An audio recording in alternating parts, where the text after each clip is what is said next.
Sending shots with this chop, that's a dick pic. I can't mix with your block, I'm a misfit. Slide on my feet for a mission. Finna light your street up like it's Christmas. In a Shark Tank, talking big shit. Even out my pond, I'm a big fish. In a Shark Tank, talking big shit. Even out my pond, I'm a big fish. My nigga never leave a mission unfinished. Record still spotless, little nigga unblemished. You can feel the tension change every time they mention me. That's on game, run his name, it's still squeaky clinky history. Put him out his brains and his misery. Seriously, here he switching teams, wipe his memory instantly. On replay, I see it vividly. In the streets, they bumping your guns, now you looking weak. Got in his face for the fade and he couldn't speak, cooking him. Heard his own mama couldn't look at him. Left him on his knees, facing east like a Muslim. Destroy a nigga temple, break it down like Jerusalem. I'm finna have the streets on key and a padlock. And I got a lawyer like Madlock. I can never fold, I'm no laptop. You ain't never in the game, you a mascot. Sending shots with this chop, that's a dick pic. I can't mix with your block, I'm a misfit. Slide on my feet for a mission. Finna light up your street like it's Christmas. In a Shark Tank, talking big shit. Even out my pond, I'm a big fish. In a Shark Tank, talking big shit. Even out my pond, I'm a big fish.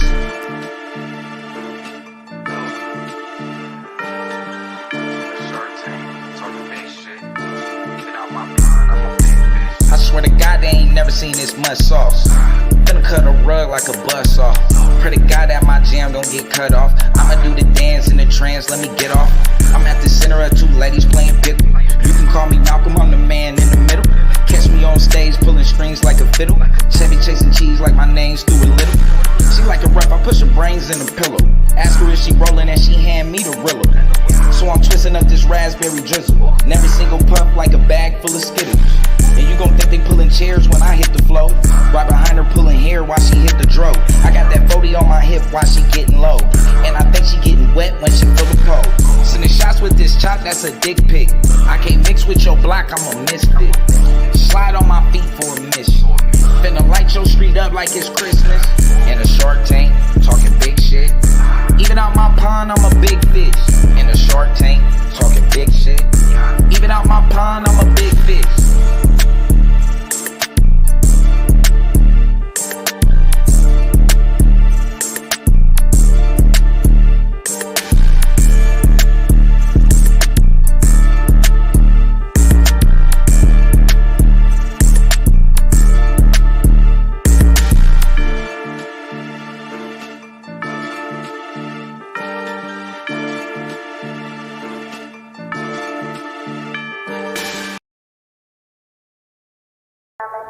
Just know that everything behind me soon to pass away. Ballin' on our own island, no castaway. I was trying to learn the craft, I can't masquerade.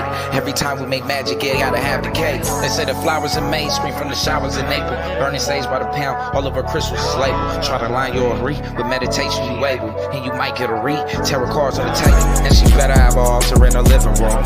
Barely ever lighting candles cause she in the mood. Not to mention love spells she was sending through. Tip a kissing too old soon if you feeling blue. It feels strange to find a guide on a voyage. No, you ain't the same, I can feel it in your aura.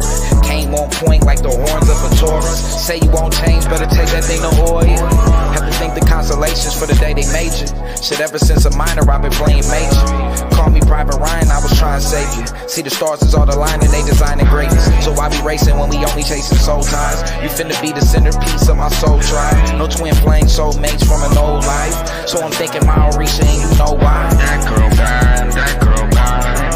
You don't wanna feel a black girl, right? You don't wanna make a black girl mine, but they always want with the black girl. I ain't talking about no rabbit in a hat trick. I say how it happened, this black girl. I ain't talking about no rabbit in a hat trick. I say how it happened, this black girl. And she gotta have a altar in her living room. Really never lighting candles cause she ate a fool. Not to mention love spell she was sending through. Tip a tissing to her soon if you feeling blue. They say the flowers in May, spring from the showers in April. Burning sage by the pound, all of our crystals is labeled. Try to line your re with meditation, you able. And you might get a read, tarot cards on the table. That girl fine, that girl mine. You don't wanna feel a black girl, right? You don't wanna make a black girl mine, but they always want with the black girl. I ain't talking about no rabbit in a hat trick. I say how it happened, this black girl. I ain't talking about no rabbit in a hat trick. I say how it happens, this black girl.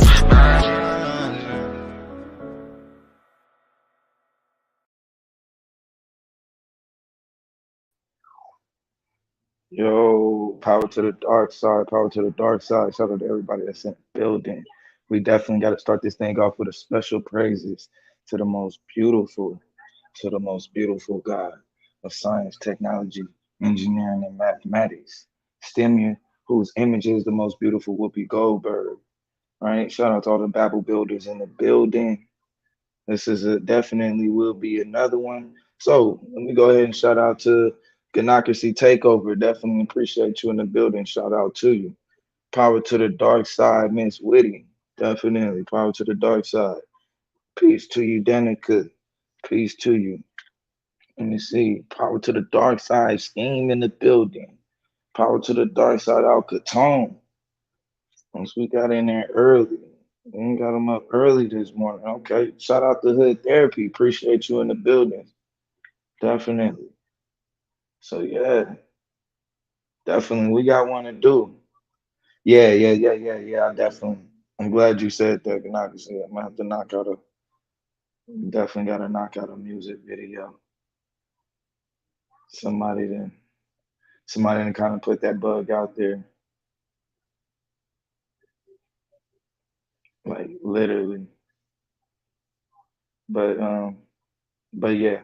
So today we'll be getting into Eurasian culture, right? Because I think a lot of times, right, when we have, and I said this before, when we have this, what they deem as a gender war or whatever it is, it's usually, it's kind of used in a way where it's deemed as if it's a part of our culture.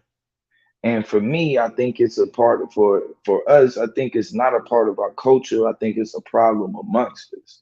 And I think that if we don't take care of this problem, I think it can become our culture. But I think naturally this hasn't been our culture, right? Um, just in general, just in general. I think when especially even when we talk about how we've been allowed to express ourselves to each other and different things like that, that's been on another level from how other cultures actually interact with one another, you know and I think when you talk about things being culture, you more so see it encoded in the laws, right? So you know you can see when we talking about a gender war, you can see it play out when you go and you look at Eurasian cultures and you just go and check the laws, right? And if you check their laws and usually how they feel, and it's not even just the gender thing, it's just this, in general, the women and the children, right? 9 times out of 10 have a lower place in a society. It's just the way that they think, right? And you can see it based on the laws that they create. We've read it before. We read it in the Bible plenty of times. We've seen it in the Quran. What was the dude saying? Oh, when it said you can beat her, he kept trying to say that. No, I was saying you can lightly touch her. You can lightly touch her. Like, bro, what is a lightly touch? Like, man, y'all got to stop with that. The dude kept saying it. Said, nah, it's saying, bro, to you can discipline. This dude gonna say it's a light. It means to lightly touch it. I said you can beat it. Let's just be 100 about it. It clearly said that, right? And so and the laws usually around that surround it, right, are usually dictated, and you can kind of tell by the culture, right? Because even when you go to the part where Jesus is supposed to stone the lady, right? You can see how the culture was at that time because they wasn't even much following the law to the point where they even had the dude who had raped her up there, raped her. Excuse me. They didn't even have that dude. He was gone. So you can kind of see how the people it's rules and then there's unwritten rules, right? That's what we got to understand. The unwritten rules dictate how the written rules are determined, right? Or how they're understood. So there are always going to be rules, and then there are going to be the things that dictate the rules, right? So like how you interpret them. When you even when you talk about the like well, even both, not even just for Quran, you can see the interpretations lies in the hadith, right? And it's the same thing when we dealing with the Bible. It lies in the Talmud. It's every single time. So we got a video that we gonna show. You know, we got a few videos we gonna go over. And we just gonna kind of show the culture in general. Shout out to Juju in the building, appreciate you. Shout out to Who Raised You Boy. J Cal in the mix. What's good with you, God?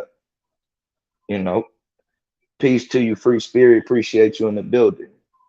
And so we're gonna show how the culture is and why we can't have this culture as set as the standard. Because when we look up to this culture as the standard, right? It especially in the predicament that we in, it causes us to move in a way that's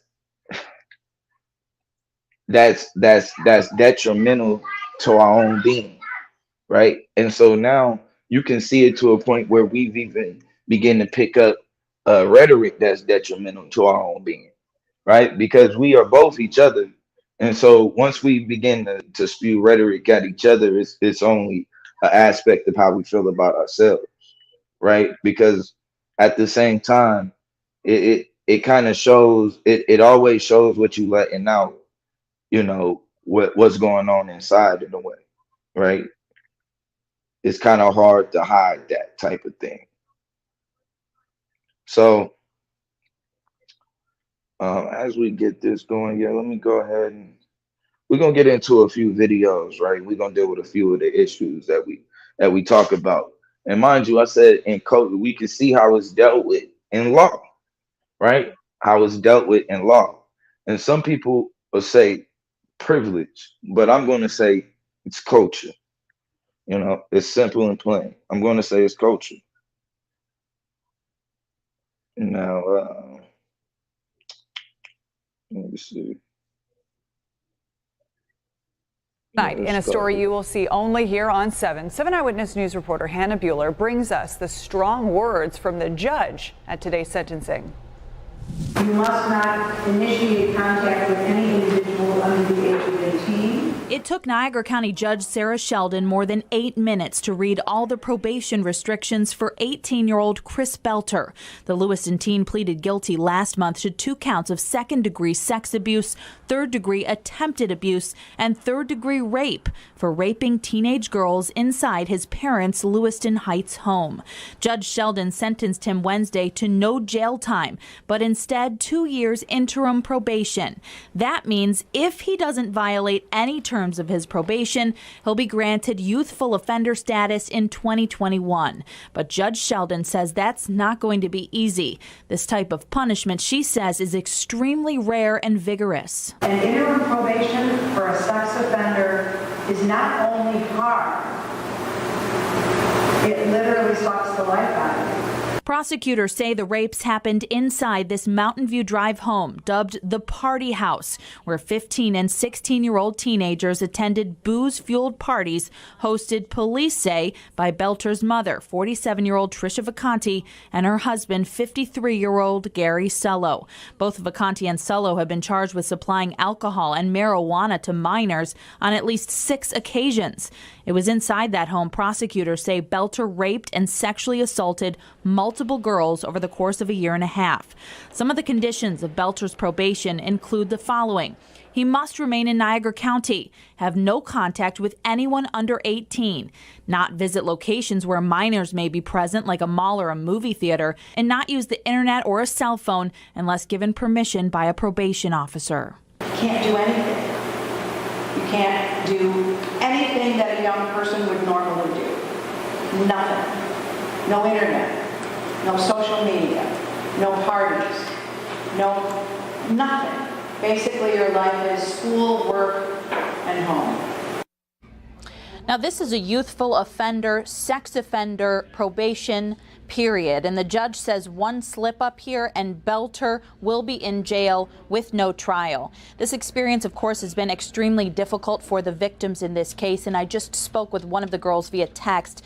She tells me the following: the reason we all came forward was to protect future girls. We know what this boy is capable of, and it was only getting worse. She says there's no telling what this could have escalated to. We're live in the newsroom tonight. Hannah Bueller, 7 Eyewitness News.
Shout out to y'all. My fault. Yeah, so this is an issue, right? Because this is something that becomes embedded in the culture. Appreciate that there, definitely. This is something that was I muted the whole time? Okay, cool, cool, cool. Yeah, definitely, definitely. Yeah, this is embedded in his coach in the culture. When you talk about Eurasian culture, the women and the children are property. And so usually what happens when something occurs with one's property, you usually end up with a slap on the wrist. We even complain about how we're dealt with in certain trials and different things like that, but not understanding that through the eyes of many, we're here to be property. And in the system, we're still seen as property. Or we'll say labor. I'll help y'all out. We're seen as labor, right? The means of production. So there's always this disconnection and something that begins to like where they're able to dehumanize you, right? That's why I always use those words. We have to be careful with the type of terms that we use to put people in a box, because a lot of the terms that we use end up being words to dehumanize each other. And then once people are dehumanized, what happens to them? It becomes fair game. It becomes fair game. At one point, the Chinese stopped even having women to the detriment of they almost was all men. They just start recently happening to have women again. They were just throwing the women babies out at birth. This is Eurasian culture. There's a clear distinction. They're just throwing the babies out. I don't think people understand the difference between a problem and culture. Do we have a problem? Hell yeah. We have a problem and it needs to be addressed. But let's not push it as if this is culture. This isn't our culture. We don't dress our women up in beekeeper suits. And when you see a nigga that do, you look at him like something wrong with him. It's odd to you. That's not our culture.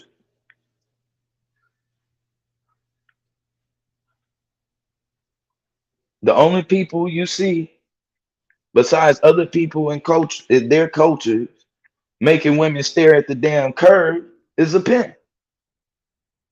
But why, when you walk amongst an Asian or somebody else, they woman got to stare at the curb like he they pimp? It's like, damn. They don't make no eye contact with you. You go to the Chinese food store, she ain't making no eye contact. Just straight give you goddamn money. She down there miss your hand. She trying so hard not to, you know what I'm saying? Not to look at you. Then drop your damn money.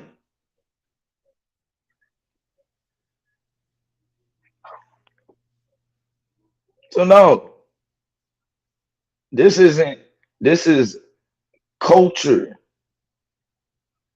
This is their culture. We cannot look at this as the standard and say, hey, why don't you? Because the people that you deem as a problem, that's who they acting like.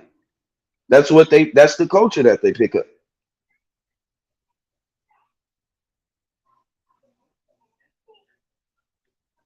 We have an issue. We can address it. It needs to be addressed. But let's not paint the picture like it's culture. I ain't used to walking in and I ain't never seen no women in my family quiet in the house. You walk in, they can't make no eye contact. They quiet and shit. The fuck? You gonna think something wrong. Like, period. So we see there's definitely a difference. Let me see. Let me go to which one did we There do? is new public outrage today after a former Stanford University swimmer convicted of sexual assault was freed from jail. Bowen Turner was freed after only serving. Hold on, not that one. Hold up.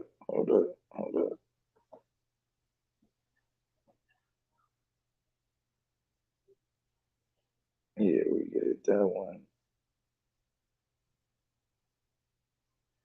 It's a local story that's given rise to outrage across the country. Probation and no jail time after rape allegations in East Longmeadow. 22 News reporter Alessandra Martinez joins us live with the latest on this case. David Becker was accused of rape, but he was put on probation for 2 years on Monday in Palmer District Court. Now, the 18-year-old had been charged previously with 2 counts of rape and 1 count of indecent assault and battery from an incident back on April 2nd. Now, according to the East Longmeadow police report, Becker had alleged victims were sleeping over at a house party on Allen Street. The young woman told police that they woke up to find Becker violating them. Now, I spoke with nearly a dozen East Longmeadow residents tonight, and no one wanted to go on camera saying that they didn't want to offend the families involved because East Longmeadow is such a tight-knit community. But residents from surrounding towns say that justice was not served. It doesn't seem like it's justice for the girls or their family. I mean, it kind of just tosses it off as if, it doesn't matter. It didn't happen. It doesn't affect you. 2 people's lives were forever messed up. That's not right. Because to them it doesn't. We can't trust our justice system. I mean, where are we supposed to go to? Where are we supposed to run for safety for Under an agreement with the judge, Becker's case was continued for 2 years without a finding. If he stays out of trouble during his 2 years probation, the charges will be dropped and Becker will serve his 2 years probation in Ohio, where he will be attending college. Live in East Longmeadow tonight, Alessandra Martinez, 22 News.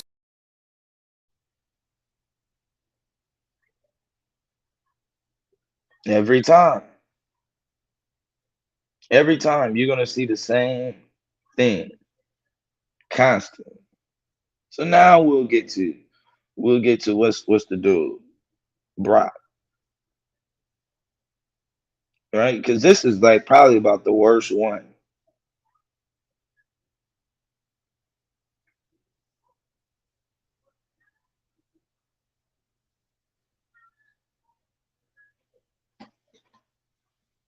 Tonight in South Carolina, this man charged with 2 sexual assaults pleads guilty to lesser crimes and goes home without serving time in prison. I need you to tell me that you're guilty of committing assault and battery in the first degree.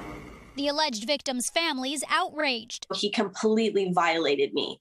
And so for him to be charged with something that doesn't even fit the crime, that just makes no sense to me. It looks like he received an award for bad behavior. Prosecutors in Bramberg County, South Carolina say Bowen Turner, 16 years old at the time, sexually assaulted his classmate Dallas Stoller in April of 2018 while at a high school party. Her father says he recalls when she came home. She's also very upset. Dallas, where did this come from? What's going on with this? Turner was arrested and charged with first-degree criminal sexual conduct. He had a house arrest GPS monitor.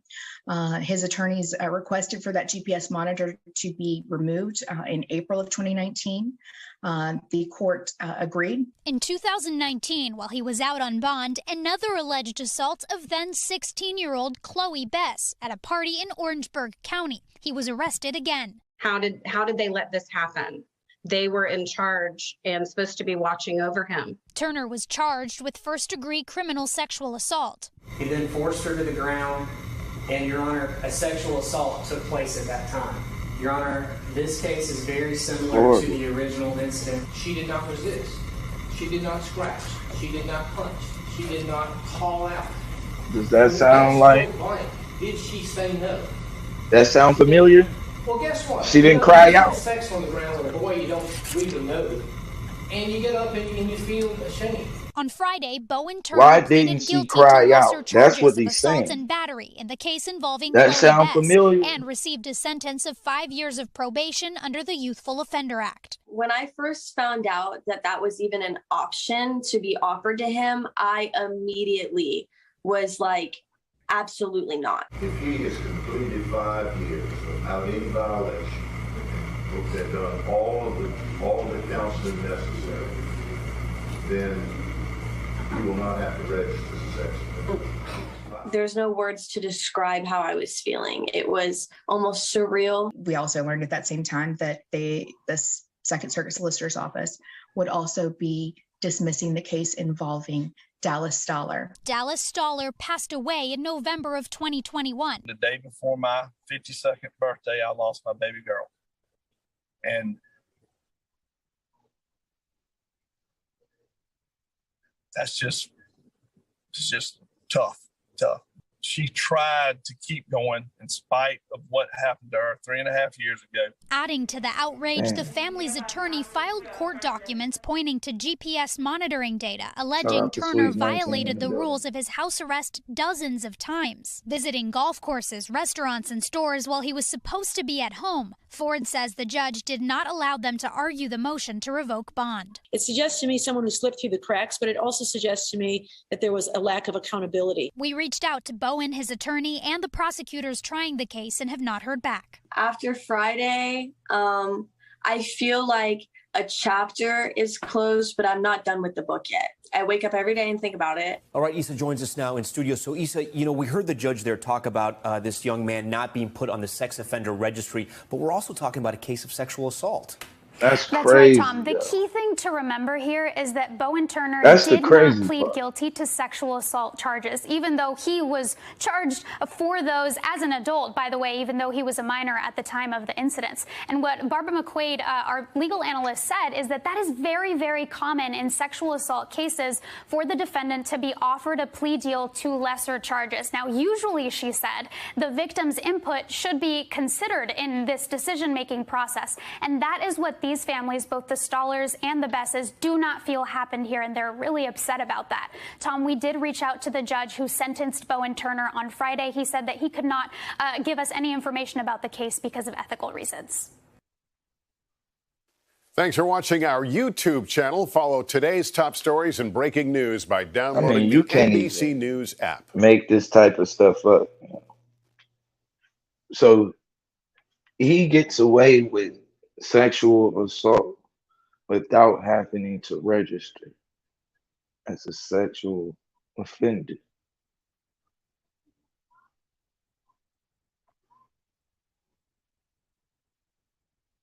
And you make a good point.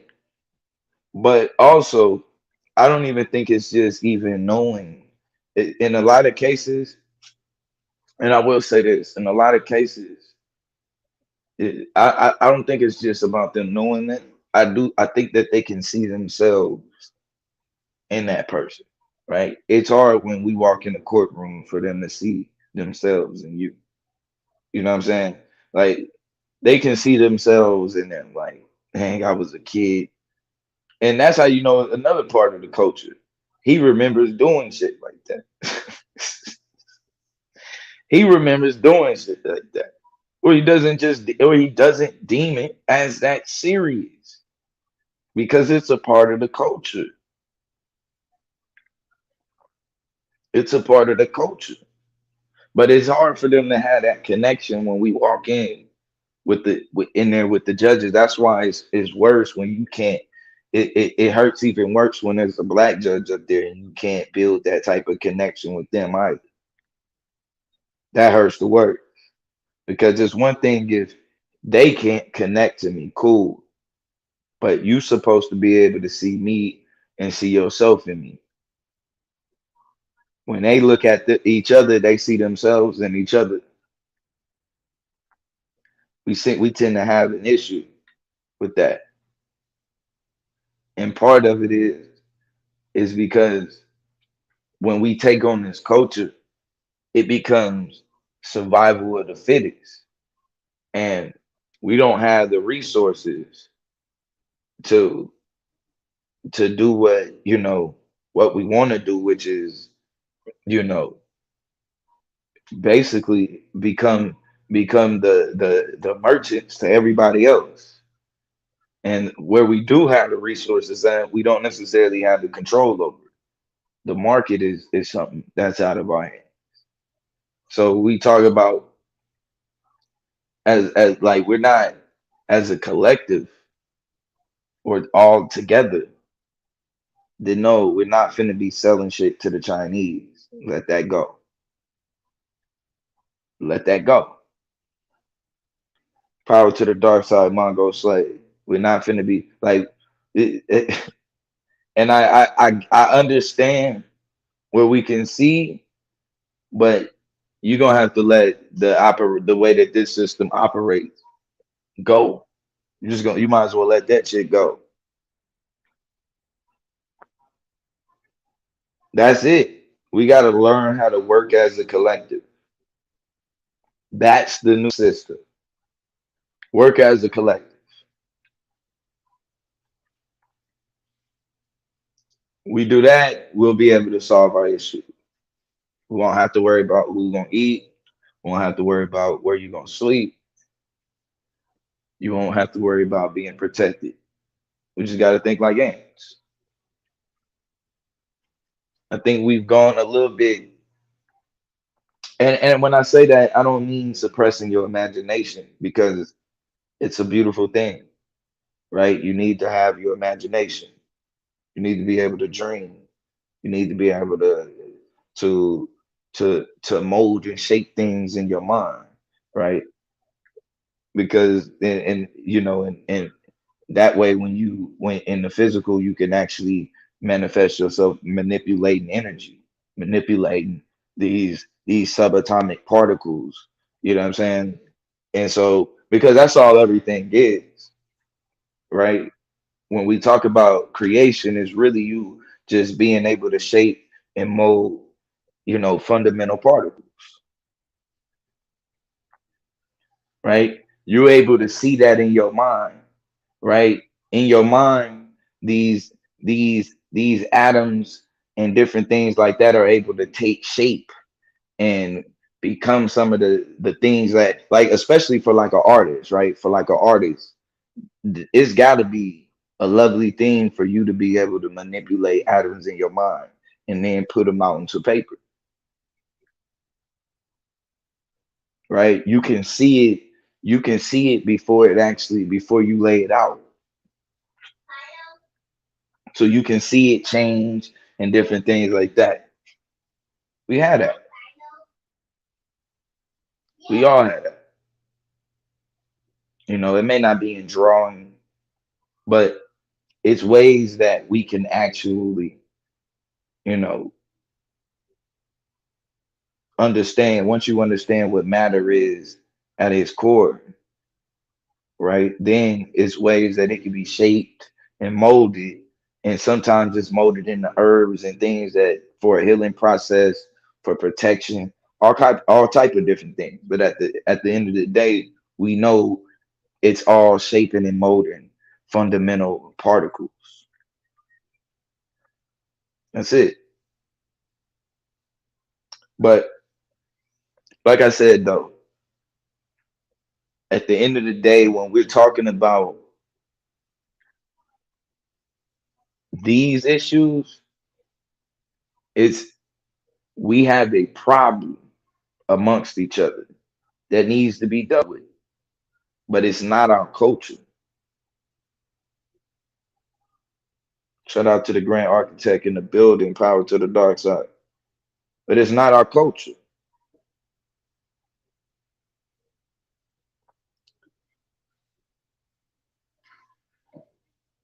Let me see, let me get this one.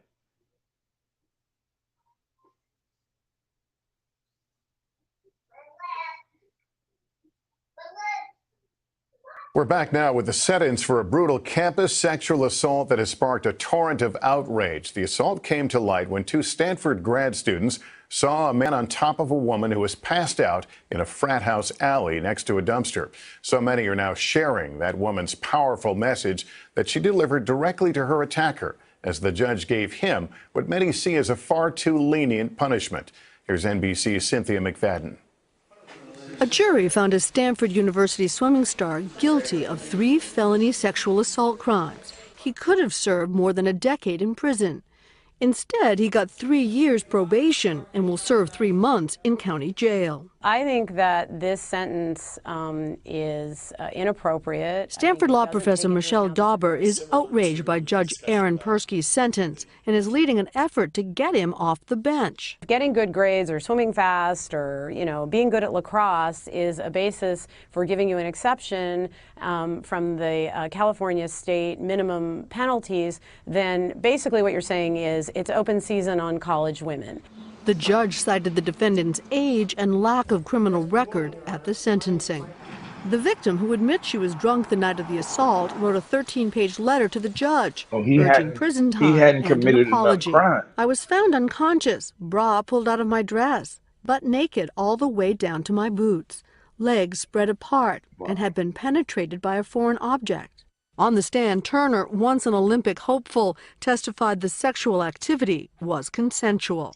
Turner's father, who said his son would suffer throughout his life as a registered sex offender, urged leniency in sentencing. His life will never be the one that he dreamed about and worked so hard to achieve.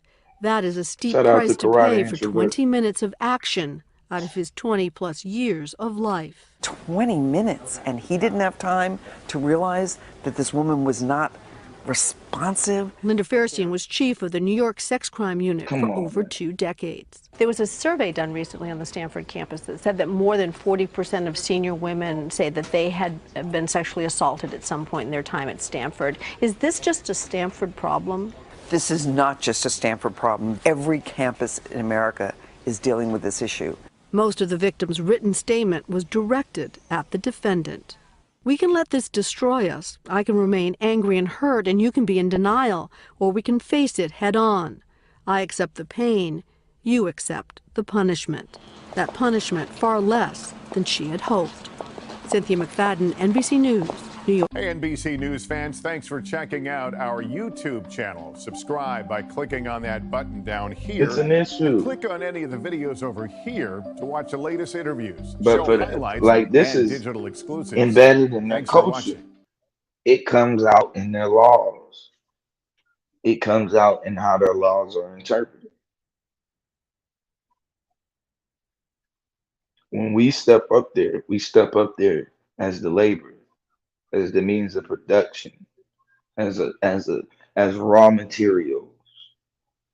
That's how they look at us, as a raw material resource. When they step up there, they see a human being. He's seen a kid. You see what I'm saying? Like it, and that's why I say we have to be careful with the terms that we use on each other, right? It was what was the show? It was I think it was, this may not have been on a Black Mirror. It may have been on something that was actually on Amazon. But it was like the military was out and they was basically fighting these, like they had to like kill these monsters and shit.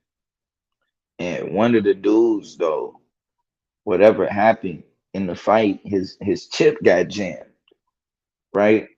And basically all he could see was people. And basically, just to make a long story short, what happened is that the military, they couldn't see people when they was out there on the hunt, right? And they was out there trying to eliminate. They was all they could see was monsters, right? And once that program was broken in their mind, where they can actually see the human beings that was on the other end of the weapons that they had drawn, right? They was actually like it actually changed the war. Like it changed everything. They realized there was no war, right?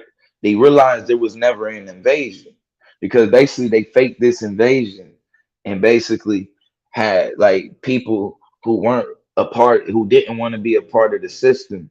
Basically, those people became what was looked at as monsters, or the people who was a part of the invasion. This is sometimes how they see you, right? When you stepping in there, the program doesn't allow them to see a boy is behind, is standing next to a lawyer, being charged as an adult. It only allows him to see a monster. But then when he's seeing, or when he's viewing, them, even though this is a grown ass man, he sees an innocent boy who has never done any wrong. It's always a difference.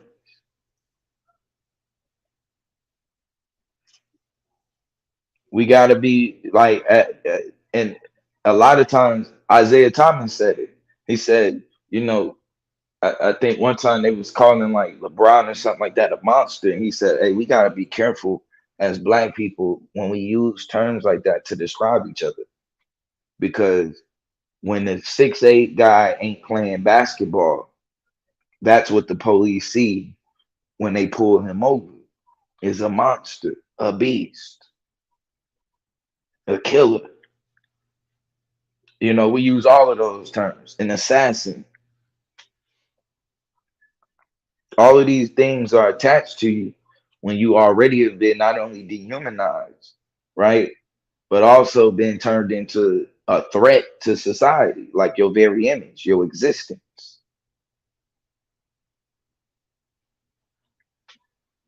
That's why it's dangerous when we use that type of rhetoric on ourselves,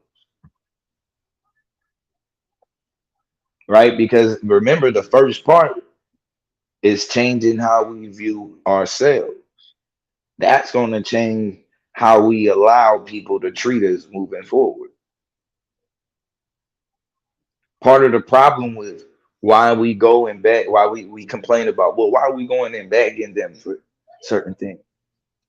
How are we going and falling into certain trap? But it's really it's aspects of us or of ourselves as a collective that believes the rhetoric that's spewed by mainstream media. Like, it's a part of us that believes the historical narrative that they've pushed on us. You can hear it all the time. I told you it plays out in the culture. Shout out to Black Son in the building. It plays out in the culture over and over again. When they look at Black people in general, right? What do they say? You can't. What would happen if we left you to yourselves? You guys would just kill yourselves. You guys would just hurt yourselves.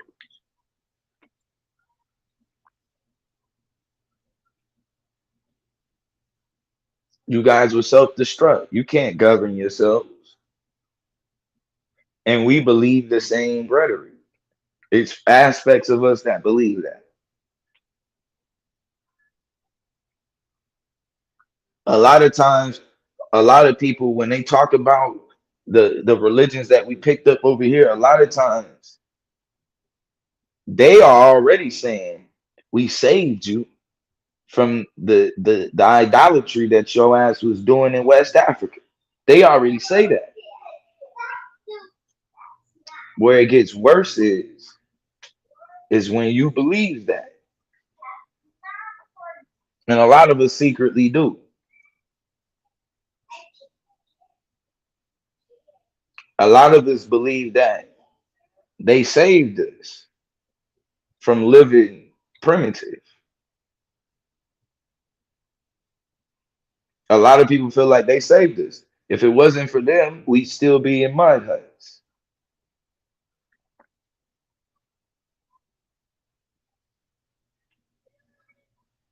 This is why I say it as a collective, part of the main reason why we haven't been able to move them out of our way is because in many ways we believe the program.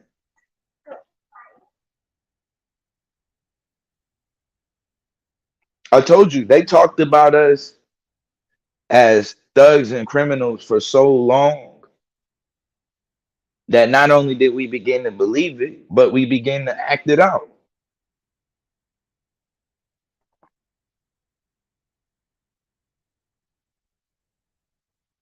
Exactly. Morality. They know morality is a man-made concept. That's why they don't hold themselves accountable. Exactly. The problem, though, with that is that when we talk about that, though, Venus, it becomes dangerous because that's something that's something that's powerful to know, right? And if that type of thought is almost like, it's almost equivalent to like telling the world that the sky is falling, right? So even though the masses may not feel that way, it's important that our leaders understand that.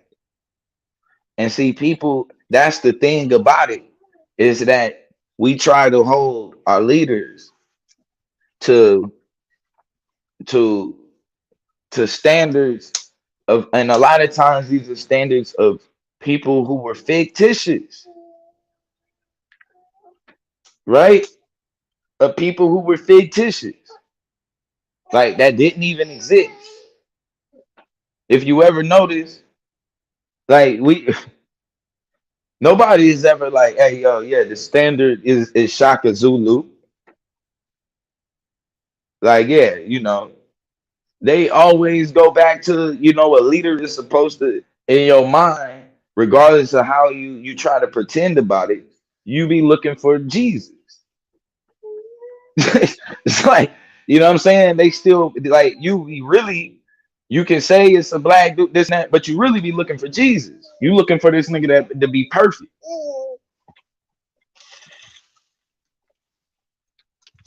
You looking for this nigga to be perfect.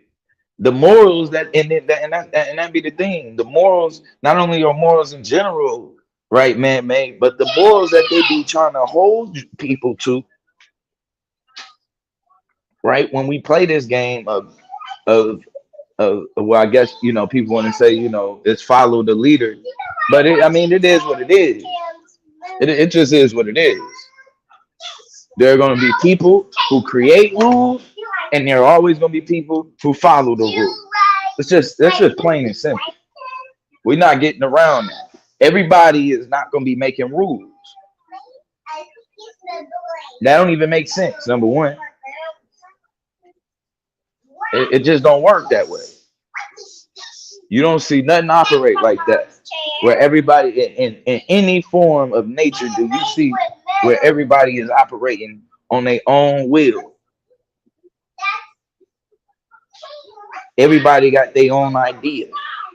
You don't see that unless you're looking at a damn rat or a roach.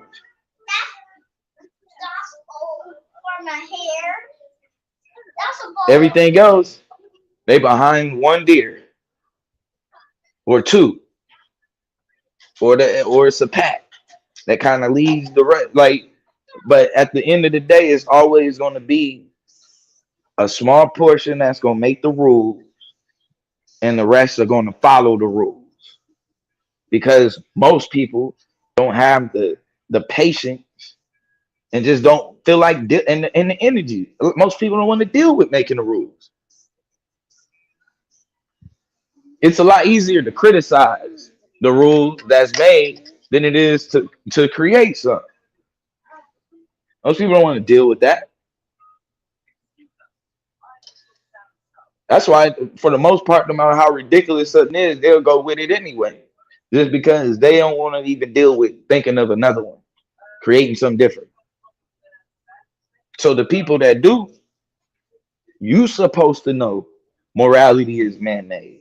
So you supposed to know that when we talking about anything dealing with a revolution, it's gonna be certain things that the collective is not gonna want to know, is not gonna be able to hear, it's not gonna want to see, but it's gonna be the necessary.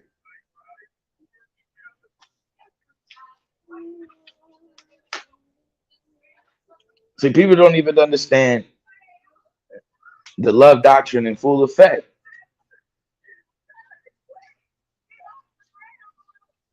As a collective, love must be the only thing that we are about. That must be our doctrine. That must be what we push forward.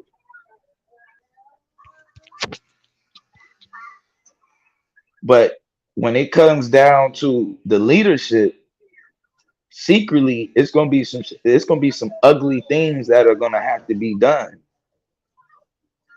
in order to turn the tide, in order to flip the table.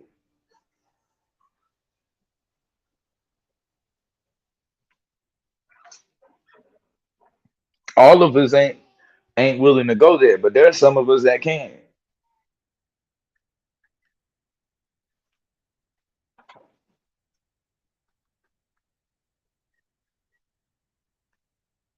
But a part of that too is understanding, like, yo, we ain't waiting on Jesus. That nigga, That's not the image or the person that we waiting on. That nigga didn't show up and win no war.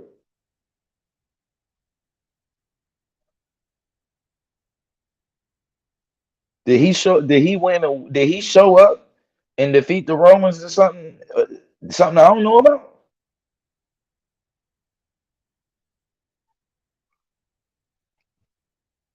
Yeah, our ideology. Like, what are we doing? We're not looking for Jesus.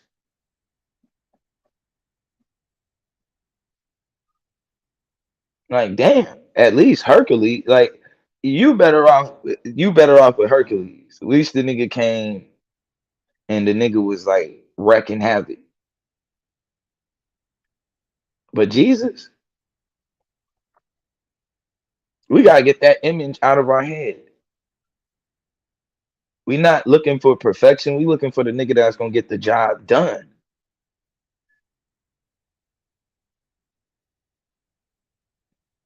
Period. We talking about revolution. Did he show some sort of what revolution did he incite? Am I tripping?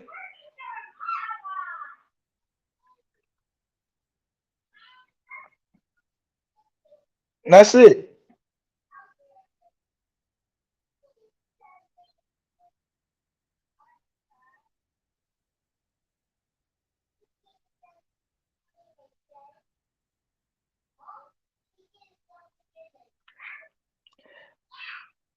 You know what's crazy about that though?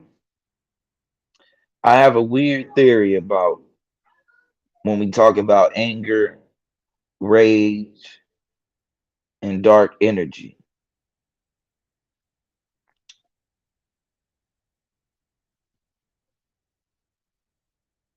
I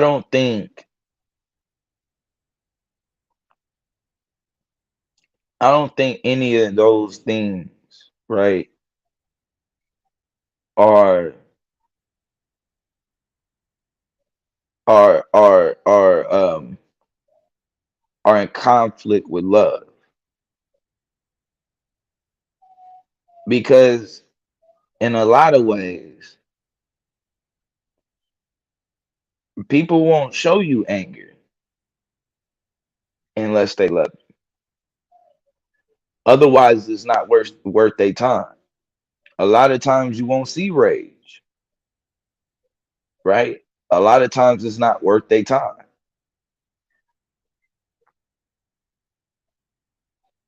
I think too,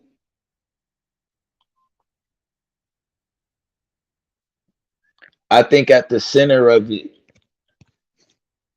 and the reason why I say love it at the end of the day, because I think love is the only thing that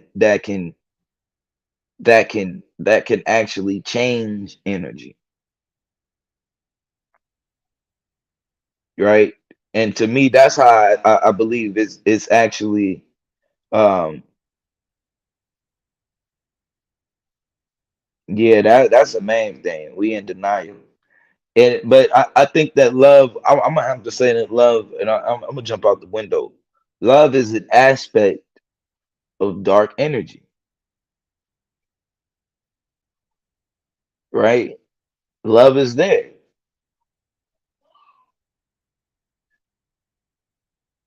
Love creates. Love can change.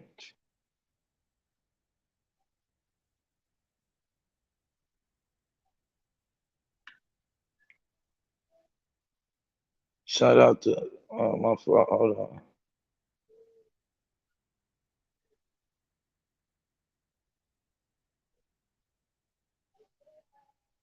Yeah, that's for real. Yeah, that's for real, sweets. Because I mean, like I said, that ain't the example.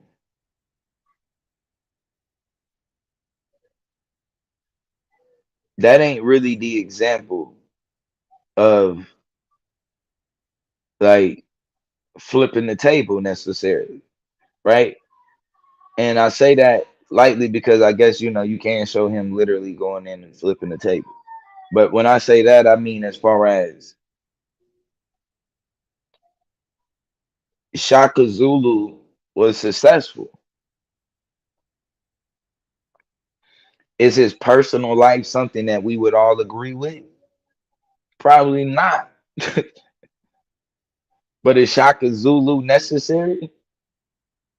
Yes. Would the Zulus trade Shaka for anybody else in the world? Hell no. No.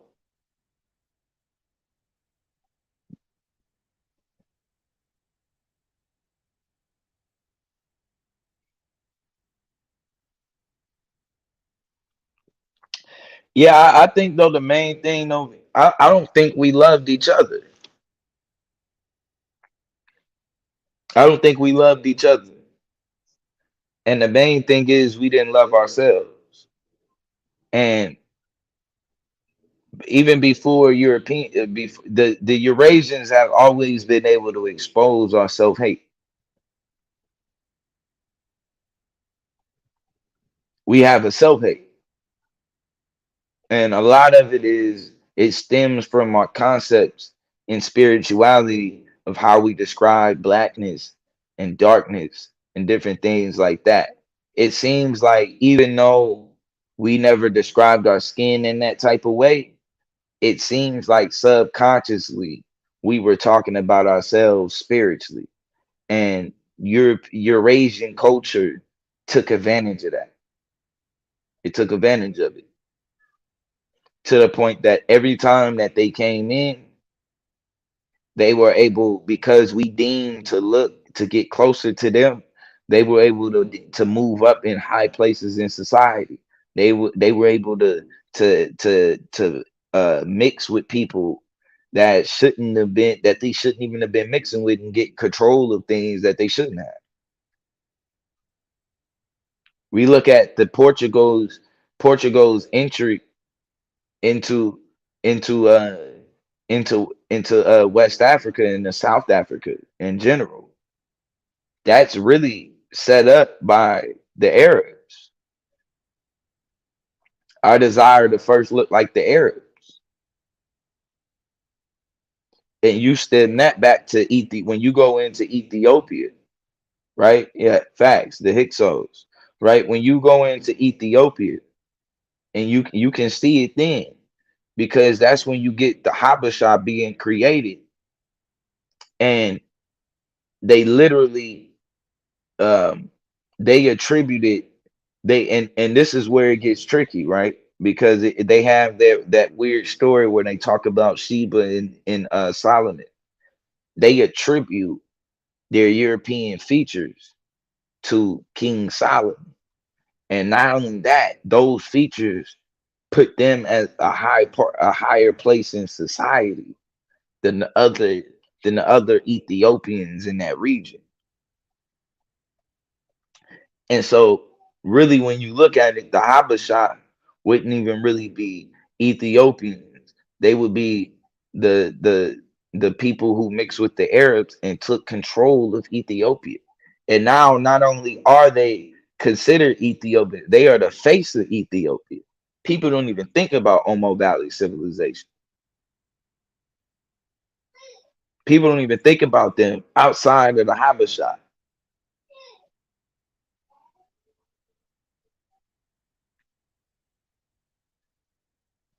Yeah, that's what I mean. See, before colonization, and that's what I mean though. Before colonization, we've subconsciously, like the rhetoric of dark being evil and black being bad and all of that, that stems from us. We created those thoughts first.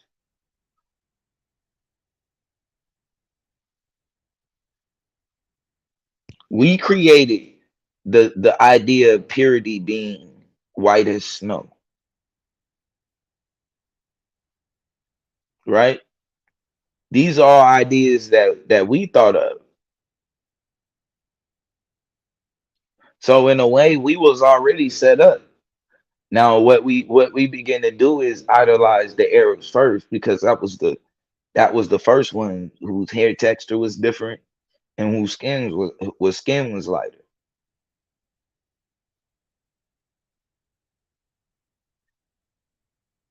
So we are set up by the time that yeah, we didn't create the language, but we created the ideas. We created the ideas. And now our ideas have been superimposed onto our skin.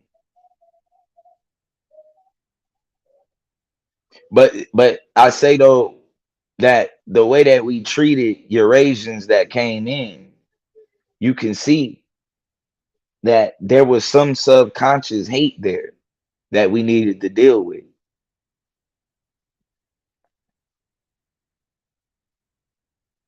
The Greeks didn't initiate themselves.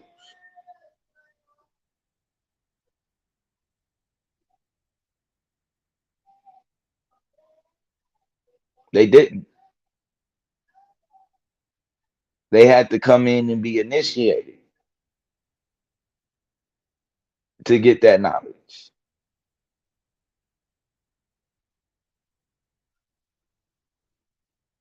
That mean that you seen them as some, and even them even just being able to even get on the throne the way that they did. Shout out to Mr. Uganda. Appreciate you in the building, God. Even when we talk about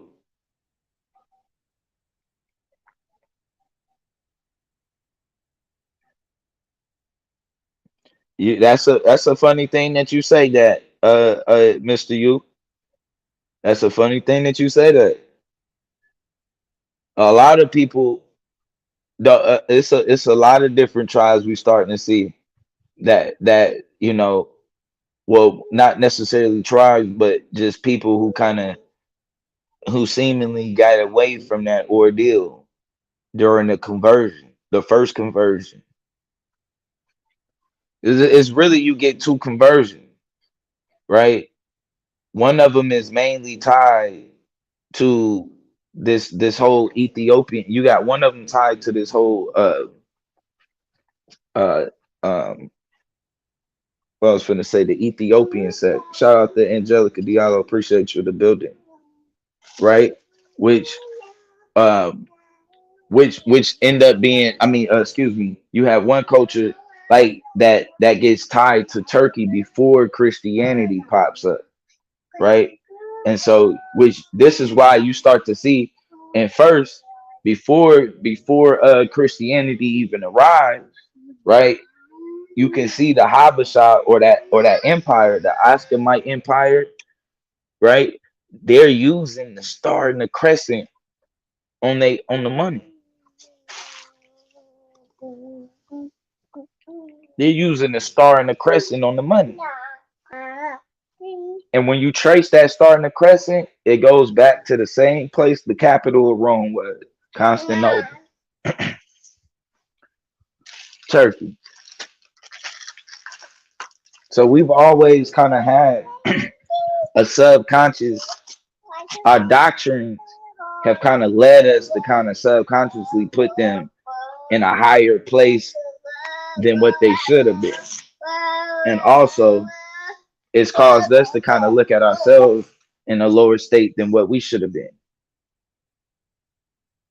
Like, I don't think that we knew that eventually, in thousands of years, we would be called black and we would be known as the dark people. But I think even before, even outside of whether we know that or not, I think one thing that we do know is that I think that subconsciously we already felt some type of way about our skin. It was there, and the opening was there. The opening was there.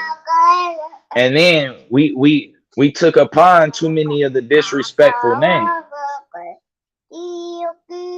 You know, we took upon those disrespectful names. If the moment we know that, hey, yo, you calling us burnt face, we should have an issue. Because they didn't mean any good out of that.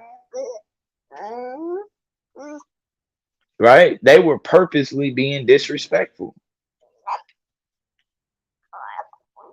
So I do think, you know, in a lot of ways, the things that we are putting up with in general globally, and this isn't just here, this is globally, is because aspects of ourselves globally believe that they are saving us from ourselves. It's parts of us. As I say, we gotta be careful with how much we are idolizing the system and setting it up as a standard. Because on a regular basis, the only thing that's happening is we're becoming more and more,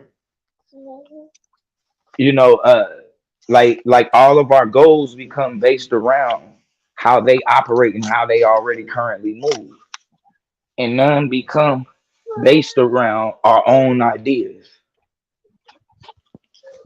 Hold on one second.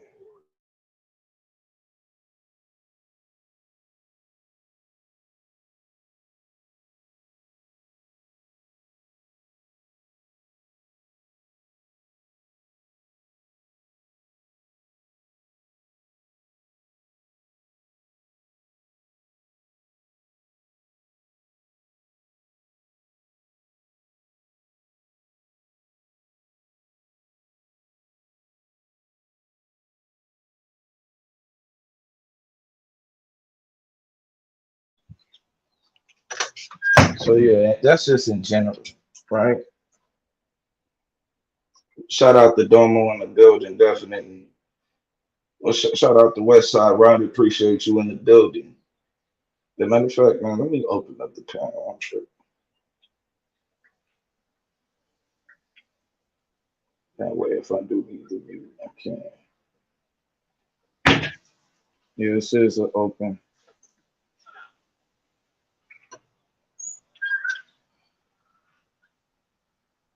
Open up the panel.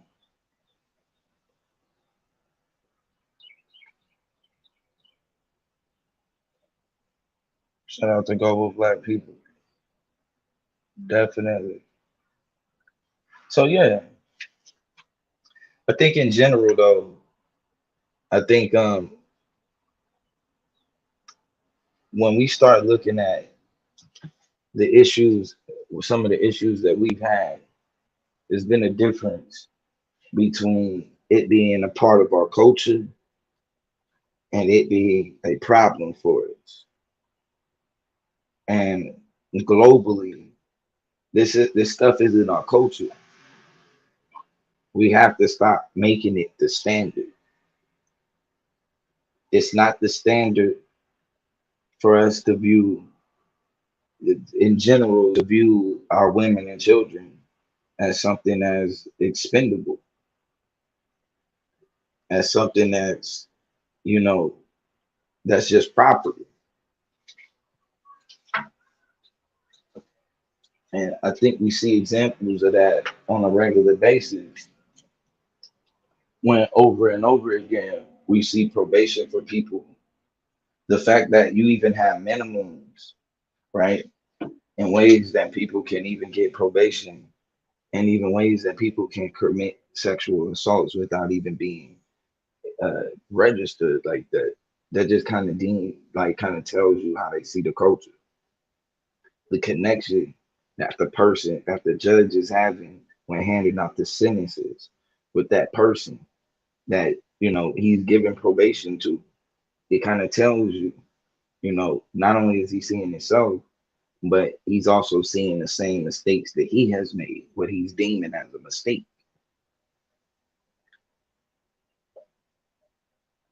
In a lot of cases, they just seeing it as no big deal in general. Like he did no wrong.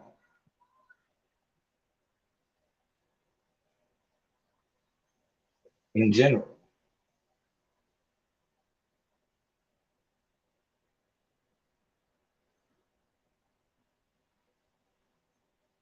Exactly. They knew we would eternalize it. And this is where it has to be broken first.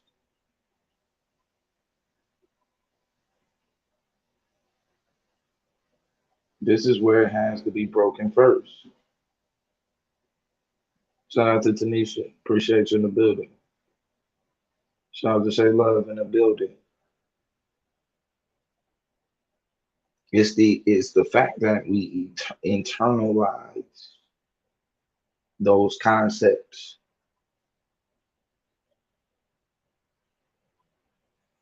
It's a lot of the reason why you have so many different people who want to be anything but what's associated with the cultures that we come from.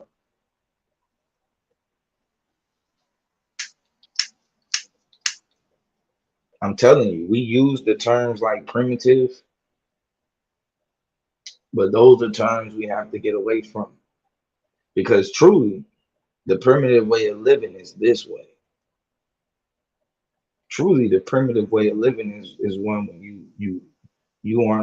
you can't be self-sufficient. That's really being primitive. Is being dependent on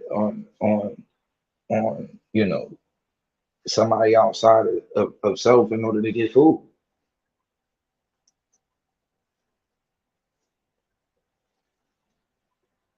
We really kind of all put ourselves in danger on a regular basis by relying, and not all of us, but a lot of us end up relying, right, on the system to continue to provide food for you to buy. But what happens when it doesn't, when it's not able to? People are talking about our communities are in food deserts. Living in a city is a fucking food desert in itself.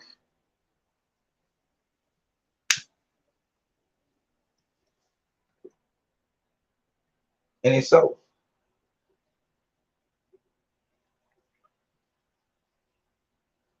No matter how you put it.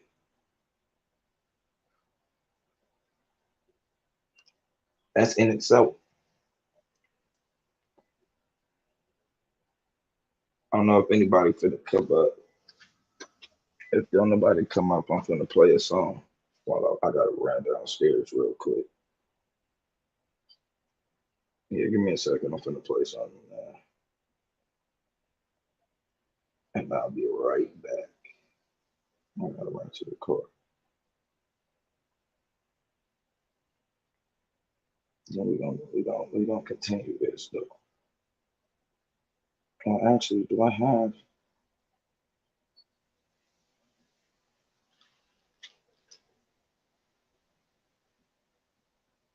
Did we watch The Judge? Oh no, I know what we gonna get into. I just thought about it. Oh, shout out to Tanisha. Definitely. Hey, I ain't gonna be able to hear you. I ain't gonna be able to hear. I'm gonna let you hold it down though while I run to the truck. I'll be right back. Oh, okay. I just want to. I appreciate you. Thank you so much. And peace to you. And peace to the chat as well. Hey, I'm talking to people. How about you go chill? Okay, just real quick.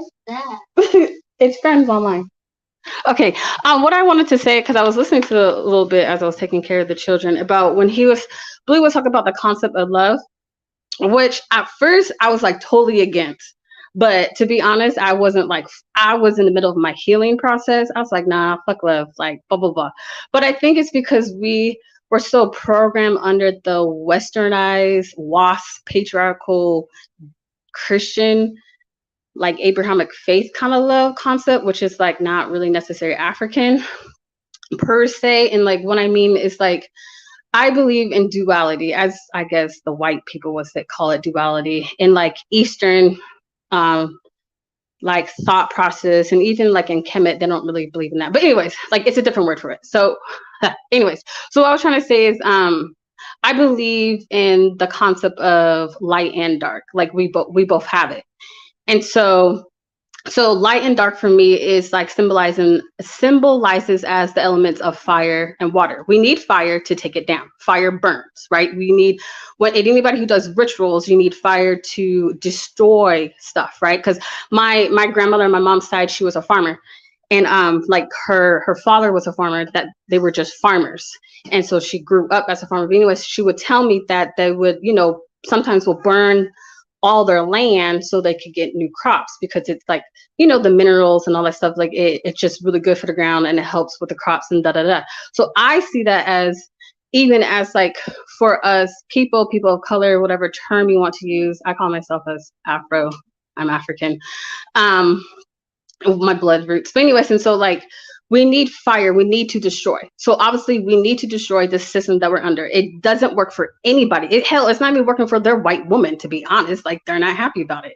And so, but if we're just looking at from a POC standpoint, no, it's not working for us Black people. It's not working for the Black man. It's not working for the Black woman. It's certainly not working for our children. So a lot of this shit needs to be taken down. So we need fire, right? We need the fire warriors. That's the Harriet Tubmans. That's like, the Nelson Mandelas. It's even like his wife, Winnie, like she was very, very fire. You have to take it down. Those are our warriors. Those are the Shangos. Those are the, even the Eshu, like, even Oya, like even Oshun has, like, there's different pathways to Oshun, and she even has a warrior vengeance spirit about her. And a lot of people don't know this. They think, oh, she's just like this love goddess. Like, no, she's more than that. Like, especially when it comes to injustices, when it comes to women and children, like, do not disrespect her daughters, like her.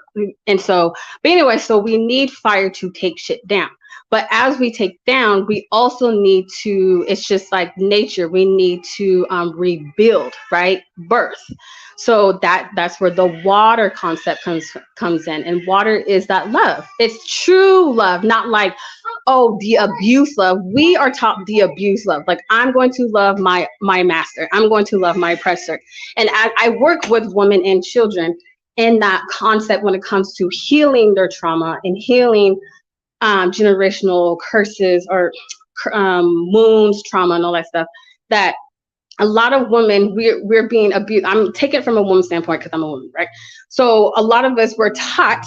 I mean, I was a Christian, but it's not just Christian. It's like, it's humanity right now. Like, it's the westernized thought process. Like, it's I see it with the Hebrews, no offense. I see this even like I just see it in different groups of people. It's like, love is, I'm going to stick around while you abuse me. That's not love. I'm not loving myself. And I've been telling women this too. Like, you sticking around is teaching your children, like, you're going to take the abuse, that you don't love yourself enough. And it doesn't mean you have to be ugly to the guy or to your partner, because the reason why he's abusing you is because he's been abused. So a lot of people who are abusing other people, they have been abused themselves, right? It's the oppressed have become the oppressors. So so that's where love is like, because I love myself, I'm going to separate myself. And that's what Black people need to do. We need to separate themselves. That's not, I'm not loving myself by being in this school system that doesn't give a two rat's ass about my fucking kids.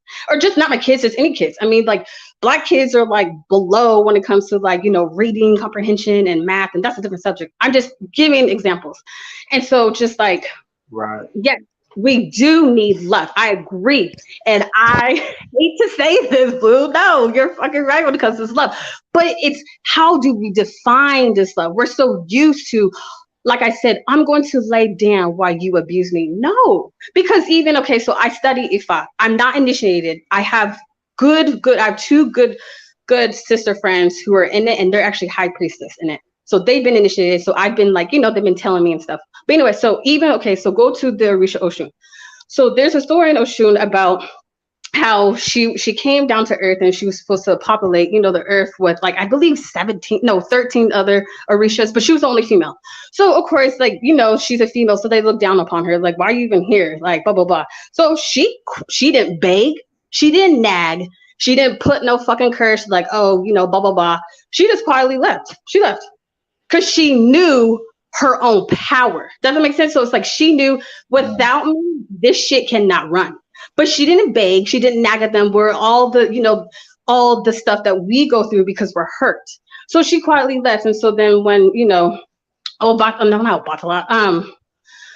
God was like, hey, how come you didn't do what you need to do, you know, on earth? They're like, where's Oshun? And so I'm paraphrasing, just short of the story. And they were like, oh, we don't know where she's at. And so they had to apologize to her because like, you need her. And so they need us. You know, it's not like I see it from a woman's standpoint. It's like, okay, that makes sense. Like because I love myself and because I love my partner, even though he is hurting, he's abusing me, whatever, he has to take care of his own shit, right? So I have to take me and my children out of the situation. So as Black people, as people of color, we have to be like, this is not working for us. This system overall, the healthcare, the school system, everything is not working for us. So we need to step away. That to me is love, right? But it doesn't mean but at the same time, love also means you protect yourself, right? Like you protect yourself spiritually, you know, get your spiritual hygiene up. And also, you know, if you need to take some fucking classes, excuse my language, like, you know, to, you know, some capoeira, you know, or some jiu-jitsu, and also, you know, keep something on you. Like don't be dumb about it, you know, have common sense. But I do like love or powers, like love does it. And this is so corny, but this is how the Spirit talks to me. I have 5 children under 7. So we watch like, you know, movies and it actually, and I have strong Mercury and Pisces energies in me. So like movies, film, like freaking love it. Like I love it. But anyways, so Moana, I'm telling you, that has so many freaking gems and like jewels in it because like, you know, like it symbolizes like as Maui, the demigod, like he takes the heart of Te-Fiti, which is like the goddess, right? She gives everything. She was a green goddess to Ka, the lava monster. But in her rage, she has righteous rage, just like the story of was it? Oh, I forgot that name. Sorry. Anyways, what's the goddess with the snake's head? Dang it, my head is not thinking today. Medusa. Like she had righteous rage, right? She had righteous anger. She was angry, yes. Like he took her heart. He took something from her that he had no business doing. So she became this lava monster and everything dies. Like all the food dies, like darkness is seeping. But there was nothing to repair it. Like when you destroy something, you have to have the intention to repair it, right? You need to have the intention to rebuild. So at the end of the movie, it was Moana, you know, she restores her heart because she's like, I know you. I know who you are. This is not who you are. And that's how I see it's like, we have to heal people, but that includes the darkness and the light. It includes both, not one or the other. The westernized thinking, they have us thinking that we have to choose one or the other, and that's not it. That's not it. It's balance. We've always been a balanced people. In Kemet, it's Ma'at. In Benin, my culture is called Mawalisa. It was the sun and the moon together. It's always been that, not one or the other, but they have us doing one, which is hyper masculine, but it's not even like good masculine. It's their type of masculine. They're white, Greek, Roman crap, which is not us. And that's why things are not going the way for us as a collective. So that's what I just want to say. It's like, I definitely completely agree with you with this love. It's just like, we have to like really understand what this love looks like, because I'm gonna lay down and let you, no, that's what I teach I have 2 older boys, they're 5 and 7. You know, you don't throw the first punch, but if you need to protect yourself because you love yourself. Right. You love people. You just don't have to be the aggressor. I mean, and you don't have to necessarily, yeah, that's a good point. You don't have to be the aggressor. Right. There you go. Yep, that's the word, the aggressor. Yeah. And I always like, you don't have to do that. But because you love yourself, you love humanity, you love your fellow brother and sister, you will protect, because they see me protect people. There's an instance before COVID happened, I would take the children to the church, because where we live, they have like big, huge mega churches, and they have, inside play areas. And so I would take them there so they could play with children. And And there was this African, he was straight from Africa. I believe he was Nigerian because I can always tell by their accents. But anyways, and so he was talking on the phone and his children were playing. And one of the Karens was hella rude and disrespectful. So she yelled at the kids instead of just going to the husband. So the church people, or like the people who take care of the church, whatever, the clergy, I don't know what they're called. But they were just watching her and nobody was saying nothing while she was yelling at the kids. So I got up and it's like, you're not going to talk to the children like that. It's like, you have issues with the children, their father's over there. I was like, there's no way for you to ever yell at kids. I was like, and it looks bad for you because you're white and they're African. I was like, we don't do that. And you're doing it in the house of God? No, we don't do this here. And then I went to the church people. It's like, how come you didn't step in? That's highly disrespectful. But it's stuff like that because my children are watching me do it. So when my kids go, they have a learning community that they go twice a week. And so one of the little boys were being hella disrespectful to one of the girls there. And my 7-year-old, like, they even told me, they're like, okay, he's a good kid because he stood up for the girl. They're like, you don't disrespect the girl. You're like, you don't disrespect her. Like she's divine. That's what they said. They're like, she's the divine feminine. Only because I say stuff like that, but they're like, she's the divine feminine. You don't do that. It's just like, I'm happy that because they love humanity. Like, wrong is fucking wrong. You don't, like you said, you don't become the aggressor. You don't become the oppressor. I don't fucking care. You just don't do that.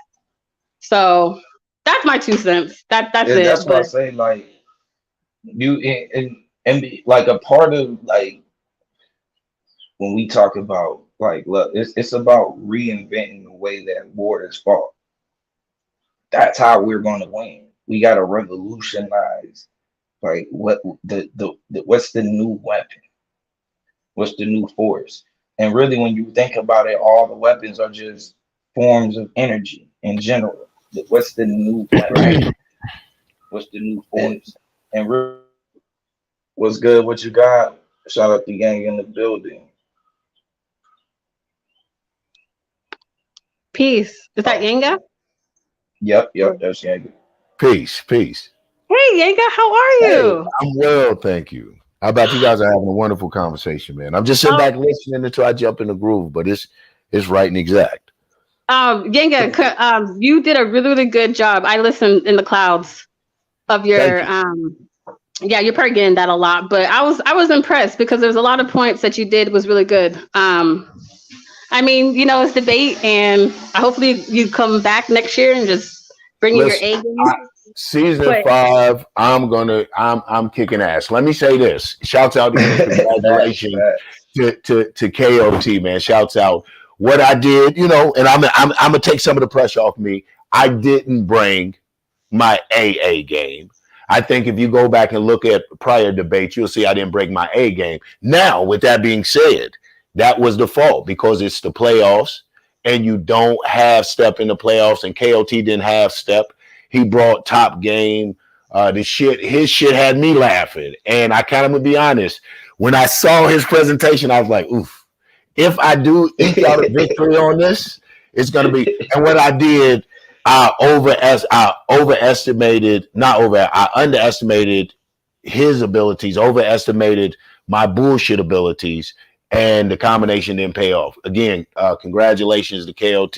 He brought top game. But I'll see him season 5. I'm gonna bust his damn head. I already know you gotta have that one back. Hey, man, I gotta have that back. We 1-1. And I missed out. I missed the opportunity. You coming back season 5 though, right? Yeah, man. Okay. We gotta get a debate in. We definitely absolutely. I think we disappointed the fans, man. The supporters rather. Yeah, I know they really wanted to see us, man. Definitely. But hey, man, good luck absolutely, man. Good luck with KOT too, bro. Good luck. Look, I'm wide open on him right now. All right, no. I'm wide open. I know how he do. Okay. I know. You can't look. KOT. I mean, KOT is and like I said, man, he deserves it. He's been here 4 years, and it was just to watch him. Oh, so y'all set me up. Y'all fed me to a hungry lion.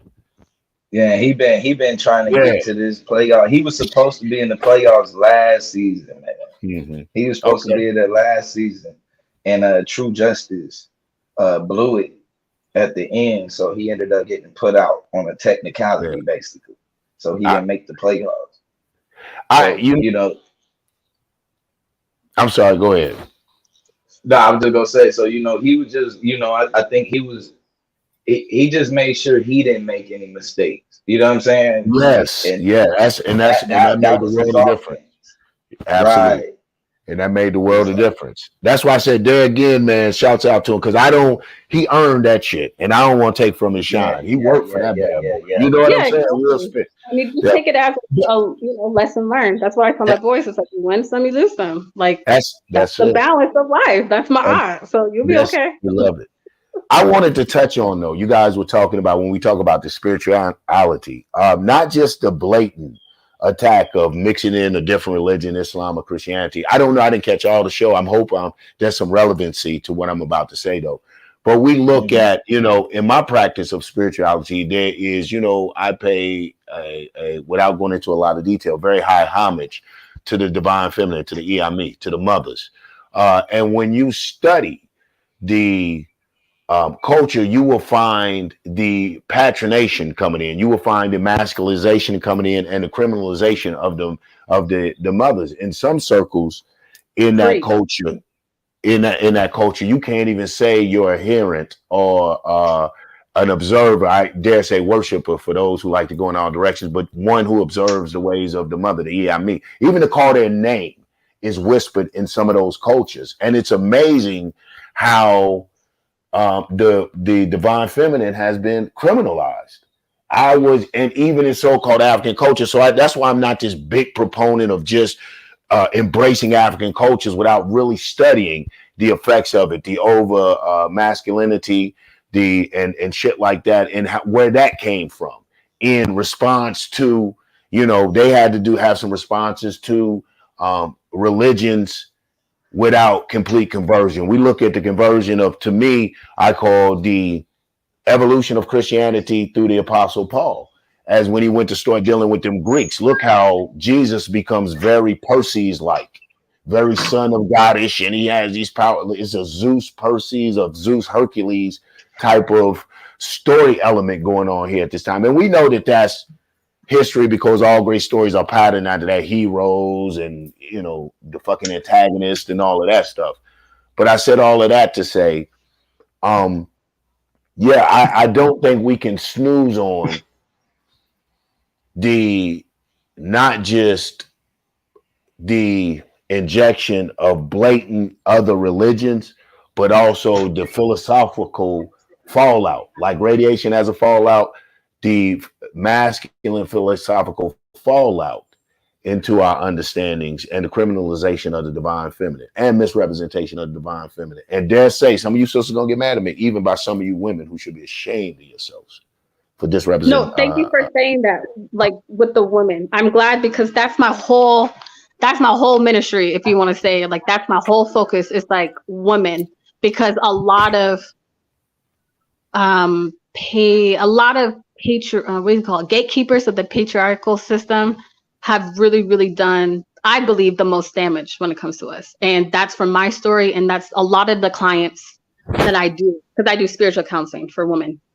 And I've been like trying to get into law, but I highly agree with that, because when you're talking about the mothers, because that's we have our own in Benin culture, and so the Mama Wata, the Sibyls, and so even with that, people like kind of look at you like, what is that? Because a lot of people want to talk about the feminine energy, because that, I believe, that's where a lot of our so-called curses come from, in my opinion, and from studying it, is because they completely, like you said, well, I say they domesticated the feminine energy. I mean, even with Hindu culture, I've been studying,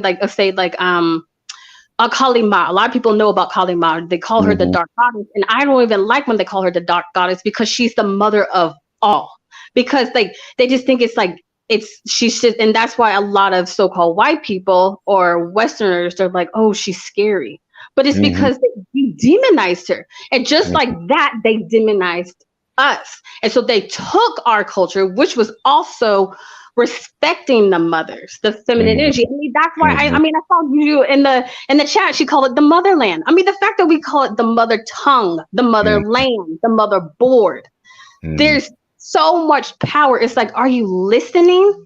So like I said, in Benin, like we believe in Mawalisa. It's both energies, the sun, which is the masculine, and the moon, the feminine. It's both, but they only focus on the sun, and they took the moon. And so I believe that's where a lot of our issues are with, because even with the woman now, that they're still too, they're like hyper toxic masculine, but through the eyes of my white males. Please hear me. I'm not a feminist. I'm not even a womanist. I love men.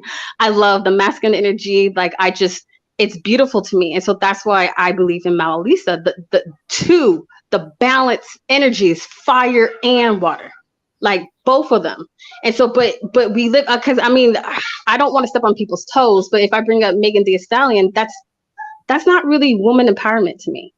And I'm a millennial, I'm 34. So I'm just like, I get what she's doing, because a lot of our mothers are Seelies, from the movie Color Purple. Like a lot of our mothers are there. A lot of our grandmothers are there because of what has happened to us.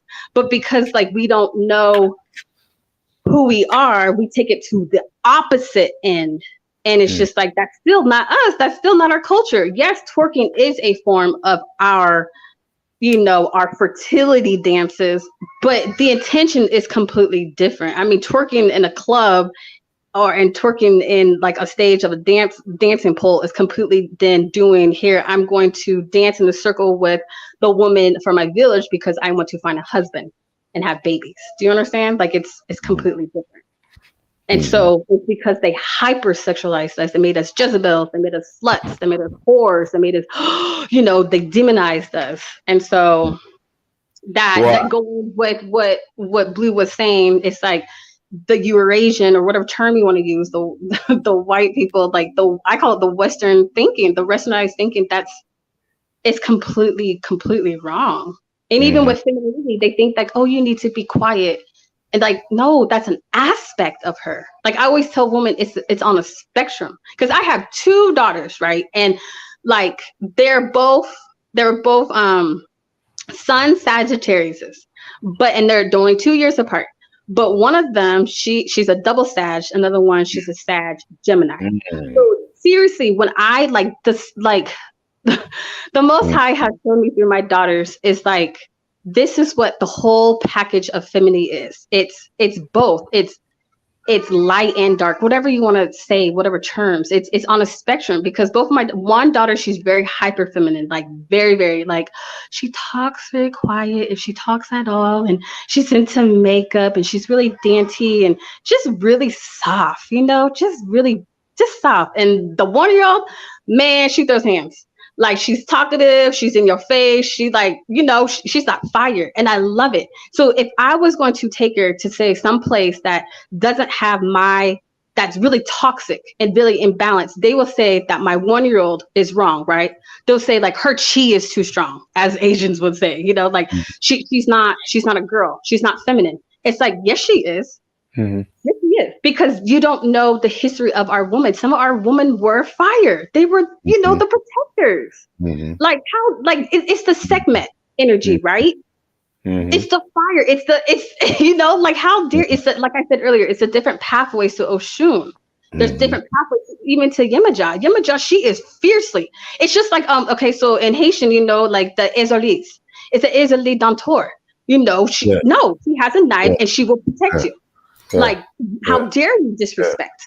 We need that. She's not masculine. She's not out of order. She's not out of place. This is who she is. So it's time for us to start making room for that, because that is our culture. I think it's like you said, it's the balance. And I would agree with totally balance, like with Ursula, Dante, Dantor, then you got Frida, Ursula Frida. So it's this whole balance, the whole embrace, and it's even in the Ifa, when they got, and that's why I'm a respecter of the whole, the whole mother culture, because I like how you equated it to mother tongue, mother earth, mother nature, so on and so forth. That is just about a balance and embracing every aspect. I dare not say, I'm not going to say what Meg Thee Stallion is. I know what a lot of things represent to me and in my opinion, but I will say this. Yeah, we can see that being aspects of a divine feminist culture, but when so much emphasis, again, when you hypersexualize something, when so much emphasis put on one aspect of the culture, when you go to this aspect of, let's say, Oshun, Mother Oshun, and you neglecting, like you say, Yemen Ya, or Yemen Ja, however the motherly aspect, the nurturing aspect, or the various other ones, the changing aspect of, well, we do that, the wrecking, to bring about change, to bring about renewal. Right. I think if emphasis on every aspect, same with us as brothers, when we look at these energies and stuff like that, that being careful to try to maintain that balance and put emphasis, or not emphasis, but try to touch on every aspect that goes into cumulating. Last to say it, like, again, you were talking about Malisa, I believe, out of Benin, which reminds us of, and I see that you are well studied in this, in a Haitian voodoo, Dambala and Dambalawedo. And you find that these higher deities, these higher powers in our understanding contain this divine feminine, divine masculine that works in such harmony that you almost can't, it's ambiguous. It's so harmonious, it just works. It's an energy that is, but for us to understand it and comprehend it, we must dissect it in this divine feminine, divine masculine, but it is an energy that works. You know what I'm saying? So yeah, that's what I wanted to contribute to that discussion. Really just looking at, I think you started it out earlier talking about the Maya, just looking at the balance in all things. And what my man Blue is talking about, finding that balance within a culture and the understanding that addresses us. Stop using their standards and their structure for the measuring marks or the guidepost. Yes, I agree with that, because that you can even use that with education. Because I know Blue and the beautiful Shay Love, like they homeschool their children, and I know that and I know a lot of our people can't right now. So I offer compassion and love with that. It's like, even like there's a standard, right? Oh, they should know this by now. They should know this by now. But knowing that we learn at a different level, we learn at a different pace, we learn just differently, and so just like. It's just, I can't stand it, because it's like, who are you going to tell me that I'm not beautiful, or who are you going to tell me that I'm not feminine as an African woman? Like, you don't know my bloodline. Like, it's kind of like stuff like that. And just like, even, I like how you brought up even the masculine energy, because like, you see our brothers hurting, like the, mental health illness is rising up, and people like to say, the black man's killing the black woman at this rate. But here's the thing: I want to know why. Why? If the statistics are true, because that's not the debate. The thing is like, but why? Why are they not okay that they're willing to kill their own people? Doesn't that make sense? So that's where I want to understand. It's like, okay, if it's mental health issues, if it's generational trauma, how do we also heal our black boys? Because we're telling our boys, hey, you have so-called ADD, but really you might come from the bloodline of warriors. You might be a freaking Shango, or like you're doing too much. Or like my son, like he really embodies issue. He really does. So like when I believe I said in a different stream with Blue, it's like I had to go to his learning thing because they said that he was causing disturbances. And so if you know anything about issue's a little trickster, right? So I went up there and I checked it out. It's like, he's bored. He's very he's a fast learner. And that showed me is that a lot of our black boys, they're extremely bright, they're extremely smart, and they're fucking bored under this white system. So yes, you're going to get so-called ADD. I'm not saying food is not a factor. Yes, food is a factor. Water's a factor. It's all epigenetics. But I'm saying is that a lot of these boys, they need to be out more. Like if we come from a bloodline of warriors, of hunters, sitting up in a classroom, or even in a, like say you men, you're working in a building for 8 to 12 hours, what that's going to do to your energy. Your energy has to go somewhere, right? Mm-hmm. It's just like somebody who has anger, like, you know, like who's more fire temperament. It's like, I'm pissed off. What am I going to fucking do with this anger? So it's probably going to come out like me cussing you out, me throwing hands, you know, or is there another outlet? Can I go run? Like, I need to be outside. Like, so it's just like, I agree. Like, this is a great, great topic, Boo. And thank you. Cause like we have like, looking through their lens, we're so quick to be like, oh, you have this issue. You have this issue. You're wrong. You're right. But according to who? You? No, like, right. I'm not fucking Greek. Like, I'm not Roman. Like, no, I'm not going to do that.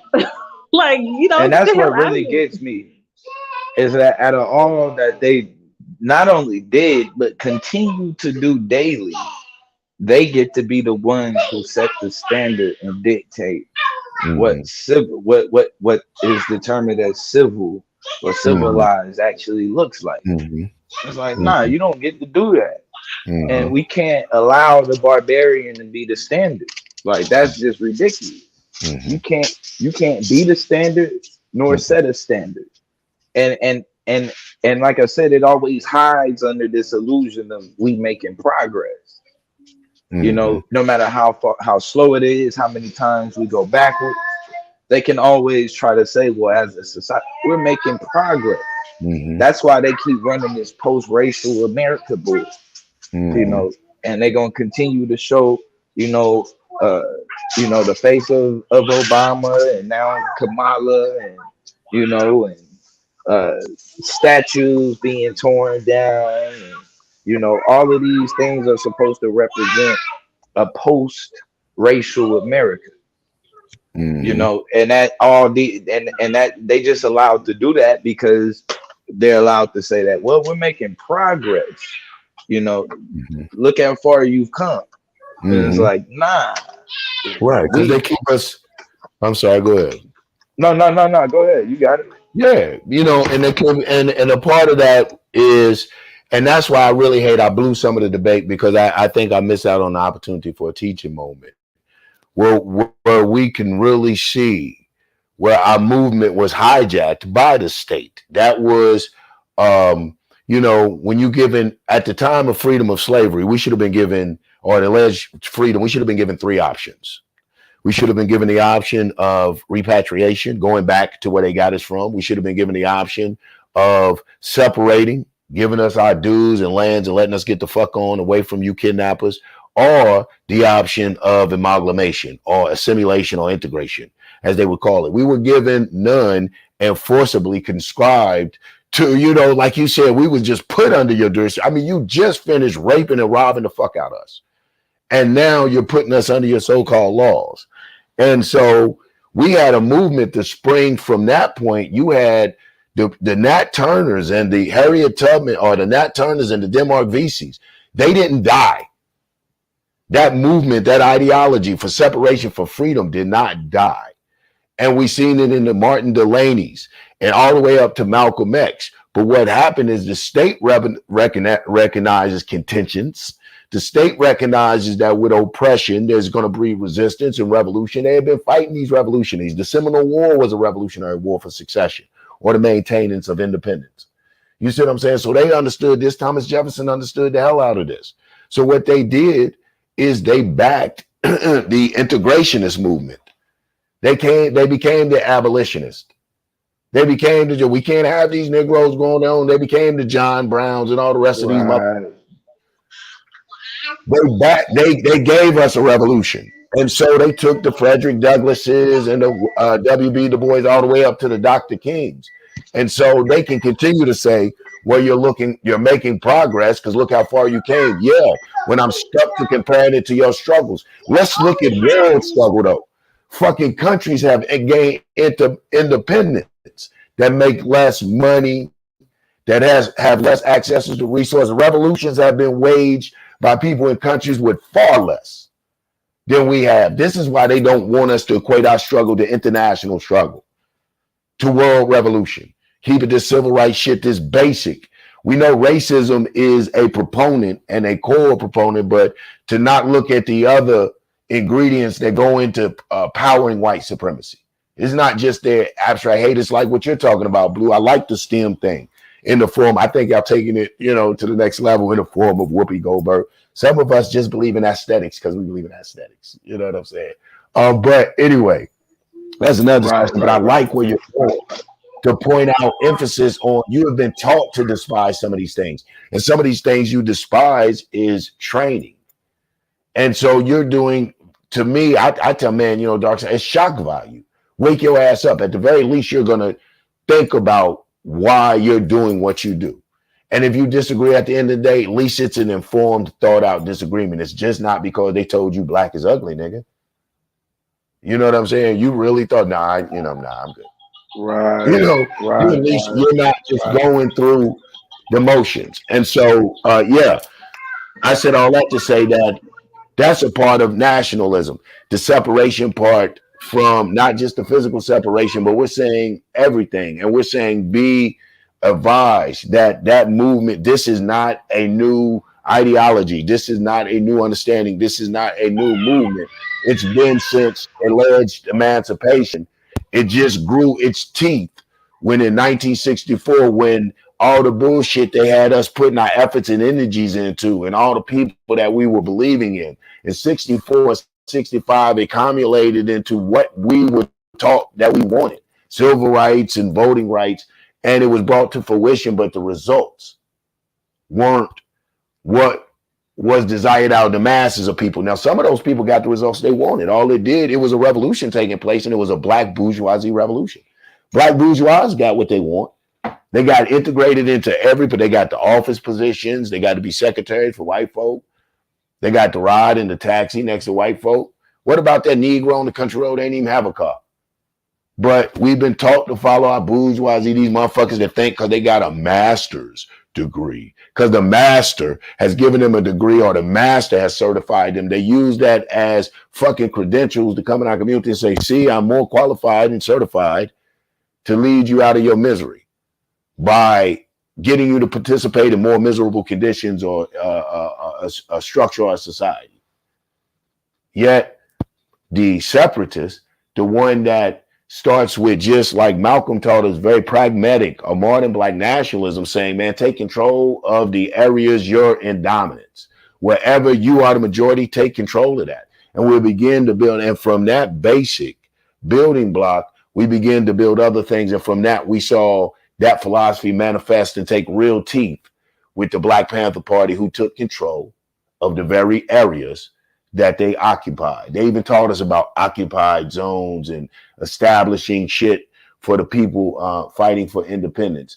And they introduced black nationalism, or those who were stuck in neo-black nationalism or neuro-black nationalism, into a form of internationalism.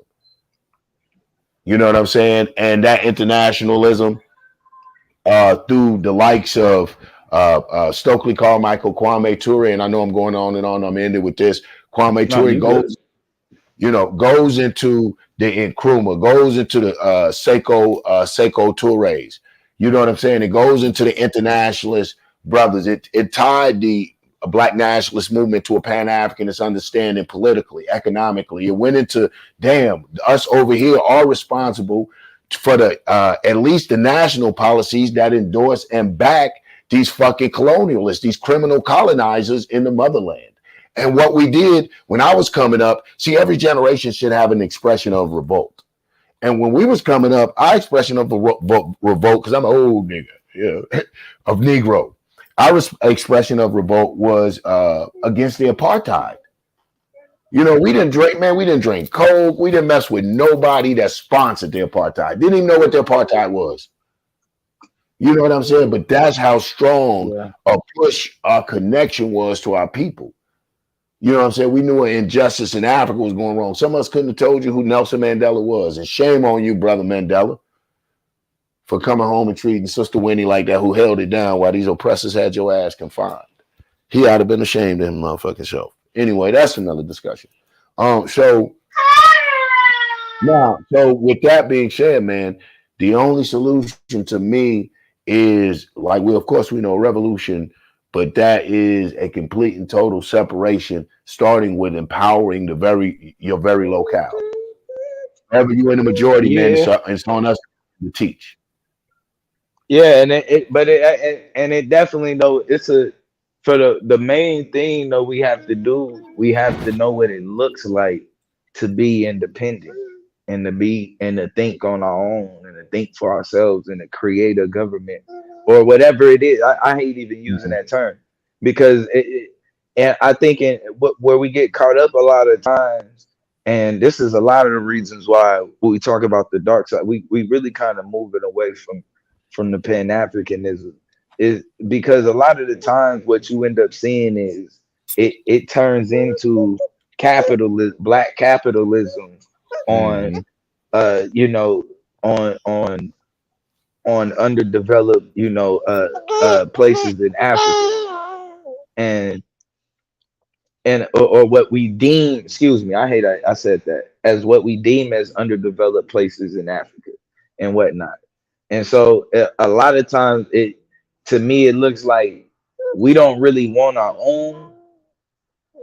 Well, I think we say we want our own, but I think our idea of it for the most part is the same as this.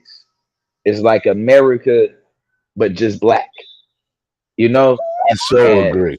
I so agree. That bro. To me is a danger. That's where I think our mindset is in spirit. It to me it's a bothersome to us spiritually too.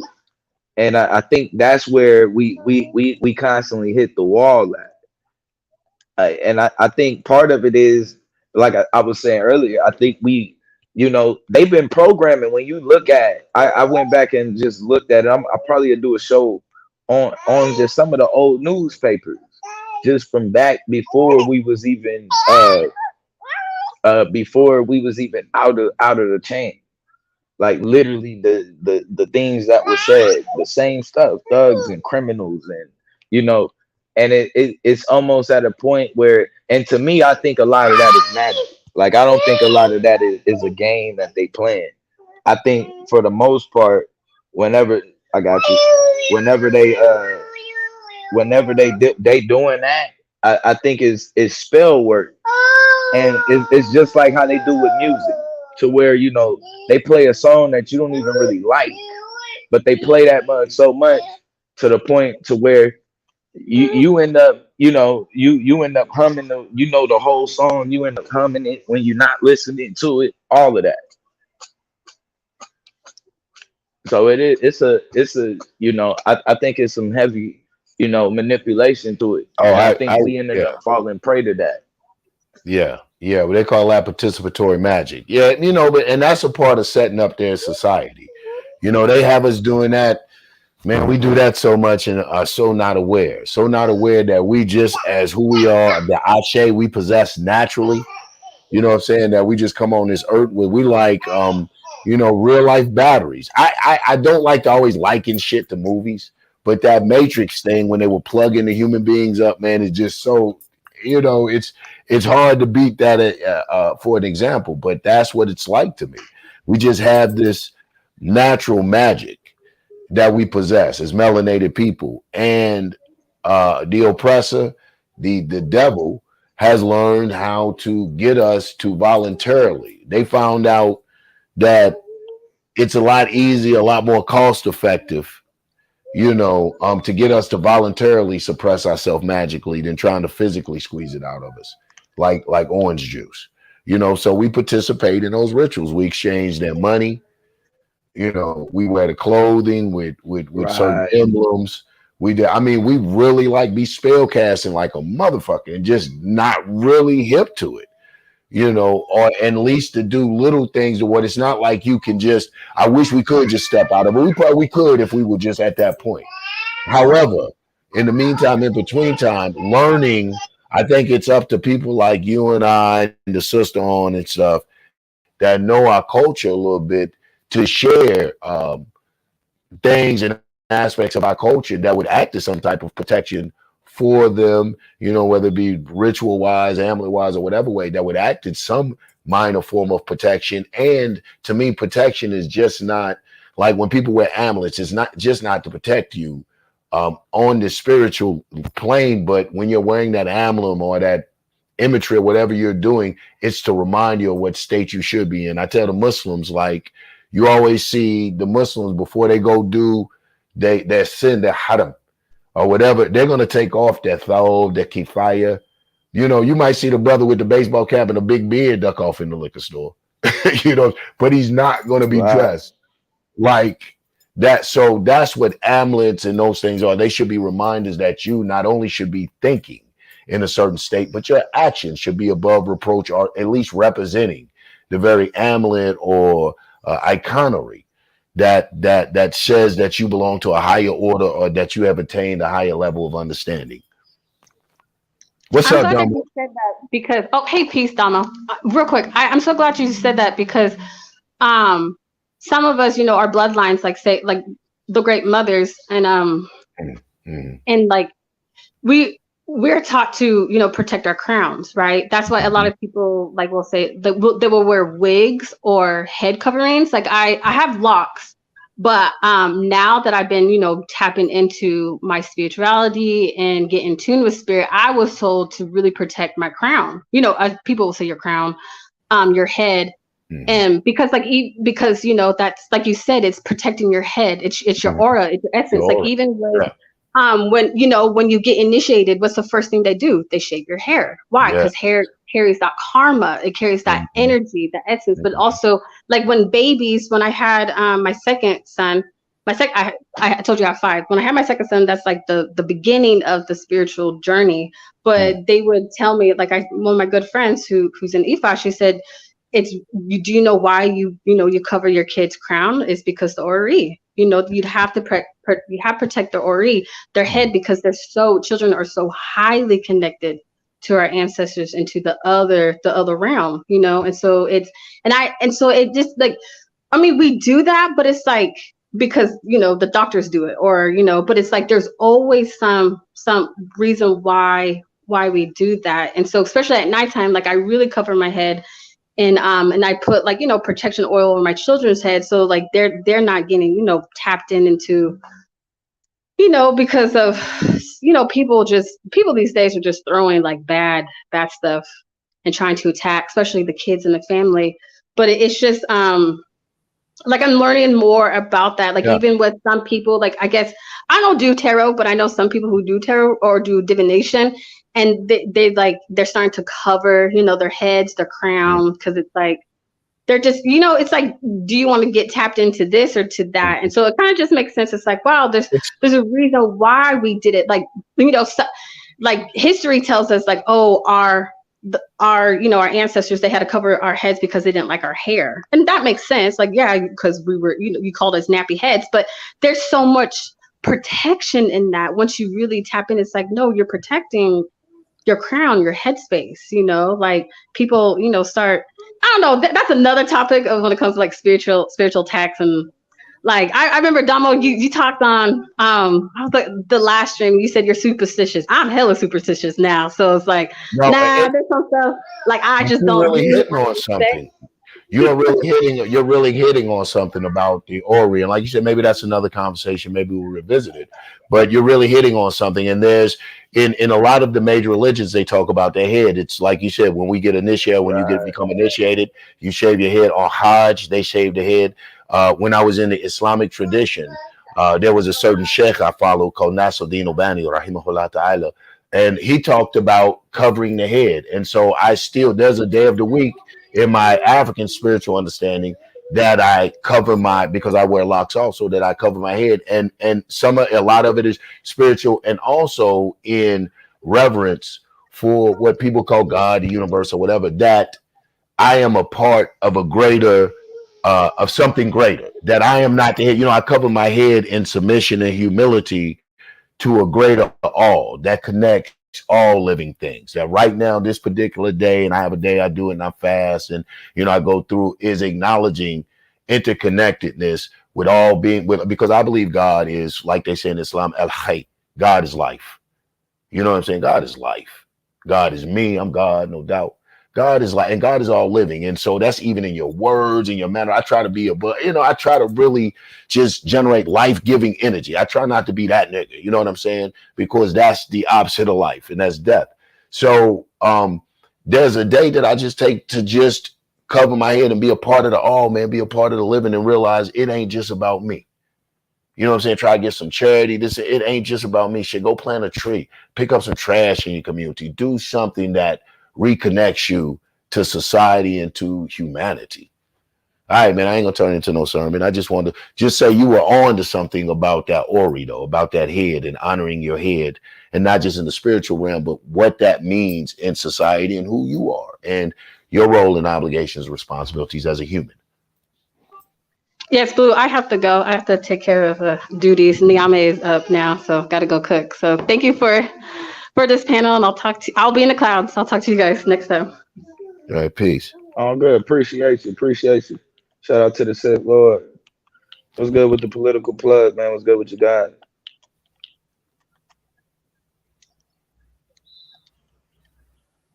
Oh shit, I see. Yo, shout out to the what's Sith. good with y'all, man? What's good, man? What's good with you guys? Man, shit, man. I just I'm listening to what y'all talking about, bro. I'm gonna be for real. I don't think niggas understand how bad like the concept of race fucked us up.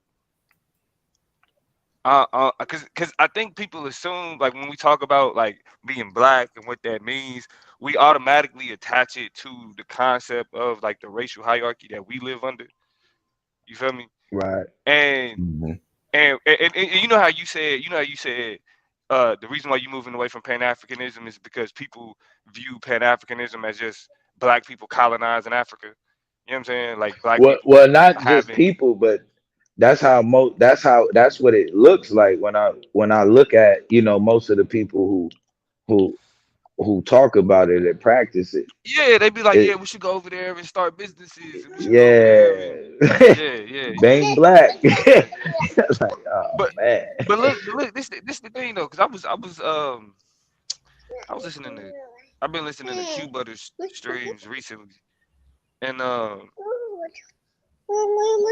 he like I'm gonna be for real. The conversation of mixed race on YouTube is like one of the most counterproductive, destructive conversations that ever take place. You know what I mean? Like when we talk about like quote unquote a mixed people, we all mixed fucking people. There's no such thing as a pure bloodline. There's no such thing as pure genetics. All humans on Earth are 99.6% genetically identical. All humans on Earth. It's just that our genes are so they so wide reaching that 0.4% is responsible for like 12 million different sets of, you know what I'm saying, genes that determine our physical appearance. But it's like when niggas talk about having black blood and, you know what I mean, like not being a real black or pure black and all that other shit, bro. It's just like, well, like what y'all talking about, people attempt to try to take the cultural conversation that y'all having and then attribute it to some genetic conversation that's completely pseudoscientific. Like y'all talking about culture, you feel me? Like which is the real important way to understand black people and blackness. But what happens is we start then attempting to have a genetic conversation about who fits within that culture. You can't do that. You can't do that because blackness ain't none of our inherent culture. Blackness is how we took the remnants of what was left from slavery and built upon that. That's how that shit functions. Yeah, it's crazy. It's crazy though you say that because I kind of look at nigga in that way. Like I don't think nigga is the way it is used today. I don't think strictly to black people anymore. You know, I think at one point it was. Wait, Blue, wait, Blue. I think No, other go people ahead, see go ahead. themselves. I think it's become a culture though. I think being a nigga is now like a culture. And I think multiple people embrace the culture of being a nigga. Yeah, but I'm saying, yeah, well, hold on, yeah, like Cambodians, they think I got you. you know, Mexicans. It's a bunch of different people. Bro, it's proximity, bro. And I'm glad you said that. I'm glad you said that. You feel me, bro? That's why when I tell niggas that race is like race is a hierarchy. Yes. White at the top, black at the bottom. Right? That's the hierarchy of race.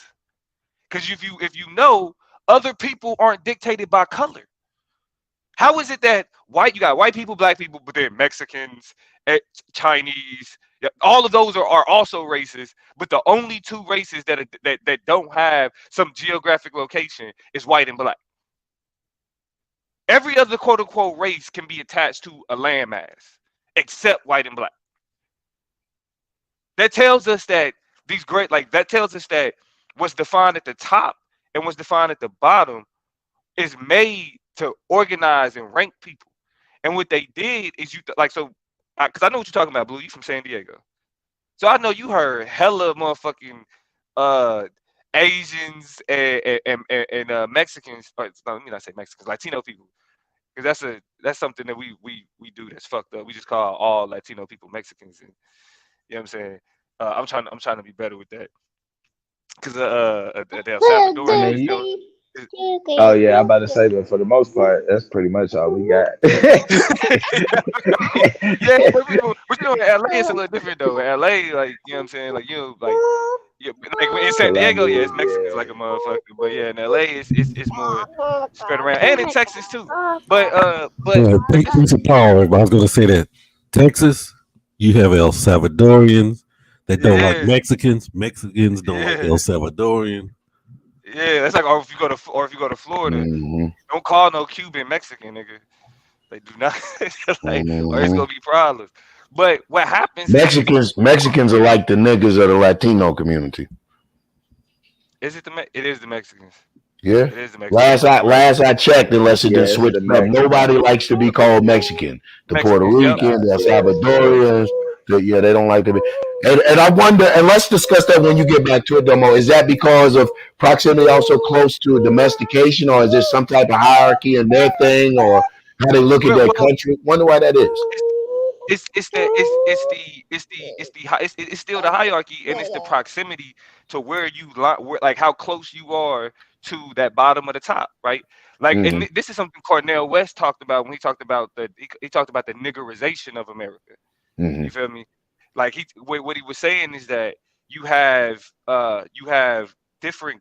One, you have people embracing like that nigga concept, depending upon how close they are to the bottom of that hierarchy, right? Like Mexicans are at the bottom of that hierarchy, right? Poor people are at the bottom of that hierarchy, right? Like you hear more poor whites or poor Asians that don't fit the model minority portion of it that use that language, while more affluent, you know what I'm saying, Asian people, they don't move like that.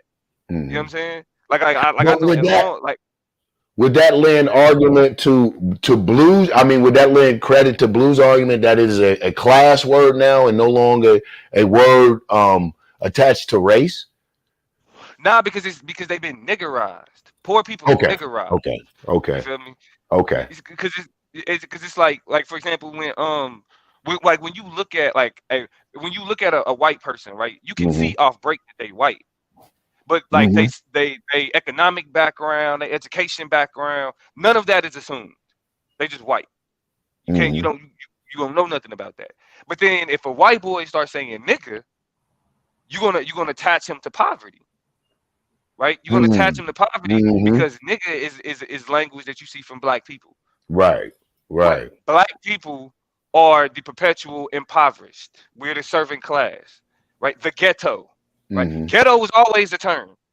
Ghetto was always they had Jewish ghettos, Yeah, in right, during Warsaw, the right? World Holocaust. War II, absolutely. In Warsaw, right? Yep. And all that did was define a dilapidated, tore down area, right? Yeah, that I believe ethnic classes are confined to, or something like that. Part of that definition.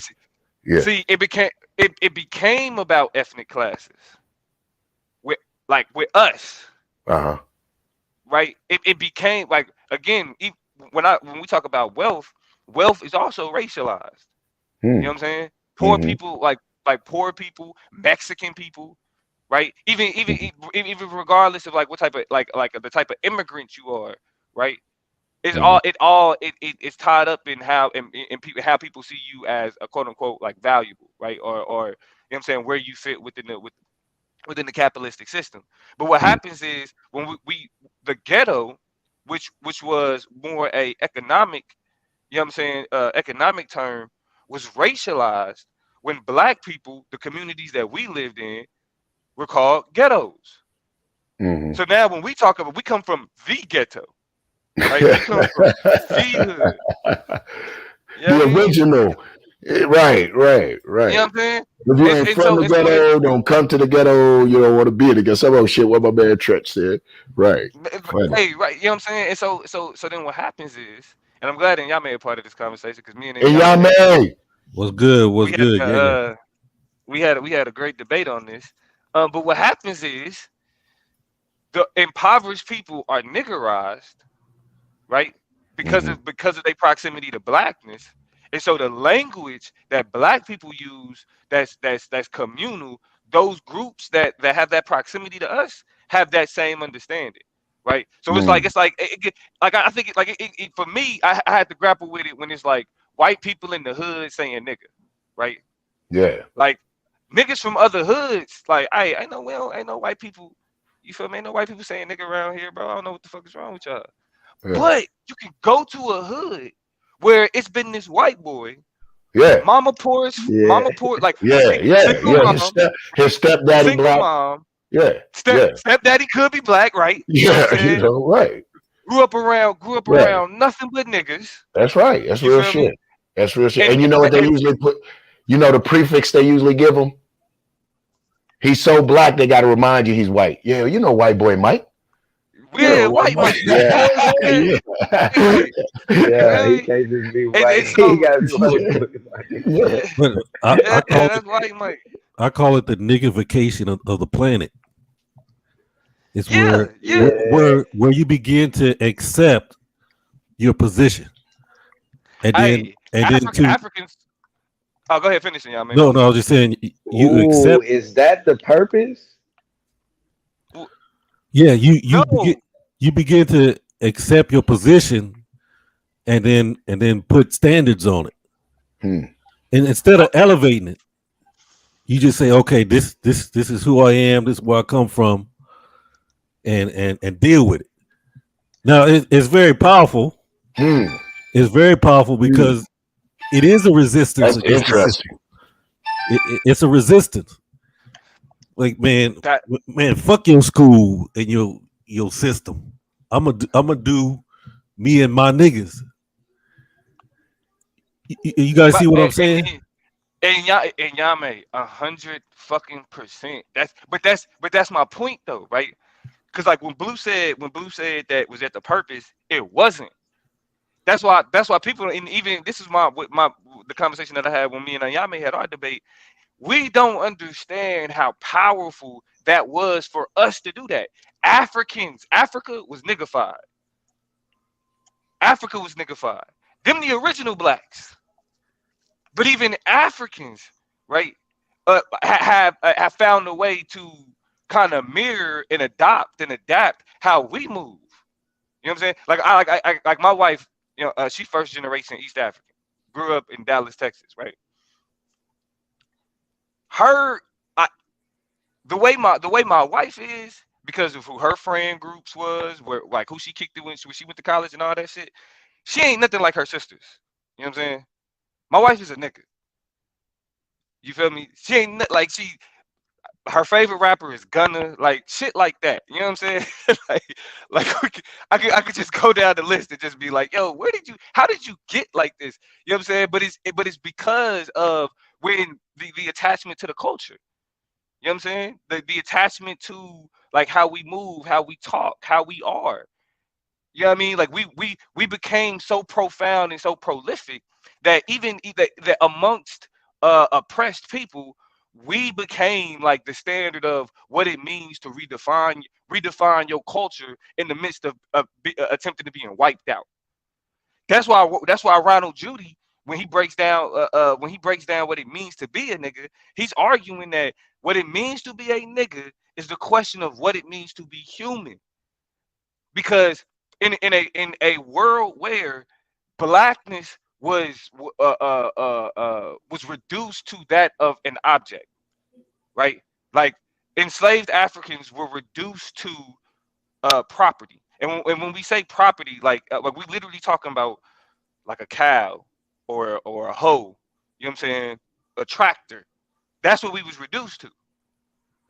That leaves no room for a people to develop a culture because they're only utilized for their energy. They function, right? So how do people develop culture in that?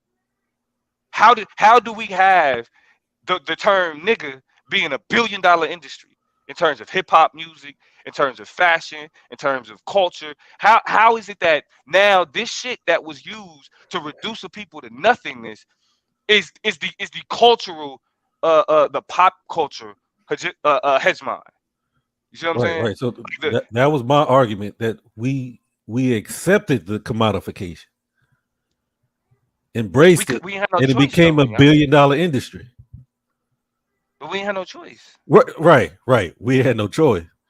I mean, I'm gonna say we did have a choice, but it's very difficult to make that choice because the alternative to that is a revolutionary choice where you still might lose your life. But but you know what? Oh, go ahead. No, I'm saying instead we said, okay, we're gonna turn our condition into profit. Whatever that means, whatever that takes, me and my niggas gonna make it. If I gotta pimp my way out, if I gotta sell my body, whatever I gotta do, I'm gonna commercialize my position, and that's what we did. But you instead, you don't think that's trivializing our movement a little bit? I think that's oversimplification. I mean, when you it is, but this is YouTube. I could get deep. Oh, yeah. Well, I mean, and I think that not even getting deep, but just presenting, I think really, because I don't want it. You know, what happens is I think sometimes we start really beating, like we should kick our own asses for the opportunities we pass to, get ahead. But, that selling our culture and shit ain't cool. But we look at the conditions that create that type of vulnerability or that type of susceptibility to them coming in and robbing us like they do. You know what I'm saying? If you starve a dog and you throw a dog a steak, that motherfucker gonna devour it. Now you put 2 pit bulls in there and you done created them to be fighters, and capitalism is all about competitiveness, and the reward and ours is about competing to get the money. And the way we see the reward of capitalism is not like the investment capitalist who counts the reward of capitalism through profit. We see the reward of capitalism through actual material possessions. So now, and this is the same thing that we're fighting for. You know what I'm saying? So now we got, we're susceptible to, like you said, just open to them coming in and us selling our souls and killing one another for the very thing that we think embodies the American dream or embodies capitalism, that car, those shoes, those this, and we don't, because we're consumer capitalists.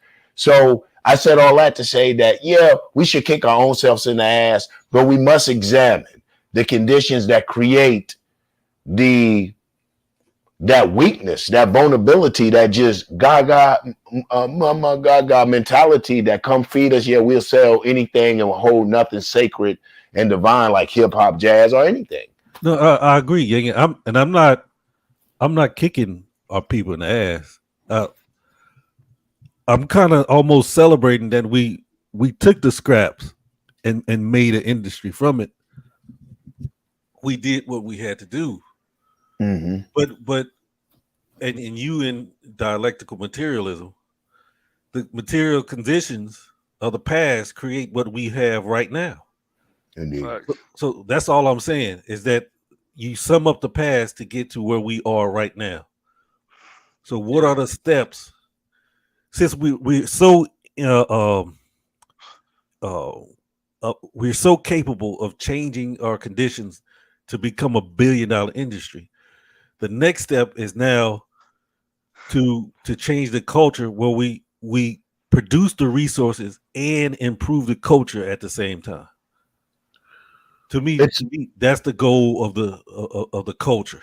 That's right. But and it goes to what you're saying. I agree. We one of the things is, and I'm not going to be dominate the conversation, is making sure that we not only control it to benefit us, we have to stop selling it. Once they realize that we do so, they allow us to be the prototype.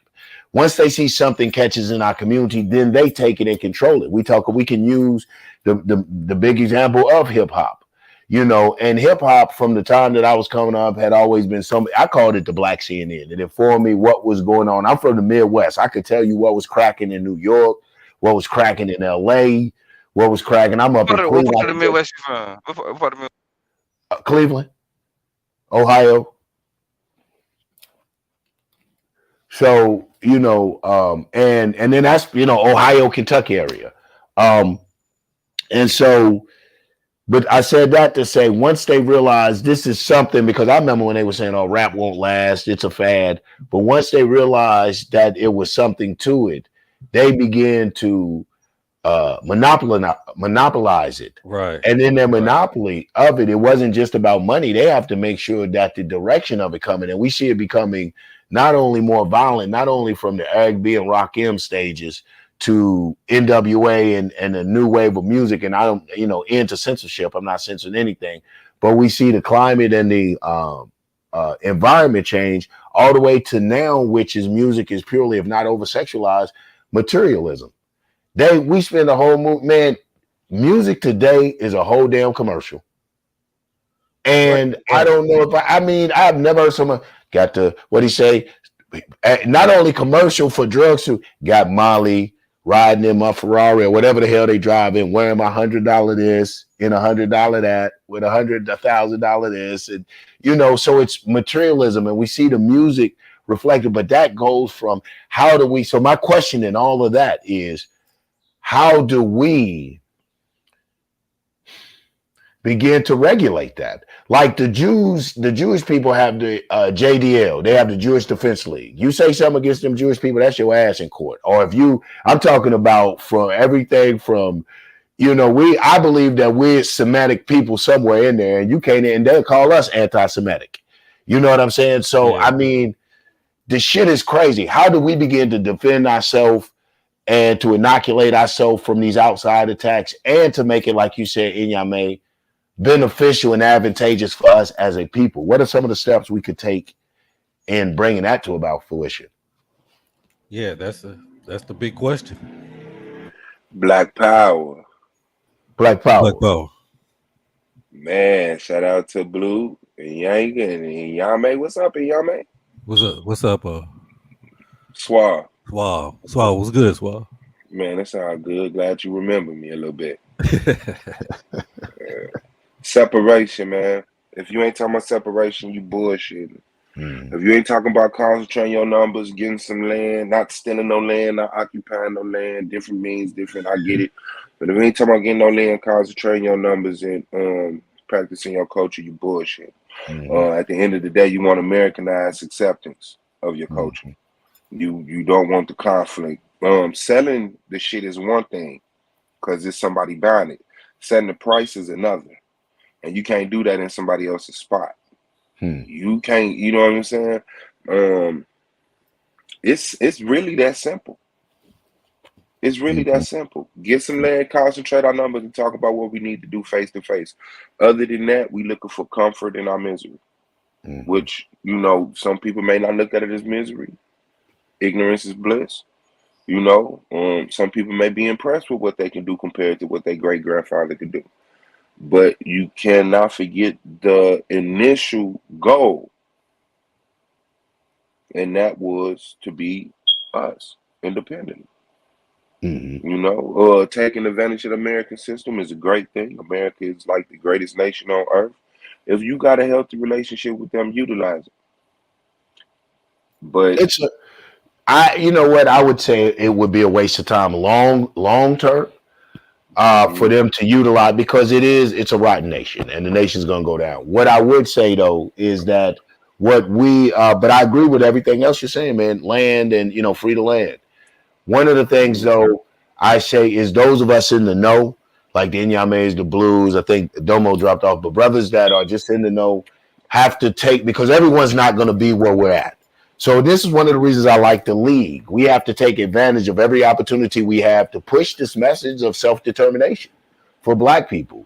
And once we begin to push the message of self-determination in our people in more numbers than not, begin to look towards avenues for self-determination, then amongst ourselves, we can begin to have more serious councils and hash out more direct plans. We can start, well, this is how we do it. We can argue that point. But right now, us as self-determinists, and I'm a Black nationalist, are too just too outnumbered, too outmanned, and too outgunned at this point in time. Now what we have to say. Outnumbered by who?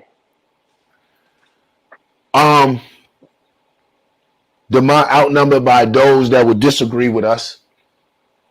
That are us? From any sector of life.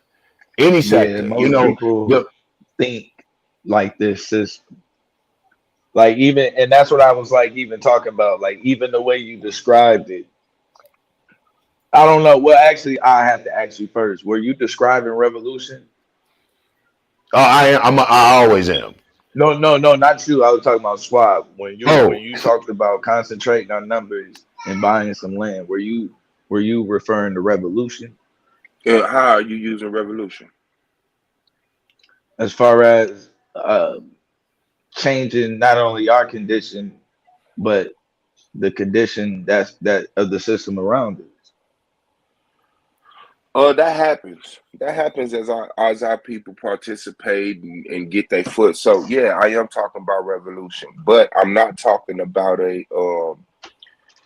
See, the thing is, you're Black, and a lot of people like to divide each other up, and I don't look at that as the right thing. So yeah, I'm a separatist. I look at myself as a Black nationalist also. I don't know to what exact definition or whatever, but Black people got to work with Black people. The Black people that want to work in Washington have to work with the Black people that want to separate. We all have to use our power, our foot, and our position to help each other. It's like I've always said, the three pigs. You know, some people, everybody want to build a house, but everybody look at each other's house as the house of straw, and the house that they want to build is the bricks. Okay, well, help me build my house of straw. I'll help you build your house of bricks, and then we'll see which one is really the house of bricks and which one is the really house of straws. But if we're not working together, we working against each other, and that ain't gonna get us nowhere. White people ain't got to do shit. As long as the people I think we've seen that though. Seen what? Like, I think we've seen that. Like, you know, that's pretty much where we at now. Where, you know, you'll see. You know, every now and then you'll see this church mess with this church, and or yeah, but nobody's messing with the this Quran. Nobody's supporting the separatists though. Nobody's supporting the separatists. Nobody's supporting the nationalists. And well, they the all nationalists and the separatists have a problem with the people who, you know, the integrationists or the participants. As churches working together ain't that. As long as you got that Bible, you accept it. We know that. You have a Bible, Quran, Torah, anything. Long as you working within their laws, that's their laws for thousands of years. So you ain't on shit. But when we come together and we not talking about the Bible, we not talking, despite all this stuff, what we talking about? Food, clothing, shelter. Well, where do you feel comfortable living and eating at? Over here. Well, I feel comfortable over here, and we got to use each other's, you know, power. We got to use the power of the vote to help the separatists. We got to use the threat of the separatists to help the vote. You know what I'm saying? Like everybody has to be the tool that they is, but work to build the same structure. I don't know, man. I would question the effectiveness of that. No, you said work to, that's the problem. You said work to build the same structure. Yes. We trying to, that's what I'm saying. But like I think like a huge problem with that is the separatists fundamentally are against shit like voting. You feel me? Like that's where it's like it's one thing if like these are like ideologies that could operate off synergy, right? Like it's something about separatism that makes working in or you know working with the government or voting and that type of shit. You know what I mean? It's inherently like I'm against that. You know what I'm saying? And like we gotta stop what you're saying. I get what you're saying because Mm-hmm. I'm the type of nigga that's like I'm for black people. Period. I think my lane is politics though. You know what I'm saying? Like that's because to me politics dictate power. And anybody that's willing to remove themselves from politics is saying that they don't want they don't want anything to do with influencing power, right? So I get the point, but as somebody who operates from that standpoint, when I'm talking to people who, because I'm anti-establishment myself, my damn self, and me being anti-establishment is the reason why I pay attention to politics the way that I do, because I understand the danger of the establishment. I understand how the establishment controls how we see each other and how we see ourselves. But you have other like separatists, you know what I'm saying, like you was talking about, that are just like, fuck no, we don't need to have nothing to do with the government. Involving ourselves with the government is integration. We got to stop that. We can't let those people be the voice. We have to evolve, mature, man. We got to get rid of the hurt. A lot of our decisions are made off of hurt, and you know we spite ourselves a lot of the time. I think we have to win them over with reasoning. Like you have to. This like what Domo was saying is ideology. You have to like I'm a black nationalist. I'm a separatist. I don't believe in that you can get anything from participating all for the advancement of this government. I think that it was founded in wickedness and the whole nine. It goes with all the rhetoric that we spit that I'm sure all of you have heard. What I am saying though is like, and what I thank the likes of Malcolm X for and other nationalists in my time, and I'm hoping that the younger nationalists that come after me take the ball and help it evolve further, is that we believe in a more practical black nationalism and not as stringent and strict as classical or strong black nationalism, which says, like Malcolm started to usher in, wherever we're in control of. So we push those people that are in the politics to what's called very radical. I try to push them to radical reforms. And while pushing them to very radical, defund the police, I mean, as radical as you can fucking get it, push the government to acknowledge its contradictions, to acknowledge its unbiasedness towards you. You have to push these contradictions and make them blatant in front of the people that they say, see, this very state that you embed, that your enemy ain't just white people, it's manifested in actions of the state. And this very state that you're putting your faith in, even though you went through Supreme Court law, you are protesting, it's laughing in your face. 1964 and 1965, Civil Rights, Voter Rights Act type shit. However, what we feel as revolutionary black nationalists, practical black nationalists, is having a solid plan, not just in speech. You know, because we black people, we done heard the fly as rappers, not just in speech, but something tangible. Like I heard someone earlier say too, I think it was Inyame, that we have to see some shit. So a lot more endorsement, promoting, and pushing of a self-determinist ideology, almost going back to like the days of a Marcus Garvey, though we may not get that large in propaganda, but with that type of oomph and pomp and fare. You know what I'm saying? People don't know that we've been around as long as the integrationist movement, as long as slavery has existed. And even before then, when they slapped the first shackles on us and the first black men said, and tugged back, that our movement was born. I don't think we put enough emphasis on it. Yeah, that's what I said. Never forget the initial goal, which was leave me alone. Right, but I mean, if you begin to tell them to invest and build, not towards, like I said, I was agreeing with you on some of the things, but not really build them a house in America. Separatists is not saying let's build them a house in America, but more or less we're trying to use this as, in a sense, so many of our people do participate in the political processes of the Americas, that we're trying to use that as an educational tool to point out, to expose the contradictions of America and to educate our people to the nuances of government. We can't very well talk about being a self-governing people and have no idea how governments are operated. So we use it more as a teaching tool than a real tool to salvation, if I'm making any sense.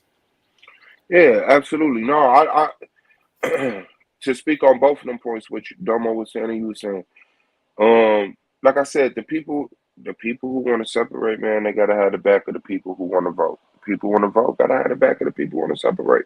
We gotta stop letting what was, or like it's like a mental barrier. But people just know this is just how things go. What you can change that with your action right now. But people not comfortable enough to say, you know what I'm saying? I'm a separatist. I'm a black nationalist, and we gonna rally behind this political figure. Like, hold on, fam, that's a contradiction. But it's not. There are things, like there's work to be done. There's things that you could do. Like the gates have been moved. We're not pinned down like we were pinned down. We could do things. It's just we know that there's a cap to that. Also, we just can't prove it because ain't nobody got up there. By the time shit got tough, everybody was paid, everybody was comfortable. Motherfuckers start, forgetting what the initial thought was. When they was hungry, broken, homeless, in this place. Now the motherfuckers got a little money and they accept it. It ain't that bad. But despite all of those things that we can gain, we have to keep our initial mind state of let me be. But there's work to be done. I use the metaphor, you got to use the prison library to fight your case to get out of prison. You don't hate the prison library. You don't hate the prison gym. You use the prison gym to keep your body right. You use the prison library to keep your mind right. But the goal is to get out of prison.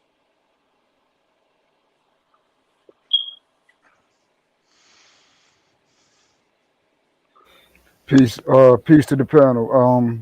Yeah, facts, Swab. Peace to you. That's a very good analogy right there. Gotta agree with that. Yeah, I think when we're looking at revolution, often people associate it just with the gun, but that agriculture is a very revolutionary act. Like brothers talking about getting land. We gotta get what you said. I said, no, I want you to finish. I was saying I was just making an offhand comment. I disagree. I don't really see how, but I didn't want you to stop your build though. Understood. Yeah, what I mean by agriculture and the development of soil is that's one of the main factors that we're going to have to deal with at least sometime in the future. So we should be moving towards the acquisition of land in America and for Africans, in my opinion. For any people that want sovereignty, control of agriculture and land is one of the chief things that you need. It's a principal thing that you need to be able to sustain a population. So we should be working, and I believe that is a revolutionary act, especially if Black people begin to move that way in mass, as far as the acquisition of land and the development to be able to support ourselves independently. That's what I mean by being revolutionary, not just coming out of the barrel of a gun. Yeah, I think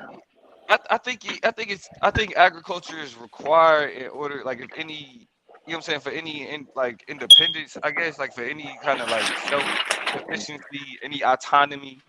You know what I'm saying? Like, and so I can see how like any steps that move us towards being autonomous can be viewed as revolutionary.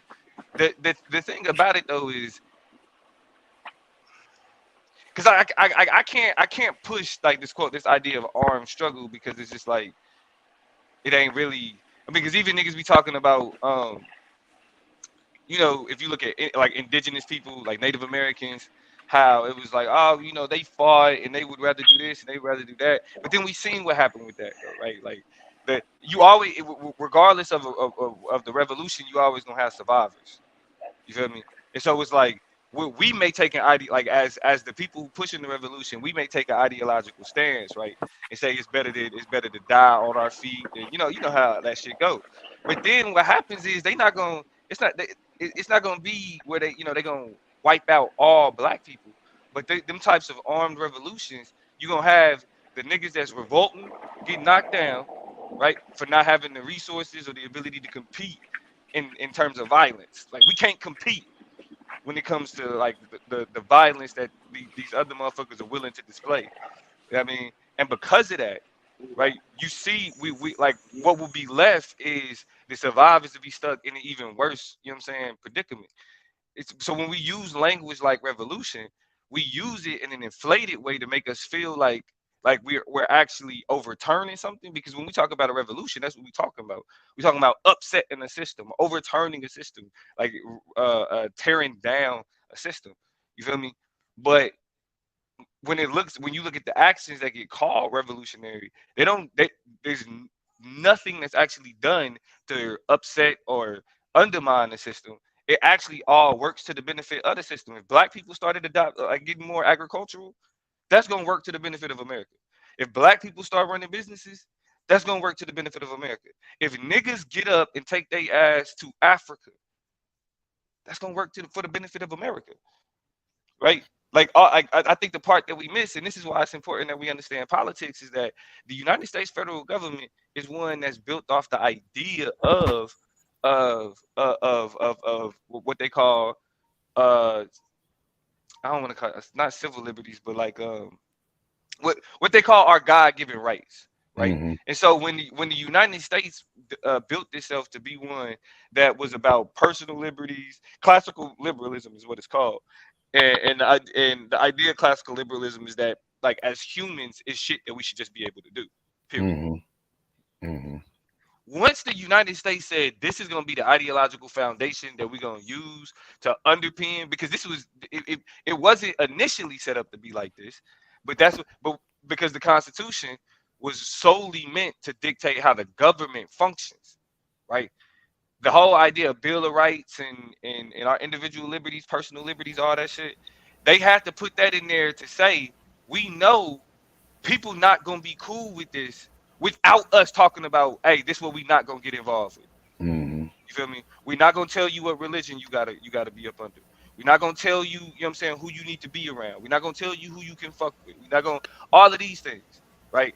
So as we move forward and we get to 2022, when we've gotten rid of Jim Crow, when we've gotten rid of de facto overt racism, when you have the Civil Rights Act that pretty much creates the protections that the Bill of Rights affords, make sure that there's no conversation about race and sexuality and gender and all that shit. Once all that shit's put in the law, right, now it ain't no more excuses. Because it was easy when it was like, you got to be a Christian or you have to be this. It's like, okay, boom, we got to fight against that. Like you can't tell us what we got to do. That conviction was there because it was an overt example of somebody saying you can't do this. It ain't shit in the United States they say you can't do. Niggas want to build land? Go ahead. Or get their own land? Go ahead. Niggas want to go back to Africa? Go ahead. Shit, niggas want to go to Mexico. Yeah. And that's the biggest trick. You know, even when we talk about revolution, we have to understand first, we have to ask ourselves, I think revolutionaries have to ask themselves, what revolution are they fighting? Like me, I'm fighting a people's revolution. I'm fighting against, I understand what state's supposed to do. I'd use as example the Black Panther Party under when Huey Newton founded it. It's about the rights of people, you know, not just self-determination for Black people. We say self-determination because we know the state will not give us what we need to bridge the disparity between us and every other people out here We know what black so-called black African Americans here, melanated people in America, were bred for. We know we are the fuel of this country. We know that you mean no fucking good for us. And as a people, we will not be able to advance as a people. You might cherry pick a few of us and then try to parade them around as some type of progression. So we look at the Black Panther Party. We tend to take for granted what we have. You do know before, what was it, 1968 or 9 or something like that, there was no food stamps. There was no food programs. You had starving black folks like nothing. You know what I'm saying? There was no health that addressed us. There was nothing for infant children, WIC, women, infant children. There was none of that until revolutionary actions were taking place. And like any revolution, what it is about is making the government really, to, like Domo said, over topple the government. But if you can't over topple, which the Panthers were unable to do, they made the government concede. They made the government concede to the needs of the people. And that is a part of revolution. And we can't forget those type of victories.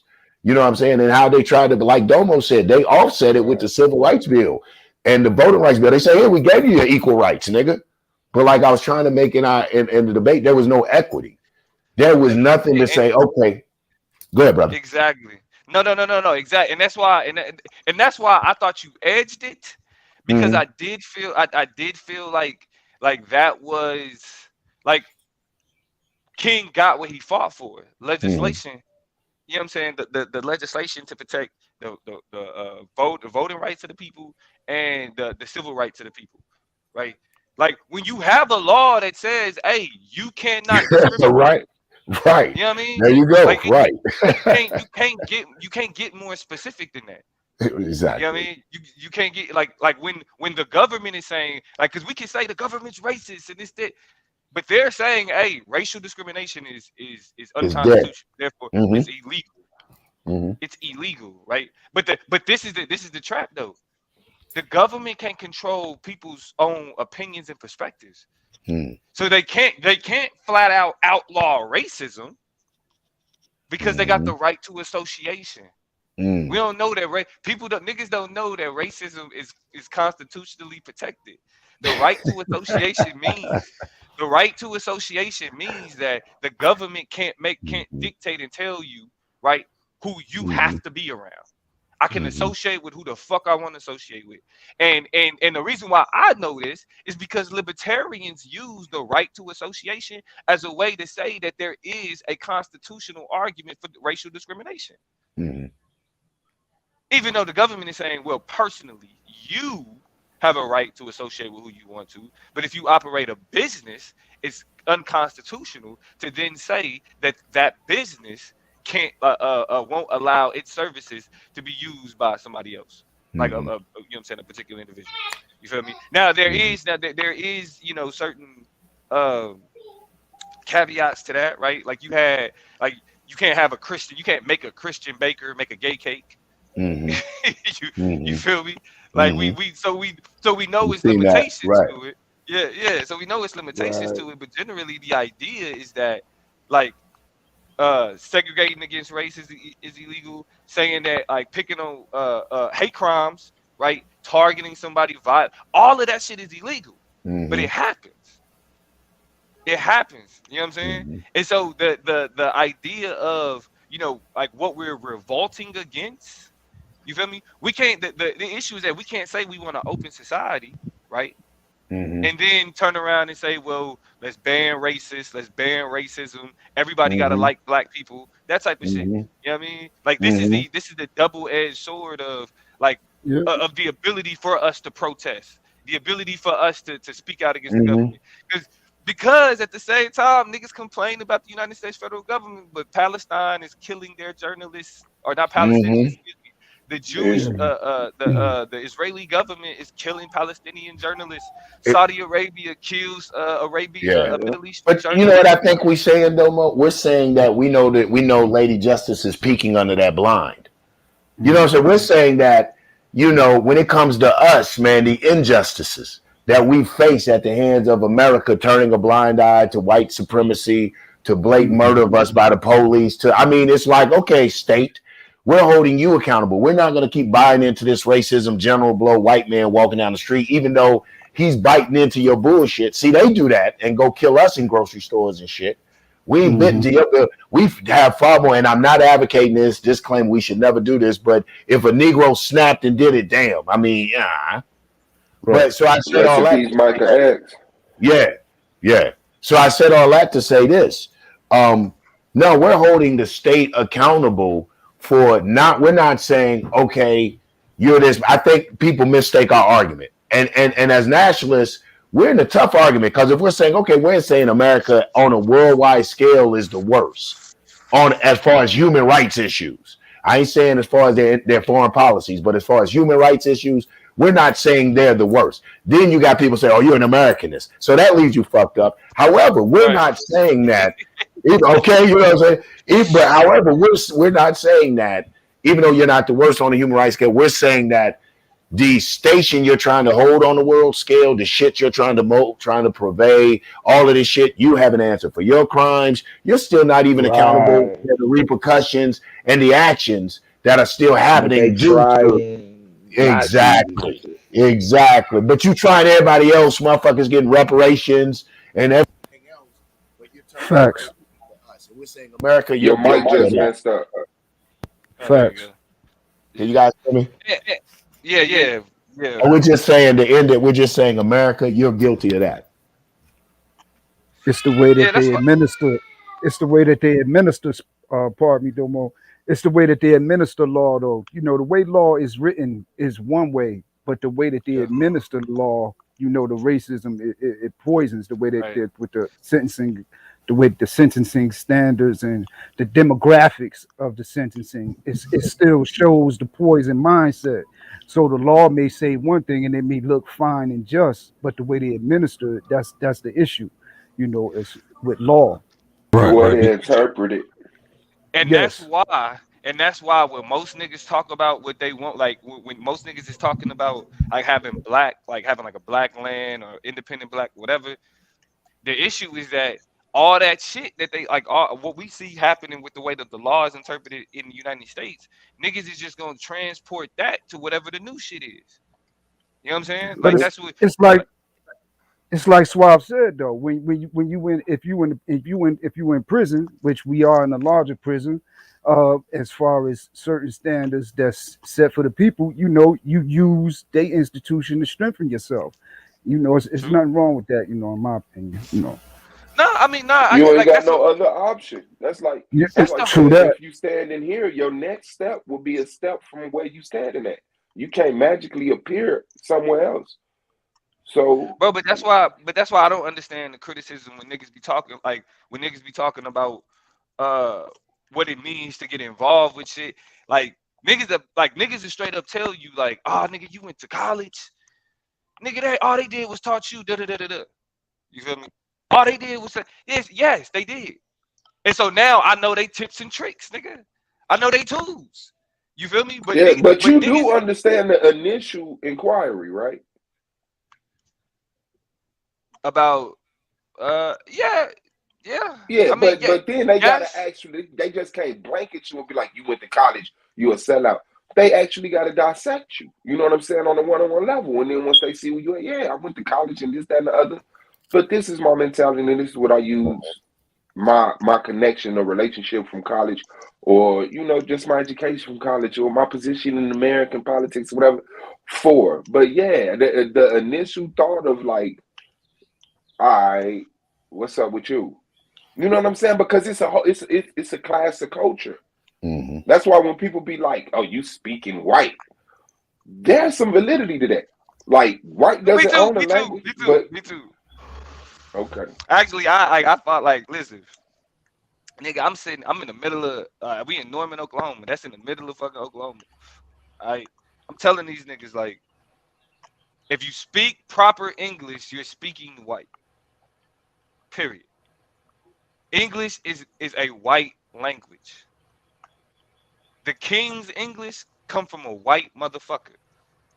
This is not saying that intelligence, because the problem is that niggas say they equate speaking white with intelligence. No. You can speak white than a motherfucker and be dumb as shit. You know what I'm saying? But what is the reality though of the United States? You have to speak English. But again though, the idea that this is a melting pot. This is somewhere where all different people can come and then why we don't speak all different people's language? You know what I'm saying? Why is it that people feel comfortable enough to tell people who speak another language that we hey, over here we speak English? Yeah, we semi do though. I think the language is just as bastardized as the people. Like, our days of the week. You know what I'm saying? How there's certain words that are Norwegian, certain words. I think the American English language is just as bastardized as the damn people who made it up. The Jersey. Give me a strudel or whatever. I'm sure we have things over here just from, like I said, proximity, or like you guys were talking about earlier, which I thought was an excellent word. Proximity, just our proximity to these various groups. And the forming and the founding of America, they just started incorporating the different. I think Easter is an English word? Isn't Easter another word? Yes, Easter is, but it all derived from certain Latin and yeah. I get if we go in there. But I wanted to say this about revolution too, which is some great points when we talk about after revolution, and if we just import should we win the revolution or have our land, however it manifested itself. Should we just import our oppressors' ways? It'd be the same thing. And that neocolonialism is a very real danger in any revolution. Yes. But I think that you find when we study revolutions internationally, that most revolutions are two-part. Because most revolutions are led by the intelligentsia. Let's go and keep it real. Most revolutions are led by the intelligentsia. Fidel was a lawyer. Lenin was a fucking lawyer, doctor, something. Right. The intelligentsia leads a revolution. And a lot of times, so when the revolution is won, they just, like that word again, through proximity and through the schooling and everything, begin to bring these bourgeoisie or these ways that the oppressor had. And most revolutions always culminate in two revolutions. The most popular one is the one in Algiers, when they threw the French's ass up out of Algiers. And then they have their most ferocious revolution was to get rid of the Revolutionary Council of leaders that threw the fucking French out because they say they were more oppressive than the French. The neocolonialists. Neocolonialism. Yeah. Well, I think that's always a very real thing. But I think nature, through historical materialism or historical material dialectics, we see that in itself begins to fold itself out, because every revolution damn near plays itself out like that. So yeah, we may see it, but if we're attached to the method and mode of revolution, then we know we would see that second revolution of a people's revolution to get, to bring the intelligentsia in check.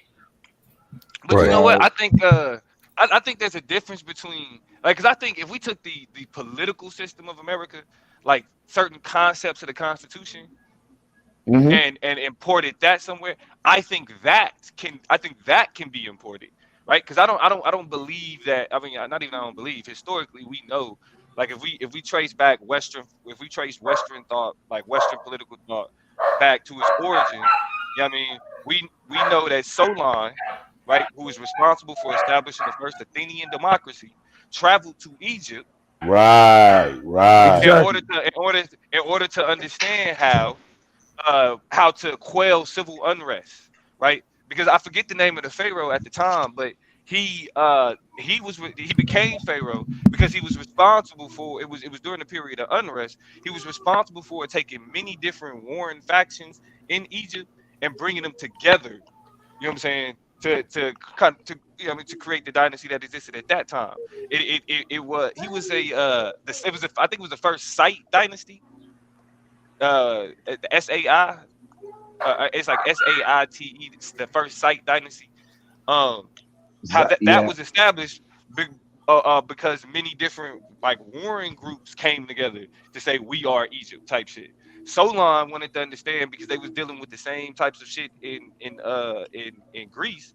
Solon wanted to understand how he made that shit work, right? So we know that the Athenian democracy is the basis for the Western democracies that we have today, and we know that they got that. So if we say, well, as black people, we trying to like export that shit, like we can. Those tools are the ones that's being used. What we have to leave behind is how we interpret those tools.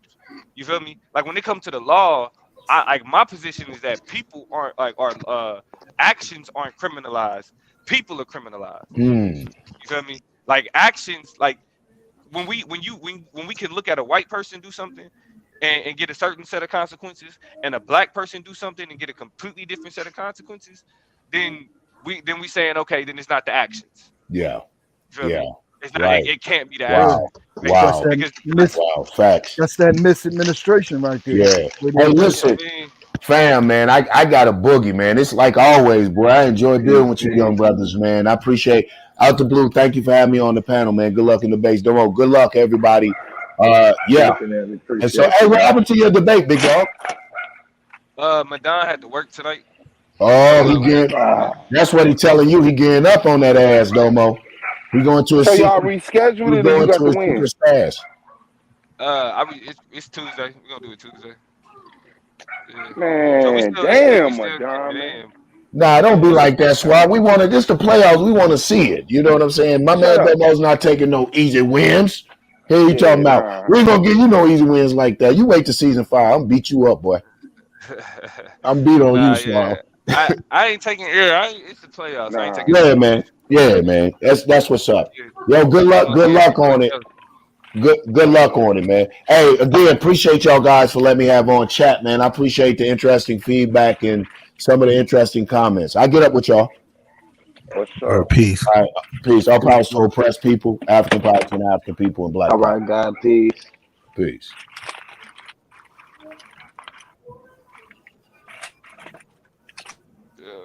But yeah, man. So I feel like when we talking about you know what I mean, like our shit, the idea is niggas think that it's like the government shit that we gotta leave behind. It's like, nah, it's really a social shit. Like it's how we understand each other. It's how we understand blackness.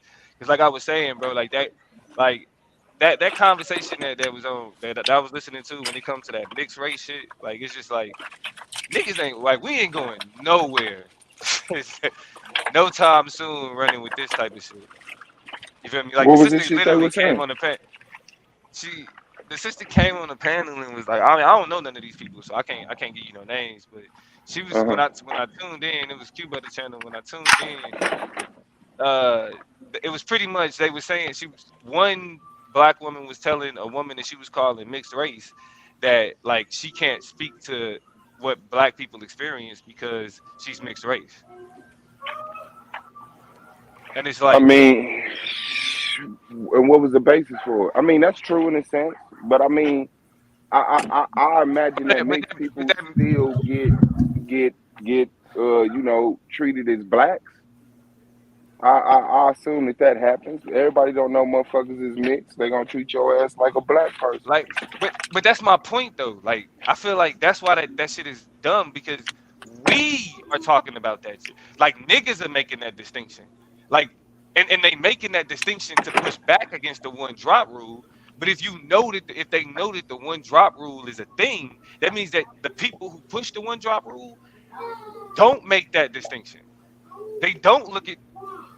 Fuck. I'm playing Madden. I just do a fucking interception. They don't look at mixed people as mixed. They look at them as black. What you saying? Yeah, they black. That's the whole purpose of the one drop. I mean, but that's not all the time though. Like if nothing matters, yeah, they black. But when something matters, they're like, well, you got white parents, you know, and then they're mixed in certain arenas. No, but I mean, because in the general sense, people with people in interracial relationships are seen as race traders. Don't nobody look at like, oh, well, you got a white parent and be like, nah, the fact that you have a black parent, it don't matter what that other parent is. That alters the whiteness. It undermines the whiteness. And then once you put a drop of anything in whiteness, it's no longer white. And if it ain't white, it's what? Black. So they don't care. It's like they don't. I mean, and it's like if you can pass, being passing is one thing. You know what I'm saying?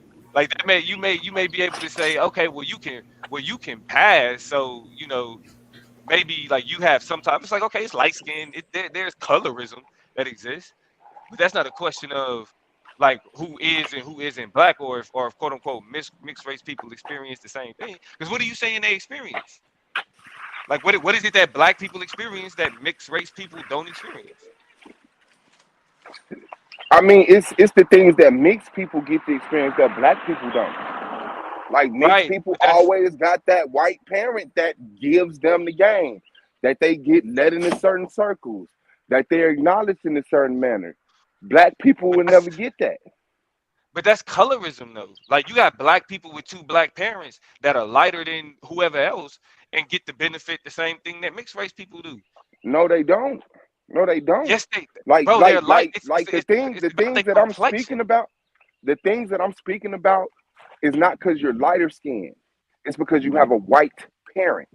And light skinned people with two black parents don't have a white parent. So a light skinned person with two black parents and a mixed person, yes, they have some things that they have in common that they experience. But there's still some things that's unique to a white parent child that's just for them. There's some things even with that being true, that's it. That's still something that's unique to a let's say a mixed race person, and that ain't even always fundamentally true, because a large narrative associated with mixed race people is the racism that they experience from their white side of their family. So think about it. How can we say that having a white parent gives them the advantage of getting the white game, when the common narrative associated with having a white parent is the racism experience from that white side of the family? That's your mama. That's your relative. These white people are your blood people. It was this little white boy that. Hold on. It was this little white boy that lived, or it was a mixed race boy that lived across. When I was in college, lived across the away from the duplex. Black people don't get that. Hold on, is he breaking up or am I breaking up? No, you're good. All right. So it was this little because I couldn't hear you because I guess you was talking and I couldn't hear what you were saying, so I didn't know if it was me or you.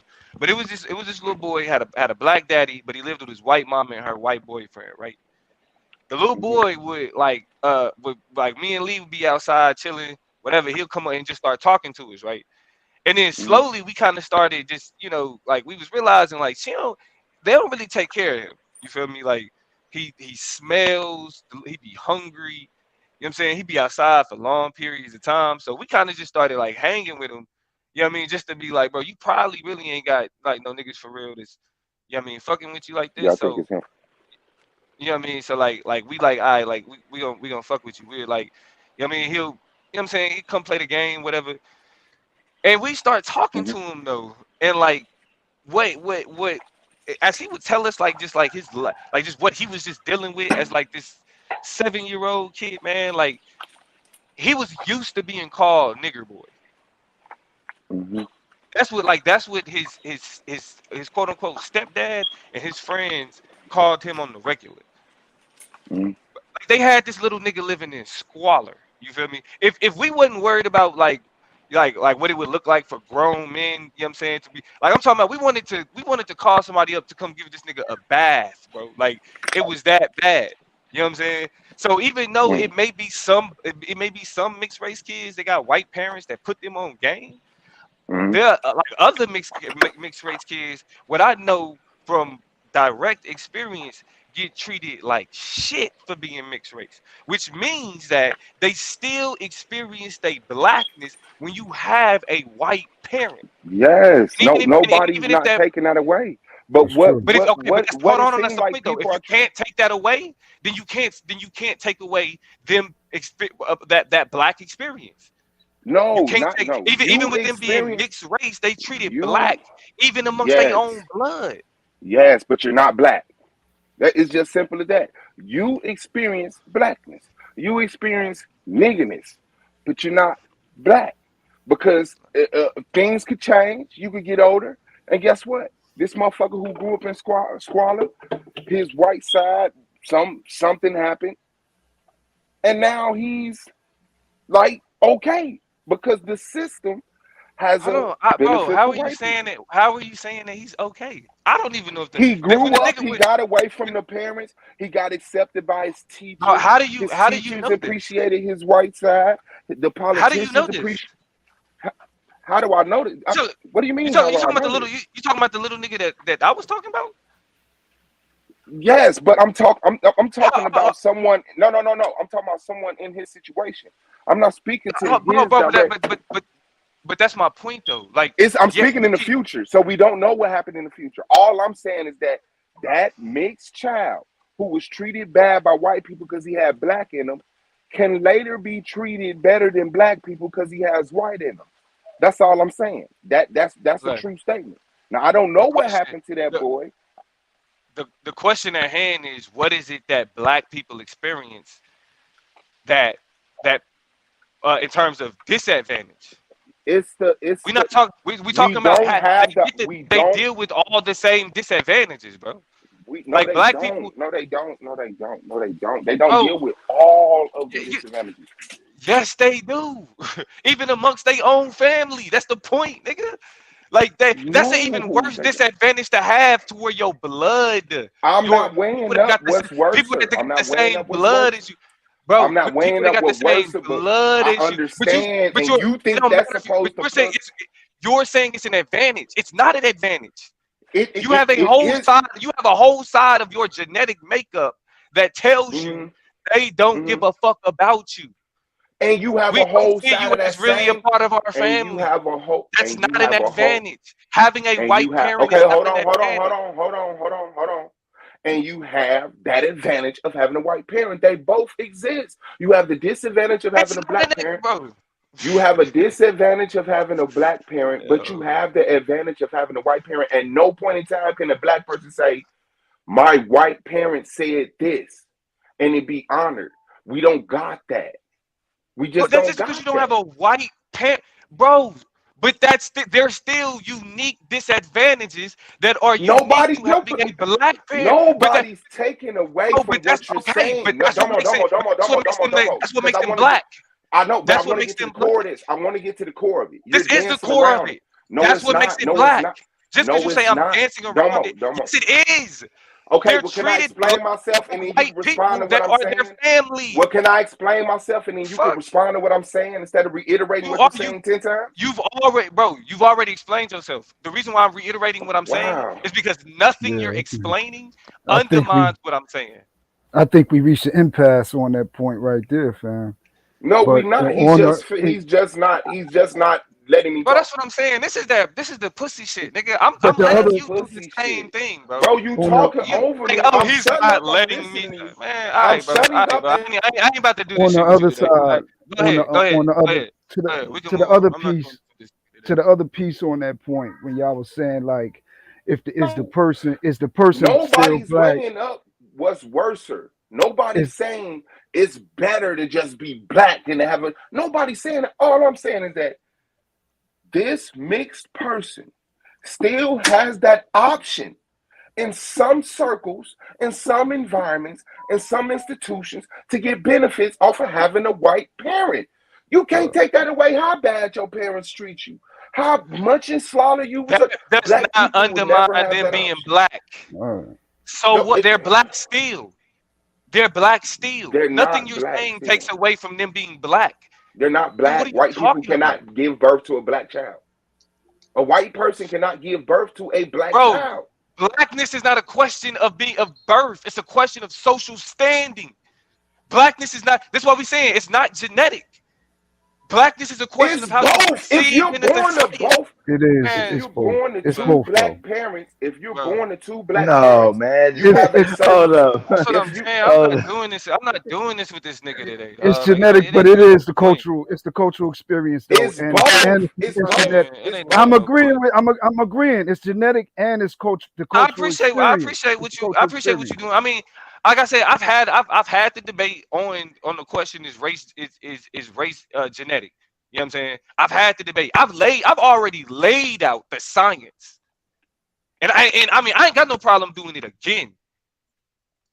I ain't got no problem doing it again. I've already laid out the science. Man, that's beautiful. That's what I'm saying. Like that's what I'm saying. Just going back and forth. Being born blacks put you in a certain culture. Being born white put you in a certain culture. They correlate with each other. Well, you're not saying. You're born to two black people and you're born to two white people creates and defines that culture. With you being born to one black person and one white person, that's defining a culture. And you can't culture take is away not genetic, bro. Like, that's yeah, bro. Nobody's saying that. Why are you getting loud over because you're something? talking about because you're talking about birth. When you use the word birth, you're talking about it doesn't matter. I'm not saying culture is genetic. I'm not saying culture is genetic. I know, because you already had your mind made up. You got your little envelope. And these words aren't in there, spoken in the way I am. So if you're born that's what I'm saying. If you're born, now he just finished. That's why it's so hard. Oh my God, it's so hard to be respectful to this nigga. Like, I don't know why. All I'm doing is talking like you. I know you don't. I know you don't. I know you don't. But because you don't understand or accept my mentality, you want to disrespect me. You disagree with me. I don't want to disrespect you, but I disagree with you, and you want to disrespect me. Just talk to somebody else, though. Okay. Being born black means you're in a certain culture. Being born white, certain culture. Being born with one black parent, one white parent, another unique culture. Mixed people need to be looked after, taken care of. All of the issues that arise in their culture needs attention. This is not a pissing contest. All I'm saying is there are unique things to having two black parents, unique things to having two white parents, and unique things to having one black parent and one white parent, even though all three categories or situations may have overlapping common issues. But because you have the same common issue as a handicapped person, don't make you handicapped. And the person born with one black person, one black parent, one white parent, although we may have some common issues, does not make you black. Yeah, class does play a role. Oh, go ahead, Blue. Yeah, I was gonna say, when you talking about color, you're definitely talking about lookership. Anybody that if you're talking about a culture, a specific culture, that means anybody can partake in that culture. Anybody. Genetics, anybody can't partake in your genetics. So that means and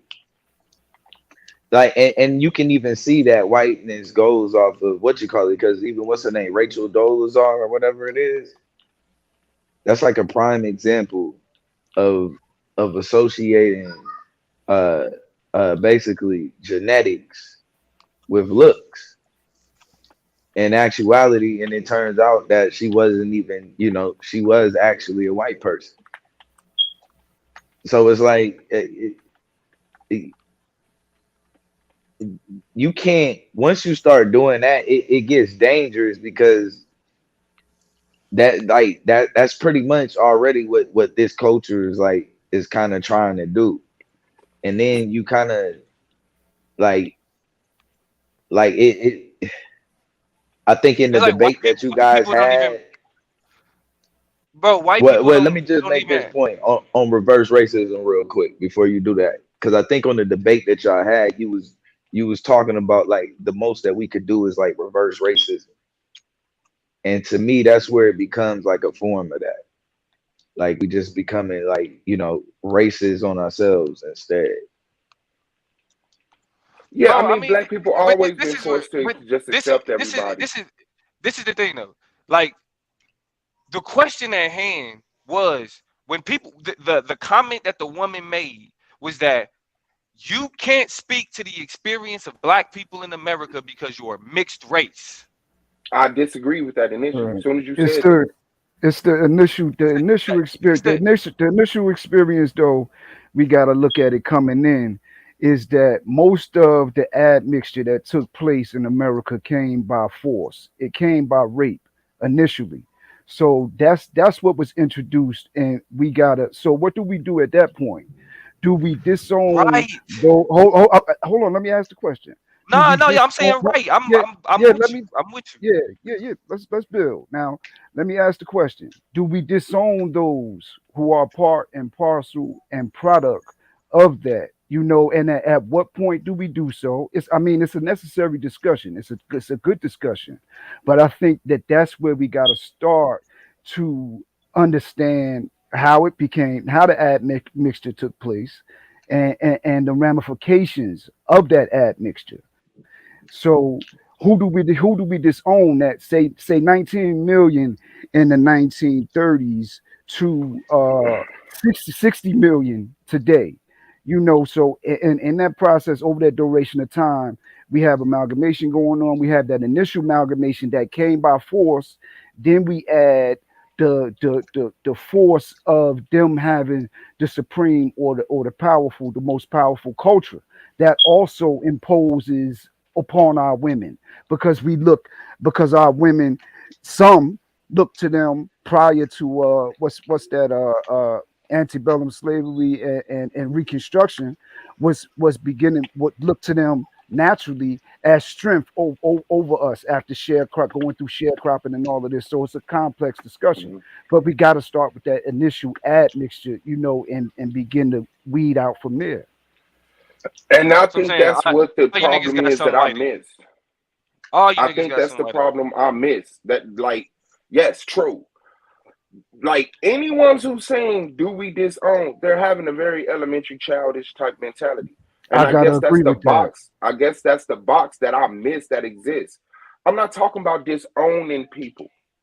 Like, people think like it's some type of goddamn merit that comes with being black, that if someone says you're not black, it's an insult. We're disowning you. We're tearing you apart. No. But if a person calls themselves black and they mixed race, and you say no, you're not, that's those are two different opinions from two different people that don't push shit across the board. This mixed person calls itself black. Me with two black parents say you're not. You're mixed. I still love you. And any issues that you have, any issues that you have, I want to address. But mixed people gotta respect the two parents I got. You can't say your parents created the same thing as my parents. That's the disrespect. That's where the privilege come in. No, but the purpose of the discussion. Say that, nigga. That's the point. You telling somebody else you have to respect the fact that I have two black parents. That is that comes. So somebody can just disrespect the fact that you got two black parents. What are you, bro? How are you talking about? That's a I'm asking you. Do people have to respect the fact that you got two black parents? The point I'm making is that no answer. Black, okay. This is shit I be talking about. It's not I asked the question based off that statement, and I'm saying I have a problem. I'm saying no. I'm not ignoring you, motherfucker. I'm telling you I got a problem. Why you didn't answer my question? Because I don't think it's a question about. I don't think it's a question about. I don't think it's a question about. You don't respect the question. No, nigga, I'm giving. Do you see what this pussy nigga is doing? I'm explaining to him, and he's talking over me to say what the fuck I'm saying. Just to get a question. But if niggas start calling him out his name, he the victim. Just to get a question answered. All you have to do is say yes. Yeah, yes or no. No, the fuck I don't. You don't dictate how I answer. That's not a yes or no. It is. Even if you explain it, bro, you can say yes, they do. But the fact that you got two black parents doesn't, and then going to you. But it's like that shit ain't a question of respect, nigga. You gotta say you just brought up respect. You're standing up and saying you did, nigga. You said you have to respect the fact that I have two black parents. No, I didn't. You didn't say that. I said me having two black parents and you having a black parent and white parent. You said you're asking somebody to respect the fact that you got two black parents. No, the fuck I didn't. You made the statement. You made the statement. You have to respect the question. Fact that I have two black parents. You slipped. Rewind it, Blue. Rewind it, nigga. Yeah, you definitely. Yeah, I can't even. Yeah, go ahead. I'm doing this from the phone. Oh, okay. But yeah, you Yeah, definitely man, said let me get my motherfucking computer, bro. I'll rewind this motherfucking shit, nigga. So let's start it over. I got no problem, because that's the point I'm making. When you bring up this question of respect, that ain't got nothing to fucking do with it. The blackness is a exonym that we adopted. That means that we use that term because somebody else applied it to who the fuck we was. So what?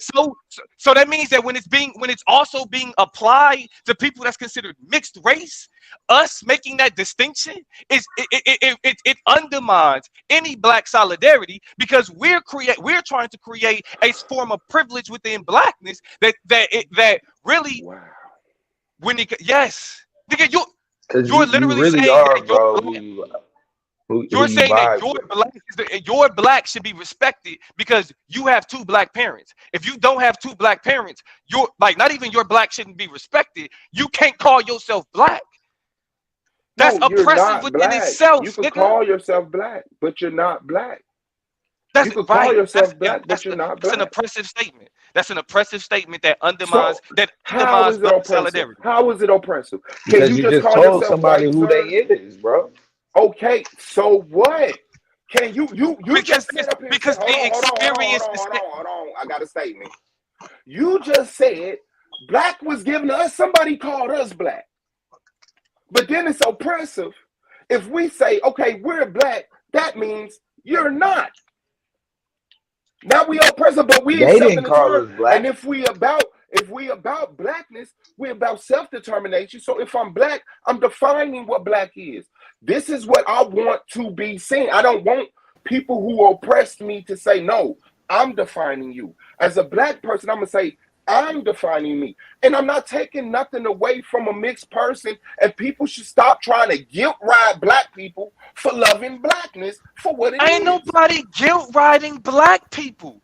Nigga, you're not saying you're loving blackness for what it is. You're creating your own understanding of blackness and then attempting to dictate what somebody else can call themselves based on that. And you're doing it by saying, well, I have two black parents. Okay, when you're talking about parents, you're talking about genetics. I have two parents that are considered black, that are past me genetic information that makes me now black. Blackness don't work like that. Blackness That's not what I'm saying. Your parents is biology. Parenting children is genetics. But all I'm saying is black people are black. And if you're black, and you get with another person that's black, and you make a child that's black, that child is black. What is complicated about this? Bro, the thing about it is, so you telling me I just want to know. There's nothing complicated about what you're saying, right? Okay, what you're saying, there's nothing complicated about that. Okay, the so science, the actual are you science telling me that a person with two black parents is the same thing as the person with one white parent and one black parent? The same thing? Yeah. The same thing? Do you see? Yeah, that's the point. Human, bro. Hold on. Let's talk about this. So you gonna act stupid and act like I'm talking about human? My nigga. That type of, like you said, that type of bro. So my questions can't never get answered. They just get undermined by some old privileged ass down, looking down my nose ass speech. Is bro, that's what I'm saying. With two black parents the same thing as bro, that's what I'm saying. Did y'all see what he just did? Do y'all see what he just did? Y'all see how this nigga just keep dismissing instead of allowing us to hold on. Instead of I never used that word. Stupid. I never used that word. My question. Do y'all see do y'all see what he's doing? He's not allowing me. He's not allowing me to finish my statement. Answered. Can any one of my questions get answered? Can any one of my questions get answered? And if niggas just start disrespecting this nigga, then this nigga gonna play victim. Bro, can any one of my questions get answered? Look what he doing though. Look what I'm doing. Look what he doing. He won't shut the fuck up. He won't shut the fuck up. To my question. He won't shut the fuck up. I'm talking about the content. You're not trying to have no conversation, bro. You're not trying to have no conversation. Of the conversation. Bitching and whining about me, you feel stupid, nigga. You're talking That's about what me. the fuck is happening, nigga. You're talking about me. I'm talking about the question. I'm still in the conversation. Shut the fuck You're up, personalizing nigga. Shut me. the fuck up. So Blue, is a person born with two black parents the same thing as a person born with one black parent and one white parent? Bro, yeah, they're human. I'm not talking about being human. So are white people the same as black about? people? Are white people the same as black people? Yes, Yeah. nigga. People, nigga. So black people and white people are the same thing. Okay, all right. That's what's Yes, the same thing. Yes, they're humans. What is a thing? You dumb fuck. The same thing. Yes, human beings. Homo sapiens sapiens. And y'all gonna act stupid and slow just to be right against me. You idiot motherfucker. You don't care how dumb you sound just to be right against me. White and black is not the same thing. There's a difference in white and black. The irony, bro. There's a difference in white and black. White and black is not the same thing. And I thought y'all what thing? Okay, so what thing is white people and what thing is black people? Black people are black. White people are white. Look. Okay. Neither one is white or black. Do y'all hear who we having this conversation with? This nigga said white people are white and black people are black. It gives no information context. Oh, boy. All it is plays on me. Boy, fuck the conversation. Bitch ass nigga, you just never let me answer the question because you said, can you answer my question and not give some privileged look down your nose? Nigga, shut the fuck up. Nigga, you ain't trying to have a conversation. Pussy, you can't play victim. White people are the same as black fuck people. Is you talking about? So white people idiot and black people are the motherfucker. same thing? I'm saying, you said they're okay, so neither one is a color. Yeah, you haven't given a difference. Black people the same. Are white people and black people the same? He ain't gave no context. He ain't gave no understanding. I have to give context. Yeah, he gave elementary questions. Listen, bro. So now y'all gonna play ignorant of what white and black is.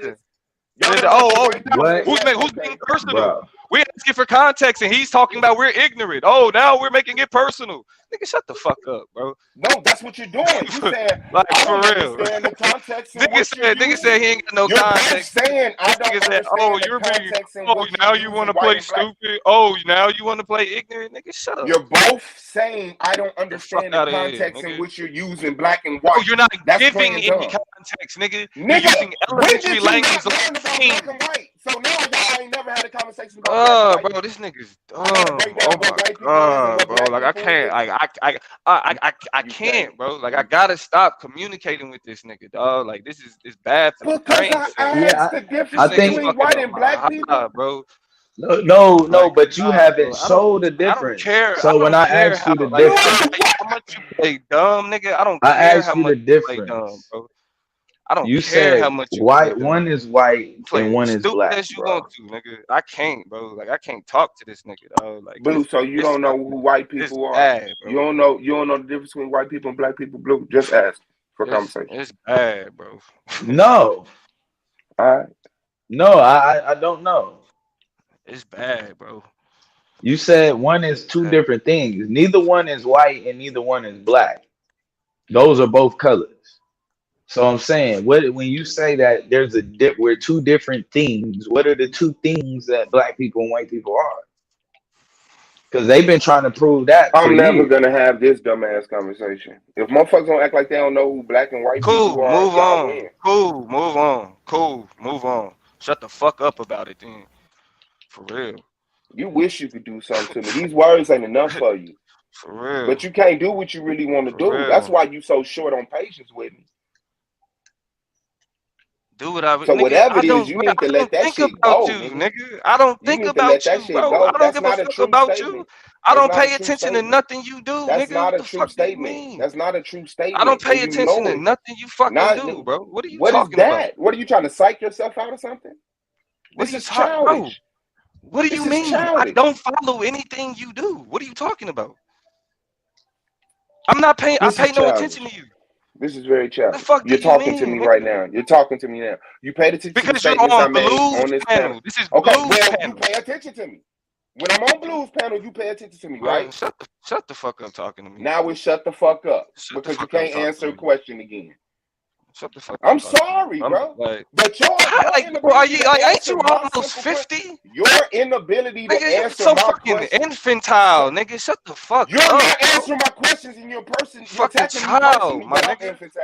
No, you infantile as fuck, nigga. You're the immature one. No, I didn't say immature. You're I said the one who can't have it. I don't care nigga. what you say. I said You got the mind of, bro. You got the mind of an infant, you're nigga. immature. Toddler, I don't nigga. gotta exaggerate. I don't gotta Talking exaggerate. You're about, immature. You don't have the mind of a toddler, but you're immature. I don't, bro. Whatever. You have to lie on Whatever. me. You have to say that I'm up here goo goo and gaga and shit on myself. You can't put shit in this proper You might as well be. and have a You might as I well might be. as well. Now I might as You well. might as well be. You right. Yeah. You can't You have might a as well. conversation. You might as can't well have be a goo conversation. goo gaga and Until shit whatever on yourself. underlying issues you have with me get let go, you can't have a conversation with me. It ain't You're like this is my issue. It ain't You're no underlying. emotionally It's handicapped. You're psychologically It's this. handicapped to talk to me. You're Yeah, handicapped. America has done a lot, I think, though, to define this thing that we discussing, blackness, what is black and who is black.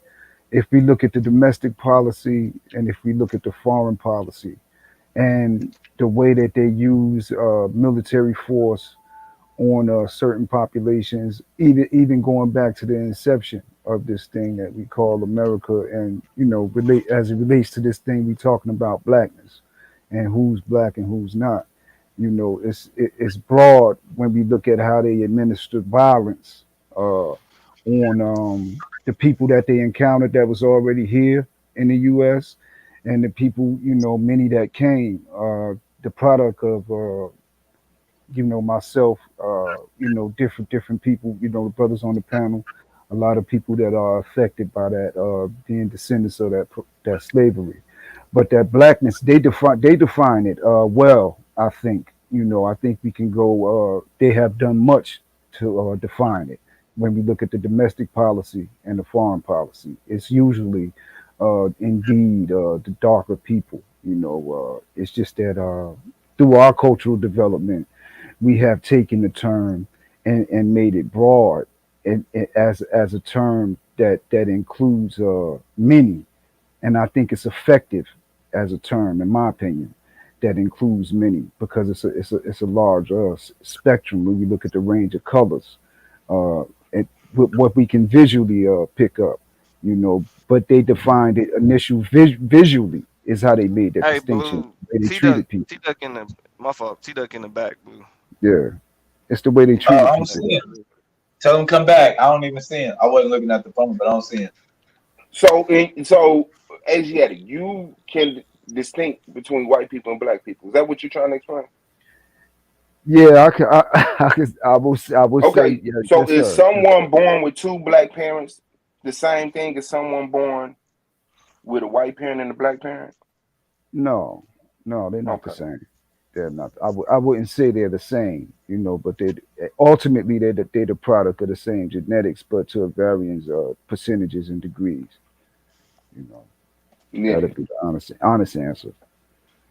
Yeah. But I think they defined it. Niggas really want you to stoop. That's what I'm saying. Niggas want you to stoop down to the dumb conversation because that's the only place where they make sense. Like when we talking about racial categories and who fits within racial categories, mixed race is not a racial category amongst anywhere else except black people attempting to make that distinction. And they do so more so to the detriment of themselves than they do of actually challenging the system. So when we're talking about like not calling everything these people experience, the people that's being called mixed race, everything that they experience is the black fucking experience. How is everything they experience the black experience and they have a white parent? Shut up talking to me, bro. How is everything they have? How is everything they have a black experience and they have a white parent? Why can't I make my point, when that baby was nestling on that white nipple, when that parent was nestling on that white nipple, was that the same experience black people had? I want y'all to see this as he plays victim. As he plays victim, I'm asking to finish making my point. I'm asking to finish making my point. I'm asking. But I'm not trying to converse with you though. I'm trying to make my point. I'm trying to make my point. I'm not trying to converse with you. I'm not trying to converse with you. Because if we gonna talk, it's fuck you. It's fuck you. Stop talking to me. I ain't trying to converse with you, you bitch ass nigga. Don't ask me no fucking questions. If you ask me anything, pussy, I'm not talking to you, pussy. If we converse, this is the conversation I have for you. Because you can't engage. I can't. Because you can't engage. I know. I can't. So I'm not stupid to the level, bro. I'm not stupid, nigga. You shut the fuck up, nigga. I'm talking. pussy. Shut up and bow down. I'm not stooping to that level, nigga. I'm not stooping to your level, nigga. We're talking. The fuck you talking about? Go over there with your college You mean people, you bitch ass nigga? I'm over here. I'm over here. Take that stupid shit back to the argument league, nigga. Take that stupid shit back to the argument league, bro. Take that shit back to the argument league, bro. Take that shit back to the argument league. We can distinguish between black and white, and that makes us slow. It's the reason why you over here, nigga. You was abandoned for a reason, nigga. You was abandoned for a reason. Because you can't engage. You were abandoned for a reason. Understand that. Yes. You were abandoned for a reason. You were abandoned for a reason. Nobody wanted to talk to you, nigga. You're a coward. Nobody wants to talk to you.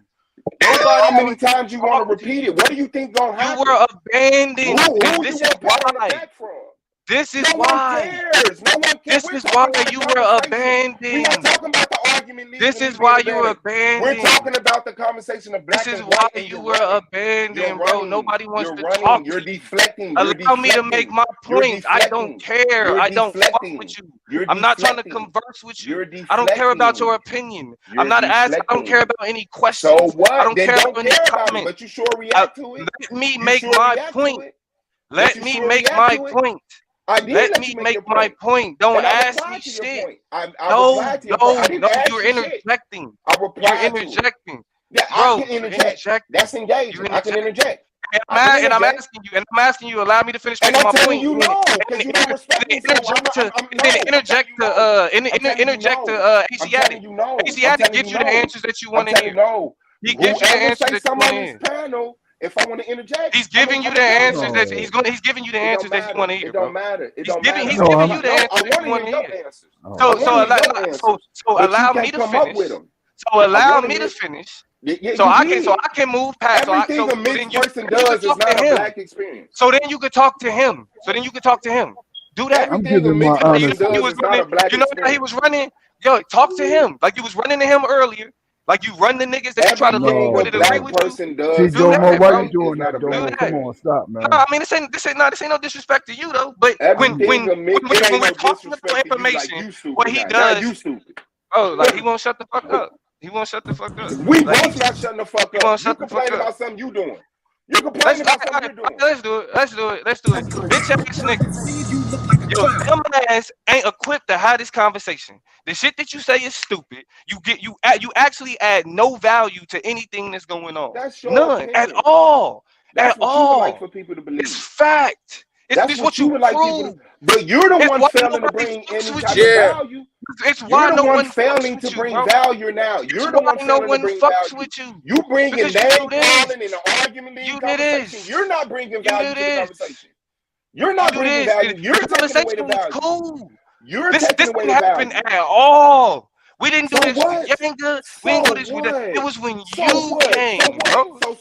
Niggas came over here to get away from this shit, bro. I'm gonna keep it for real. Whatever, nigga. Niggas came over here to get away. Don't nobody care. Don't nobody care about you crying. Niggas came over here to get away from this shit. Well, get away from it again. You don't add anything to the conversation. Well, get away from it again. You don't add anything to the conversation. Get away from it again. Get away from it again. Go. Stupid motherfucker, bro.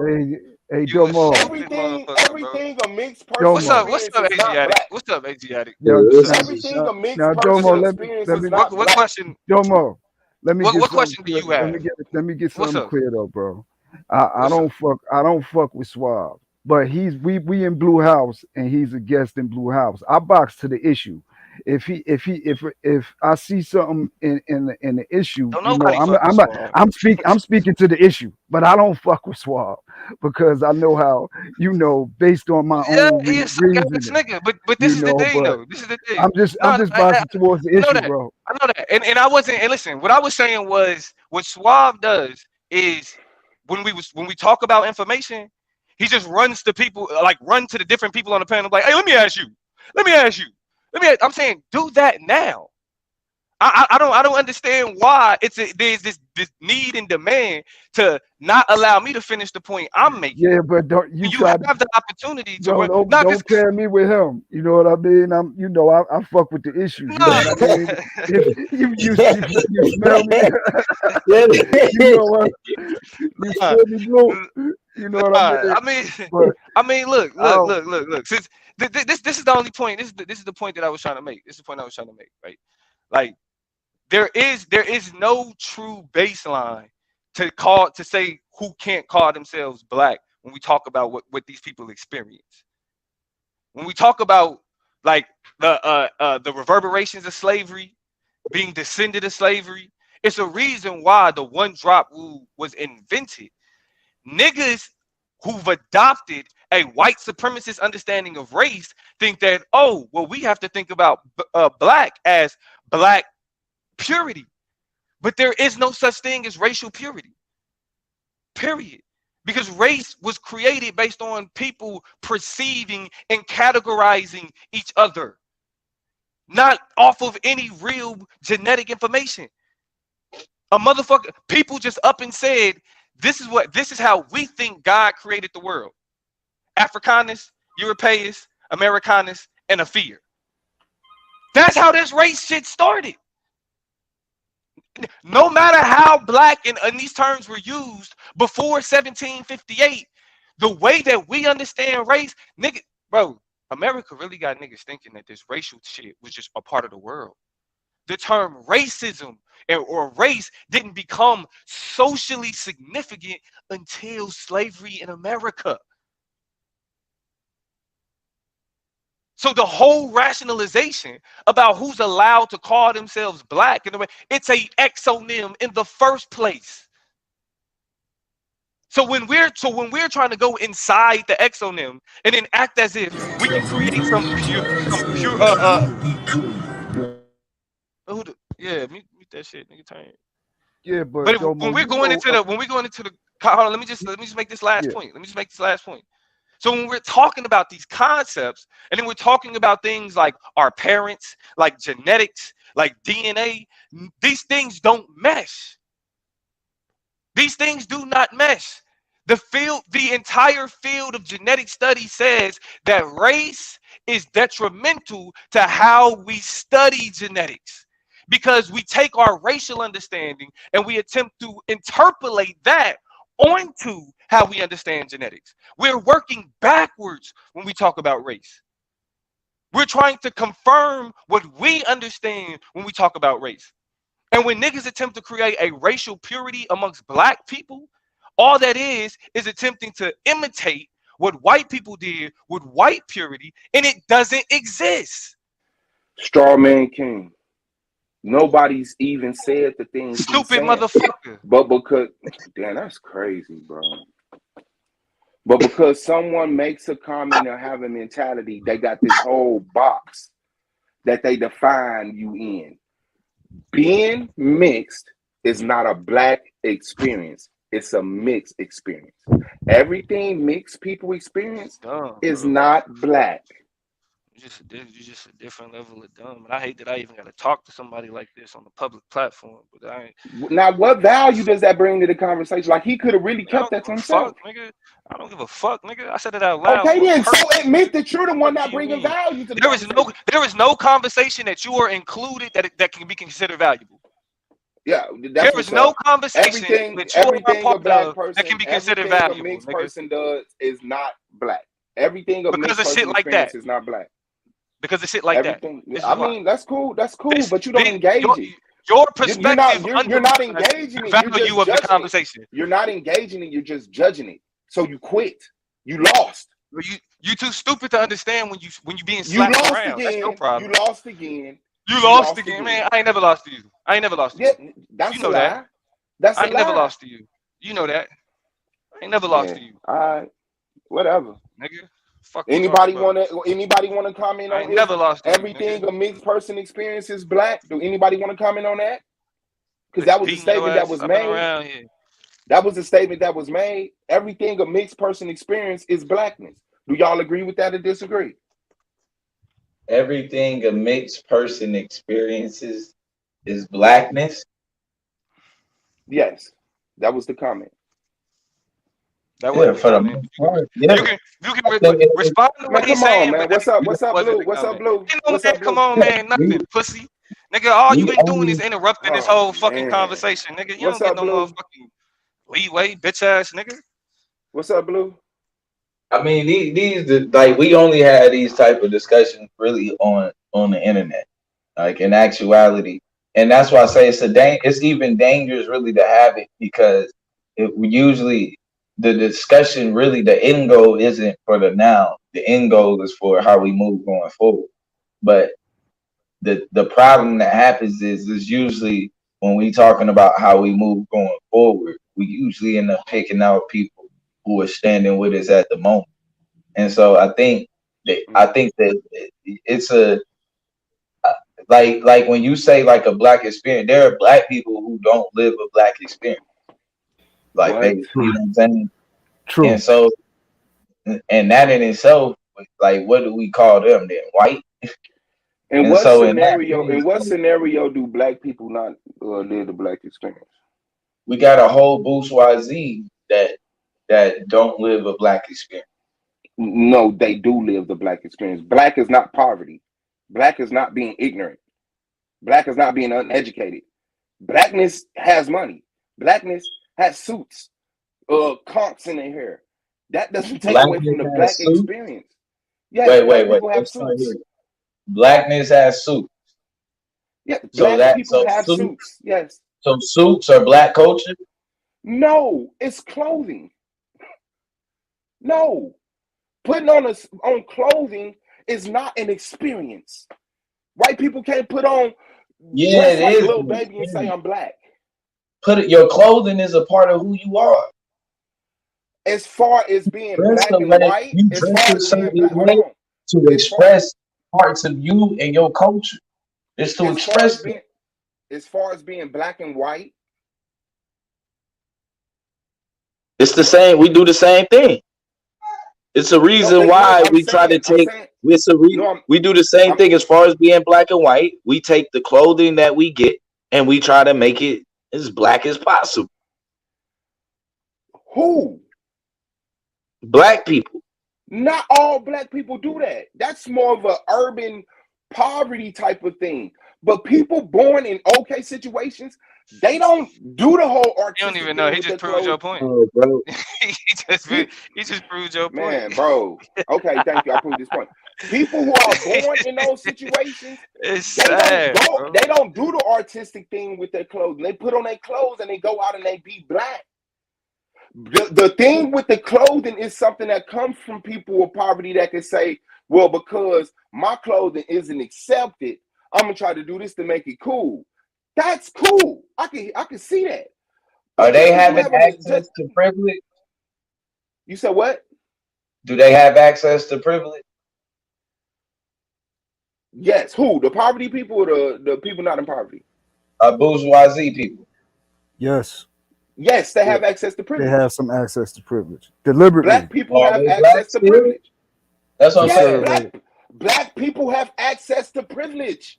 Why are y'all trying to make blackness unique? So why are y'all trying to make blackness? Wait, you just said mixed people though. What makes them non-black is their access to privilege. To a specific privilege that comes from their white. Listen to what I'm saying. Cook, nigga. Listen to what I'm saying, because you're wrong. Cook this nigga, bro. Strong man. Cook this nigga, bro. Access to any privilege does not mean the same as access to this unique privilege coming from this white parent. Can black people go to college? Yeah. Does that give them a white parent? No. No. The privilege that this mixed person get from having a white parent is not the same. It literally gives you the same access, bro. Like I had, like my excuse me. This is where he dies. This is where he dies. He literally, it's a proximity question. If you can get the proximity, you can get the proximity to whiteness. Get the same information that a white parent would give you, especially when we know having a white parent doesn't just mean privilege. This nigga is dead, bro. He don't care what this nigga is dead. He can't have this conversation. He can't have this conversation. Having a white parent is proximity. Not the same thing.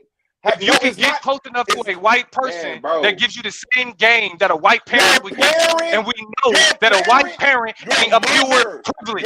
It ain't a pure privilege because it's also a disadvantage. It's also a disadvantage. Your white mother that means it's not unique. Your white mother. That means it's not unique. He's dead. Your white mother is not. Your white mother is not getting close to someone. That's having a white mother. That's being bound to your mother. That's not meeting somebody white in college and they say, a disadvantage, dummy. That could also be a disadvantage, dummy. So what? So that means that anybody that can get close to any white person can get game. Having a white mother don't make a fucking difference. Having a white mother don't make a fucking difference. It's about the proximity. That's why you gotta yell like a child, nigga. So that's what you're doing. That's what you're doing. Me and Blue had a specific context. No, Blue is killing you. And desperate. Blue is killing you. You're so Blue is killing and desperate. You're talking about something we're not even talking about. Blue is killing you. You're dumb. You're dumb. He literally just said the exact same thing I fucking said. You said that it's a privilege to have a white parent, nigga. It's not, yes. And it's not the same privilege as being having money. Having a white parent is not the same privilege as having the money, but you need to make it seem like it is. You need to make it seem like having a white parent is the same thing as having money because you're desperate to have some points against me. Go ahead. What's the difference in what they access you? What's the difference between having a white parent and having money? No, what's the difference in what people in the bourgeoisie have access to? So like what difference is it? Like where is it that white people can go that Will Smith can't go? The bourgeoisie is a necessary cog in the machinery. So the bourgeoisie is to serve the purpose of furthering the dominant culture, which is European culture. That's how the bourgeoisie and to keep in check that next tier of poorer African Americans or poorer people, period, to keep it in check. We see it in Nigeria right now with Shell, what they doing in Nigeria, and the poorest people are the ones who are drinking the water that Shell has poisoned. They gotta live with their fisheries being destroyed because Shell has poisoned the local waters. But they pay but Shell pays the military to come in and to exert military force on those people there. So, but that's a part of the cog. We have an example right there in Nigeria. In the U.S., we had the same thing, but it's more of a softer violence. It's intellectual violence. It's economic violence. These people in key positions that look like us, but who are willing to participate openly in the exploitation of our people on various levels, so that bourgeoisie, but I would say it is different from the African American or the so-called Negro that has affluence as far as wealth, but has not been totally culturally dominated and has accepted their norms and their values and are intent on sacrificing themselves and their time and their energy consciously. That's different right there because they're not doing that. But that bourgeoisie gotta be well defined. We have examples. Frantz Fanon wrote on that about blackface, white mass. He talked heavy about the bourgeoisie. That's a good book. That the audience should get. Yeah. Fanon, but see another thing Fanon was the father of phenomenology as we understand it. I fuck with Fanon. Understand it. Yeah, but in terms of understanding how like that's why the name of the book what it was, right? Black faces, white mask type shit. Like what we dealing with is a understanding of a people that is being proliferated through a lens that is detrimental to those people. Correct. But because they don't know anything any better, they use that lens to understand themselves and then call it empowering. Like that sister last night thought that she was really doing something on behalf of black people by saying, well, you really shouldn't speak for us because you're mixed race, right? Like that understanding is how racism functions in the first place. Like we look at racial categories, attempt to create like some pure perspective, and then we demonize everybody outside of that. And whether or not we recognize or have the mental capacity to see the detriment in that, right? That causes more division than even allowing white people to be a part of certain organizations, because it's proliferating the same fucking mindset. Like when we talk about like the black experience, we're talking about having our identity shaped by a racial standard, a categorization that over implies who you are and what you represent. And like niggas that sit on these motherfucking panels and create an entire narrative around what it means to be mixed race, doing the same thing that race does to black people that causes us getting shot by the police, us being denied fucking opportunities, all of that same shit. It's the same mindset. Niggas is too dumb to recognize that nigga, you are controlled opposition. They want you to have this, like going back and going. They want niggas having this back and forth about who included and who not, because they don't give a fuck. It's inconsequential. There is no, like, again, like when you look at the census, look at the job application, there is no mixed race categorization. You either calling yourself black or you calling yourself white. And if you mark white and you quote unquote mixed race, they're gonna look at you like, hey, you made a mistake. Race is dictated by the social hegemony. Period. Niggas don't control the social hegemony. That's why we always having to articulate and fight and attempt to overdefine what black is. Because we eat, like, as much as we dictate what it look like, we don't control who end up sitting under that fucking umbrella. There is no real purity in that fucking sense. Period. Yeah, I wish I could get such thing as racial purity. Period. I wish people who weren't here wasn't getting addressed, and I could get addressed, because I never spoke on racial purity. Up, nigga. I know, of course, that's your when response. You say you, bro, no. Don't tell me what. That's when what you get when you your say. dumbass That's says I have two black parents. That's racial purity, dummy. No, it's that's not racial purity, dummy. It's not racial purity, dummy. Yes, it is. Whatever. That's however the white man taught you to interpret it. You're dumb. However the cracker taught you to interpret it. You're dumb. However your favorite cracker taught you to interpret it. That's fine. You're dumb. You're speaking from two different. You're speaking from a manila envelope. I'm speaking from critical thought. You're speaking from a script. You're talking from a script you got from a manila envelope from your professor. I'm talking from ain't you almost 50? I be questioning how you niggas live this long. Non sequitur. I really be questioning how niggas live this long. Non sequitur. You can't engage the conversation. I really don't. You have to set up straw mans and attack them, and then you have to mystify what someone is saying in front of you. Yes, it is. It's a false argument. You don't even know what a straw man is. It's a false argument. You don't know what a straw man is. Yeah, repeat yourself while I tell you what it is, because you're a coward. Because you're a coward, and that's not an exaggeration. Because you're a coward. Nigga, yes, you fear my words. That's why nobody fucking no, I don't. I've made money off your words, Suave. So what? You know that. So I'm eating off you, nigga. You're scared to let me talk and then respond to what I'm off saying. You're scared to let me talk. I've literally made money based off of responding. You need to talk about something else. You need to. I've made money based off of responding to you, correct? How many conversations have we had and he ain't answered one of my questions pertaining to the conversation? I've made money. We didn't learn about my age, the argument need, the money debate, all type of shit, but he won't engage me in the conversation. I've made money. Bro, what that got to do with the conversation? Why would I be scared? You're deflecting. Why would I be scared? Because what I'm saying is true. Because what I'm saying is true, and you have a fear of being wrong. I've proven myself. Like, we're on a panel, right? So, like, who's right or who's wrong is extremely subjective. But and subjectively, you're wrong. Right. But objectively, though, you've never done that.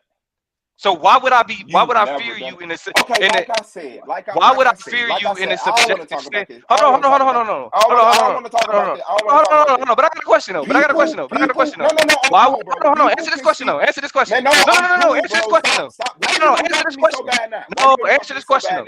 Answer Why this you want to question. talk to me so No, bad? I thought just you answer didn't this care question. Just about answer me. this question. I thought you didn't pay Just answer this attention to question. me. Just I answer thought this you didn't question. pay attention to me. I thought you didn't care about me. You wanted the Okay. attention. Now you So got like, it. Answer this so like question. I said, no, I wanted Answer this the question. attention. Hold on. due to the No. context of the Answer this conversation. question. I Answer wanted this the question. conversation to Hold on, Suave. the attention. Hold on. I Have the wanted that conversation. Don't be a conversation. coward. Have the conversation. Don't be a coward. No, I'm You cool. said that hold on, Like I nah, said, bro, hold on. Don't being run. mixed is Don't not run. a bad Hold on, Suave. Don't experience. run, Suave. Just Don't because run. we're saying you Don't have run, two nigga. black parents, you have Don't one run, black parent, nigga. Answer this one white question. parent. Don't That run is from not a this. statement of Don't be racial a purity. coward, I'm Suave. not saying that the black Don't be a race is a coward. There pure is a race statement of and racial. we come There from is a one statement of blood racial and we purity. come from one There bloodline. is I'm a not question saying of none of racial that. purity. But that's what That white is a people question of racial categorize black purity. thought.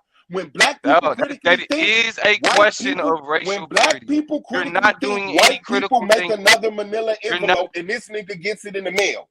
So that's how he never ever understands the black mentality. He understands the white You pulling mentality. shit out your ass. You don't even No, I'm not. understand the language that you don't understand the shit that Now you're I saying or don't the implications understand what of I'm it, bro. saying. Now I don't understand what No, I'm saying. it ain't no now. You never done it. You never done it. When black people say you're not black because you have a white parent, and you say, well, look at the job application. X and M. Black people are being called by people outside of them, and then black people are calling people outside of them what they want to call them. Answer the question. Why that's just defining yourself. Which, if you're for black, why does having two black parents matter? That should be why the does having two black mentality. parents matter? That should Watch be the this. Watch mentality. this. Watch this. Why does having two black parents matter? As far as what, being black? Because you don't have a white parent. Because you don't have a white parent. Why does that matter? Why does that matter? Because having a white parent allows you to certain privileges and certain opportunities, and sometimes an option to step out of blackness, and black people never get that. But why did but mixed race don't just mean having a white parent. Mixed race could mean having a Mexican parent, having an Asian parent. We're not talking about mixed. We're not talking. You're being stupid again. We're talking about white people and black people making kids versus hold on. Correct me if I'm wrong, right? But we're talking about mixed race. As far as a white parent and a black parent, that was already context of the conversation. Shut up. It wasn't. No, it wasn't. Because again, hold on. Because again, you assume white parent, nigga. You jumped to white parent, dummy. I didn't assume. You jumped to white parent. I didn't assume. I pronounced. There was no assumption to me. I pronounced. I gotta stop letting the stupidity get to me. If you got a white parent and a black parent, you're not black. If you got a white parent and a black parent, you're not black. If you got a white parent and a black parent, you're not black. But you would say the same thing. Would you say the same thing to somebody with a Mexican parent? If they had a black parent and a Mexican parent. What kind of Mexican? Spanish Mexican. No. You're not black. If you had a black parent and a Native American parent. It depends on what Native American. All of these groups have a white and a black side. Creek. Choctaw. I believe Creek is black. Yes. You believe Creek is black? Under what makes Creek people black? They don't have a white parent.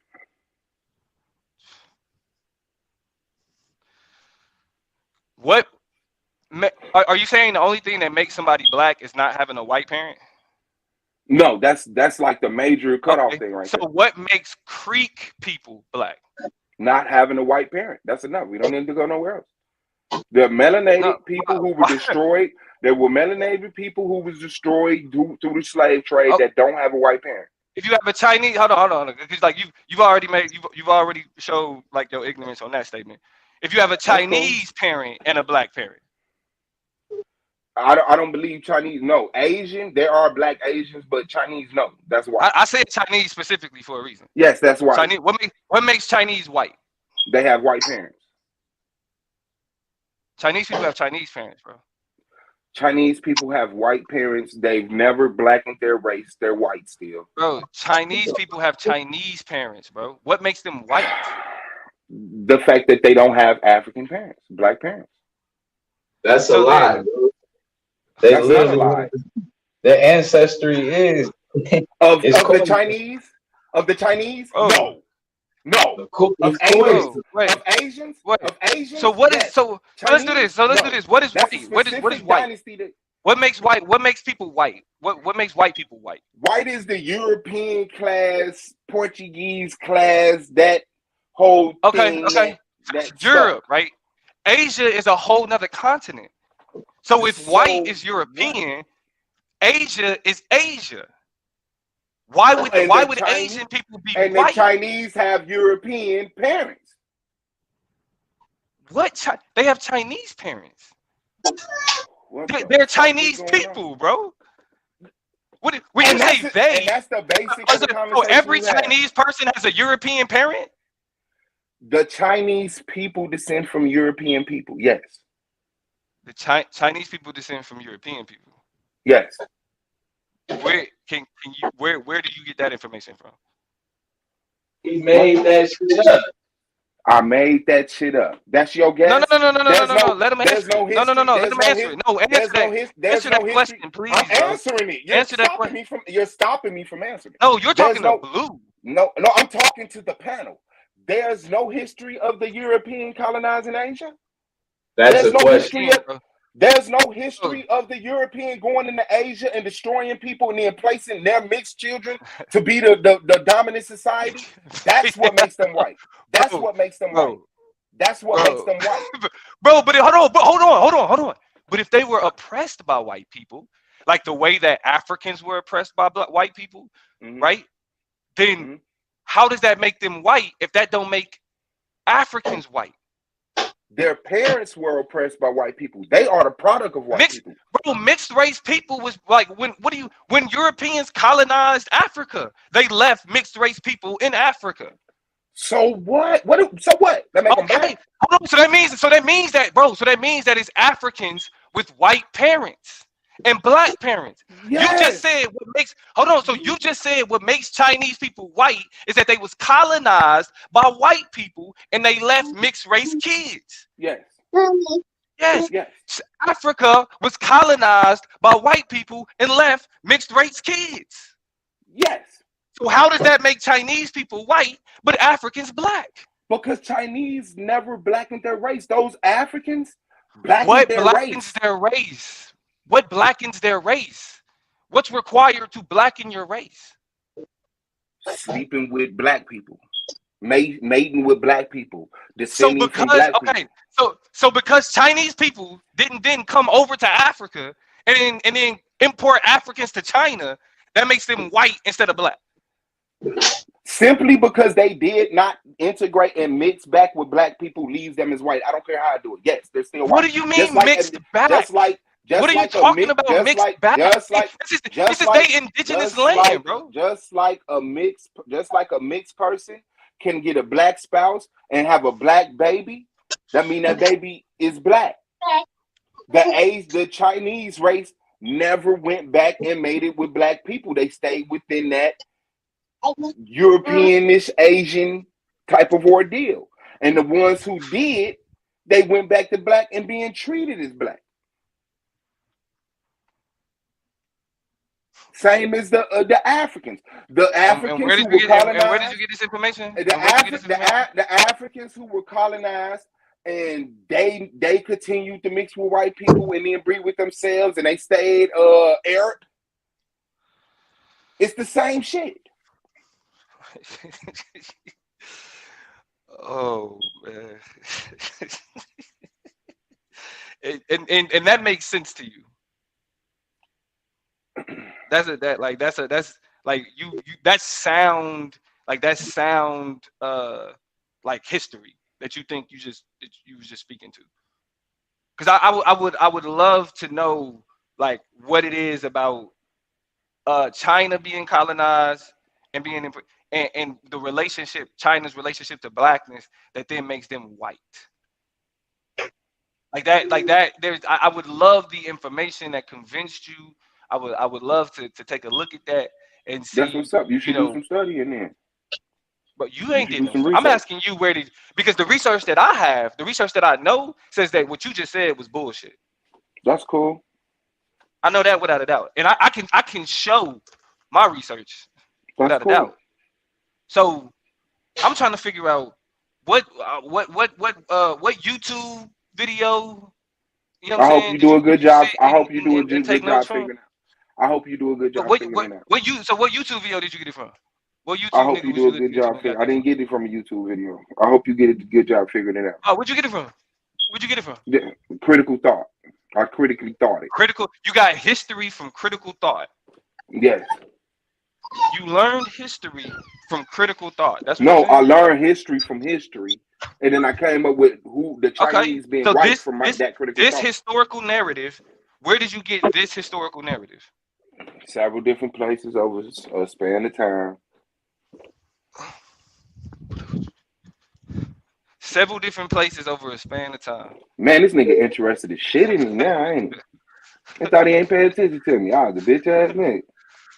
Yeah, this is what happens when you beg for attention, nigga. Like I ain't like you pretty much begged for me to respond to. Mixed people not black, and black people saying mixed people are not black does not mean we hate mixed people. Mixed people are our people. Black people are black, mixed people are mixed, they're related. Non-black people need to stop being offended when black people are exclusive about black people, because don't nobody else get upset at nobody else.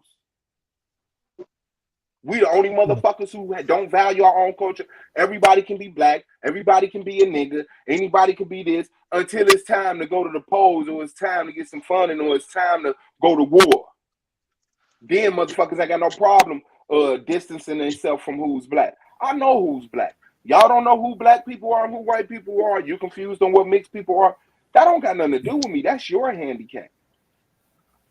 Yeah, but what about the other piece to the argument? Like Sheikh Auntie Diop, who had a white woman, and say Frances Cress Welsing, who I believe was married to a white man. Do we devalue? Does it in any way devalue their work, their contribution from a not the contribution that they already put in, but the potential contribution that they could have put in? Yeah, but no, it doesn't take anything away from the work that they put in. No. Right. Okay. Yeah. Well, where you stand on that, Domo?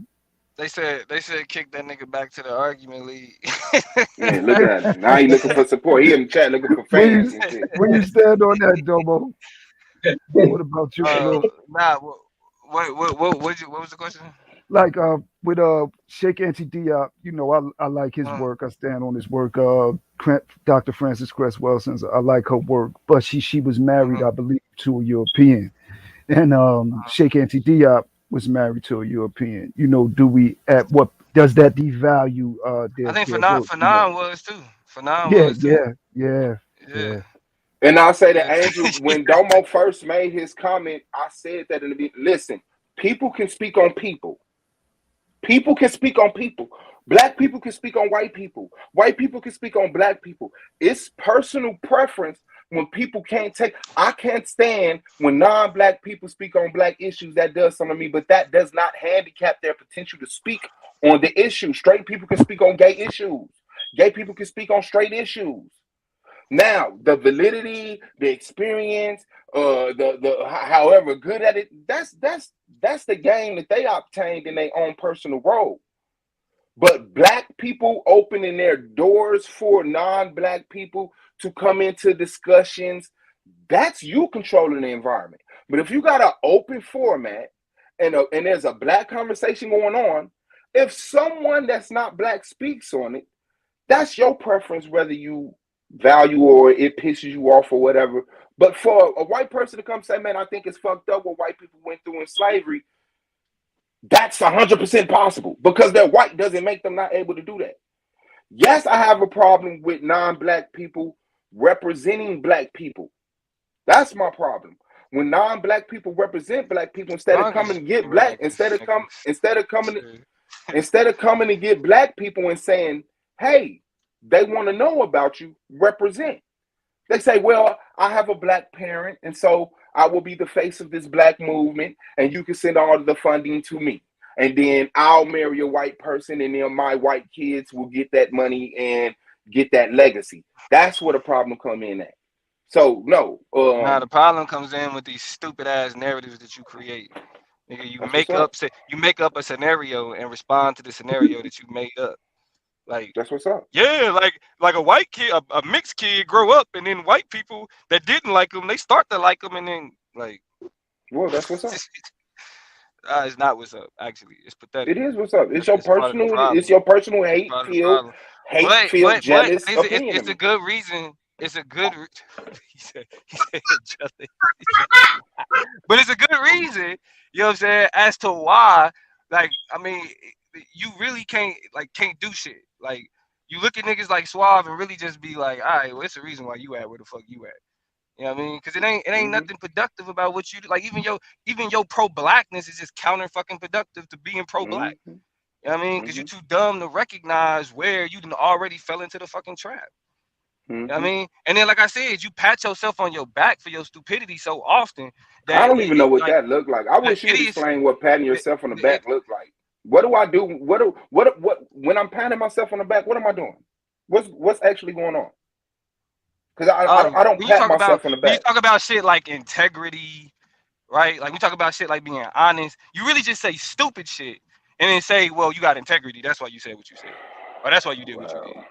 That's the pat on the back. Niggas want to attack everything about me. You're not good at a conversation, man. How was it? Jealous ass haters, you just bro. asked the question. Jealous ass haters, bro. Suave. You have nothing to be jealous of, bro. Jealous ass haters, bro. That's all it is, man. Niggas can't see to the context. Niggas start talking about that's my why I'm jealous, niggas but start you talking over about here. my beard. Niggas start talking about my. I'm jealous, but you over here, bro. Because I like the conversations.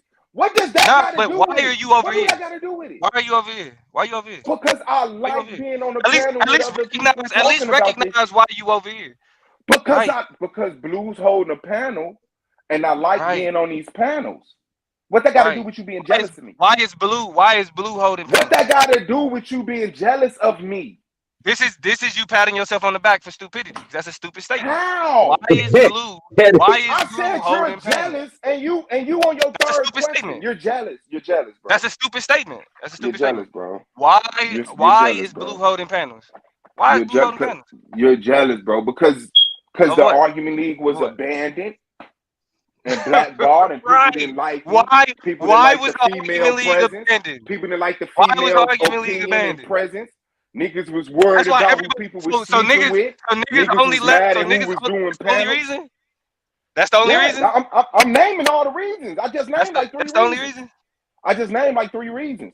But you're talking because you scared of my words. I said that's the only reason. I said that's the only.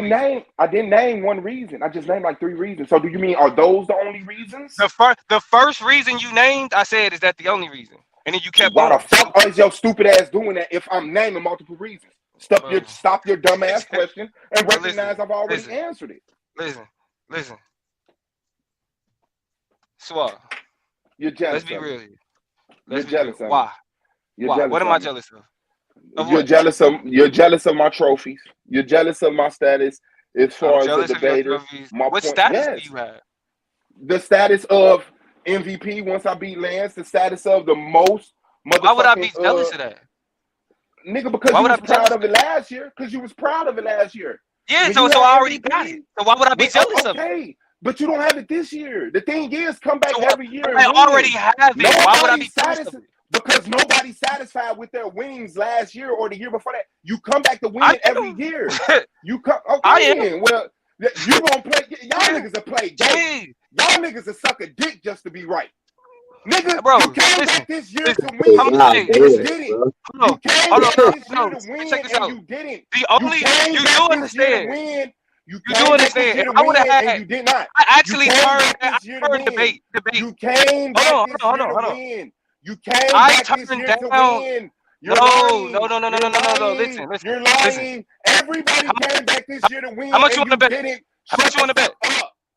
How much you want to bet? You came back this year to win. You didn't come back this year to win. I can prove it. You didn't come back this year to win. I can prove it. I'm going to championship about the championship. I don't care about MVP. I don't care about MVP. I don't care about MVP. Hey, Y'all look, niggas is fictitious, watch man. this. Watch this. Y'all niggas is really Alice in Wonderland, bro. Hold on. Bro, you sound dumb. I You're jealous. turned down a debate so that you could win MVP. That don't mean shit. You're jealous. I turned down a debate that don't because mean shit. Bro, you're jealous. It means everything. Because if I would have did 8 debates, you wouldn't have got MVP. I know this for a fact. But you couldn't. I turned down a debate so you could. So what? So what? You turned down a debate so I could win MVP? Is that what you just said? You turned down the debate. You didn't do your 8 debates so that I could be MVP, Domo? Is that what you said? Fucking liar. Y'all niggas will do anything to try to sing right. That shit is sad. Every year niggas come back because niggas want to win something. And for a nigga to win nothing, and then you hear his opinion of me. So how did a stupid, ignorant nigga who got a detriment to black power and all of this other shit, and in my real life I don't make no progress, got all these trophies in the debate league with you and you ain't got none? Niggas avoid the truth and try to hype up a lot. Why? Because y'all hate me? You'll be liars in public? Hold on. How much you want to bet? How much you want to bet that I turned down the debate so that you could get MVP? How much you turned down? I'm asking you. You didn't do your 8 debates. You didn't do your 8 debates so you could get MVP, bro. No bullshit. On my grandmother's grave. Why did you do so that? I can see other niggas do their thing. Can I ask why? So yeah, I'm saying it. So I can see other other niggas could get shine, bro.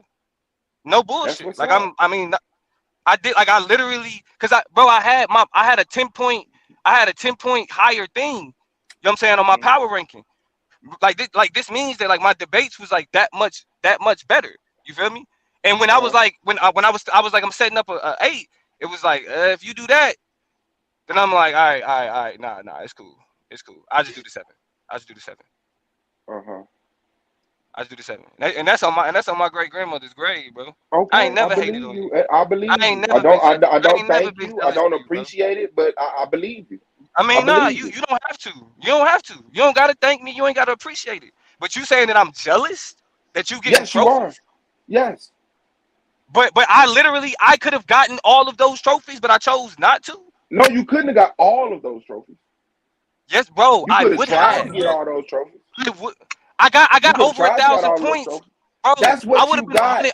I would have been 100 points higher than you, bro. We'll never know the I would have been 100 points higher than you. We'll never know the points in the debate that you didn't do. You could have did horrible. We can look at my average. We can look at my average. Your average does not determine your score in your next debate. That's your average. You can average 10s all year, get to a debate and get 2s and 3s. Man, y'all niggas going in on each other. When did this happen? Man, as soon as I start winning all them trophies. so I start distancing myself from motherfuckers, man. Y'all going in. Cap. Soon as that nigga became a sellout. Man, I'm about to Who's that? I'm about to head to the Damn right. I sold out to the black one. I gotta head to the barbershop. I'm gonna holler at y'all, man. All right, peace. Appreciate it. Peace, Domo. Appreciate you. What did y'all think about that, Chris and what's that dude name? Come on, brain. Judah Nash debate. Judah. Yeah. Was that? Yeah, Chris and Judah. Yeah, I seen it. It was funny. I think Judah was Judah. It was the usual. I think it's just like I'm over the like we get to walk away and both say that we won ordeal. That kind of to me kills it all. You know, they both was able to just go back to their channel and claim victory. You know what I'm saying? I've been looking at both of the videos. And if you ain't know any better, you don't know who won. Because, like, both of us just making videos back to back. Like, yeah, I kicked his ass. Yeah. They need to do something like go over the information that was something. presented later. Yeah, something. at the end, like walk through it and see, okay, how is this relevant to the discussion? And then like something, but it's like it's never, to me, it just doesn't, I don't never see any progress. And when everybody's a winner every time, like we all just get to go home with the ball. I thought though, Chris though, you know, he did what he was supposed to do. Yeah. Judah was all over the place as usual. Yeah, he was everywhere, bro. He had the whole, like, I don't know, like beating up my eye, and like it was just a bunch of other stuff, man. I don't, like, I get it, but you know that stuff is and that's why it works when a debate ain't structured. You can kind of do that and then celebrate, because it don't really expose that none of this has anything to do with the question at hand. Like none of this. So it was interesting to see. But what was the title? Shoot, man, I'm trying to think of it right now. I forgot, bro. That's how bad it was. I forgot. I thought it was the damn. Man, I forgot. It's what's better for people, the Torah or Mayat, I believe. Yeah, nah, I didn't think that was the title, but I think it turned into that. I thought it was like some historical, like if like Israel was in like it was. Hold on, I gotta go back and see that part of that time. Because now that you say it, I remember thinking like, damn, how we end up on Ma'at versus the Torah? Yeah, something like that.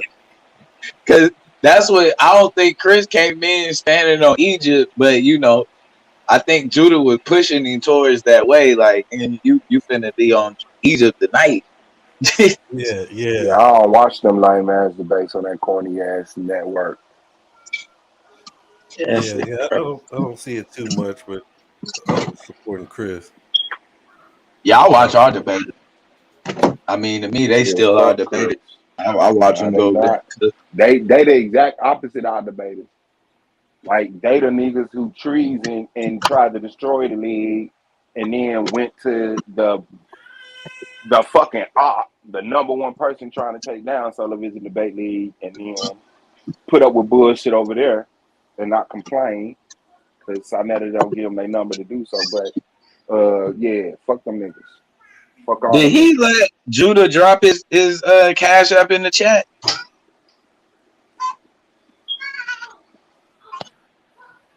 I didn't see it. That's that part. Yeah, I caught. That's something that threw me off a bit. I was watching. I'm blocked a bit, so. You blocked? So yeah, I'm blocked. So you ain't gonna see me in the chat. I'm actually blocked, but I definitely did watch. I mean, I watch either Chris and I watch Yacht Rock. I always watch Yacht Rock beat breaks off of one another. That shit is funny. It's just, I watched him circle around Jabari. I'm like, man, Jabari was just opening up doors for him. I'm like, bro, you debate Yacht Rock, bro. Your job is to close off exits as you go. You know what I'm saying? You got, and you really need to make sure you nailing the windows shut. Board the windows as you keep going through the room. What was they debating? Was the Exodus anti-African? Oh, I missed that one. I didn't see that. This was fire too. But Yara was just, he let him run the whole he turned all of Egypt into a Hykso kingdom basically at the time of the Exodus. And that's who was ruling when they brought you know what I'm saying, when they brought Moses out. And so, you know, what he was able to do was go to a place where pretty much nobody was, and there's no records of the people there, and say, this is where the king was, the Pharaoh was, that was actually, you know, oppressing the Israelites. And then from there, he kind of, you know. Man, power to the dark side. I can't stand that Hykso shit, man. Dark side. Yeah, man.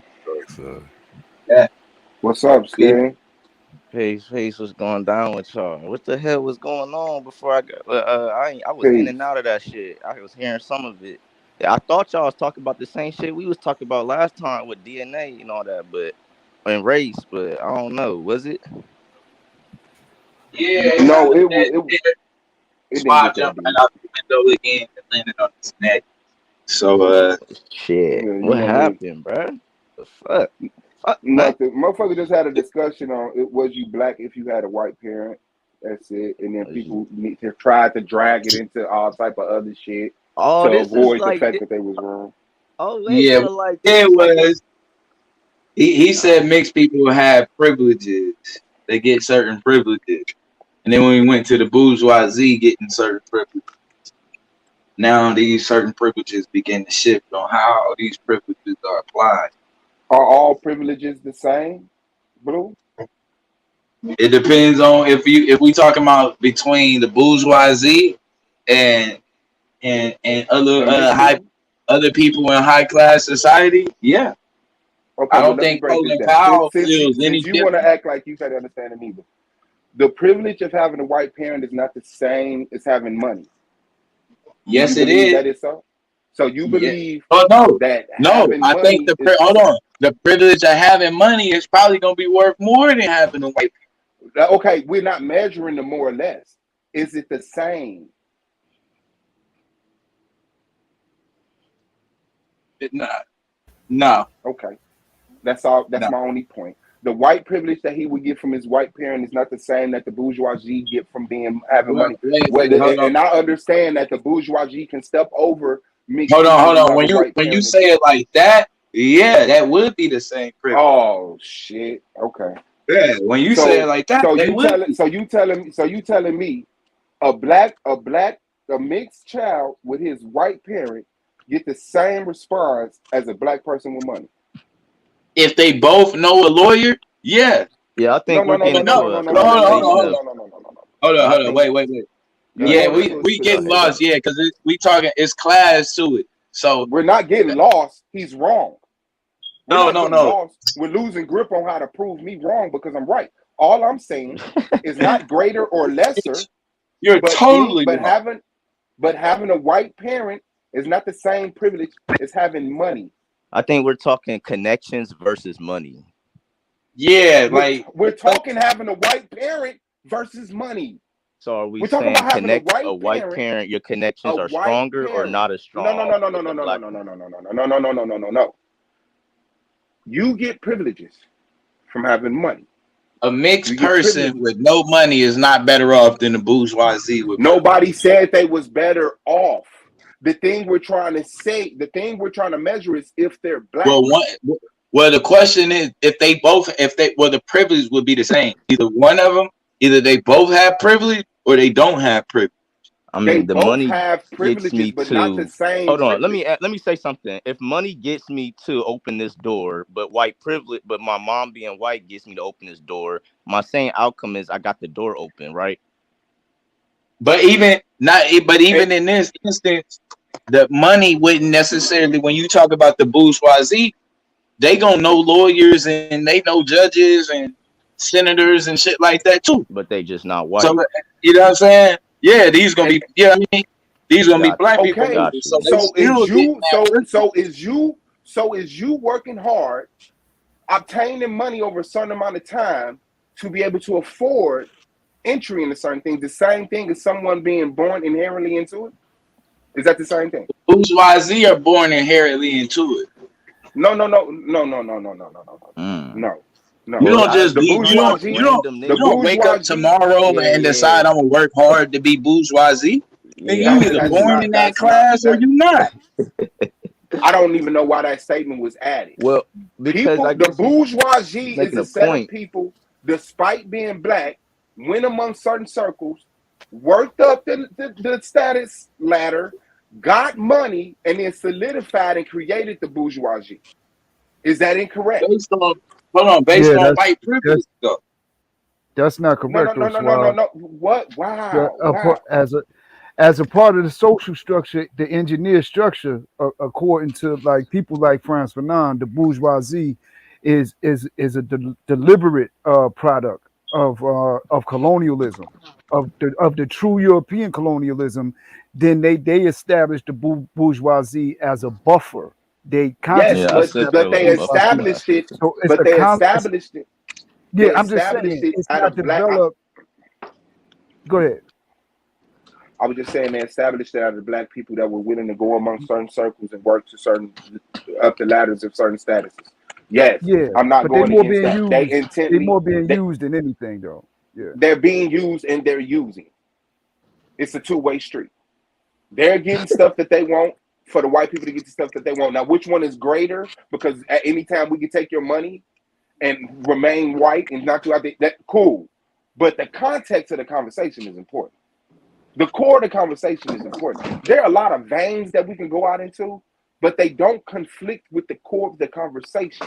Having money is not the same as white privilege. no, It's not. It's not. It's not the same as white privilege. No. But what is the but saying that it's not the bourgeoisie same? isn't based on money. What's the argument? That's based on privilege. It A is rapper, just because you become a rapper and you got millions or trillions of dollars, that don't mean you bourgeoisie. Them other niggas ain't messing with you like that. Right. It's That based don't on conflict privilege. with what I said. It's based on Because privilege, y'all but brought they up the don't money, have. so now it ain't about the money no more. So They don't let's have take away the full access. bourgeoisie money. They don't I have think it's full about access connections with me. to It's white always about elitist privilege, connections. though.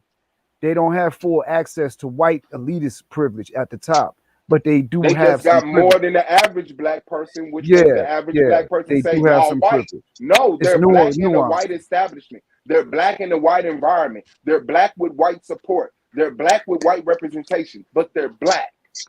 It's neocolonialism, yeah. They're neocolonialists. So what was the point of the argument? Who are you saying that one person has a better advantage or what? Like No, listen, Scheme. The only reason y'all so confused, and I'm including you now, is because I was right on the initial point. No, you wasn't. That's all it was. So they Which went into was- other conversations. What was the initial point? A person born. He said mixed people aren't black because of their privilege. They have access to privilege. What? Mixed Wait, I people thought you aren't said black because black of their was white some parents. genetic shit, Suave. I thought you Mixed said black wasn't just a social construct, And now that it that's had the to do. conversation you want to have because Blue made a statement. Well, and because you here's the hold him thing. more credible than me, you rather Well, ignore what I'm saying and then yeah, get you into getting this into conversation. other things, The sir. point, Let's keep your it initial scholarship. question you asked was, what was the point of the conversation? That Right, a and Blue person just born, told me that a person born to a white person isn't black. That's the whole conversation. That's the whole point. That's the it's whole that point. Akmalak versus Suave debate stuff. Like, is mixed people black? Yeah. But see what he said Yeah. is that, and this is the Like, issue. what's the point? Like, What we said was wrong It was was a if you random go conversation. and you tell a mixed person who believes that they're black that they're not black, that becomes off of the oppressive. social construct though. That Like, that's doesn't not come even... oppressive. If a motherfucker come to me and explain to me some shit that I'm wrong on, I can accept that. Who's when wrong? I come to a person with a white parent and You I are say, wrong on how you define yourself, though. Hold on. How can you be wrong on how you define you? Because there's a standard. There's a standard. Based off what criteria? Who set that standard? Yeah. I would like black people to set the standard. You would like, but he asked you who. Hold on. You can attack the first words I say. Sir. But my point is larger than that. So please. Well, I can't get caught. I can't help what you say to me, sir. Like, if you say I would like, but you can help what you respond to. But if because somebody says, "Hey, where's somebody says, so "Where's let's talk about what you want to sir, talk about. What was the phrase that caught your attention? Somebody, that you want to talk about? Hey, yo, if somebody says, "Where's your wallet?" and I say, "I would like for it to be in my back pocket," but does that mean it's in my back pocket? Like, why didn't I just say it's in my back pocket? No, it doesn't. Okay. Should black people be able to determine black people? I would like for them to be able to, but they don't. So now that's what you said. So now, okay, no. I'm asking you. Did we wouldn't be defining ourselves as black in the first place? That's fine. I'm asking you. We just got should black people be able to define themselves? Yes or no? Yes. Of course. Okay. So for those people who say right now we're known as black, when I say black people stand up, when I say black people finna get a check, when I say the police coming for black people, there's no conversation who black is. And so, because I don't have the time to create a new word and then spread it around and hope everybody honor it, because that's stupid. We don't need Because the words, word. hold on. Come on, man. You got to know the point that I'm saying. You know what I'm saying? Like, these are things, supporting factors to support my point. I want you to pull out of my point. Just because all of this shit, the thing is, we're in a black circle right now. So if all of us think that black people should be able to define themselves, yes. If a motherfucker want to be known as a Moor, as a black person, I support you being a Moor. You are not black, sir. You are Moor. Do you understand that? But when black people say, I'm defining black, who should be against that? Is there anyone that should be against that? No. So when a black person, a descendant of two black people, go to someone who has a white parent and say, you my brother, but you gotta say, you my mixed brother. But what makes you black is the social structure is what makes you black. And so the minute that you say black people are defining black people, you then say that mixed people aren't black people, when according to who deems us as black has already established that they're black. So where are you separating who is black in this conversation and who is not? This is why genetics is important and not real quick, construct. Real quick, guys. Scheme, we gotta reschedule the debate with you and True Justice. So are you available Monday? Yes, I am. Yes, I am. Yes, sir. Yes, sir. Yes, I am. Right, so, hey, that nigga True Justice scared. So, no. Yeah, I'm see if we got get the judges, to confirm Monday. Solar. So we My fault. I gotta think. What am I doing Monday, bro? Hold on. Oh, I feel like Monday just jumped on a date and hold on. Wait a second. Something just came up, man. It's like, nah, I ain't gonna cap. It's always at like 8 or 9, right? So like, I don't be doing shit around that time. That's important. Okay, all right. So make sure you be in the building. I just got work on Monday. I just gotta go to work. What time you get off? Shit, it'd be like 4. It'd be like 3, 4, 5, something like that. It'd be whenever we get done. Okay. But, okay. All right. Yeah, so I mean, I think it don't matter. Like, you know what I'm saying? All right. So I'm gonna holler at True Justice and I'm gonna let you know. All right. Shit, yeah. Shit, he getting off 10. He knocked off like that messed up his like score, right? Like, you know what I'm saying? No, it wasn't nothing on his end. So I'm just trolling, yeah, bro. it was nothing on his end. So all right. He trying to get through. Hey, Chris, can we get the updated bracket? Okay, I can send you the updated bracket. I'm gonna send it to you. All right. Let me do this before I forget.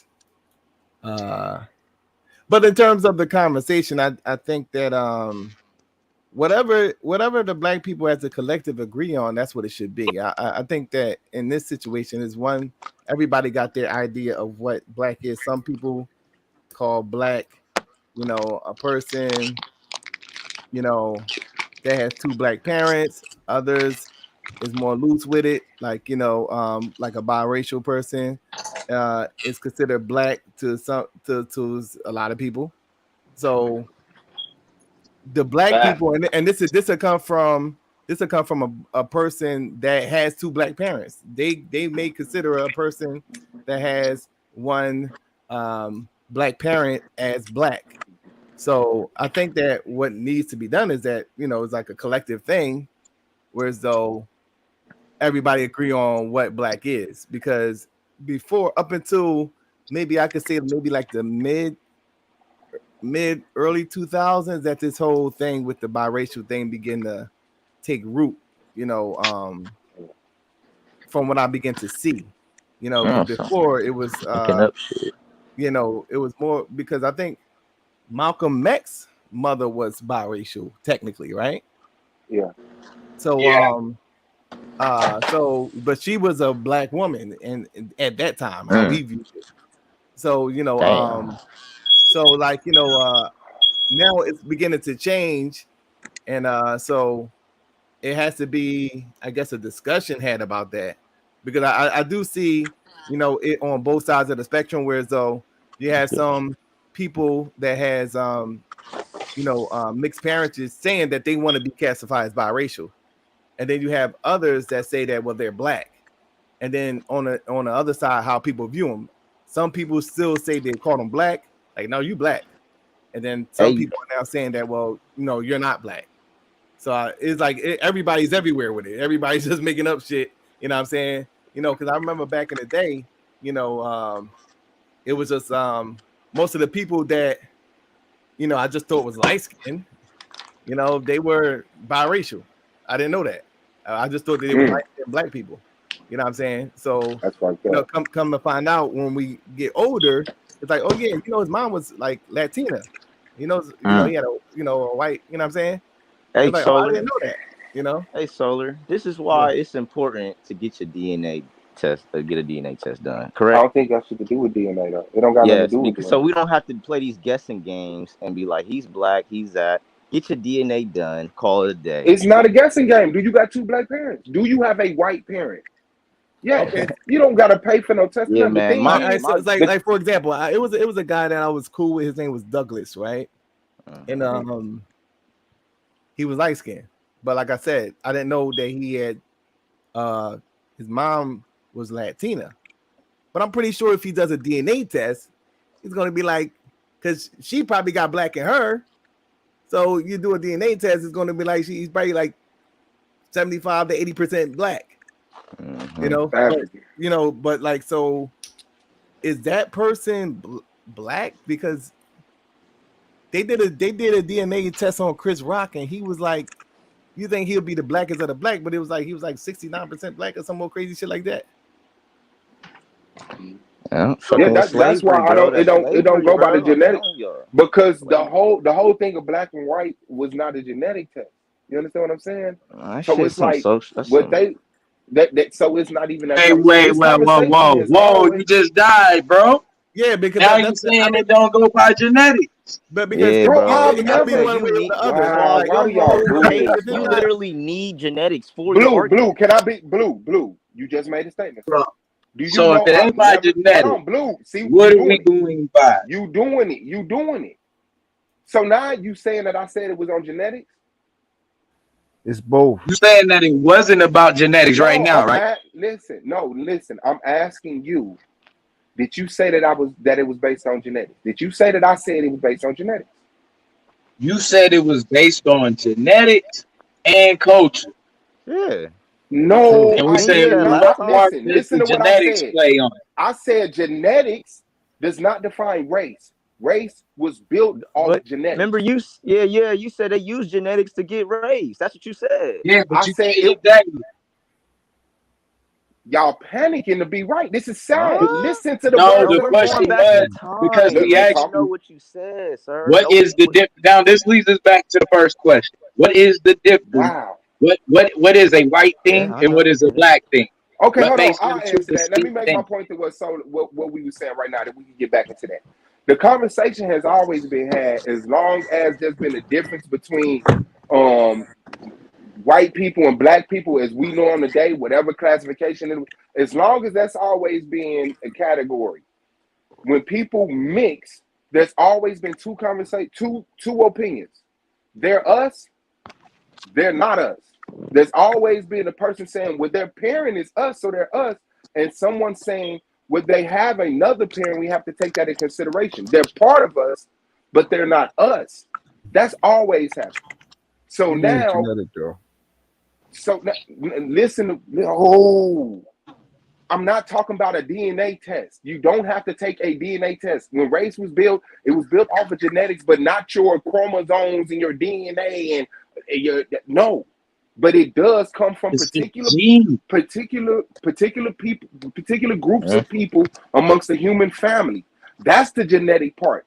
Not going into the science and all of this, but they're saying this is a motherfucker from this place of these people. This is a person of this place and these people. That is what race was built off of. Yeah, that's what I'm Now saying. we had a conversation, and Let me all change it this. has to do is be had. If we had a conversation, because once you found out which people, what I weigh blackness off of, what y'all weigh blackness off of, what y'all weigh whiteness off of, what I weigh whiteness off of, once we get into them details, then people will have to start admitting, well, mine is less logical than yours. I'll go with that. But people don't get to that part of the conversation. So what would be black then? And I mean, in the sense, like, because I know, like, now I think my great grandmother was she didn't go back as far as slavery, but she was from Ghana. She was like an immigrant that came over here from Ghana. But on my that would be my great grandmother. Now my grandfather, you know, he goes back to slavery. I don't really know too much about my father's side, you know, but I think it's maybe some Native American in that, based off his appearance. Maybe, I'm not sure. But what I do see is, like, first we got to categorize what is black, because it's a lot of stuff going on with just black people, period. Black people are the people who came up out of the destruction of indigenous people globally that got disconnected and no longer know who they are. That is who black people are. Okay, so do everybody agree on that? You asking me? No, I'm just saying no. I mean, I'm saying, like, we know that everybody doesn't agree on that's what black is. Well, the problem is people don't define black. They it's not really like a set definition. And then, like, that's how like because we know, like, for example, when they talk about, like, you know, black people in history, you see people like, you know what I mean, what's it, Schumberg, you know, they got the library, and he's well, technically it looked like he's kind of biracial, but that would be like a person that will be classified as black. So that's what I'm saying. They gonna be in on the conversation. And they went through the same struggles. It was just that they had a different parentage at a point in time. But I'm saying that to say that in from West Africa, like far as with the slave trade and the phenotype that came out of that region, people with two black parentage here in America still don't fit that phenotype. So even they, at some point in time, mixed in with somebody at a point in time, like, you know, because we got all different types of shades, whereas though we're kind of, you know, light skin, brown skin, you know, dark brown skin, shades darker than that. And then, well, the thing is, the phenotype is only like 5% of it. 5% of, like, you look at them, do they look white or do they look non-white? But no, I get that. But, you know, that's later on down the line. But like, if you dig enough, like a person that's maybe like a little lighter than me, but a little darker than skin, right? Okay, both of his parents may be black, but then obviously by that complexion, if you go somewhere along down the parentage, that there may be a white person there may be an Asian person there. That's why they're like brown skin. Yeah. So that's what I'm saying. Like, okay, so that means that we're all kind of mixed in a way. Absolutely, we all have white and Asian in it. Okay, I would like to say we all have. That's what I was bringing up. I'm sorry. I would like to think we all got Native American in this, but I haven't seen that to be true. I have not seen that to be true. But yeah, the Africans. My nephew has Native American. Like his grandfather. Yeah, his grandfather. I mean, was like, you know, those old pictures of the Native. He looked just like with that, like the jet black hair, but he was like real dark skin. He was like not real dark skin, but like around my complexion. But then he had the real jet black hair. He was like kind of short, and you know, kind of alpine-ish type of features, like, you know, like kind of like those Native Americans. That was, you know, and you can see it with them, you know, how they're built, and, you know, so it is some black, but he's black though. He would be like black. You put it on the application, you'll look at him and say that he's black. The thing is, there were the people with the characteristics of the Native American in Africa, and there were people with the phenotype of what we know as the African in America. So it's like that's a new thing, because some of them, the Native American look is really a bi-coastal look. It's not just two here. It's also in Asia and it's in Africa. You know what I'm saying? And the African looking motherfuckers was also over here. So it's a thing, and they got destroyed too. Them people got destroyed. That's why the descendants of them are black. The people who got colonized in Africa and destroyed, their descendants are black. The people in Asia who got colonized and destroyed, their descendants are black. Even though they weren't black, they knew who they were. We are the creation of that event that destroyed that and created what we have been categorized as black. So now that we're all being called black and we know who the fuck we talking about, I don't want to argue over words. I'm fighting for black people who don't want to be black to not be black. Don't call them black. I don't mind being called black. I could ride the title out forever, but just know we're not all the same people in the sense that. So you're saying that the people that don't want to be called black is not black? By title, they not black. They my people, but it's a title. It's a name. So what about the people that want to be called black? That's like, you know, technically what you term as biracial. Would they be black? Then we have to have a conversation. Are biracial people black? And some people say yeah, because they got a black parent. Because that would be opening the door to a whole nother conversation of like, because I would only could imagine like, you know, a person that's biracial saying that, well, how do you get to determine, you know what I'm saying? Like, oh, we got to talk about if you're black or not. You know what I'm saying? That just don't even sound right. I'm not going to cap. It's just like, you know, it's like, listen. The thing is we're fighting for black people. If you're not fighting for black people. I think the bigger conversation would be what I see more is like, not based off of parentage, but based off of, I think what they call it ethnicity, like a Jamaican, right? Yeah. They don't really consider themselves to be like black like we are. Like they have they're not. Okay, so like a Jamaican person with two like black parents, that they're not black. You're saying? No, black people don't know who the fuck they are. Okay, remember Jamaicans are a product of the transatlantic slave trade too, and they fought to get out of blackness and define themselves as Jamaicans, and that's what the fuck I'm gonna fight for them to be. Okay, cool.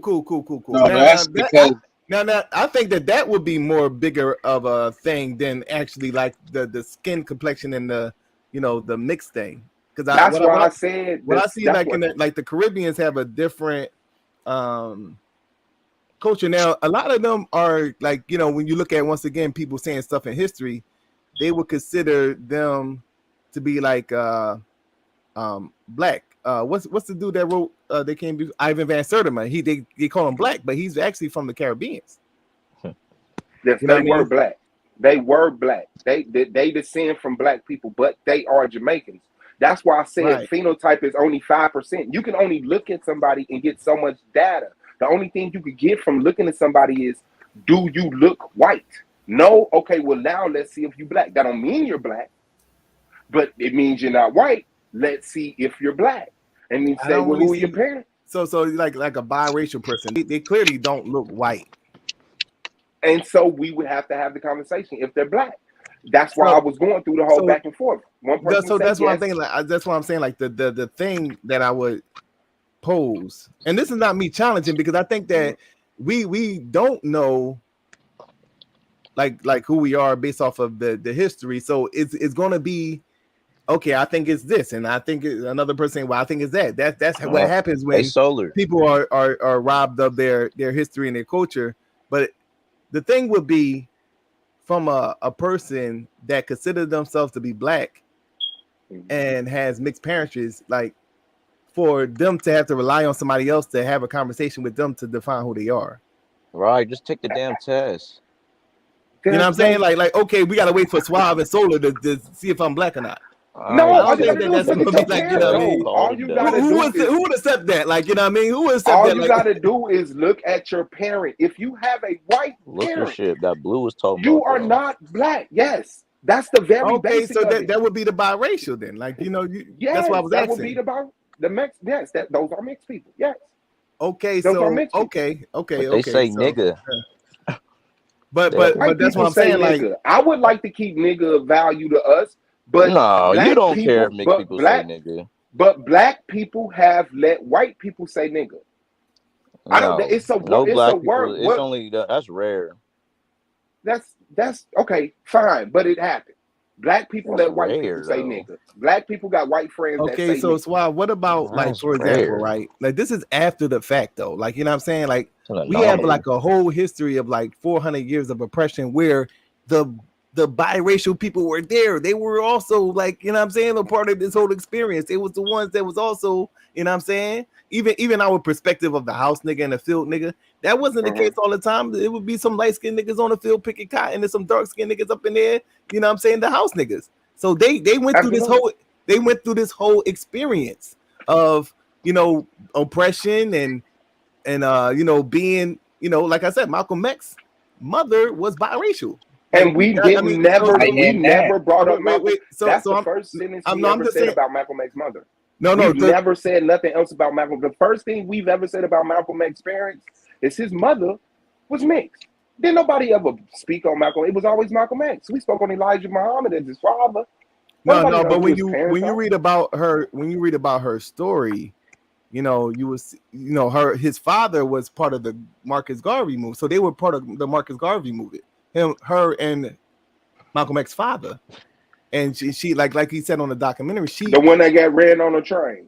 Killed on the train by the so carcass, she you know, was looking for a dark-skinned black man to be with because she didn't like that side of her, you know, from what, however, I think it was maybe some type of rape that occurred or something like that to produce her, I think. So she didn't like that side of her, so she went with a darker skinned black man, and they were a part of the Garvey movement. So I'm that, and that's the point that I was making. That's why I hate when we say you're not black, people automatically take for disconnecting. Hey, mixed people are our people. Mixed people have been with us. Mixed people went through oppression, but you gotta understand. No, it's not. It's not. That's not what I'm saying. That's not what I'm saying, though, Suave. What I'm saying is that this term was not something that we came over here with or anybody. This was something that developed as a result of us being here. So we all went through the same experience. So I don't think that just because my mom and my father's black, that I have the liberty to now say that you're not black, or we got to have a discussion to see if we all went through the same type of experience together. I don't feel as though that I'm in a position, since my mom and my dad is black, that I get to tell somebody else that, well, you're not black when they went through the same thing. But we're not going off of feelings. We're going off of, we're fighting for black people. We're going off of what's better for black people. And if it's better for me as a person who has a white parent and a black parent to specify that I am mixed, that's what I'm going to do. I'm not going to turn it into, oh, you oppressing me or you hate me. No, because that is a conflict. You have white people. That's it. Different. I don't care. It don't matter. Is that like no somebody matter who saying pick a feels side and you say I'm neutral? Yeah. Well, it's a complex situation because I don't know. Like the argument would be like there's mixed parentage somewhere along the line. Just for most people, most Black Americans have some type of mix going on somewhere along the line. That's why you use admixture and DNA. So that's what I'm saying. I'm saying it from that perspective. We're defining. I understand. It's like at this point, it's saying like now that, well, I'm just talking about from the standpoint of who gets to say what black is. You know what I mean? At this point. Anybody have to first, before you would have to be defining black before you even have the conversation. Yeah, because and the that's people what I'm that we saying. finna Like, have the but that's what discussion with I've are done. black. because it's almost like, okay, let's take the racial thing out Let of me it. in from Let's my say computer, all Blue, of right y'all, quick. I gotta like, get off my I can phone. say, well, Blue and Scheme have dreads, so we're going to oppress them. We're going to oppress them just because they have dreads. We're oppressing them. You know what I'm saying?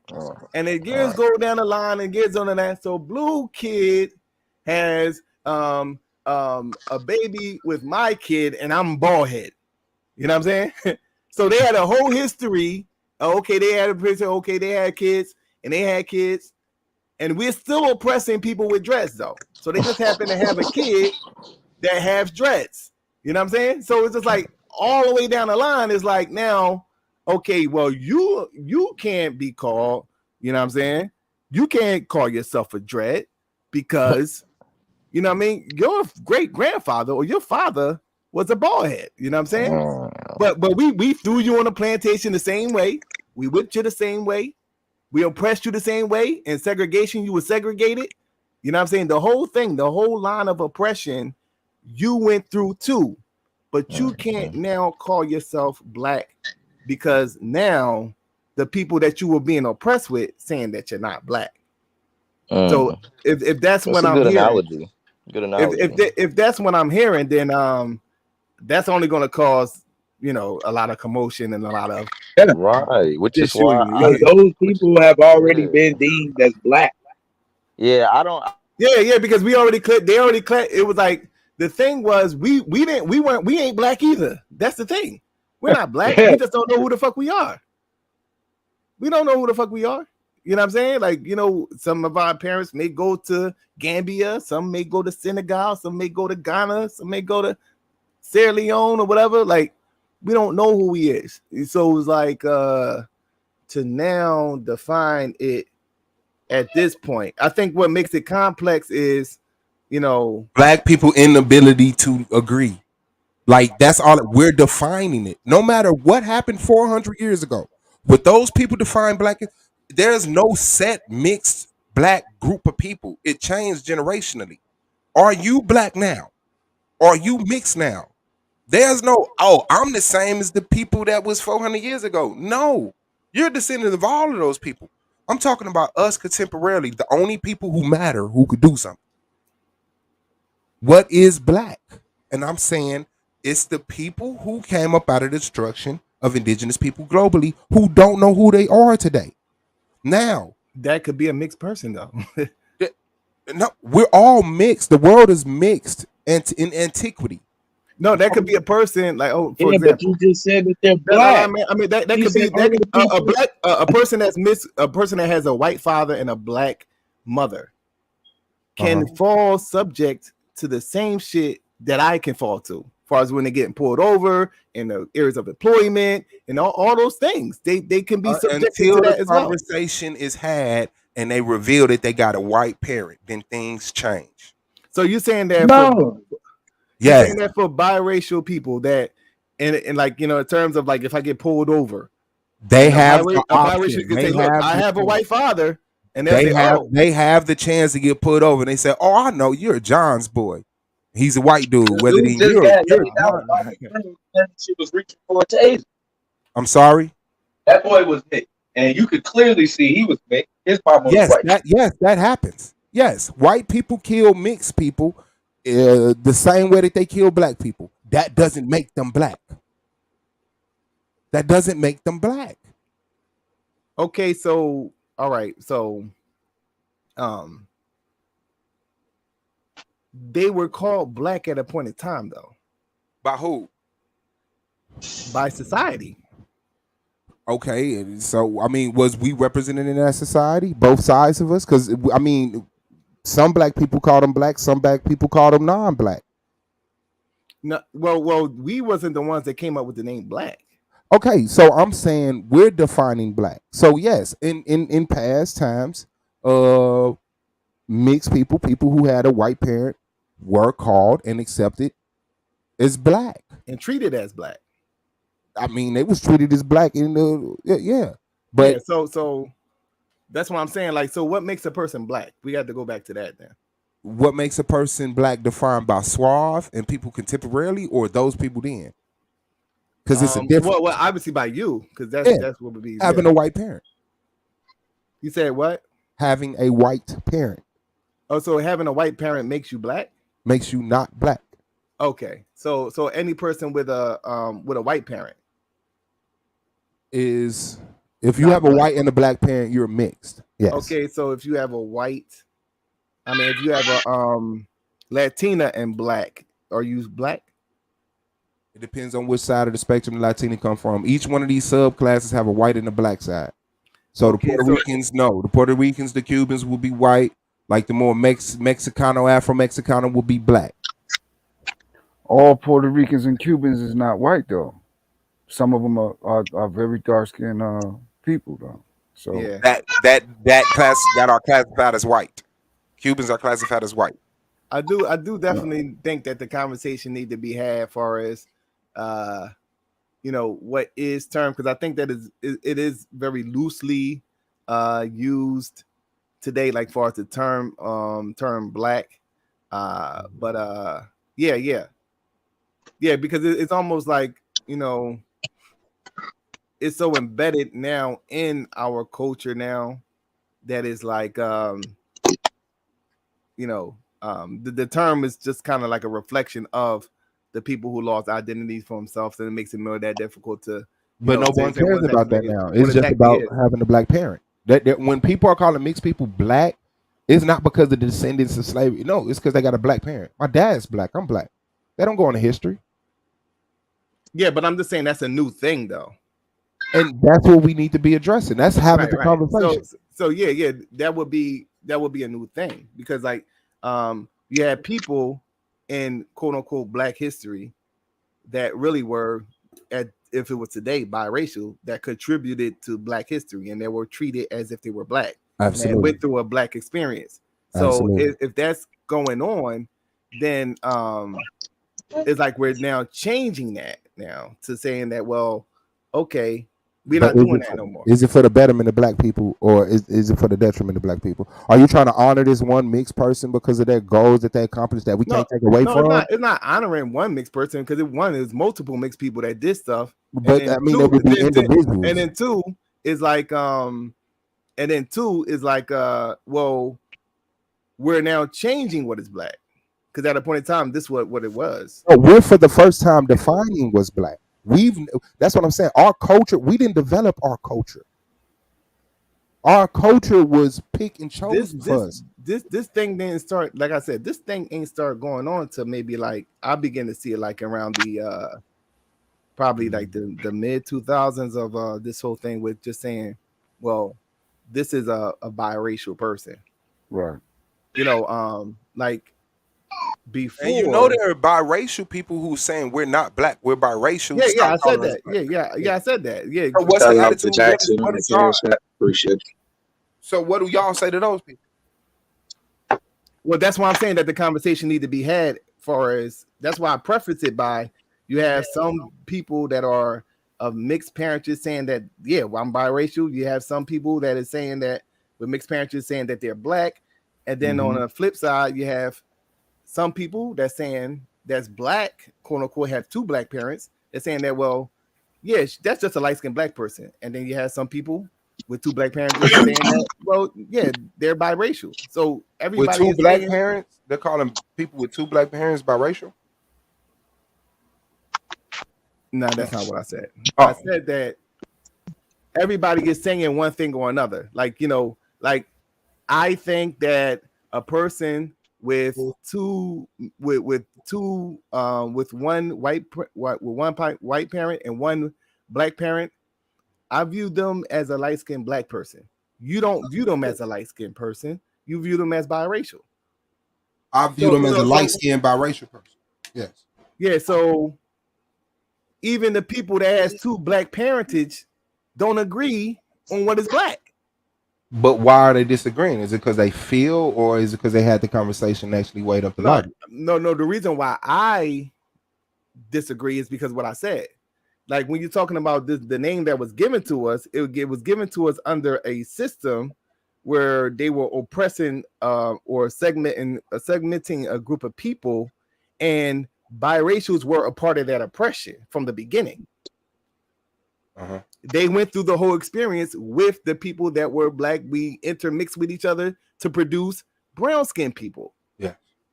So that's why I'm saying that whole thing. Now, if they would have came along the line where as though there was like, you know, they literally stood by what they said, there's no mixing and all that, and then all of a sudden today it was a person that was okay, that would be a better argument. But in this particular situation, it's always been a mixture going on at some point in time in the whole experience of the oppression. So there was always, from the time we were brought over here, there were always a quote unquote biracial person in the mix with the group of black people that were being treated like the black people. Yes. So that's all I'm saying. That's why I say, well, you know, because as far as if we're getting into the name, then it's like we didn't even come up with that name. No. So that's why I say that, well, okay, they were treated like us from the beginning, as far as with the oppression and going through the different things and whatever. So they had they black defined like this. Like literally, it'd be different if we were given one thing, one name, and they were given another. But literally, when they define what black is, they're included in that definition. And you so can see and it's so much so you can't that have the discussion without kicking them out. You can't take that out of the situation at this point. Nobody has. And it's like, you know, but that's part of the black experience. So much so that that's how you get the different shades of black people. Like, I'm not as dark as a person that may be from Africa, because maybe somewhere along the line it may be somebody Native American, maybe somebody Chinese, maybe somebody white down in the bloodline. So that is a byproduct of this system that they created based not off absolutely, but majority, yes. Yeah. Doesn't make them black. I understand what you're saying, and yes, because they descended from black people, because they had black in them, they were treated as black. No, not descended. They literally, when at the time they decide who black is, that's who is included. And you're saying it was defined by white people, right? Who raped the black people, right? And colonized them. Yeah, I'm not going by that. So, you are, because once you say now black people need to redefine what black is, you're including those people who you are going to tell they're not black. You can't can't exclude them from the conversation on what blackness is. They were called black too.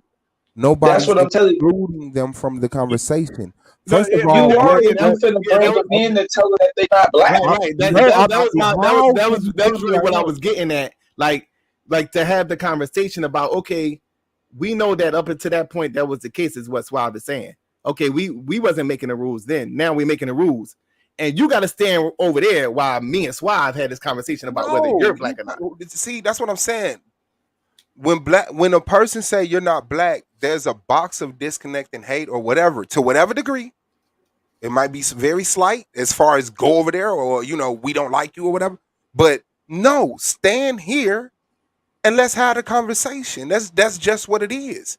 So you're saying that the people, so you're saying that the people that are you consider to be biracial are involved in the conversation to define whether they're black or not. Absolutely. So they're saying, the ones that are saying that, they're saying that they're black. Okay. Yeah, that's why they showed up for the conversation. This is the circle at this point. I'm saying, okay, now why are you saying you're black? Let's weigh each other logic. They're gonna say because I have a black parent, and I'm gonna say, okay, but what about your white parent? Are they considered in your makeup of what you are? And they're gonna say, yeah. Then I'm gonna say, okay, you have black in you, and you have white in you. You're neither black nor white. You're a mix. What would you like to call that? And they say gold. And I say, okay, now these are the gold people. and they define who And they that's what are, it and is we to some fight for extent. them to be represented. No, they're not going to say that. They're going to say that, well, I call myself black. And then we're No, gonna 'cause say, I mean, that's what I'm saying. Like the conversation is still being had. Like, okay, you have a black parent and a white parent. Okay, you're mixed. What do you want to call yourself? They're going to say, well, yeah, I do have a black and a white parent, but I consider myself to be black. Then I'm just going to jump and say, okay, you're right, and I'm going to call myself something different. That's not what's going on. that's fine. And then I say, well, why do you want to call yourself black if you have a white parent? And then we'll find out that it's for a personal agenda and not for the betterment of black people. And then I would excuse them from the conversation because they're not here to have the real conversation. So that that black puts you in a people are here to position. have. That puts you in a position of authority to now dictate who is black or not. The fact that I'm the only one defining black. You have to take the white man's place in order to do that. No, you don't. You do, like you're defining black. You're not black to define black. For people who agree with me, for the people who say yes, I agree with you. Mixed, black, white. For the people who agree with me, yes, that's who I'm defining black for. All the other people want to define black over there in the state of confusion and feelings. Go over there and do it. I mean, we've already graduated past the very elementary conversation because it's not a name that was given to us. No, it's not given off for feelings. Yeah, because if you want to get technical, it's like, okay, you're creating a scenario that if it's it depends. If it's a person that is Mexican, then you would call them black. Huh? You said earlier that if it's a person that descends Mexican, from a black person and a black Mexican, they will be considered black. Yes. Right. There's so Mexican. What the hell? Afro Mexican, Afro Latin, whatever you want to call it. That's what I call black Mexican. But They lost their hair. They don't know who they were. They don't know who they are. All right. So if an African from Africa, are they black? Not necessarily. All Africans aren't black. All Africans are black, but definitely some blacks are African. A lot of blacks are Africans. Yes. Okay. So what blacks aren't African? I mean, what Africans aren't black? I would say like the Dogon tribe. I would say like all of the people who still know who they are from wow. All of the people who still know who they are from their ancestry. That despite the slavery, despite the fight, they still kept their culture and their language and this, that, and the other. Those are the people that I would say they are our people, but they never were made to be black. They never were under that. So at the time, so you're saying that the rubric to judge on why they're black is based off of the fact that they still have their culture intact. Yes, the fact that they so why wouldn't that be destroyed. The case for a person with mixed parentage because they don't know their culture either? Because the fact that they have the white part, that is a culture that they have the option to opt in. They say, I'm German. My dad is German. I'm German. My dad is European. I'm European. So in that sense, they know who they are. A person with two black parents don't know who those parents are on either side. So that's why that person is mixed, because on one end they know who they are. On the other end they don't. So you're mixed. You have black in you, but you also know that you're German. I don't know who I am. I'm black. I don't have the option. I don't. Well, that means that they don't know who they is though. Like if it's mixed, they mixed don't know who they are. Yeah, they know who they are on one side. Yeah, right. But that's what I'm saying. Like it's like, okay, you're defining it this way when it comes to dealing with that group of people, but it's a different standard when it comes to them. No, it's not. It is, because you're saying that, well, they don't know who they are either. Completely. Yeah, they know who they are. They just don't know who they are as far as that one parent. That's why they're mixed and not white. If you knew who you were on both sides, then you would be white or whatever that is. All right. So, like I said before, that gets into the whole other thing where you have a person that is been mixed in America. Like I'm a person that's been mixed in America. I may have some now my mother's side, her grandmother was from Ghana, but she she birthed children from a black man in America, right? Yeah. So your mother could be mixed. Right. So, okay. So based off of that, then I'm mixed. No. Yeah. No. A mixed person can get with a black person and make a black baby. The black and the mixed person and the black from the black person will make a black baby. That mixed person can get with a white person, the white from their spouse, and the white in them will make a white baby. A mixed person can produce a black person, you're saying? Yes, and a white person. Yes, depending on who they make. Yeah. So yeah. I mean, yeah, I can see what you're saying. I could concede to what you're saying as far as with the intermixture, because we've seen that actually happen in America, far as with the different groups of people, and whether it was from the raping of the women by the slave master, producing a person that you consider to be biracial, and then her marrying a black person to produce a child, which would probably be maybe like a brown skin type of person, and then that person having sex with another dark skinned black man and producing a person that's probably like around my complexion. But that's once again negating that's part of the whole thing of being black, which would be the biracial person to begin with. It's a part of the experience. That's part of, you can't take that out of the situation. No, I'm not. Yeah, because like from the different hues, yeah, you're saying that's not black, and we get to define whether they're black or not. Black is the terminology that we're choosing to go under, not defining the experience. We're not defining an experience. Mixed people had correlating. That was something that was given to us, though. That was something that yes. By the mere fact that we having this conversation is based on the fact that we didn't agree on what black was. It was more so something that was kind of, we were labeled. Absolutely. Okay, and so when we were labeled that, absolutely, it was okay. They had the different things from quadroon and octoroon and biracial. So they had the different classifications under this umbrella of being black. Okay, so that's what it was.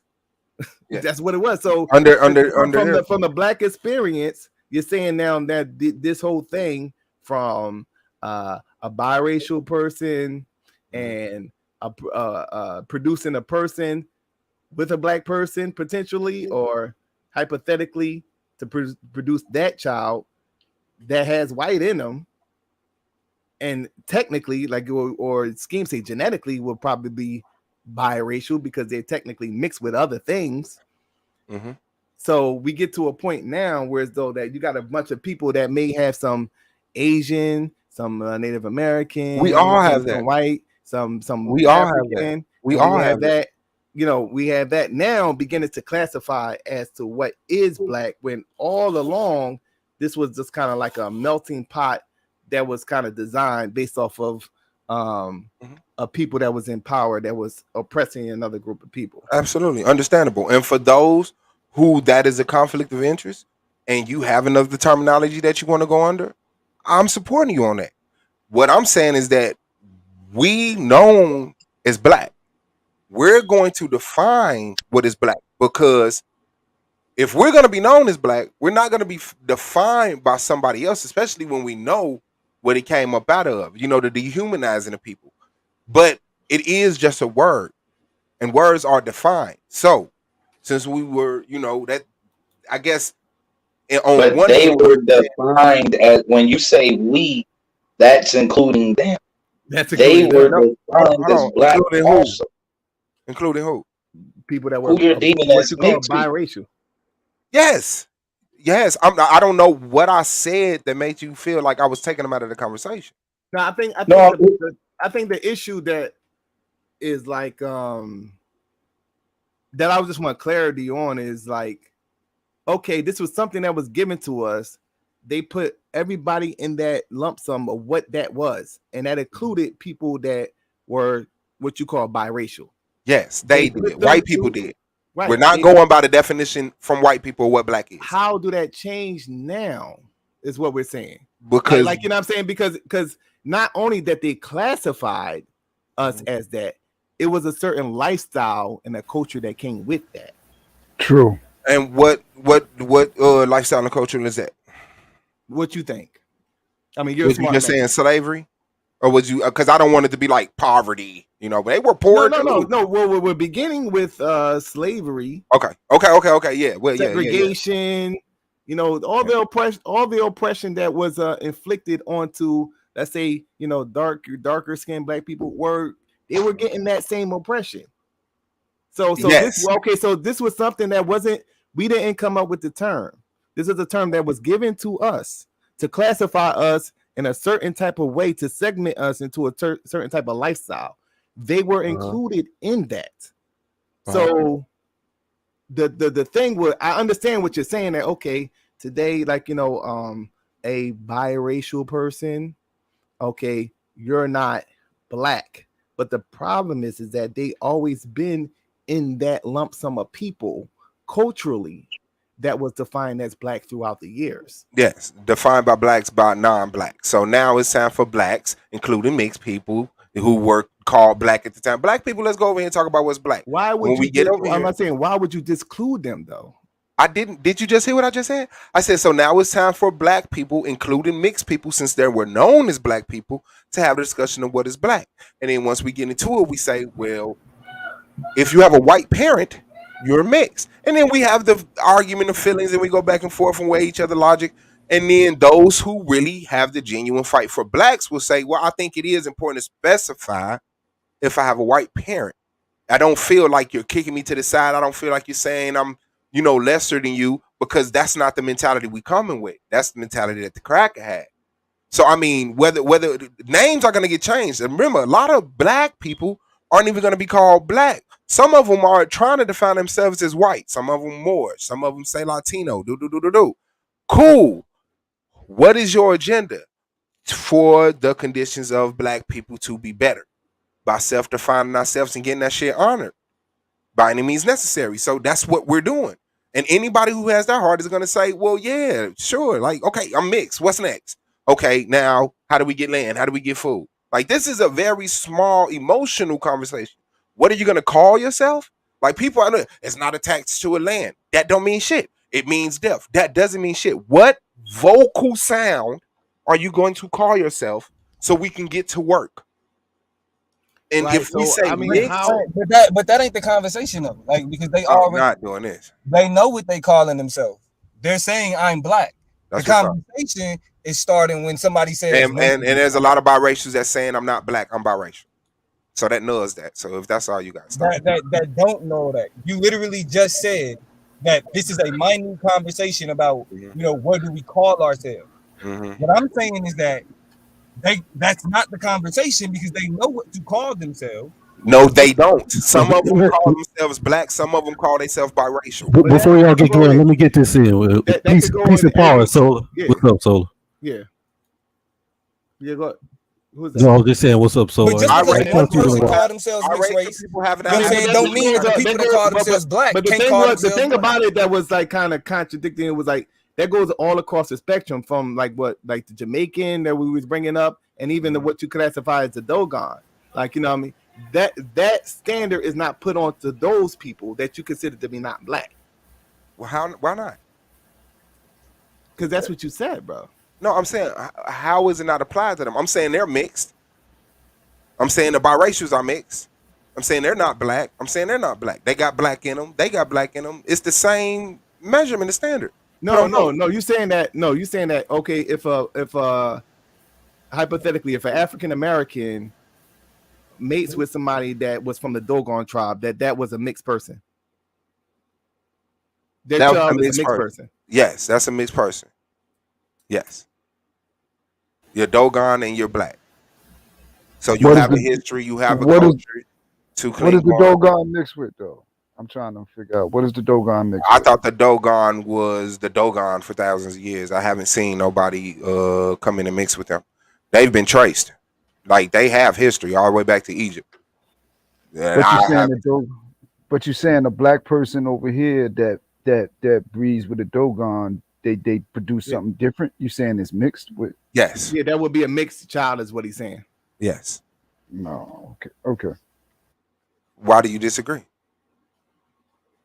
Well, I would consider both of the stock to be basically African. Yes, African. But does African mean black? Yeah, I would say, Where does African mean black? Well, historically, we have known that to mean darker skinned people. Yeah. Today, are the white people in Africa? No, they're not. South Africa, they call African. Yeah. Africans were the first people called black. In Africa. So I'm saying, yes. And today, there are white people in Africa. Are there Africans? Are they Africans? No, a cat can have kittens in the oven. It don't make them be good. African. They can be African. Specific tribes. The specific tribes in Africa were called black or Negro. Yes, thank you. But African did not mean black. Africans were the first to be called black, but all African, the word Africa did not. So you're saying black. like people like Huey P. Newton is not black to you. He's biracial. Who was Huey P. Newton's parents? I think he had a white father. Yes, he's a biracial. Hold on. But that's my point though. That's the point that I was making. Far as historically, he's one of the founders of the Black Panther Party. I don't disagree with you. Okay, so historically, these people contributed to what we call black. There are people. No. That's what I'm saying. Like, so I'm not challenging your idea of black. I'm challenging what you said, the conversation, how the conversation is going to be with a person that you deem as biracial. So I'm not really challenging your idea of what you think is black. But like here you have a person that contributed and dedicated their life to this term black and uplifting black and experience black. Absolutely. The way the conversation is going is like you're questioning them. Okay, so what is your parentage? And so your father's side, like you're in a position of power in a relationship that was equal down the line as far as how they were being treated, when they were classified, how were they classified, how were they segmented, how their culture being robbed from all the stuff that we experienced, whether it was based off of skin color or skin complexion, they got the equal treatment. What puts you in a position of power to question them about them being black? Why isn't it like, you know what I'm saying? The like, fact how are you now in a position to question Huey P. Newton? I mean, you don't have to do nothing to be in a position to ask what is black. Like you don't. There's no accomplishment you have to make. Up until that, no, wait. No. The problem is up until that point, that is what black was. You're now bringing this to the table. There were people who were contemporary to Huey P. Newton that were saying he wasn't black. He's mixed. This half motherfucker, this, that, and the other. That's what I'm saying. You're always going to have those two crowds. You're going to have a crowd of people that say people with a black parent is black, period. And you're always going to have a crowd that say people with a white parent is not black, period. But who is getting the spotlight? We know that up until this point, majority of people on the planet Earth called Huey P. Newton a black man. Absolutely. Okay, majority of those people. So there may have been people that was like, okay, your life's gonna. We know that's something that exists. Period. But what I'm saying that now what we're doing now is defining. We're going to stop right here and say that. Hold on, wait a minute. Let's now define blackness. Yes. After all these history, all these years of now I'm questioning you because I have two black parents. No, I'm going to question you about your father is white. And then I'm going to give them a line of questions, and based off of how they answer it, we're going to determine if they're black or not. That puts you in a position of power. No, we're all like it does. Listen, if I'm with y'all, we walking down the street, and your phone comes up missing, and you say, "Okay, somebody here I'm going to help you define me as either a thief or not a thief." I'm not going to say, "Man, what's wrong with you? I'm taking this oppressively." No, I want Solar to get power. in the form of finding his phone. If a person with a white parent wants black power, when black people come and say, well, let's have a conversation. Do you have a white parent? Can we move forward? But I'm saying, even how you talking, you're speaking as if they're not black. That would be the problem, is what I'm saying.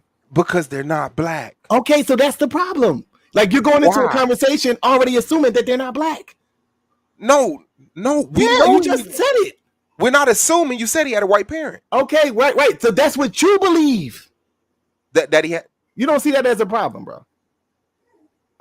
A problem, sure. But that's why it's already been solved. I'm not saying that. I'm not saying that. Like, you know, okay. I'm not saying that. Not questioning what you consider to be black. I'm saying now going into it after the fact. We're gonna hurt some feelings. I don't care. Right. So no, but it ain't hurting feelings. It ain't just hurting feelings. It's based. The reason why it's going to be an offensive thing is because up until that point they were black. So what? It doesn't change our relationship. So what is the problem? It doesn't change our relationship. No. So what would be the problem? Like up until that point, they were black, and now you're saying that. Well, let's stop right here, and now let's define blackness. And since you got a white parent, we got to question you on if you're black or not. That's what I'm saying is the problem.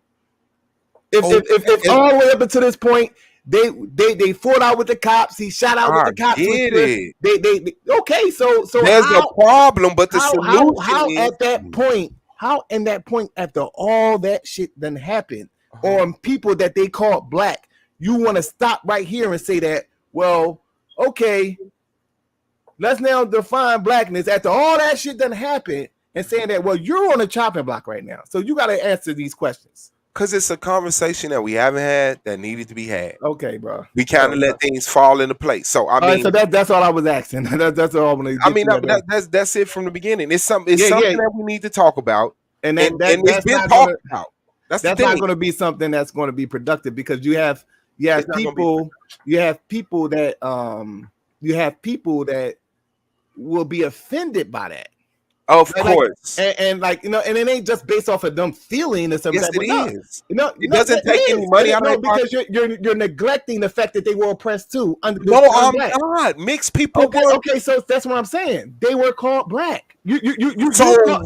Hold on, Suave. Okay.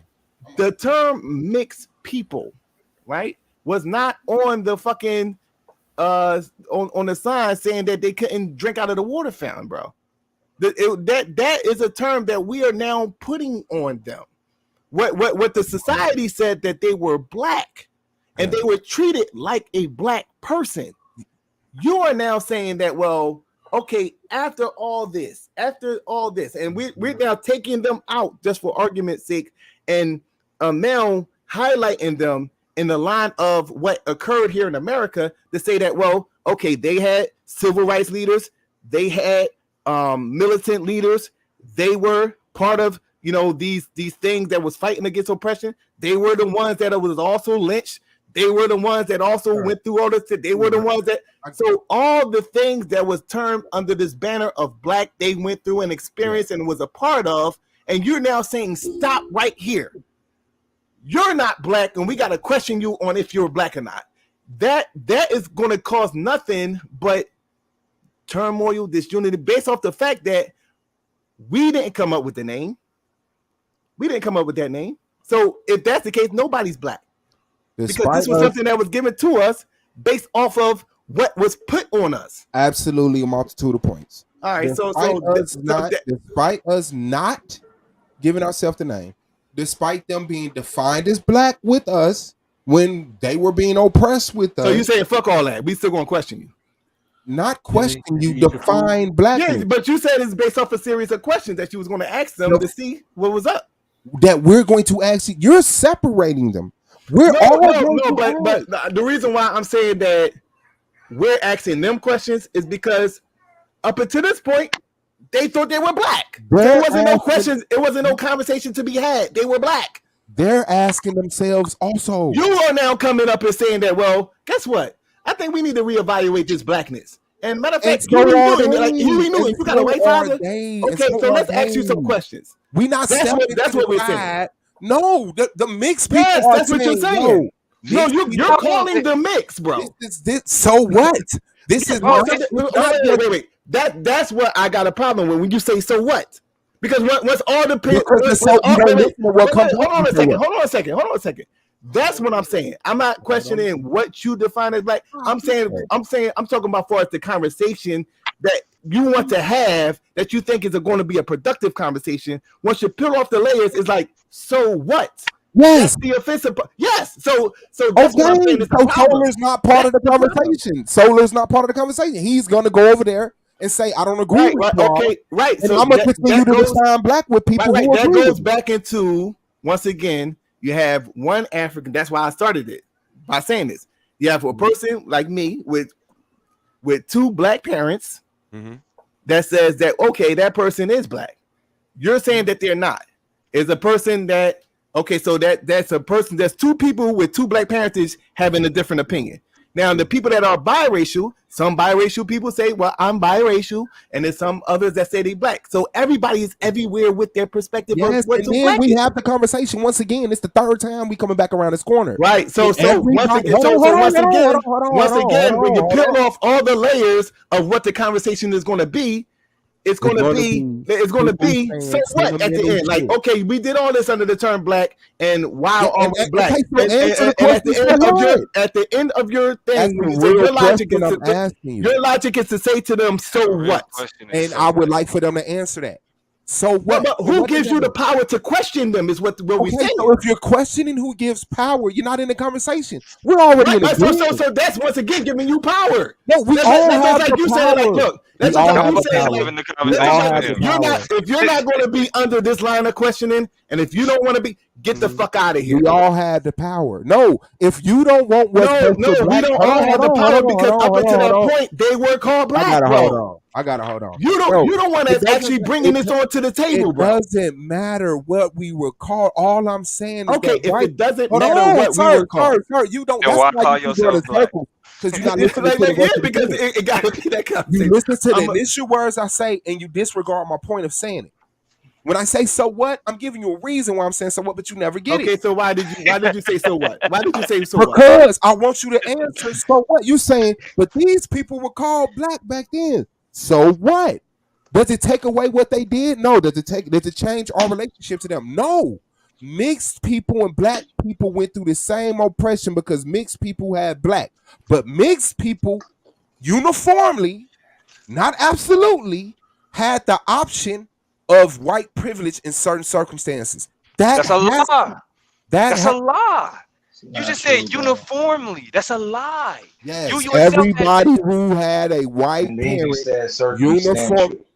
Everybody who had wow, why are you just repeating the words I'm saying like y'all really saying? What does that mean? You can't say uniformly and circumstantial. Why not? Because they don't go together. Listen to the sentence, please. Uniformly, people with a white parent. Not absolutely, meaning not all of them did, but they all had the option because they had the white parent. If shit would have went right, they in certain situations would have been able to say, "I got a white parent," and shit would have went differently for them. That's not uniform then.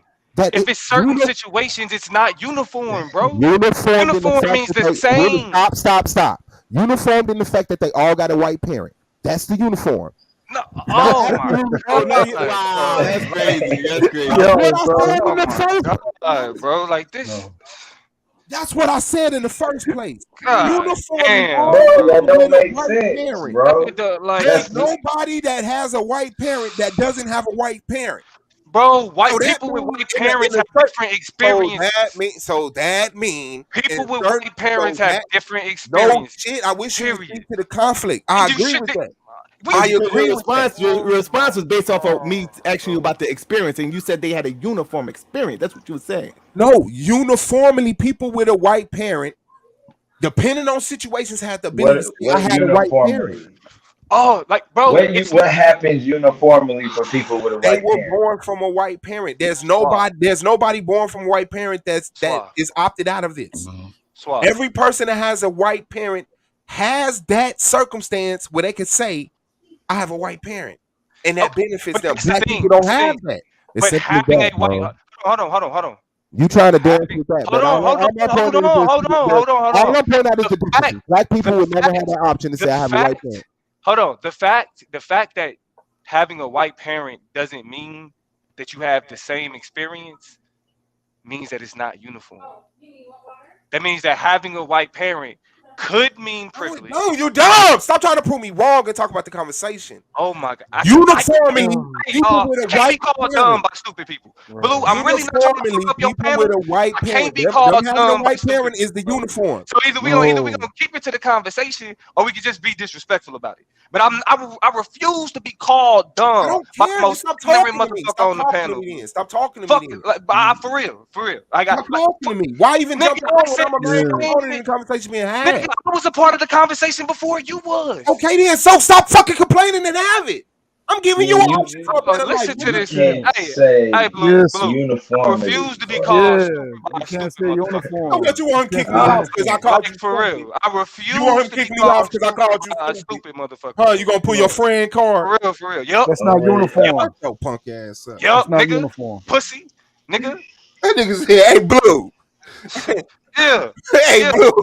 Yeah. You shut the fuck up. Yeah, because everybody else recognizes the suck nigga that you is, nigga. Everybody else recognizes the piece of shit you anyway. And everybody else will be nice about it, nigga. I ain't gonna be nice about it. People should not be in conflict with black people defining blackness. That's just it. That's just it. I just think. Yeah, because I really don't have a problem with like what you personally classify as black. I'm talking about far as if we was going to get together as a unit, and that's the only thing I was challenging Swab Easy. Yeah, I don't separate. Like in the conversation, it appears as if like a person like me and yourself would have the upper hand into. I think at this point is what I'm saying. Like with all the history and what occurred, I think that at this point it should be like, okay, well, if you don't want to call yourself black, okay, cool, type of shit. I don't think that the conversation should be, okay, well, me and you coming up with this idea of black, and then saying that, well, since Huey P. Newton, you don't really fit that, so we got to ask you some questions, brother. Now, I don't think that would be like, that's all I was saying. You know, we would just. You ain't got to cop no please with this stupid motherfucker. Nah, Solar can't talk to me neither. Yeah. It's like, I mean, it's not copy, please. I was challenging the idea of the conversation. The idea of the conversation of like we're sitting on this, and this me exaggerating a little bit. Like we sitting on this stool, like me and yourself. You know what I'm saying? Like, since we're black, there's no question. We don't get to question. You know what I'm saying? We don't get to questions. We get to question them. At this point, after all this history, because we will never be questioned on black. Me and you. Okay, that's not unfair. That's all I was saying though. Like, I get it, but people up until this point, like we done went to war together and we was all segregated and oppressed together. We went through all this shit. You know what I'm saying? But so that I just think that the way the conversation was going to be had would be offensive to the people that was considered black. Only if they personally have an agenda. No, why would it be? No, maybe it's because you're now questioning them on who they are when they knew. We know who you are. We know who they are too. They know who they are. Okay, but we're now defining what we're going to call. Now that's what I'm saying. Now you're questioning who they are. Not them. Sorry. I've never missed your point. And this is what I want you to reply to. We're now just simply asking, what are we going to call ourselves? What is the best thing? What are we going to do with people who have a white parent and people who don't? So why would that be something that's brought up at this point is what we're saying? Because white mixed people who have a white parent, we have known situations where they chose that culture, but played this card. And we know that people that were blacker than the motherfucker moving the goalpost, not addressing the point. You're not addressing the point. Hold on, wait. Moving the goalpost. No. How is that moving the goalpost? Because the point was being people. No. Your rationality. Oh no, wait. Your rationality as to why we're questioning them now is based off of the fact that they chose their white side. You're saying? Yes, that has been known to happen. Okay, so let's stop right there. So a black person like O'Neal that chose the white side, do he get questioned? Because he was black than the motherfucker with two Black Panthers. Why are you deflecting from us talking about this mixed person? How is that deflecting? Because we're talking about this mixed person, and you said, "Well, what about?" That's what deflecting is. No, because that's not deflecting. That's deflecting. Applying the standard. No, that's applying the standard across the board. So how come if I chose the white side, do I get questioned on my blackness? This person is black. This person has a white parent. That's not the same thing. If you want to talk about him, let's have the conversation about him. But we're not fucking talking about black people who traded for white people. So give me an example of a biracial person choosing the white side. I don't got none. So that's what you're gonna have to come up with the further. We would have did that. Okay, yeah. So do you agree that happened? Is it necessary for me to? Yeah. But what I see is that No. What I'm asking, can you? Yes. I see that. I see biracial people. I see people that are not biracial. Okay. And we could talk about the people. Because if that is the standard of it. Yeah. Wow. Up until this point, if that is the standard, that after all this, we're now creating this standard as to what is black, and it's going to be. Hold on, wait. And it's going to be on a biracial person, because like me, soul of mine, never is going to get questioned on his blackness, despite if I choose to be on the side of the white man. Yes. Now, just because that person is biracial, now we get to ask them these questions about who they're siding with. Oh man, define it how you want, but the mixed person is going to say, "Yo, I got a white parent, I'm mixed," and we go. No, they're not going to say that. Not all of them are going to say that. Yes, they are. No, they're not. Yes, they are saying it. They're saying some of them are saying that. Oh, and that's are the ones that we're fucking with it. We on this. Okay, so a one that's saying that they are black, we're not fucking with them. Only the mixed people that's saying that they're mixed, we're only fucking with those mixed people. You're saying we fucking with who fucking with us? Yes. Okay, so the ones that saying that they're black, we're not fucking with them? Not in the means in which we're fucking with the ones that's in total agreement with us. No. Okay, so that goes back into what I was saying in the beginning. That puts us in a position of power by setting we're setting the standards, and now we're applying it to a people that may not agree with those standards, and that may not agree with their own standards, and we'll fight for them to have their standards. Okay, so up until this point, we were fighting together. We're still fighting together. No, because you're now creating this scenario where it's like putting them in a position where they're not. No, that's really already there. Mixed people and black people have always fought for the betterment. I think. Hold on. Let me say this sentence. Mixed people and black people have always fought for the betterment of mixed people and black people. Right, but it was all under the term of being black. So I don't know, I want to be redundant with the whole thing, but yeah. I think that it just needs to be more clarity as to what exactly is going to be done, as far as how the conversation is going to be had and who's questioning who. I think that if we're gonna have the conversation honestly, without people saying, "Well, yeah, I'm not," we're gonna have to listen to each other. I think we're gonna have to listen to each other and reply. Yeah, we're gonna have to listen to people that make sense. So I think that, like, you know, if that conversation is going to be had, it's more so on the iotas of the mixed person as opposed to us. You know what I'm saying? At this point. Now, if this was like right off the boat and we just come in there like, okay, like, yeah, this is what the rules is going to be, but that's not the case, bro. Like, you got both. It's both. It's both people talking about it. No, because I mean, because for some people, they don't think that the conversation even needs to be had. Then hopefully they're ahead of me in building for black people, and I'll catch up with them. Yeah. So yeah.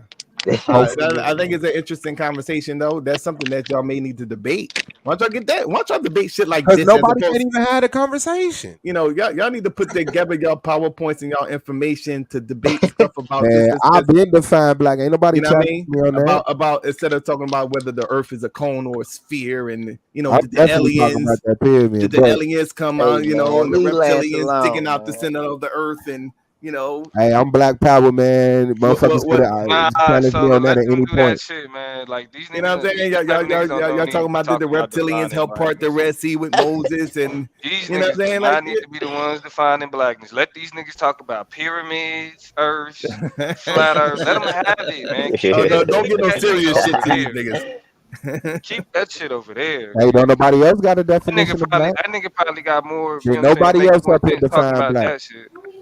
Where Miss Witty at with some bars in this bitch? Fuck, that's what I want.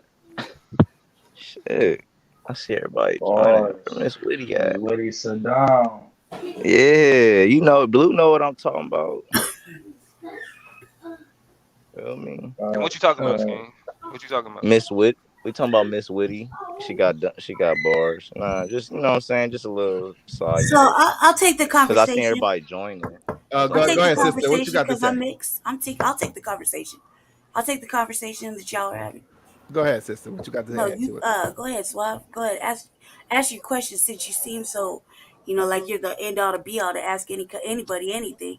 Go How ahead you and ask. doing? How you doing today? I'm all right, sir. Go ahead. What you want me to ask you about? What are we talking about, cuz? We talking about this You said you came up here. You said I'll we're take the talking about conversation. being mixed and black and all the just get to the questions. I don't have any So questions we for can have you. this I don't discussion. have any questions for you. You jumped on the panel and said, "Yo, I'll Hey, take." don't get Hold loud. on, hold on. You get over here disrespecting the whole hour. Okay, All that happened. Hold on, Look, excuse me. I didn't All come that in here happened to is be That's a talking and Dutch asking dude. questions. Yeah. I think his position, sister, was that it needs to be a conversation that was had, between amongst black people about what exactly is black, and he feel as though that we should kind of, in light of our history and all the things that occurred, we now need to make a clear definition as to what blackness is, and that's for our own protection, that we need to kind of come up with this idea of Are we going off a defining black. culture or skin shade? What are we doing? Because the That's way what we've been the trying way to it was figure at, out. the way it was talking about, he was Well, he basically wasn't saying necessarily skin he wasn't necessarily focusing on skin complexion. He was more so focusing on if you got a white parent or a parent of a different. What is that? I mean, but the Okay. question is to I'll exclude take that that group. conversation. It's like the argument is I got that a mixed race white people parent. are I got a not black. French parent. I do listen. I got a French parent. Let the sister say what you got to say. What you were saying, sister? I'll take that conversation, Swap. My mother is French, so she's white, European, French. Okay, I'll take that conversation. Listen, in all due respect. No. Wait. I just said all due respect. Wait. Hold on. Wait. I want to be clear on it. Okay, so I'm not fighting. She wants to have that conversation that you hypothetically was bringing up. Like, how would you now have the conversation? What she's saying, I don't need a mediator. Oh no, What I'm saying, it's hard for you to what I'm understand saying shit at is times. the That's why we sister do jumped this. on the panel, said, "I'll take that conversation. I'm mixed." What question do I have to ask? The only question I would ask if somebody, hold on, listen. If someone said I'm black and they look like they might have a white parent, I would say, well, you kind of like, do you have a white parent? Wow. And then they would say yes, and I would say, No, have the conversation with her. Is what hold she's on. There's no she jumped up here and said I'm mixed. I had this conversation. That's why I was I had this conversation. That's why I was bringing clarity because you don't understand what she's saying. No, I understand what she said. Have the conversation with her. Taylor, She's a mixed person. Have the conversation with her. Brother, please fall back. Please fall back. You're wrong. Because you just said why consider people telling you she said conversation. You consider yourself black. You consider yourself black. There's no questions for her. Yo, that's what she. Everybody stop real quick. Everybody stop real quick. When she first came up here, she said, "Go ahead, ask me the question." You didn't know what the fuck she was talking about. No, listen, because there's no question. Okay, so that's why we was clarifying to you what she was talking about. You talking too much, So go ahead and have the conversation. Like I said, there was no conversation because she introduced us as mixed. Can I just say something? No. I want him to now have the conversation with her. Now she's identifying as a mixed person. The conversation will be if you mixed. I'm just trying to say nobody can understand. One mic, man. To understand, I'm trying to talk. She introduced herself as mixed. My only conversation would be, are you mixed? She introduced it, so the conversation is not needed. That's based on the What you discussion though mean? that was had. You jumped on That's the Wait, panel and okay, so said I'm let's mixed. nip this in the You bud. talking down the Sister, third. sister, do you consider yourself a black woman? I'm black first. Okay, so go ahead and have the conversation with her. She's black first. Black Are first. you Stop having man, the listen, man, conversation in the come third on, man. person. Y'all on Talk to her. bullshit, bro. Talk to her. Talk to Solar, her. you just asked her, No, talk is to she her. black? No, You just talk to asked her. her, is she black? What did the fuck You know she you say? sound stupid, bro. You sound Afro, stupid. can you Talk to chill the out? sister. Talk to the Afro sister, bro. Asiatic, are you black? Yes, talk to the sister, brother. Okay, when Solar asked her, was she black, was her answer yes? No, it My wasn't. answer is I'm black first. I'm black first, so fall back. Wrong with that? Nothing is wrong with that. Nothing is wrong with I'm that. very cultured. Nothing is wrong with that. My Nothing is English wrong is with quite that. fine for that. Nothing Very is wrong qualified, with sir. that. I Hold on got a to second. all the Now, meaningful sister, stuff. were you offended by that? What? That me being black first? No. By him saying fall back. Why should he? Why should I'm I fall telling back? y'all to fall They're back. disrespectful. I'm telling you and Afro Asiatic and them to fall I back. wasn't saying that when you said fall back. Why are you so hyped, cuz? I'm telling y'all to fall because they trying. I wasn't even talking when you said fall back. Yeah, No, nobody I said was no. telling You was y'all, boy, it was y'all so fault. blanket statements now getting specific. Listen, bro. But what we're saying right now is what I was questioning from the beginning. How is this conversation going to go down? There was no conversation. You tried because you refuse to really engage her in that way. Stop running from seduction. Listen. Let's start over. He's saying let's start over. That's a good statement. Let's start from the top. Go ahead. Have the conversation with the sister. I'm going on mute. Stop. There's no conversation to be had. She jumped on the panel and said, now you say there's no conversation to be had. Stop. You just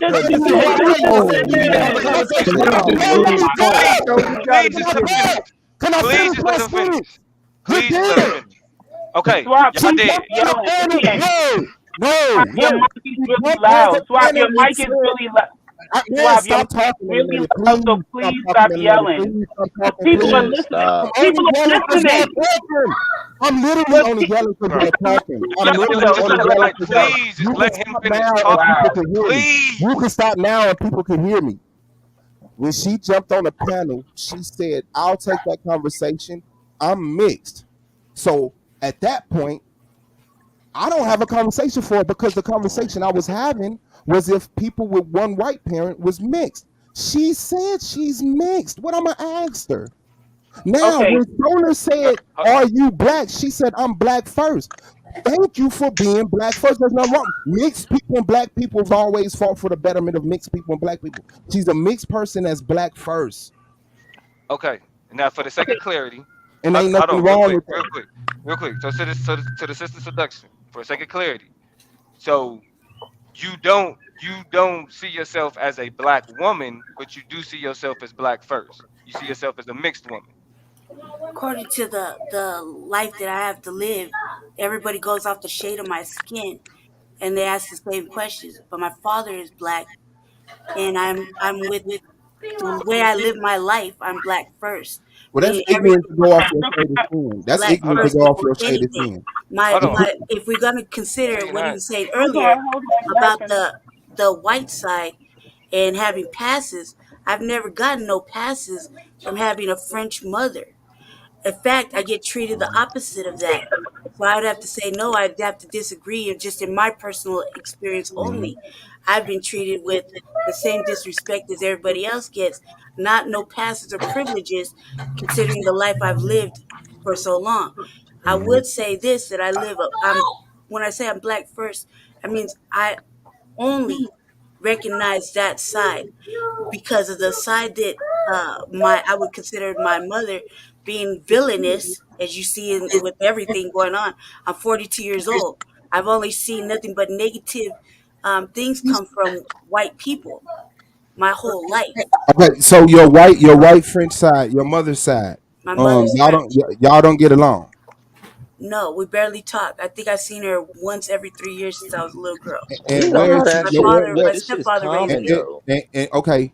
Making So kids never fuck with the is your white mother privileged in the white sense? She was. Yes, she was privileged. Yes. Okay. If you had a better relationship with that side of the family, not necessarily your mother, but completely that side of the family, would you be exposed to that privilege? I would have to say, in my experience, no, because my mother didn't allow me to have that. She No, spent more listen to with what her I'm mother. asking, sis. I said if your mother allowed you to have it, if your other side of your family accepted you and you had a great No, bond with them, would you be no. exposed? I grew up in the system. I couldn't The even get fact that adopted. Listen to she's what not sister. Hold on, accepting. Hold on. bro, But she please, don't want bro, to answer the stop. hypothetical though, bro. You What I'm keep saying asking to a you, I'm not hypothetical and asking she don't want So to y'all answer hypothetical. just don't hold on. Yeah, It's I'm correction, asking a dog. real that, life No, situation. and I'm like asking the you a real life but situation look though, also, because you know Swab, who the your My fact family mother is. that left me you're when I was saying 8 years Hey, old. y'all One see black what's parent happening make in you y'all trying to black. deflect, bro. bro. Y'all niggas dead, dog.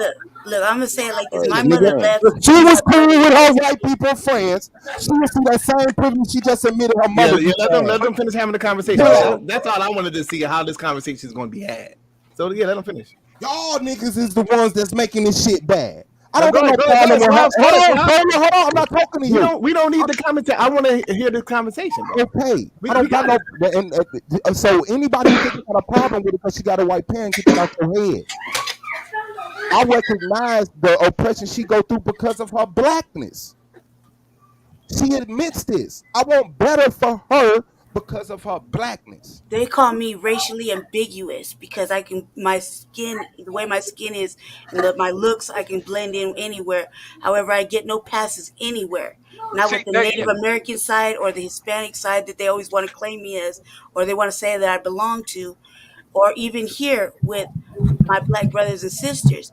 The white people definitely don't acknowledge me. And if we go off of what the black authority says, until the government claims you as white, you're not white. My father is black and Native American. You know, I can't help it that this is the shade I came out in. It doesn't mean anything. Ever since I was a little Anybody girl, oppressing you I because the grew up with shade of your nothing but skin black is people. bogus. It's not your skin. Anybody going off your skin alone is bogus. That's not But the that's what the conversation being had. conversation was That's initially not the about. conversation is What is being the had. conversation? There are What's yellow what's the skinned point? people with What you saying? man. There I are mean, it's a simple. yellow The skin. position There is are simple. If you man. have one God white damn, y'all parent, don't want then clarity. you're Y'all not don't want black. clarity. You want objection. It's a very simple There are position. yellow skinned If you're people not who a are black, black. if you have Just a because white you are parent, yellow you are skinned not or black. very You are high black. skinned don't mean you not black. So anybody that'll just look at you because you yellow and say fuck you, that's wrong. Anybody who look at you and say you got a white parent, fuck you, that's wrong. I recognize both yeah, of your parents, That's not whether what you you got a said. good relationship with your mother or not.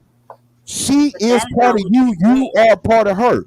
Ain't nobody Nah, can disregard that. that is what he said though. That he been saying a lot of bullshit, but this, like he's sticking by the bullshit that he been saying. He hasn't said that mixed people don't aren't like, again, let's use this word proximity, right? They don't experience what black people experience. He's saying that the key factor is the fact that you have a white parent gives you access to possible white privilege that people with two black parents don't allow you to have. And so since you can't, like, that's why he was asking the question, if y'all had a better relationship, would you have had access? So because it's a possibility of having a white parent gives you the possible access to that white family, makes you mixed and not black, because black people don't have that if. They don't have that proximity, they don't have that possibility. That's his argument. and he died on that point. Thank you for trying And to and and simplify. what You're mixed what because I you would have a white I parent.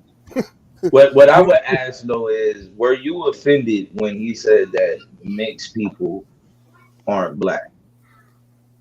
No, because I hear She that every day. There's a colorism conversation going on at least 20 times a day on every network. So no, even with my own Well, state, well, no, I'm not well. offended. Let but me that's the thing though. They rephrase don't that. Then necessarily. not That's necessarily. what he pointed Yeah. out. What he pointed out, what Swab pointed out about how she answered was 100% correct. He didn't have no issue because they both agree on that. Understand? They come to two different conclusions. Like her experiences has felt her dejected from blackness, even though she, you know what I'm saying, even though she's black first. Her experience has her feeling dejected. Suave is saying, well, you just got a white parent anyway, so you wouldn't fit there. So, but even though they got those two different, you know what I'm saying, like position, experiences, they both come to the same conclusion. You know what I mean? I mean, but really, if you listening to her though, that's why what Suave is saying is fucked up, because there is a limbo that she is placed in where she don't get that privilege, she don't get that access to white people, even though it's right there.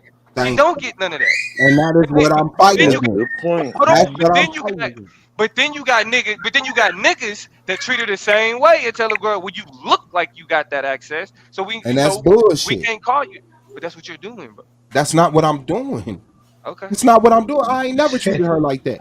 No, I didn't say you treated it like that. It's the logic that justifies. Yeah, I understand that there's a larger collective of people who are extreme and have a little hate and hurt in their heart, but that's not what I'm on. Well, bro. she's saying that. Well, he's saying that she prefaced.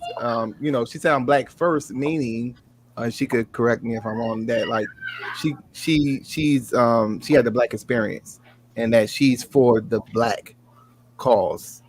From that standpoint, the reason why she falls in the category of being biracial is because, like she said, she's racially ambiguous based off of how she's perceived by the various groups of people that she engaged. Right. Not that she don't feel as though she's black, but this is how people perceive me based off of my phenotype. Right. Because that's what I was trying to get to. It felt like she was saying, no, in general, she is black. But or that's what she feels. Yeah. It's almost like from her standpoint, it's like I can't call myself black because when I'm amongst black people, this is how I'm treated. Yeah, Exactly. I think she would consider herself black, but accepts the mixed category because of what's being expressed publicly. And I mean, like I say, man, mixed people. So that's why Domo was saying that's fucked up. I mean, but because the people who classify that was going back into what I was saying. That was going back into what I was wait. That was going back into what I was saying about like the whole thing with the term being created itself and the people that were under this banner and how they were treated based off of the term. So it ain't just emotion. It's like, it's the experience too. It ain't just like all of a sudden like, okay, it's emotional because they went through the same things like what you consider to be black people. Absolutely. And so we're fighting for it ain't just like, okay, I'm being emotional because of no reason. Yeah, it's emotional. Okay, I get that, but right. So that's not. But I'm just saying, like you're throwing it out there as if that's the reason. No, the reason why I knew the reason. The reason why is because they had the black experience. Oh, I know why the feelings exist. Okay, so the question was now. But guess what? She's past y'all but despite her personal agenda, she's caring so much about blackness. She's accepting the mix in the way that she could. Bro. She said to you the reason why she would be considered to be black. she would be considered black if she was accepted by black people as black. Exactly. Hold on. Let's stop speaking for her. Let's stop speaking for her. No. Don't tell me what the fuck to do. Like I said, she is so for the black agenda. She's so for the black agenda. She keeping it real. He was talking to me though, Swab, though, right? Because I was speaking for her. Like that's what he pussy up. Like he just running his fucking mouth. The whole Seduction. The whole talk. Yes, I remember. She has bro, let me talk to her. I want to ask her a question. You won't ask her that question. She has put the black agenda over her personal agenda. And that's what everybody's supposed to be doing. My personal feelings is not supposed to be considered when we're talking about the black agenda overall. We're fighting for those feelings to not exist. I don't know how to be oppressed by black or white people or mixed people. And that's what we're all fighting for us not to be oppressed in no way because of these categories, because of what you're born. But there's nothing wrong with being specific and categorized. Mixed people deserve the same reparations black people got. If the motherfuckers are in that motherfucking Okay, you made agenda, that point. You made that point. if You they made are that in, point. You made man, that don't point. rush me, bro. If they are in that agenda, that's what I don't separate them. This is just Let me ask you this. terminology. This is When it comes to developing culture. This so is creating when you language. said that This is you building get shit. called racially ambiguous, who calls you racially ambiguous? And I would never call her racially ambiguous. That shit sound Well, nasty. my maid had said that that's how I look because of my features and but that just because I can blend it. I'm not the only one that gets called like that. Anybody That that's mean not it look black like you ain't and got no race, Right. right, But that let you me, blend because I in know with it. any race, But any nationality. the question that I'm asking, no, I get that, right? But the question that I'm asking though is in terms of like who called you racially ambiguous? Society. Well, that's easy. My mate had called me that initially. He said it was like I was racially ambiguous Your mate? because no one, yes, Yeah. my mate, Oh, okay. my dude, because no one could. You could look at me and some would say, "Oh, you're black." Some would say you look Hispanic. Some would say off top, just from a distance, she's white. Then they Right. would say that just because of my features, and my hair or whatever, that I would be a mixture of something. But until you got up close to me, you wouldn't really know. So they call it But racially before, ambiguous. but right. I'm familiar. Before your mate called you racially ambiguous, what were you called? I had a confused conversation of a mixed confused conversation with my words. I would have to say, I had to reprogram and reset. When I say mixed confusion, I mean that because of the system that we grow up in, uh, school wants you to say No, I school wants understand. you I to look like understand the that. system. I was I'm at confused by the with my words because no matter what I said, it would never be good enough. If I said I'm black first, then I have to dialogue about my mother that I don't recognize. Or No. He just asking you, were you called black as a child? What were Oh you yeah, I'm called asking you, as a what child? were you called? Yeah, that's what I was asking you. Like, so not what did you call yourself, but what did people call you? mixed, They called you mixed. mixed, or they said I was Hispanic, or they said I looked Hispanic. I No, But learned what most of did the the myself. time, people who know I you grew up. call you? What did your Oh, parents black, call you? mixed. they Your called you parents mixed, called you mixed. Yes, right? Okay. yes. Right, and it was it your white parent or was it your black parent that called you mixed? And No, listen, I don't want to get too intrusive. You know what I my mean? Like, 'cause I white know parent sometimes. wouldn't. For My the white parent wouldn't transparency, acknowledge absolutely. my father's side because my father's gone. He's been dead since day before I was born. So she So wouldn't acknowledge it that. was your white I was parent raised that in a Chicano household, so I okay. never knew until I went into the system. So it was your white parent that called you mixed. No, my white parent didn't call me anything. It was her adopted parent, her system parents. This basically the system, like her Yes. her married family after her father Yeah, died. I And her would have mother. never known until I went So into the system. the system taught you were mixed. Right. I didn't know I Okay. didn't have a. I didn't know I had a different father until I went into the system, and I couldn't get adopted because he wasn't the man that I thought was my father was Chicano, and he wasn't my father.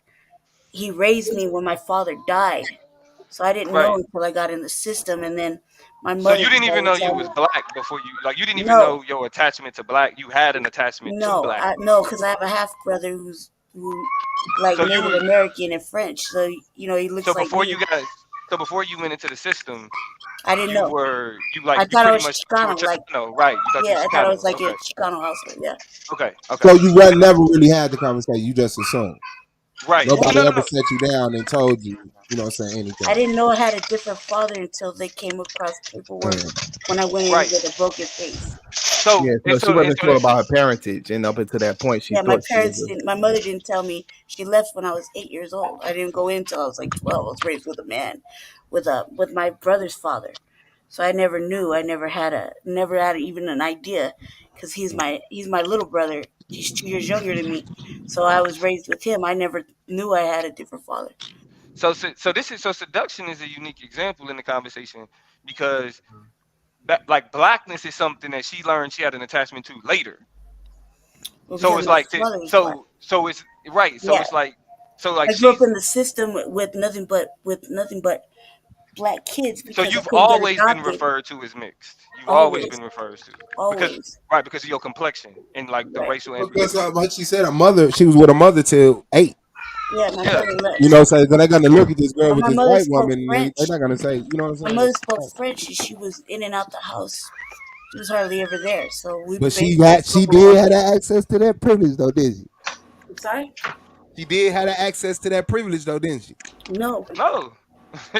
You No, we said came she from used East to. LA. My mother No, I'm and saying the you man said that she raised used me to. No, your came from initial East answer LA, was she from used the to. poorest part of LA.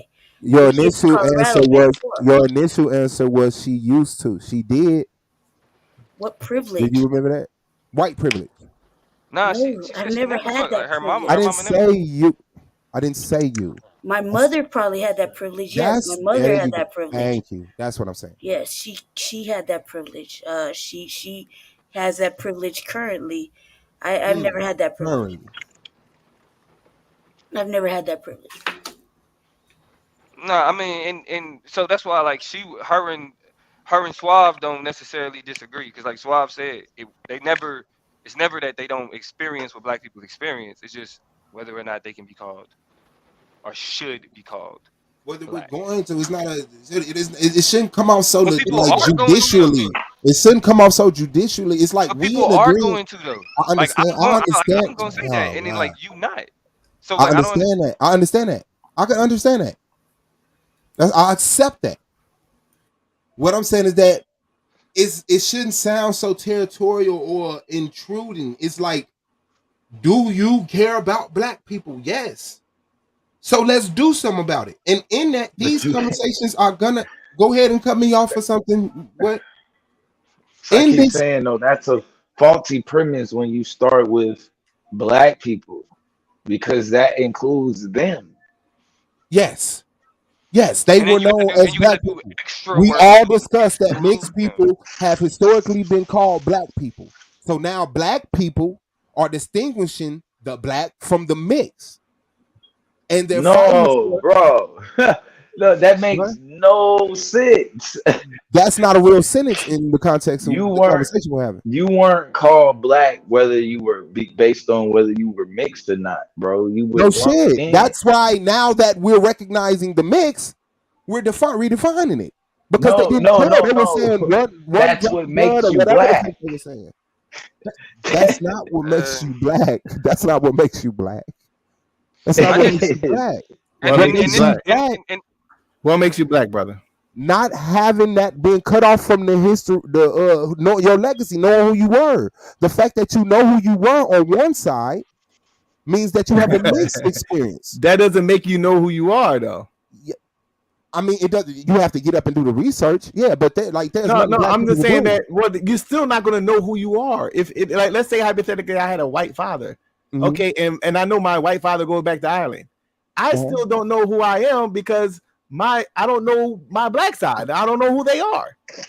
That's why you're not white. You're mixed. Right. So, but that's but that's the standard as to what you consider to be black. People that don't know who they are. Yes, on both sides of their family. That's crazy, bro. Hey, so but I it was something I was asking earlier that I think could be kind of that I'm interested to kind of understand now. Um, when we talk about mix, right? Do all mixed people fit in the same bag? Like an Asian and a like an Asian and a white kid, like an Asian white mix or an I would say Indian no. black mix. If you mix with black, obviously there's an interest there.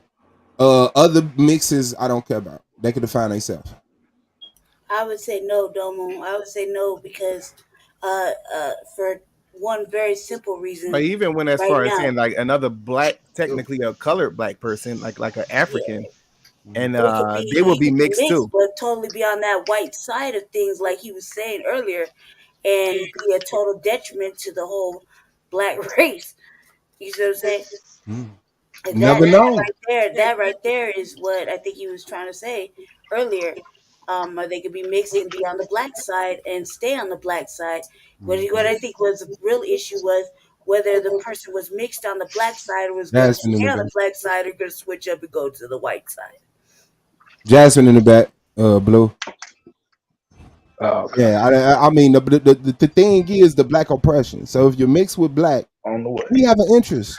You know, but the main agenda is black people, and people who have black in them but are not black got to understand that, because what happens a lot of times is that the mixed people agenda will get answered by the cracker before they start even considering ours, and they'll walk away like, well, shit, you know, they kind of hold on. Let me ask something. Okay, go ahead, Scheme. Go ahead. Real quick, I just want to say, hey, Seduction, you say nigga, right?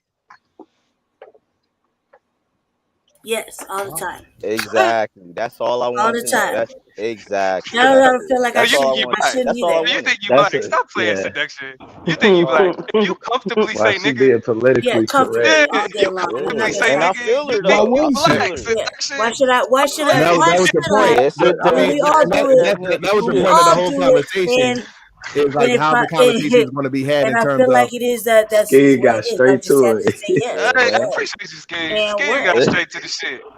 No, it's Hold on, okay. this It's okay. bro, Steve this is the question same for color as Suave. me. That's all You emotion. like the same color Y'all as don't, me. Stop it. y'all don't want white people to Hater. say nigga. I mean, Y'all don't even want white what people to say even what you're All the saying is time. emotion. So yeah, Let me you ask heard me Suave. say it. So what? Can And mixed Like people what? say nigga? you're speaking out of emotion too, though.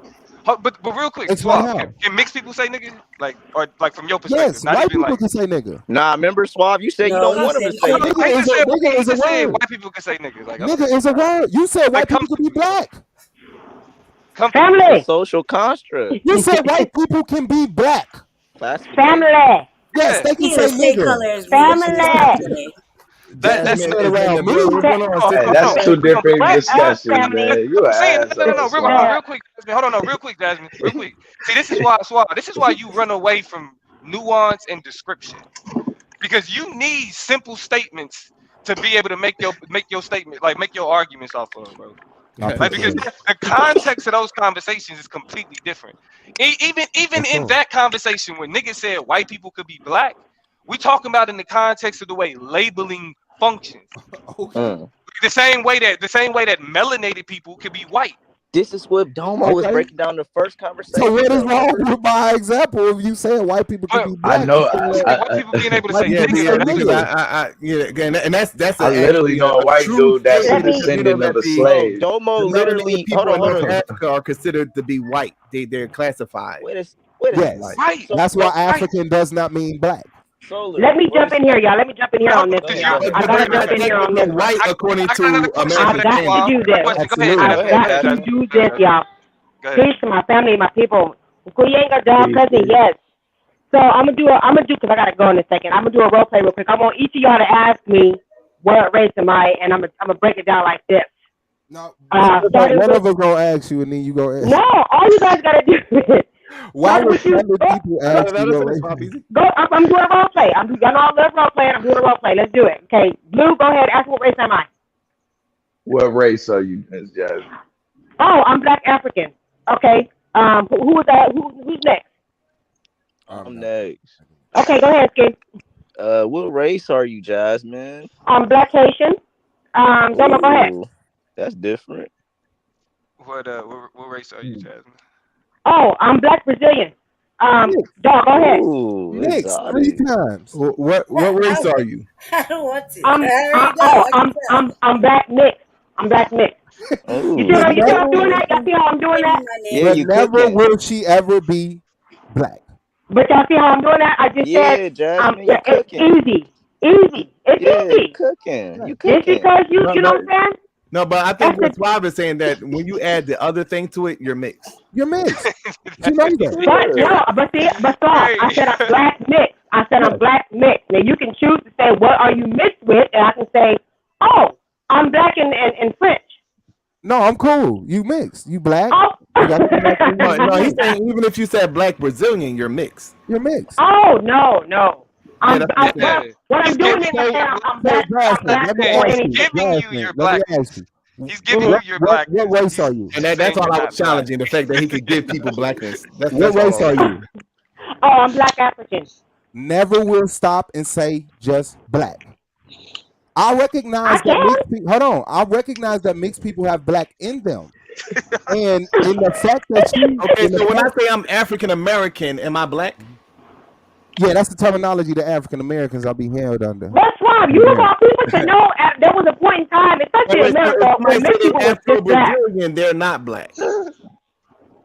No, they're Brazilian and they're mixed with So you gotta be from America to be called black? No, those are two different scales. The way I'm looking at it, I may be wrong. But African American is just a blanket statement given to black people. It's not based off of a land or real history. I think that's what black is. No, not like Brazil. Like they're from Brazil. The first thing starts Africa. No, we're not from America. The second thing says America. Those are two lands. I was born in America. I get what I'm saying is their people are not from Brazil in the fashion. No. Well, they didn't call it Brazil, just like they didn't call this America. They were brought over there through the transatlantic slave trade in the area that they call Brazil, similar to I was brought to America via the transatlantic slave trade. Ain't Brazil like the second? Don't Brazil got the second largest black population? Yeah, they got larger than us. Oh no, I was got the first. I'm about to say I thought they had the first. Yeah, they had the largest. They got the largest black population. And nigga, you saying that they not black? They had the largest Africans brought over in slavery or some shit. Okay. The largest African brought over in slavery population. Right. Amazing. I'm gonna jump down, family. I gotta go to this meeting. Take care and much love and peace. Peace to you, sister. I love you. Jasmine, I got you for Monday. Yes. I thought it was Tuesday. Or no, that's for it. I'm talking about the True Justice. Okay, good. I definitely need you for Monday and Tuesday. So if you're yeah, absolutely. Okay. All right. Okay, guys. Thank you. That's clever. Yep. Yeah, only thing that changes is the terminology. Love you, cousin. I don't know what people presume or assume terminology, but the only thing that changes is the terminology. That's it. Fight don't change, the gender don't stand, oppression don't change. So a black person, well, not a person from Brazil that has African, ancestry and went through oppression by the European power because they, obviously it was a different group of Europeans, that they're not considered to be black. No, they will be considered black. Okay, so that would be the majority of that population. Okay, well, I'm wrong. You correct me. Thank you. Okay, so now we got the people in Brazil, and that's what she was saying. I mean, that's the South America. Black Brazilian, so they're black. They're not mixed. You're saying they're black. If they part of the blacks that the Africans that got destroyed, they come from them people. More the population that are black there. Millions of Africans went to there are blacks on every continent. There are blacks on every continent. And they experienced the same type of racism. Actually, it was more Africans going there than North America. That shit was a lot worse in the South America. South Americans, it was terrible. Even their racism now, millions, like systemic structural racism. Right. You feel me? The way that they treat black Brazilians. Yeah, we fight for them people. But they black though, right?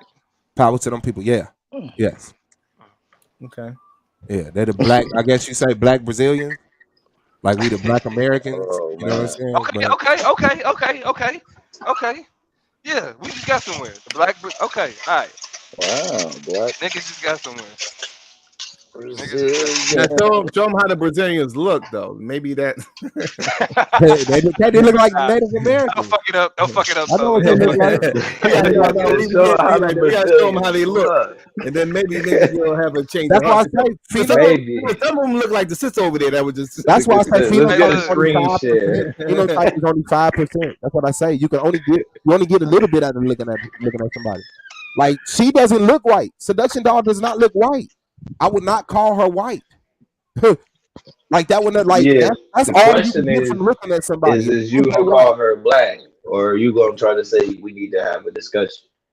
There's no discussion need to be had. All the logic is weighed out. Right. That's what y'all keep missing the point. It's been established, bro. Mixed is mixed. That's what he's saying. So if I look at you and you look ambiguous, you mixed. Unless you got two black parents, and then it's like, you look ambiguous, you might be mixed. Then I'm gonna say, okay, Mike. Well, I mean, I ain't just gonna walk. If Steph Curry comes up and you'll be like, well, yeah, he's are you mixed? And he's like, well, no, both of my parents are black. I'm like, okay, you cool. I'm like, let me see. So he's gonna show you his mother and his father, which both technically are black, I guess you could say. Yeah, they both black. They both And I'm be black. like, and I'm be like, Black. yeah, They're light you black skinned. They're then. light skinned, but they're both black. You Clay black Thompson on then. the other end. You black then, my man. My man. That's, Yeah, uh, I can well, see. hey, Nobody Tuesday we were supposed to have a conversation today, but Tuesday we're gonna be talking more of this black shit. So I hope we ain't wore y'all out on this shit too much. It was definitely a good conversation. We need to have more of these type of conversations and stop talking about the earth is flat on a cone and all that bullshit. This nigga solar fooling, bro. I Nigga swear. talking about the reptilians part in the Red Sea and shit. Oh, And this nigga. Goddamn. Man, Solar, let them niggas rock. nigga want to talk about what's the Hey, moon what's up with that? shaped like Solar. a cone. Solar, what's up with the Anunnaki shit with KOT, bro? What the fuck? Yeah, you talking about the origins, man. No, that's like me talking about the Egyptian mythology. What's the moon shaped like a cone or a sphere? Bro, you know? That's only half of that title was stupid. I mean, I don't. Wait, hold on, the moon? Wait. Was the moon shaped like a cone or a sphere? Huh? The moon? Yeah, the moon. No, that's not me and Lance debate. No, that's what Suave and Lance about the debate. he was just making a Suave, what did you do? Hold on, y'all debating what? No, he's saying no, but Lance's position is that, you know, when it's like the half moon, that's the cone moon right there. That's not the y'all think that is like something blocking the rest of the moon. No, that's a totally different moon. That half moon. That's not a shadow of light. You shouldn't be back, Nate. I mean, that's bro, the you moon. can see, bro. That's You can the cone see moon the right rest there. of the circle, Suave is bro. saying that you know that's just a moon that sometimes get blocked by something, whether it's the Earth or the sun. You know, the cause it to look like a half moon. Lance is saying that no, that's a totally different moon because as the Earth revolves around the sun, there's a different moon there that is shaped like a cone. Damn. You can, bro. Y'all niggas, you can see the silhouette. You can see the Are rest y'all of the joking, moon. man? Yeah, that's different. I know y'all ain't do this shit, bro. That's different. I'll read their premises. Man, y'all ain't shit. Bro, Lance, where Lance at? Wow, Lance. Well, whatever, man. Blue had his in the first round. Let me take that. Damn. Blue had his Rabbi Lewis moment in the first round. Man, I took a tough title though, at least, man. No, it's Black Israelites or something like that. That's something that's along the line. Shut up, Blue. That's cool. With the Black Israelites. No, that's flat earth it is at least Israelites. Are they Israelites? Okay, that'd have been a whole other thing. Oh my Especially God. when you come on and both your judges come on and go shalom. Shalom. Shalom. All praise to the Most High. Hey, I was like, oh, I'm finna go home. Just like this, huh? Not like this. I said, don't do it like this. Cause I already that. I knew Rabbi Lewis get excited for this type of debate. So I'm like, oh shit. The last thing I needed to hear was the shalom. He gave a decent premise. I ain't gonna lie. He gave this has got a punch for real. Yeah, Rabbi Lewis, you know, it was a better version of Rabbi Lewis we seen. Yeah, he sold his book. This is the least amount of times he mentioned his book. He was in playoff. He mentioned his book? Meant once, yeah. Oh, okay. I didn't even catch that. I know what I caught. But what y'all going with though? You and Lance, y'all talked? Yeah, man. Oh, thank God. He said he cannot move away from the pyramid Earth, and I agree. I said, yeah, is the Earth a sphere or a pyramid? So, you know, he put in a lot of work. He made an hour video. I watched it twice. You know what I'm saying? Went over his research. Right. You know, went back through all the videos. He was talking crazy, talking about I was running from him, dodging him, pyramid Earth. Y'all was gassing him. So, yeah, that's what he gonna down. He got it down at pyramid Earth in the playoffs. I don't even see him coming back for season 5. Oh man. That should. Yeah. Whatever. Niggas with this fucking. Well. All right, cool. So I mean, if y'all both agreed on it, then did y'all to the got it Pyramid locked Earth in? Society. Y'all got it locked in, and y'all want to set a date for that? Because we got Minister Howe and Holly's joint already set. Oh yeah, we can set a date for it. When is What's that? their topic? We will be announcing that later on today. What's they date? We'll be announcing give me a hint. They locked in for the 11th of June. Give me a hint and give me 3 chances to guess it. And if I'm right, then It involves a man and a woman and a reptilian. Oh my God. All right. A woman and a reptilian. I don't know what the sex of the reptilian is though. Wait, what? I'm dragging your girlfriend like donkey. Oh, bro, you pretty much just told us the title. You said they got the 11. Hey, Blue. Yeah. Holly finna be dragging your girl like donkey. Yeah, we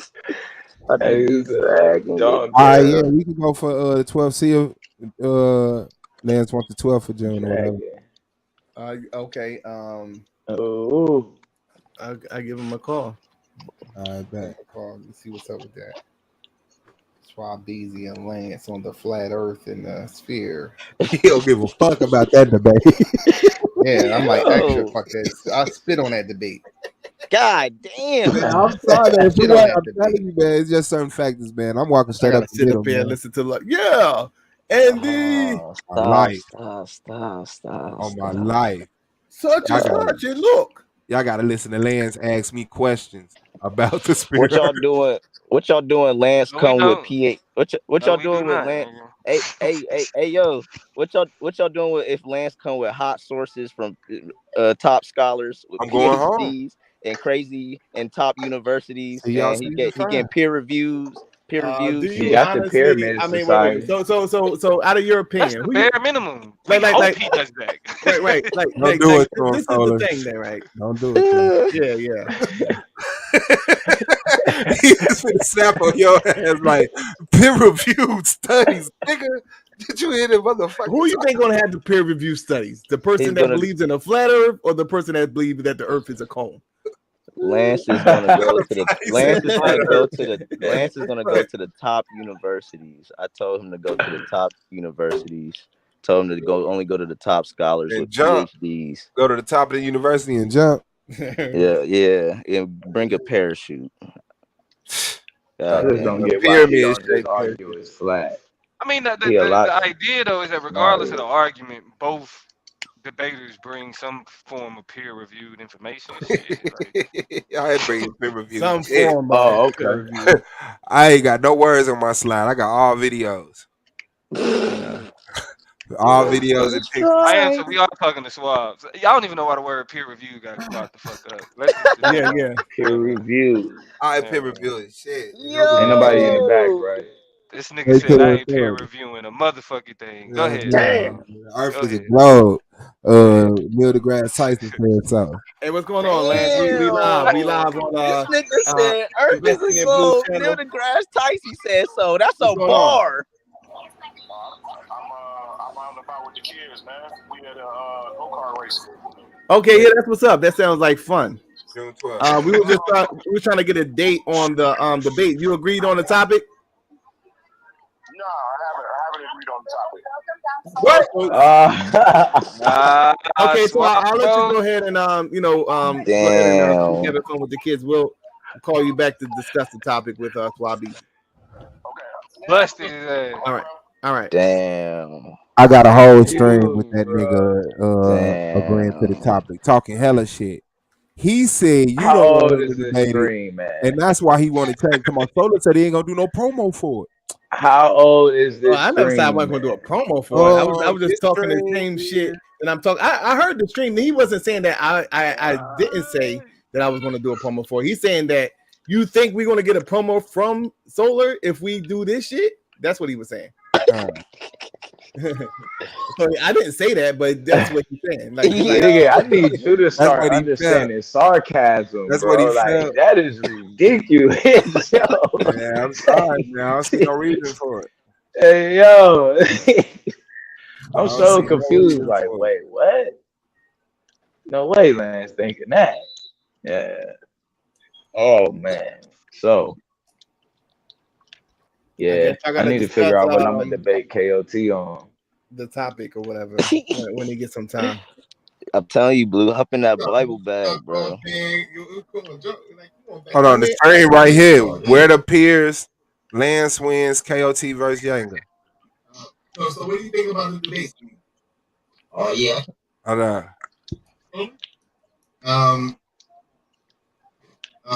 Get them to make it. So why? You know what I'm saying? Like, it is up there. Look. I can't hear it. I can't hear what you're saying. I can't hear it. Hold on. Make an argument. Yeah. Everything is like bitch me. Like, all right, okay, like, no more. Like it's plenty of land that's sunk. It's not even there to be represented anymore. Yeah, you should just move wisely. That's all I'm just saying. Okay. You know what I'm saying? Like, when did he say that on that panel? I was on there. There you go, bro. So if he, you know, okay, if you got, I'm inside of the earth, or I'm on the earth, whatever. There you go, Blue. You want to share it? Right. Oh yeah, hold on. Here I come. Bro, that's the panel where he ended it saying he don't know what to debate you on. Blue, you ain't fucking with me. So I'm there it is. I thought I heard my voice. Shit, my fault, go, man. Solar. That's the shit where he ended it saying he didn't know what to do. I'm looking to see how KOT does. Yeah. It should be a very. You gotta face the winner between the Don. Yeah, you think that's a guarantee? That's not a guarantee, right? He showed the standards, Solar. Bracket. I mean, Lance, you know what I'm saying? This is your time to shine, man. I mean, I'll be talking your shit, bro. Like, you know what I mean? Like, I don't think you should be debating a flat earth and my nigga. I'm just saying, like, a flat earth. You're trying to say, this nigga's throwing you a floaty and you're flopping your arms. Yeah. So I don't know, cause I mean, we'll talk about it, man. I got a couple of things I can debate on. Yeah, he said we'll talk about it. Y'all can talk about that. I'm just saying, like with me personally, I'm like, it gotta be something like that I know. You know what I'm saying? Like I don't know whether the earth. Honestly, like, you know, this is my personal opinion. I don't know what the fuck how the earth is, because I never seen the earth and shit. I never seen the earth like. I'm inside of the earth, or I'm on the earth, whatever y'all want to say. You know what I'm saying? Right. I never seen the fucking earth. You know what I'm saying? I can only go by what motherfuckers tell me. He don't say that on. I'm not gonna base that on a playoff debate. Like, you're not gonna get me in the middle of a debate where I really don't know what this motherfucker say and what that motherfucker say over there. And nah, I'm not going. Yeah, I feel so on that. I mean, he talk about it, man. It's gonna be something like, you know what I mean? Like, Solar's talking from a point of view who's researched both ends of this shit. That nigga high. Yeah, he was hiding the motherfucker.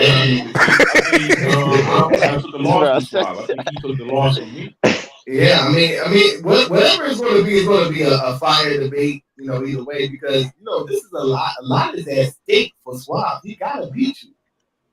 You can mess this whole season up, not just from knocking him out the playoffs, but then that would cost him the MVP too. That would be great to happen. That'd be great if that happened. That'd be great to happen. The pyramid Earth theory. That's the second time he didn't been put in that position. No, where do you get that doctrine? He could have stopped me from getting MVP. From studying. From what sources or what? A bunch of sources. No, that's going to. From what sources? All right, so what we looking for? I think that'd be a fire debate, though. I'm looking for him. He didn't say that. I'm gonna check it out. Who check out his power? I seen that one. Yeah, who you debate against? Who did you debate that against? I'm trying to get to the part where we wrapped it up. Yeah, I mean, if you really think you're that dude, with a pocket knife. Man, you could be. He could be that dude though. Nah, this nigga think he's slick. He's trying to get Lance is saying, "This is my bag, nigga. I'm about to eat." All right. So if he, okay, if you got enough ammo to walk through, he got 308s. Blackouts. You know what I'm saying? If you got enough ammo to walk through blood territory wearing blue and shit, go ahead, bro. God damn. That's all I'm saying. Like, go ahead. I mean, if you really think you're that dude with a pocket knife, man, he could be that dude though. He could be that dude. Like, see, I told you. Speak up, man. Anything else? I remember when I first came, he was like, "Nigga, all black people are from Africa. That's it." You gotta rewind. Now, I ain't never said no weird shit like that. People in Asia, but despite people in Antarctica before it was froze over. Oh, I did check him on that. Okay. He was more so in the mix, kind of what Lance was saying, as far as with the position of the slaves. Nah, what were we looking for in that? That would. Oh shit! You know what? Shit about the moon, but he didn't say that in this panel. I was on there. Hold on, no, yeah, on my life, I'm high too, bro. I be watch that shit for nothing. Hold on, you gotta just listen. He was high, but he's on point though. He didn't forget shit. Not even the video. Forget shit, bro. Hold on, what was that shit? That's the nigga that you have. You know what I mean? He be sitting back like, y'all, no, that nigga came out at 9:30. I see that nigga. Y'all thinking he high in the motherfucker, but he see every fucking thing. Oh no, my bad. It was the right video. I was watching me replay Deus, but he did jump on the panel before that. Yeah, you right, so I had to rewind it. Hold on. Yeah, because I seen that it jumped to another topic. Yeah, y'all got to get up and do it live, and then I'll call Rio like, yeah, because he clearly better than all of Detroit, but Detroit ain't really win. And that nigga. I ain't gonna hold you up. I don't gotta do nothing. I'll be ready. Y'all sell each other at humanity, but still like fuck them. Mm-hmm. You know what I'm saying? That shit was the best. They had a good 2-year run, nigga. Nigga, that was 4 years. Nigga. Younger really got another side, man. Bro. If you got it, hit the pen. Whenever you think they say she got it. Oh, but man, that shit funny as hell. No, funny. These people are capable of thinking. I learned that after we separated, and I'm when. Mom looking too hard for this you shit. Wake up. Let me go to y'all poster base show. See who. And that nigga. Oh, yeah, okay, that's what it was.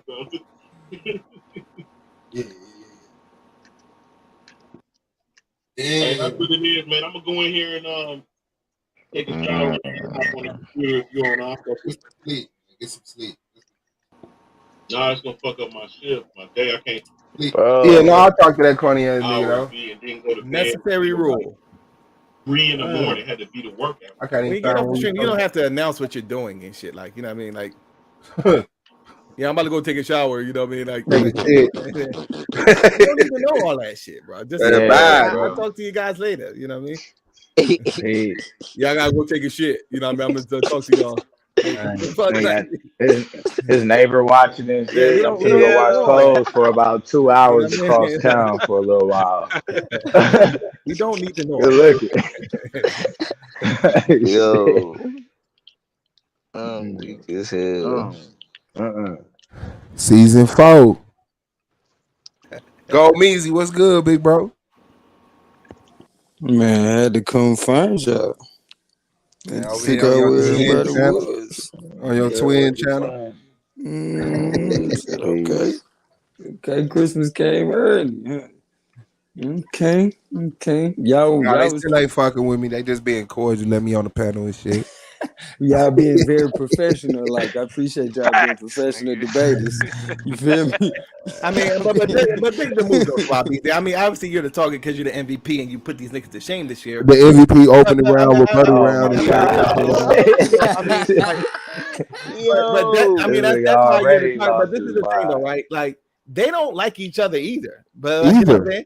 Like low key, but it's low key though. They don't. Just know that. Like you know what I'm saying?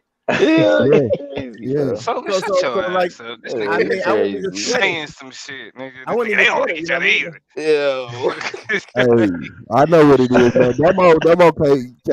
He ain't gonna be okay till season 5. You know what I'm saying? Like, y'all niggas, no, I'm okay now, but what do you man, mean? no, you not, man. No, you not. No, you not. I'm good, bro. I'm good. You can't with me. I'm good, nigga. As much shit as I'm talking, I'm glad you in the position that you in, hoe ass nigga. That's what's up. That's what's up. You hope I win, champion? You're not gonna do that. You're not gonna do that. You hope I win MVP? You said what? Do You hope care? I win MVP? Nigga, I mean, you better, nigga. Yeah, I don't want you to win MVP, but you better be there on the other end. Man, you better worry about Jaeger. I mean, KOT. Don't think I'm talking about Blue. Worry about very worried about KOT. Damn, you still, you know what I'm saying? Like you still not Yang get a favorite to win and shit after, you know what I mean? Oh, I'm very worried. I seen what I needed to see from him in the title. Do not sleep on KOT, bro. That was enough for me.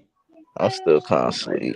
But see, that's what I'm saying. Yanga, Scheme, you better not sleep on them Niggas gonna pull Yanga out of I popped too many you know what I'm saying, out of an early knew it was season ending, something. you know what I'm saying? So you know he wasn't KOT, like he was polished. This is like, you know what I'm saying? Like he's very polished. Nobody that's a tough out for a person that's gonna come and even the way, you know, the quickness of the title being set up, because KOT is a slick, he's slick too. You know what I'm saying? He got a little slickness with him.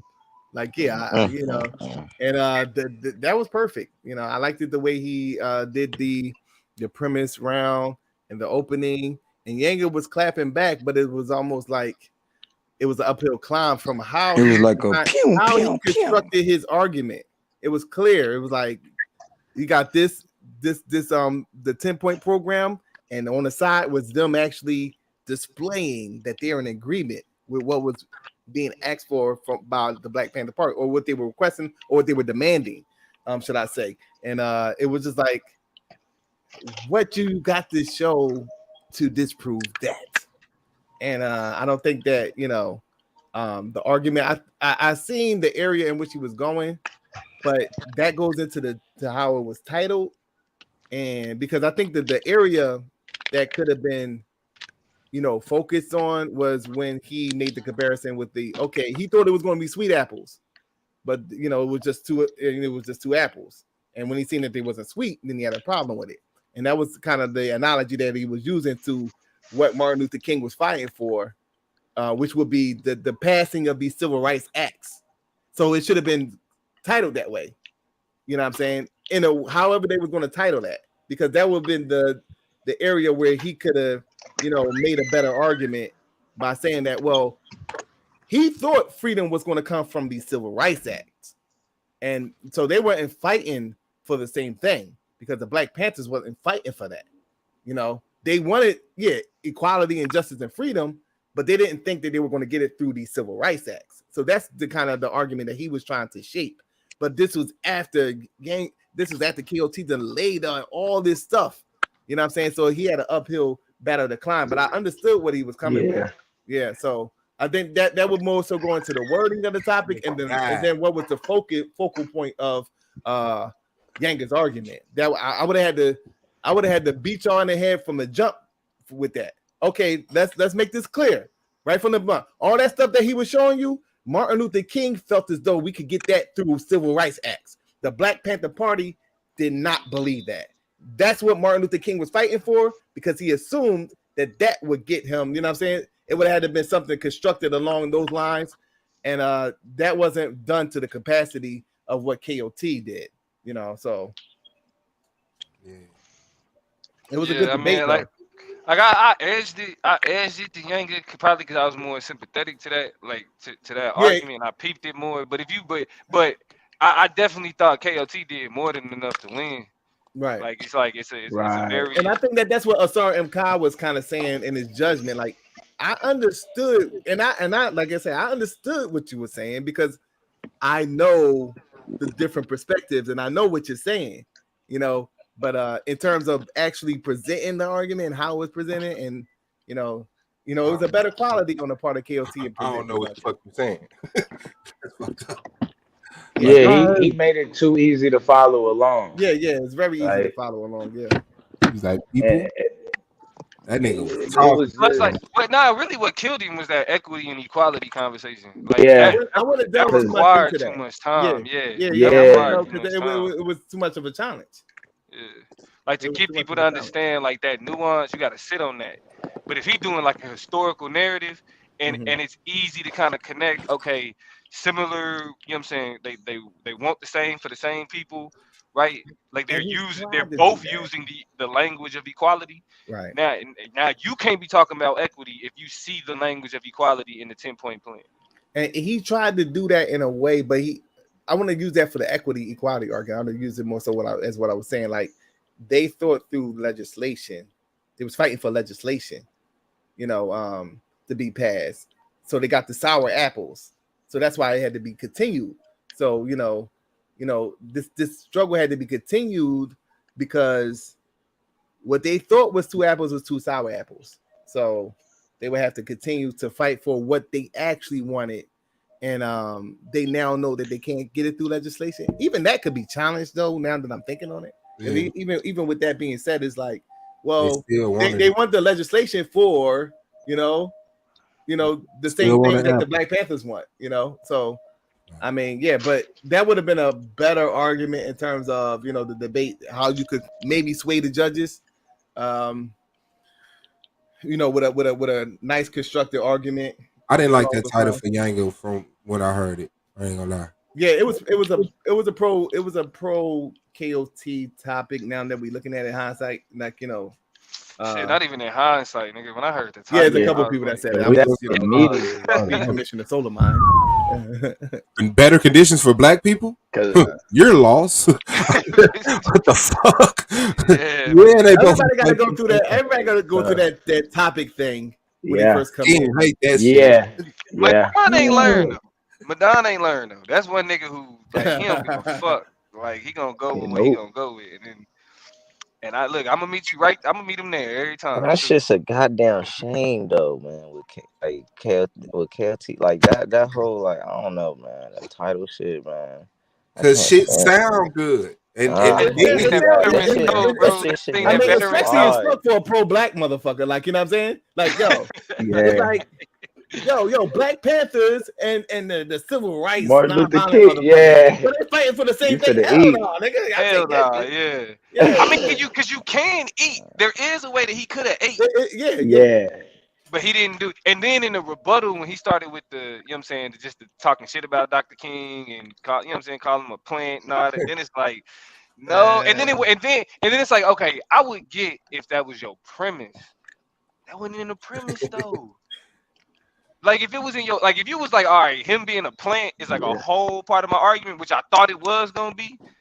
You know what I'm saying? Like I pretty much I just knew he was gonna go full. That would be even probably a better route than what I was just saying. Like if you're gonna make him like this tool that was placed there for a particular purpose of the overall system to try to get us to integrate in a certain type of way. That Martin Luther King was this plant that they had representing a leader, and no, he's fighting for whatever they want. Exactly. These people are fighting for real equality and real, like, you know what I'm saying?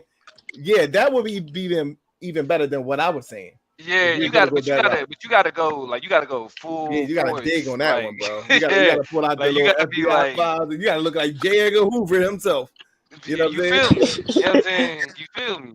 Like you really gotta go full anti-King. He was a sellout, and it's motherfuckers that's sympathetic to that shit. I mean, if you make the argument the right way, you can sound convincing. You know what I'm saying? With that, that was a tough one. But what was the last? To me, they just ain't like they points just wasn't like different enough. You know what I'm saying? Like really. In order to say that, they wanted different things. What they was, Like I'd have had to hear these niggas was talking about going back to Africa or give us Alaska or you know what I'm saying? I ain't getting that. he tried to focus on socialism. Yeah. And that's when he tried to do the equity and equity versus equality. That's what he tried to do. That wasn't bad. I think he. But see, KOT dealt with that. His first four slides. It wasn't bad, but it wasn't really meeting up to what KOT presented. You know what I'm saying? Because it didn't like he didn't show like he would like they used the language of equality, bro. Like the Panther talked about like equal access and shit like that. So you can't be talking about you can't be now saying well like the distinction between the two is equity versus equality when they both KOT wasn't doing all that, was he? Yeah, bro. His first four slides though dealt with everything. You said you didn't see the whole debate. Saying shit like that. You said you came in late. You didn't even see the whole debate. I mean, KOT winning. That's probably one of the best premises in playoff. That was the best. Yeah, one of the best premises in playoff history. I thought I seen that whole debate. No, I mean that's what I'm saying. He didn't say it. He didn't say it the way that I said did an it. excellent That's job, what he said. though. Yenga did an excellent job. I'm gonna tell y'all this, right? Oh, but some of y'all wrong. I didn't concentrate. Here's where I'm going to correct a lot of you guys before y'all. Right on cue, Solar. He did an excellent job. What's up? Is that Yenga? Yeah. I'm gonna tell you, for a lot of y'all be snoozing on these skills where you guys are making a lot of what you're saying is right and exact. Where you're making, I think you're wrong is I didn't emphasize on socialism. I didn't emphasize one of the things. First and foremost, let me say this. Congratulations again to KOT. The first mistake is I came to the playoffs half stepping. That's the first mistake. When I heard you say that, I said, "Damn, that's crazy." Yeah, I came half stepping. I beat him before. I was gonna do more out of my head than really presentations. Like if you look at my own slide, and this is not to take away from my man's work. He did his shit. But I didn't recite my source. I didn't go with my sources. I didn't quote. I think I heard Domo say this before, and I had to agree with him totally. And I thought about this. I didn't quote Huey. There are so many quotes from Panther members that exacerbate the differences between. I play with KOT's ass, and no disrespect, KOT. I think KOT was a little bit afraid of me, at the very least intimidated, and he brought his motherfucking A game, and he came out the gate swinging. You know what I'm saying? And that's it. But I could have emphasized. That left a bad taste in his mouth. Absolutely. And it should have. If he did season 5, don't leave shit in his mouth. Because I'm you know what I'm saying? I'm busting head season 5. But no, that was the thing. I mean, there's too many from the inception of the SCLC. And what I could have concentrated is on the goals, aims, and objectives of the Southern Christian Leadership Conference, a council, as opposed to the Black Panther Party. That in itself, I could have, had I been thinking, gone down the 10-point program and platform and exacerbated the differences, because he built the case on similarities. I didn't disprove it enough. So I will agree with what you guys are saying on that. Not enough emphasis on and I agree a little bit what you're saying, Domo. Not enough emphasis on major differences and the number of differences. Too much time wasted, energy on equity, and like you said in one show, which I thought was a good point. Either you're gonna nail that shit or you not. There is no in between. If you don't nail the shit, it's a miss. Off the rip. Nah, I don't think anybody thought you did bad. I hope not. I hope he was challenging I think he was challenging the fact that we said that about the socialism, that he didn't focus in on that enough. Oh, right. Yeah. That's what I'm saying. Yeah, I didn't. I would agree with that. It's not I didn't focus in on any. I'm saying a little bit of defense here. Yeah. Don't snooze on the skills. It really was underestimation and overrating what was being able to come out of the fly on the top of my head. I had a lot of shit going on, yada, yada, not take from my man's victories. However, I think some of the assessments just listening to, I wouldn't necessarily agree with, or I would agree with when you say I didn't emphasize on some things enough, or that I disagree with, when people say, well, you didn't put enough, or his point on it wasn't strong. And I say that I didn't even emphasize on socialism. Kill me as I made reference to it, but How many people know what that is? And then in concluding this whole statement, and to get back to you guys talking, like I think someone had said, which I thought was a good critique too, and a strong constructive criticism, when they say, yeah, Yanga, don't assume shit in this debate thing. You know, at the same time, we have to educate and inform the people to the points of our debate. So we're debating this point, and at the same time trying to educate the people to what the fuck we're talking about. You know, so it's double fold. Right. Yeah, and that socialism shit is and that's why I was impressed by what Lance did, you know, in his debate with T-Duck, because it was like, we know that he's like this black European dude, and trying to like convince us that the black European thing is real before he get into proving his argument, that would have been like a way tougher situation to do as opposed to what he did, because everybody anticipated, even T-Duck anticipated that that's what he was going to try to do. I knew he was going to do that shit. But I'm impressed that he didn't. Like what Sola said, I'm impressed that he didn't. I just that would have been an uphill climb, first trying to prove to us that these people were black, and then okay, now we got that they're black. Yeah. Now let me prove, like, you know, like talk the capitalism shit. Now, it's like now, oh, so when they say white people control capitalism, they really said black people control. Yeah, he left that shit alone.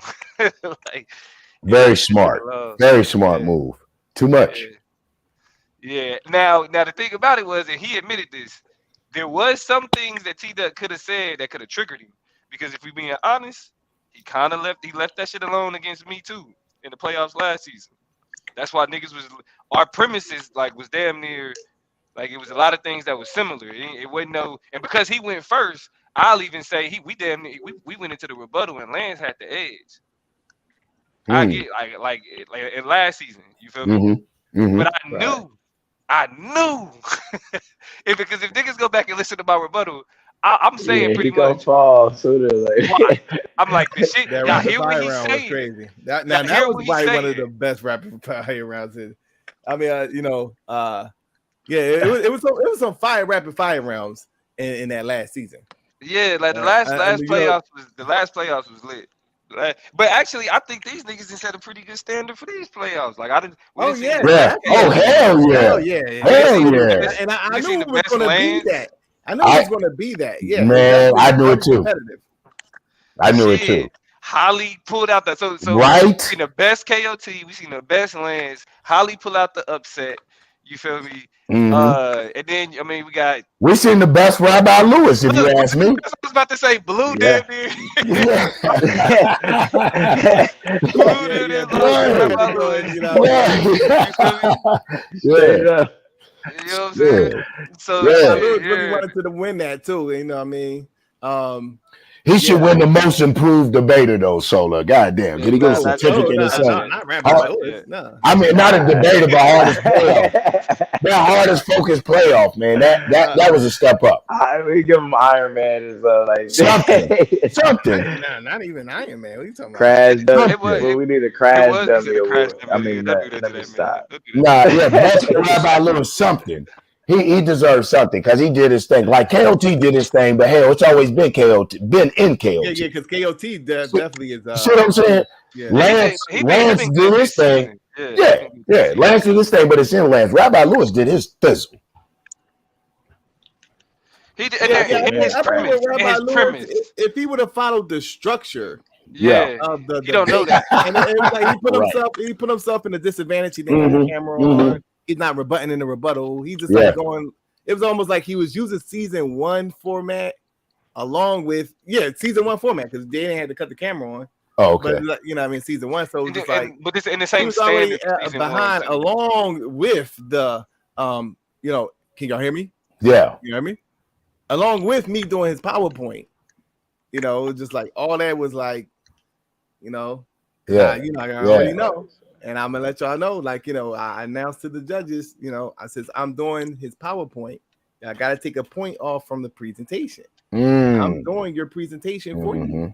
So he was already at a disadvantage. Yeah. Well, I tried, Rabbi Lewis. You can make that payable to Yanga and Kruma.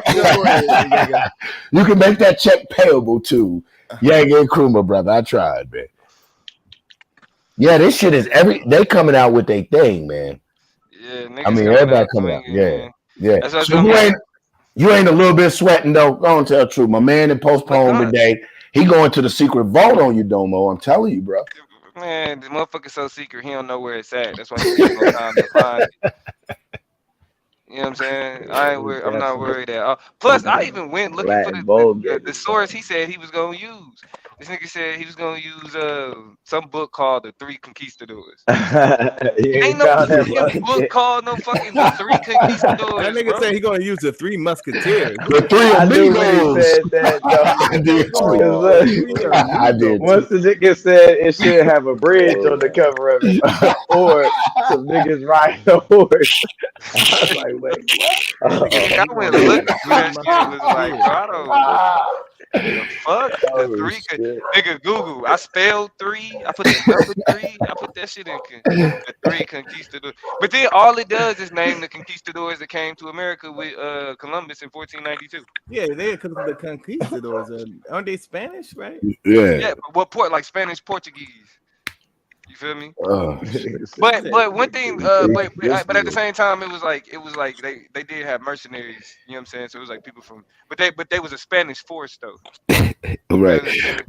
Blue, what he said was on the cover of the book. The bridge. Some people on the hood. Bro, you know what's crazy? So you might see a bridge. If not, I see the it's book a though. nigga on a horse. Hey, Domo, there is a book, Domo. I see it. It's a big difference. It's called The Three Conquistadors. Yeah, I see it. Where's it? It's $30. It says The Three Conquistadors. Cortez. What's on the cover? Corano is like a bridge, 3 men on a horse crossing the bridge. Yeah. Yeah. I don't know if it's a bridge. It's like 3 men on a horse.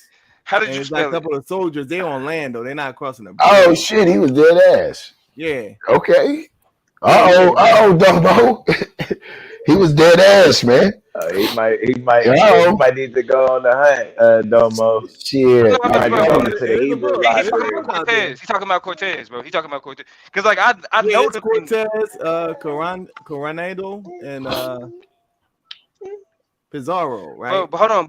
Where's the book? The three is it just 3 conquistadors or the 3 conquistadors? Right.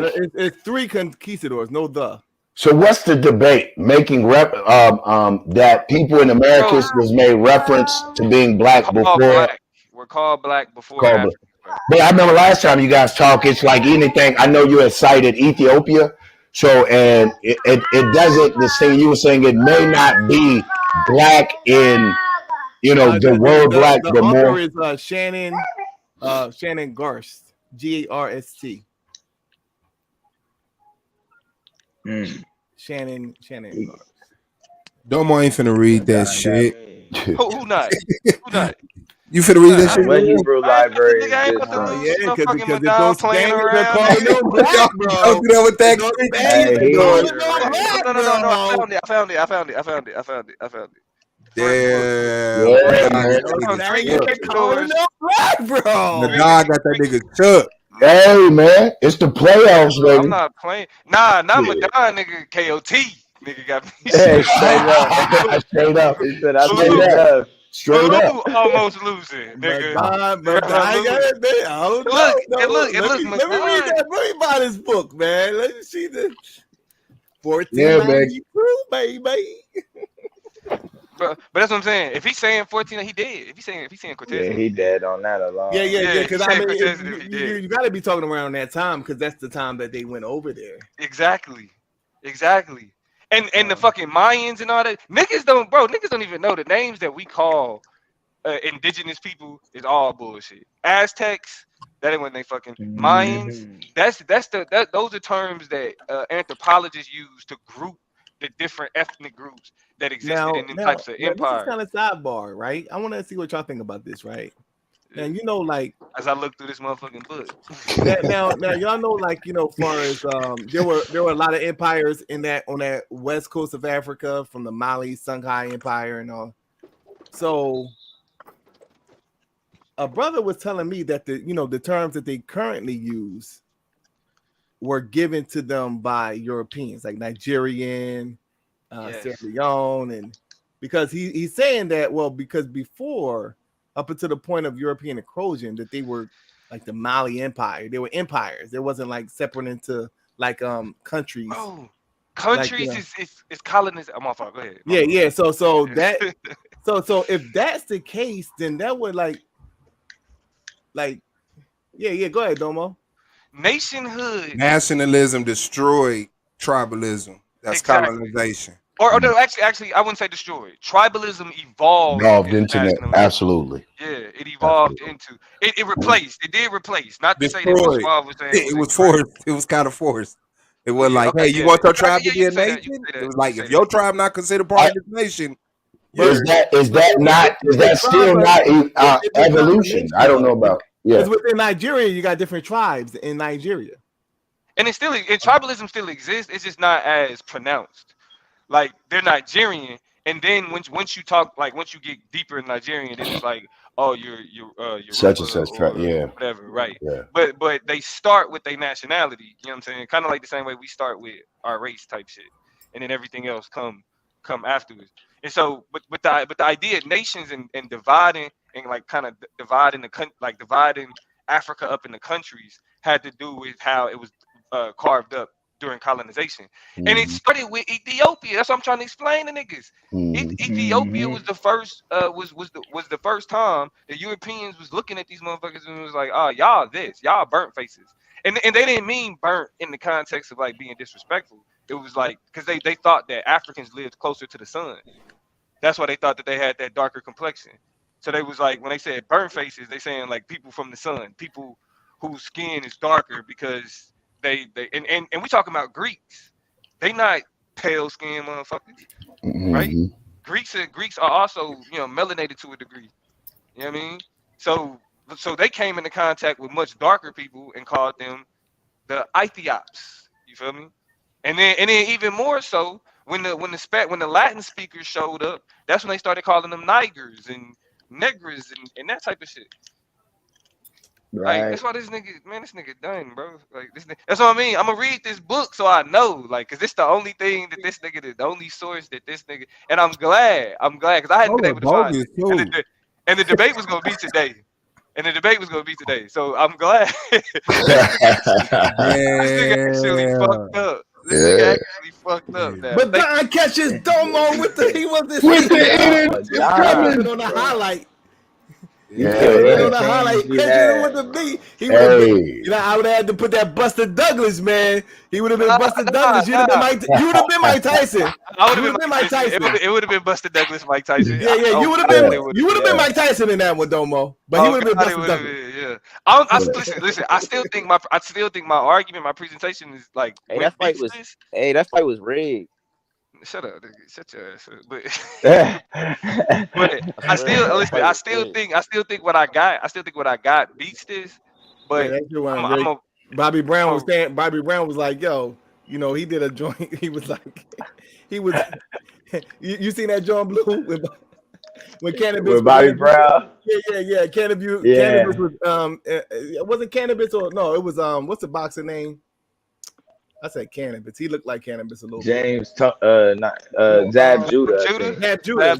Yeah, I was about to say the only boxer that looked like cannabis is Zab Judah. Yeah. Zab Judah. He was interviewing Mike Tyson, and he was like, "Yeah, because Bobby Brown was saying that you was out like, you know, with the age is like 3 o'clock in the morning. He was like, yo, you gotta fight."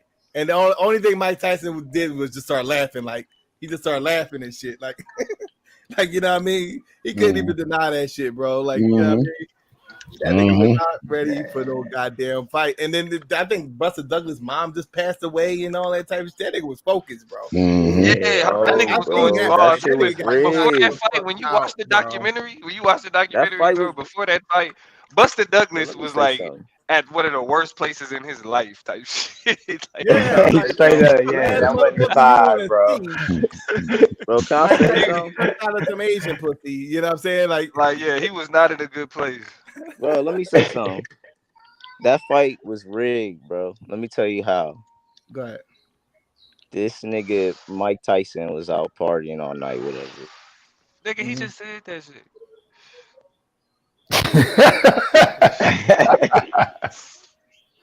Let me explain. I thought he was about to say some new shit. I'm waiting. I'm still waiting though. I'm like, he got another part.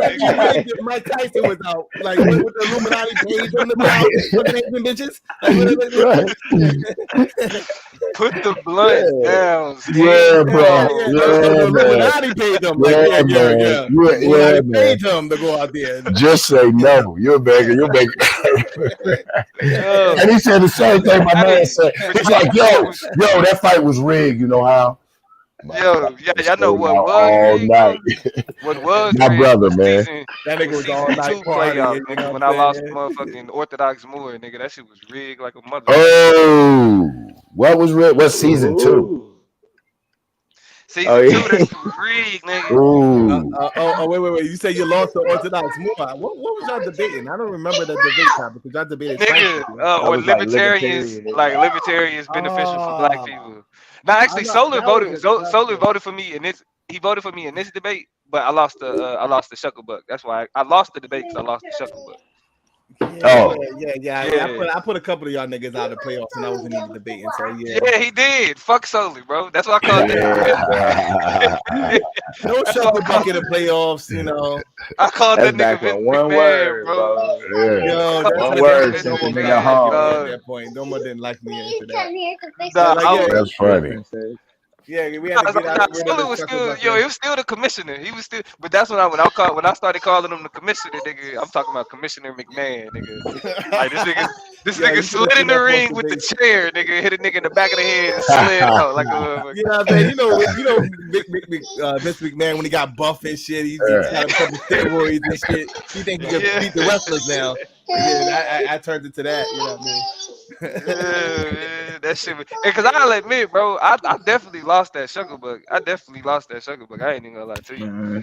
But we gotta say this now that you know what I'm saying. All that's said is done. You know what I'm saying. Did Holly have a better rookie year than you, brother? She did. Well, hold on. She would have. She would have if she would have been the sole. If she would have been the sole rookie of the year, she would have. So you're taking that away? No, she got the rookie of the year trophy. She made it farther than you. She debated the high level competition, just like you did. She got out the first round. Nah, but see, because in my first season, I beat the reigning champion and I beat the MVP. Right. She lost to the MVP. The reigning MVP. You know what I mean? But if we going, like if we looking at the playoffs though, I actually give her that. I'll take that back. I give her that. I say Holly had a better. No, you can't give her that. She got that. What you talking about? Give it to her. No, she got that. I'll concede to that. I'll capitulate to that. I'll concede to that. Yeah, she definitely. This the best rookie class. I was about to do a stream messing with you on that too. I was about to say, you know what I mean? I was posing a question. Oh yeah. I had a couple of questions on there. That's cool. I ain't gonna lie. I like seeing other niggas beat the motherfucking.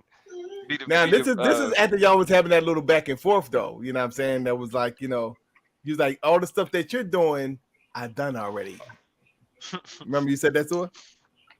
Oh yeah, we was talking shit. Yeah, I remember that. Now she can flex. Now she's like, nigga, I want to playoff debate. Nigga, shut up. Okay. In her rookie year. In her rookie year. In her rookie year, yeah. She could do that. Yeah. But you got a tough hill to climb, Holly, because you know, to now get with Domo. The next year he won MVP after his rookie year. This is sophomore year. Yo, and Judge's Choice. Yeah. Judge's Choice. I will be MVP next season. I'm going, man. I'm gonna be like a fat boy that want all the cake. I want all the awards, man. That's called squad boss. That's called being a squad boss. Okay. Hold on. Oh shit. We gotta say the first one to do it though. So how you naming it after you when you? Damn, I thought you was happy. I was in the position. Hold on. I am. Let's go back in time with Domo right quick. I'm shutting up. I'm shutting up. I bet. Yeah, that's coined to Suave Boss. Is that what that's coined? Yeah. When you get a lot of trophies, all the trophies, like 7 trophies. Yeah, he's Suave Boss this season. Nah, we're gonna change that. How do we break that title? No. That's what he said. It was never there. Yeah, that was never there to be changed. Okay. Yeah. He said we got to change that. That's what he's saying. Man. You know? I mean, right. He did it. Did he achieve that? I mean, did he accomplish that feat? Did he win? Yeah. I mean, nobody's won as many trophies as that's what I mean. We have to change that. That has to be changed. You know what I'm saying? Like, we was impressed with like 3 people. I'm not triple. I'm like, what triple? And then Domo came through. I think he got like 6. He was like, I'm the most decorated. That was the most decorated. Yeah. Hey. And how many you cleaned up at this point? About 7. If I got I think one of them. So the MVP. Who got the judge's choice? Bro. Okay, I got like 8. Wait. Yeah, you got the most points, right? Yeah. Yeah, so I got the most points. Yeah. Bro, let me finish my Buster Douglas shit real quick. Oh, you had to look up. You had to watch the video, man. No, I bro, watch that video on YouTube. Nah, you see right here, it was metal in the glove. Hey, listen. Tell that nigga to put the link in the chat, nigga. Just put the link. Listen. Buster Douglas got knocked out in the 10 count. The ref started later and started 2 to 3 seconds later. And I remember that it was a slow count. The reason why that happened is because it was rigged with the mafia had that set up. And then they blame it on Tyson. I thought he knocked him out on that one round. Exactly. Yeah, it could be That's how you was supposed to start, nigga. This is how you was supposed to start. Oh, nigga, no. the last I seen that fight in real time, and I remember that. Exactly. Solar know what I'm talking about. Because I know boxing. He said, what year did it happen? I think it was a slow count, but he don't know dates. Boxing. It was like one of those Tyson Fury. I know. I forgot more boxing. You know what I mean? They count slow as shit for Tyson Fury when he get knocked out. Yeah, man. But that's shit under the water. If you know boxing, you'll know about that. You know what I'm saying? That little. Yeah. I chalked it up to me wanting Tyson to win. So I was like, 1, 2, 3, nigga, you knocked the fuck out. It's not even that. It's because that's how it was supposed to go. Yeah. Mm-hmm. But nah, I mean, he knocked Tyson the fuck out. Tyson couldn't get up at all. And then they blame it on him partying the night before, and that's some bullshit, bro. That was not the same. No, I will say that was not the same Tyson in that fight from Iron Mike. No, it wasn't. No, he was. He didn't get no sleep. All right, well, so that's his fault then. But he still knocked him out. Yeah. He did knock him down. Knock that nigga out. 10 count. No, we could go back to the joint because I remember in real time everybody was cheering like he knocked him out. Somebody pull that up. No, they say he got up. Somebody pull that. Somebody pull that up. Yeah, but yeah, I remember that. Telling you, bro, I'm not crazy. Bro. It was like 91, 92 because I was only like 12 years old and shit. Yeah, bro. It's some. That's what I'm saying. That's why it's an upset and it's such a big deal. Because this shit is not supposed to fucking happen. Damn. 8 trophies without the MVP in the championship. That's newsworthy. Can hear a rat piss on cotton. Silence of the motherfucking lambs. If it was anybody else, motherfuckers be out this motherfucker. Yeah. Celebrate like what? And Buster Douglas ain't beat Tyson. It's like no. Damn, he hit him with a vicious uppercut. See, pull it up. So 3, 4, 5, 6. But you still gotta win, nigga, before you start talking this MVP. Nah, if a nigga is pulling top strings, he got up at 9. I'm one of the few lines you can still say. You gotta win the championship. I figured it all out. You ain't won an MVP. That was a crazy uppercut, bro. Not if a nigga pulling strings in the back, you can't win. If I win the championship, bro, that's 10 trophies. Nah, he didn't. I mean, he was fucked up. Man, he was able to continue. 9 from 9 to 10, Solar. We going from. They said 10 and 8 count though, but he was up. He was up. Did the ref count late? Did the ref count late? Oh well, yeah, he did. Well, it damn. Yeah. Oh, hold on. Let's look at it again because He was getting Tyson the ref step counted back. late. I know. Yeah. Ref counted late. Yeah, he got Tyson to Ref step back. counted And Tyson was late. over top of him. Fuck with me. Yeah. That obviously that was a second or two. Yeah. Them niggas rigged that shit. Can't fuck with Tyson. Oh well, we know that Tyson's a better boxer, but it ain't about that. It's about he won that fight, bro, and they rigged that shit. Let me see. They did. Okay. Boom! That bitch's uppercut. He falls. 1. Fucked him up. 2, 3. Yeah. There's a second off. Yeah. Woo! Fuck with me. Yeah. That's what I'm saying, bro. More rash pissing on cock. More rash pissing on cock. Bro, this nigga talking about a motherfucking 30-year-old fight. Oh, come on, relax. I mean, it's arguable. Yeah, I mean, he had to do the rough shit. Boxing, man. I mean, he had to do the rough shit by telling Tyson to step back, and then he went right to it, but it was the second off. Fuck that nigga up with that. That was a crazy uppercut, yeah. Man, you getting up from that? That nigga got up from it. Bro, thanks to the ref, bro. Thanks to the fucking ref, man. That shit crazy.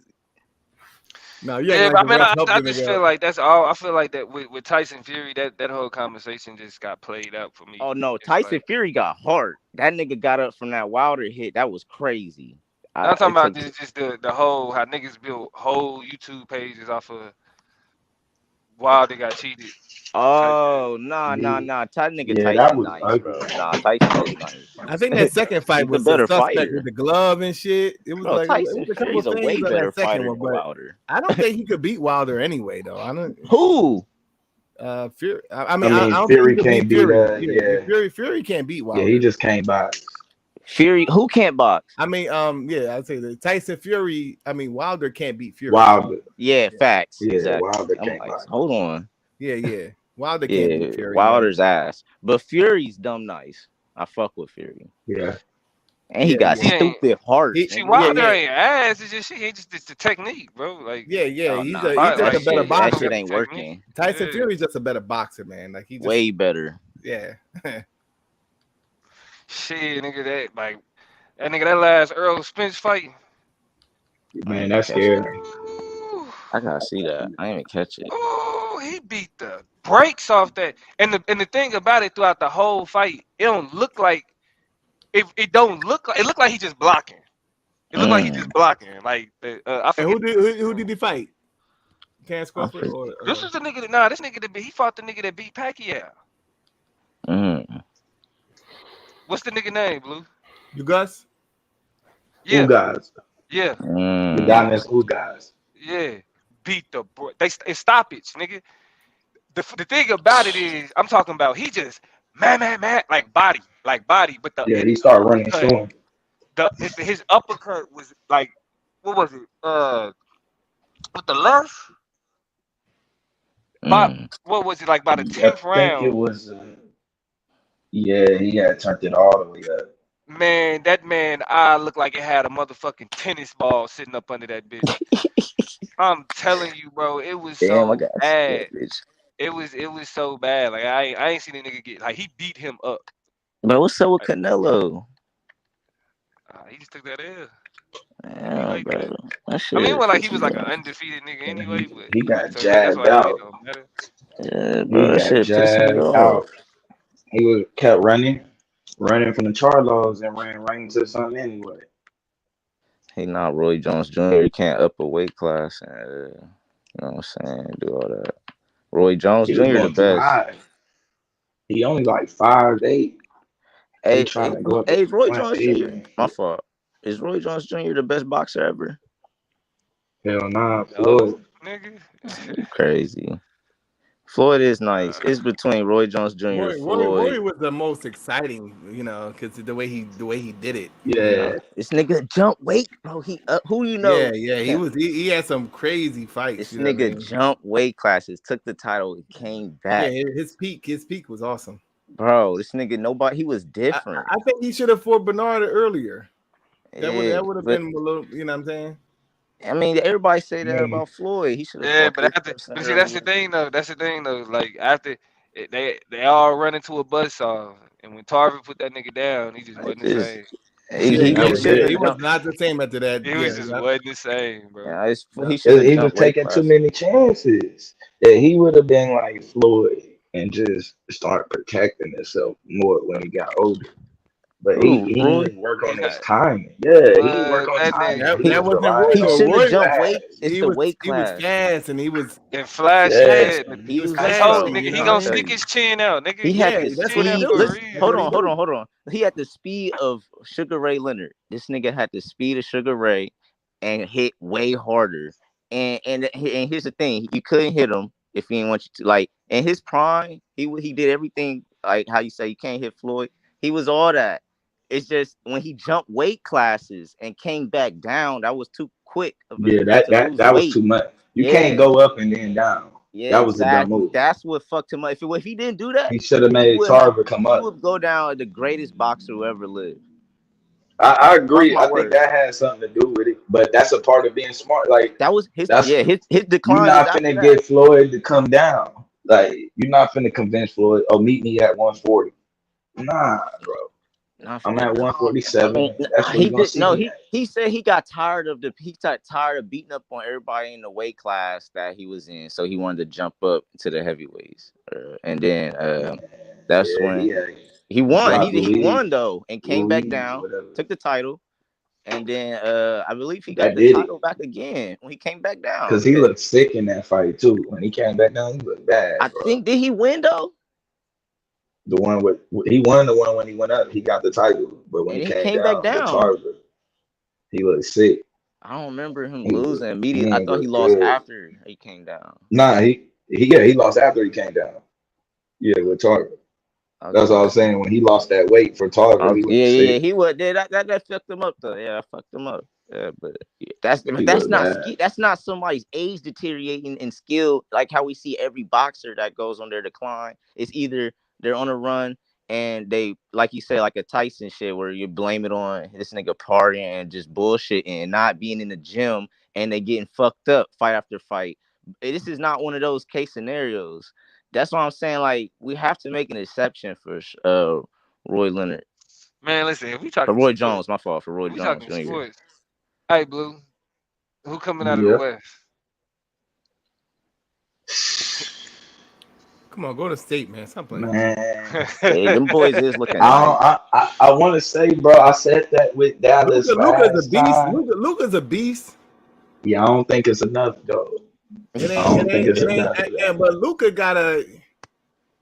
I think he had him up 19 though. They had him up 19. When they go home, that's what I'm saying. Come off the bench, with the handles. What's his name? I don't know. Bronson was hooping though. Trey Bird. No, Dinwiddie. Oh yeah, Dinwiddie. Yeah, Yes. Dinwiddie. You know what I'm saying? Like if he get them like more involved, because sometimes Luka he goes for 40. And I can't even say that because I think that it was multiple people over 20 points. Golden State is a different animal, bro. Because they just a different animal, bro. We'll see though when they go into Dallas. That's going that's going to decide. They champions, bro, because they had the classic third quarter, a barrage of because they was down by 20 at a point. And if you could do that in a playoff game, come back and win, that takes a lot out of the other team, bro. Facts. And so if they could pull one out in Dallas, it's a wrap. You know what I'm saying? Only way Dallas going to make it a series, and they did that last series, is they take two in Dallas. Take those two in Dallas and tie it up. But I don't see that happening, bro. This nigga pull, bro. God damn. Yeah. You'd be hooping. He's a perfect addition to, the Splash Brothers, bro. Yeah, this nigga Poole was hooping. Wiggins was doing his thing too. Yeah. Clay. I mean, like they always do. Like always. They the Splash Brothers. You know what I'm saying? That's what they do. You know what I mean? Like this nigga. Like I didn't like them at first when they was going against LeBron, but how can you be? It ain't too long. How you not gonna like these motherfuckers, bro? I mean, especially all these niggas down there getting 20. They just be raining on niggas, bro. You gotta respect. They Yeah, rain on them. All right, okay. That's the obvious answer. Niggas is gonna go with Golden shit State, crazy, of course. bro. Championship. I'm thinking though, bro, it's gonna be I want interesting if to Dallas see what get Luka these can do next because two. Luka is unstoppable. He's unstoppable. Luka is It unstoppable. I don't know it if he don't got start till the supporting road play. team lose. Yeah, That's what they always say. That's when the playoffs start, when the road team lose. it's almost like a process So of we'll see. elimination. Like, okay, do they have a Clay? Do they have a Jordan Poole the match? You know what I'm saying? Because we know that Luka can be like, he can, be a Steph Curry. But he can be LeBron though. Yeah. He got that LeBron effect on the game. He Like can he take slow over. He's them not down. as athletic. He's not as athletic. That's the thing. I was, he's Nah, like, he could slow the game down. He's though, that versatile. way. He's versatile. I Yeah, think that, but the IQ is not up to LeBron's level either. But like not at all. Yeah, but like I think because he's still sometimes making he mistakes. is like ill-advised shots and like so that's how they get the 40 and like you know what I'm saying they still lose.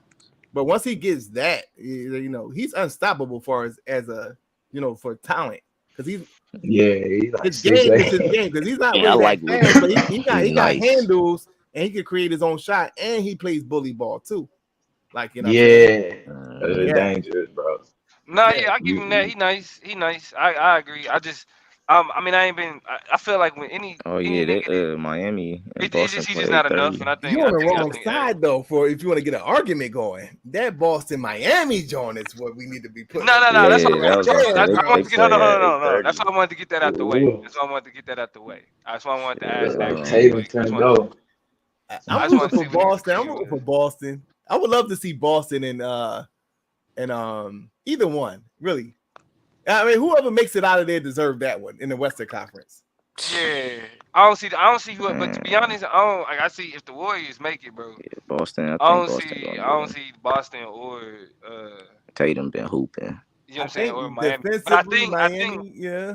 No, even Boston though, like they're defensive teams. Both of them are defensive teams. I think Miami got a chance though. I ain't gonna lie to you. It depends on how this game 3. You know what I'm saying? Like I should play. It really depends. It really depends on if the rest of the Heat can step up, bro. Like Jimmy Butler put them in a position to have enough to win. I ain't gonna cap. Jimmy Butler put him enough in a position that could give them enough to win, bro. But when he's scoring like that many more points than the rest of the team, y'all not winning. I think that well, do you think that they have a better chance than Boston? I think Boston is deservedly the favorite. Boston should be the favorite. I mean, because if we're being honest, bro, it's a long time coming. These niggas didn't already been to 2 Eastern Conference Finals. Yeah. I'm talking about to beat let's put Golden State then. Who you think is more capable of beating Golden State? You think it's Miami or is Boston's more capable of beating Golden State? Boston. But I don't know. I think Boston, but I don't know if the defense, they got good defense, but it's not Miami defense. I don't believe. Man, listen, man. They up there with defense though. I don't think. But listen, I want Boston Miami got to win. better offensive power. I want Miami to win, but I don't think Miami could have beat Milwaukee. Oh, you don't think if they would have faced Milwaukee, they wouldn't have been able to get by them? Nah, I don't think they wouldn't have beat Milwaukee. So the question is, you know what I mean, can the Heat defense be what it is, you know what I'm saying, to match what we know, like these niggas in Boston? Because I mean, I think that would be a good series. The Celtics and the Warriors. This Boston team got 8 straight. They got well, like not this Boston team, but like shit. These niggas got 8 straight playoff appearances. 8 straight. They didn't all this unit. I mean, minus you know what I'm saying, Al Horford and a few other pieces. For the most part, this core unit didn't already been in the 2 Eastern Conference Finals. Right. And remember that year that was they lost against Miami that year on the crazy play. They were supposed to win that game. I think it was something with like a shot or something. Something happened. like a lucky ass shot that they got them, and it was like they thought they had the game won type shit, and that fucked the whole series up for them. I mean, I think it was Miami in the Eastern Conference a couple years back. You got Miami, and you got the series against, and you got the game 7 against motherfucking LeBron in Cleveland. Mm. You know what I mean? Like, I mean, yeah, Cleveland then got ran through the fucking floor in the finals 2 years in a row, but still, you know what I mean? These niggas it's like this is about time that the Jaylen Brown, Jason Tatum experiment, where everybody said it wasn't gonna work. Like, if it's gonna click, it gotta be now. I was watching the joint. They said they was on the verge of trading because they wasn't doing too well in the beginning. Bro, they wasn't making it. They wasn't making it out of the second. Like, they don't like Jaylen Brown? No. Nah, he's the man. He's not consistent. He's getting good though, but he's the man. I used to have big problems. He's not better than Tatum. Let's just say I used to have big problems with him. I did a lot of DraftKings. Oh yeah. Lost a lot of money on him. Yeah, he's a fucking inconsistent fuck. You a bad gambler. Man, some would say I'm not. No, Jaylen Brown would be probably like, I don't know how that worked. I would put him on the bench. I don't want the Celtics. He said I would put him on the bench. I'm not gonna. Yeah. I don't know how the DraftKings work. But I'm just applying my knowledge of how fantasy football was. Oh yeah. Okay, my fault. I forgot. Yeah, I did say yeah. My fault. Yeah. He would be like coming off the bench. Yeah, he's like somebody else. Like he's worth like maybe 7,000 or something. You would have to really be in tune with. And he'd be like 8,000. The matchups too.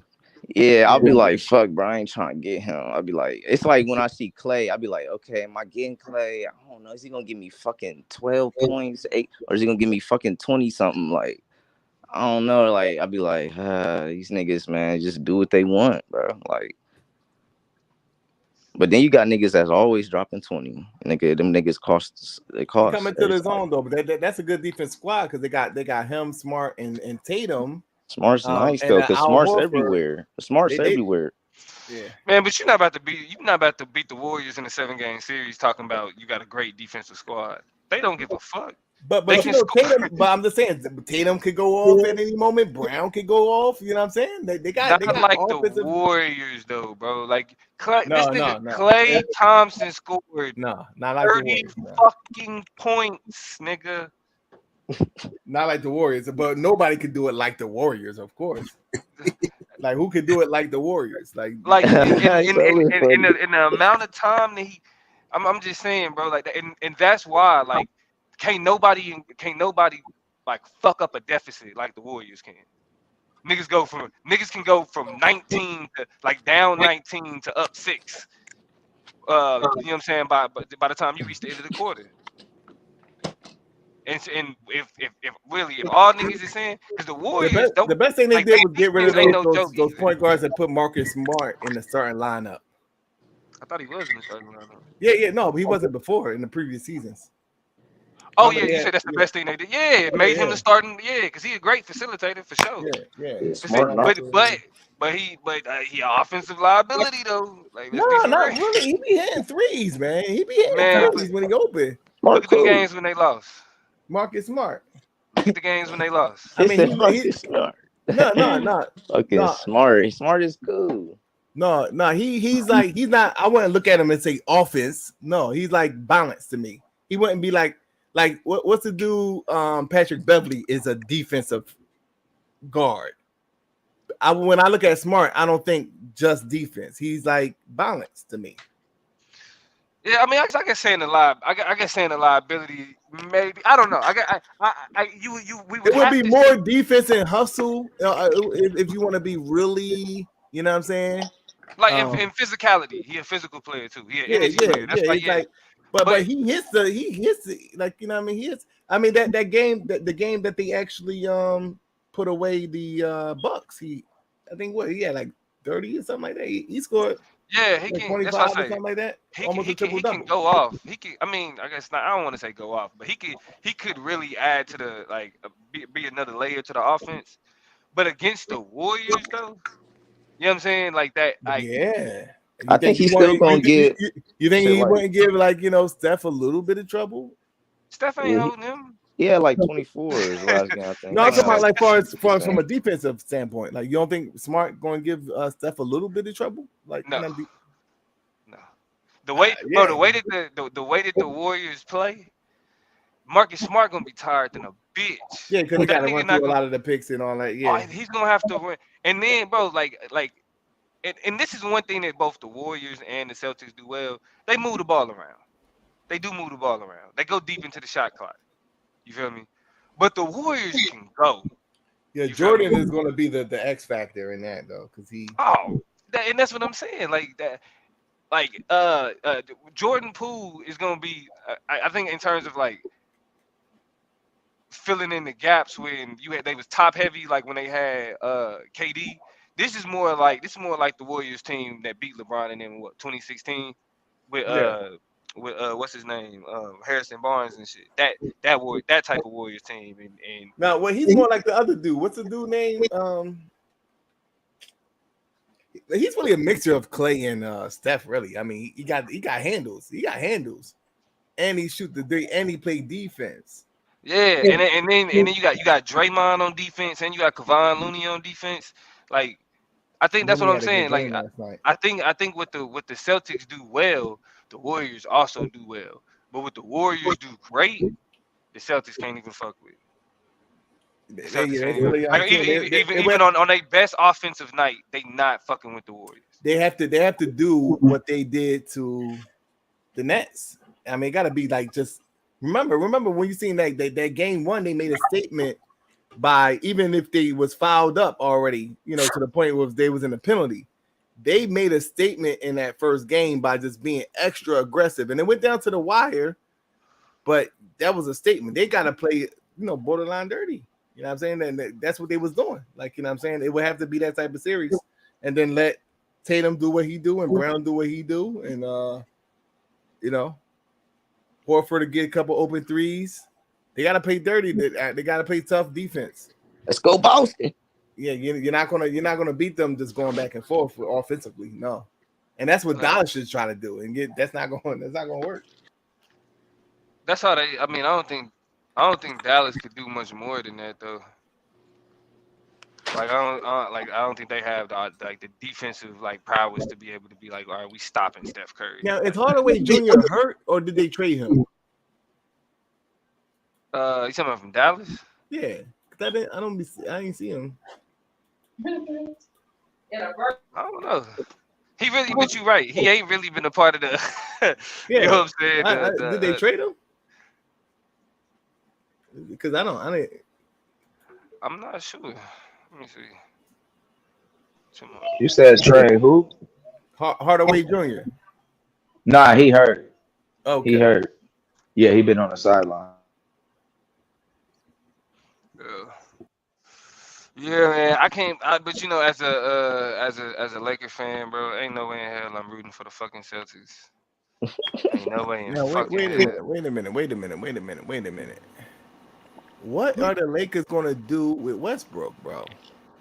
I'm gonna keep his ass on God. I wouldn't be surprised if really, they'll just just focus on like, all right, because a part of the dialogue is that they asking coaches, like the people they interviewing, and they asking them like, what would you do? Like, how would you know what I'm saying? Like handle the situation. Man, motherfuckers talking about Phil Jackson talking about he'll get rid of LeBron and keep Russell. Man, if you don't sit your old ass down somewhere, like you would get rid of LeBron James for Russell Westbrook. 0 ring Russell Westbrook. Come on, bro. Like they definitely gotta bring him back. Yeah, I mean, they don't really got no choice though. But you know what? You know what's interesting as fuck. You know who's gonna be the third highest payer if they third highest paid player if they opt into their contract? John fucking Wall.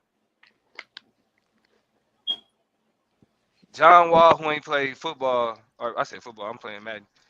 John Wall, who ain't played basketball, and I don't know how fucking long, is the third highest paid nigga in the NBA. I'm talking about we talking about a nigga like really on some like finessing, fleecing the motherfucking in the league. Yeah, that's different. Well, boy, power to that nigga, boy. Like, what the fuck, bro? And I can't stand it because niggas picked that nigga in the draft, and then he was waiting to see when he was gonna play his bitch ass. Yeah, nigga ain't do shit. He a beast though. Yeah, cool.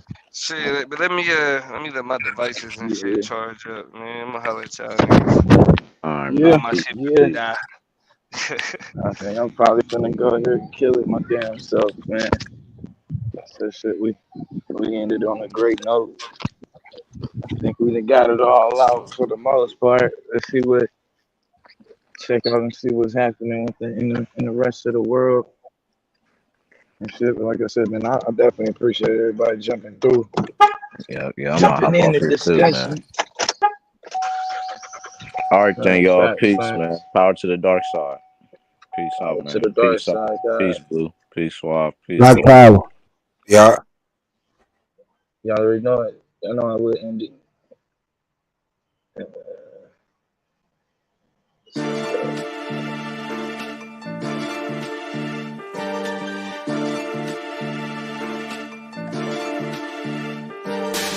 Sending shots with this chop, that's a dick pic.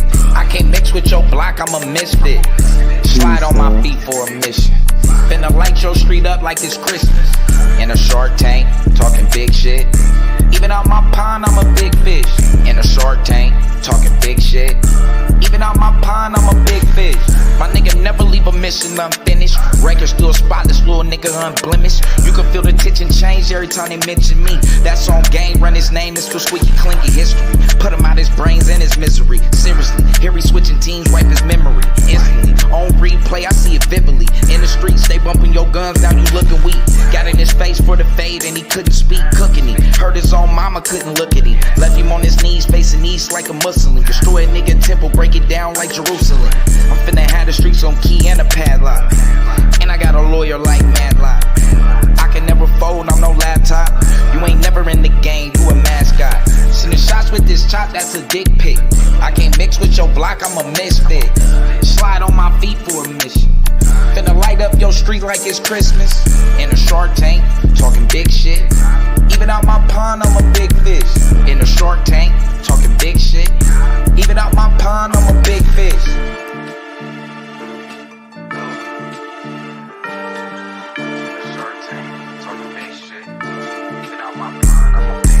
I swear to God, they ain't never seen this much sauce. Finna cut a rug like a bus off. Pray to God that my jam don't get cut off. I'ma do the dance in the trance, let me get off. I'm at the center of two ladies playing pickle. You can call me Malcolm, I'm the man in the middle. Catch me on stage pulling strings like a fiddle. Chevy chasing cheese like my name's Stuart Little. She like a rough, I push her brains in a pillow. Ask her if she rolling and she hand me the Rilla. So I'm twisting up this raspberry drizzle. And every single puff like a bag full of Skittles. And you gon' think they pulling chairs when I hit the flow. Right behind her pulling hair while she hit the dro.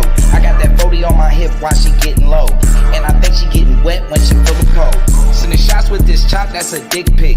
I can't mix with your block, I'm a misfit. Slide on my feet for a mission. Finna light your street up like it's Christmas. In a Shark Tank, talking big shit. Even out my pond, I'm a big fish. In a Shark Tank,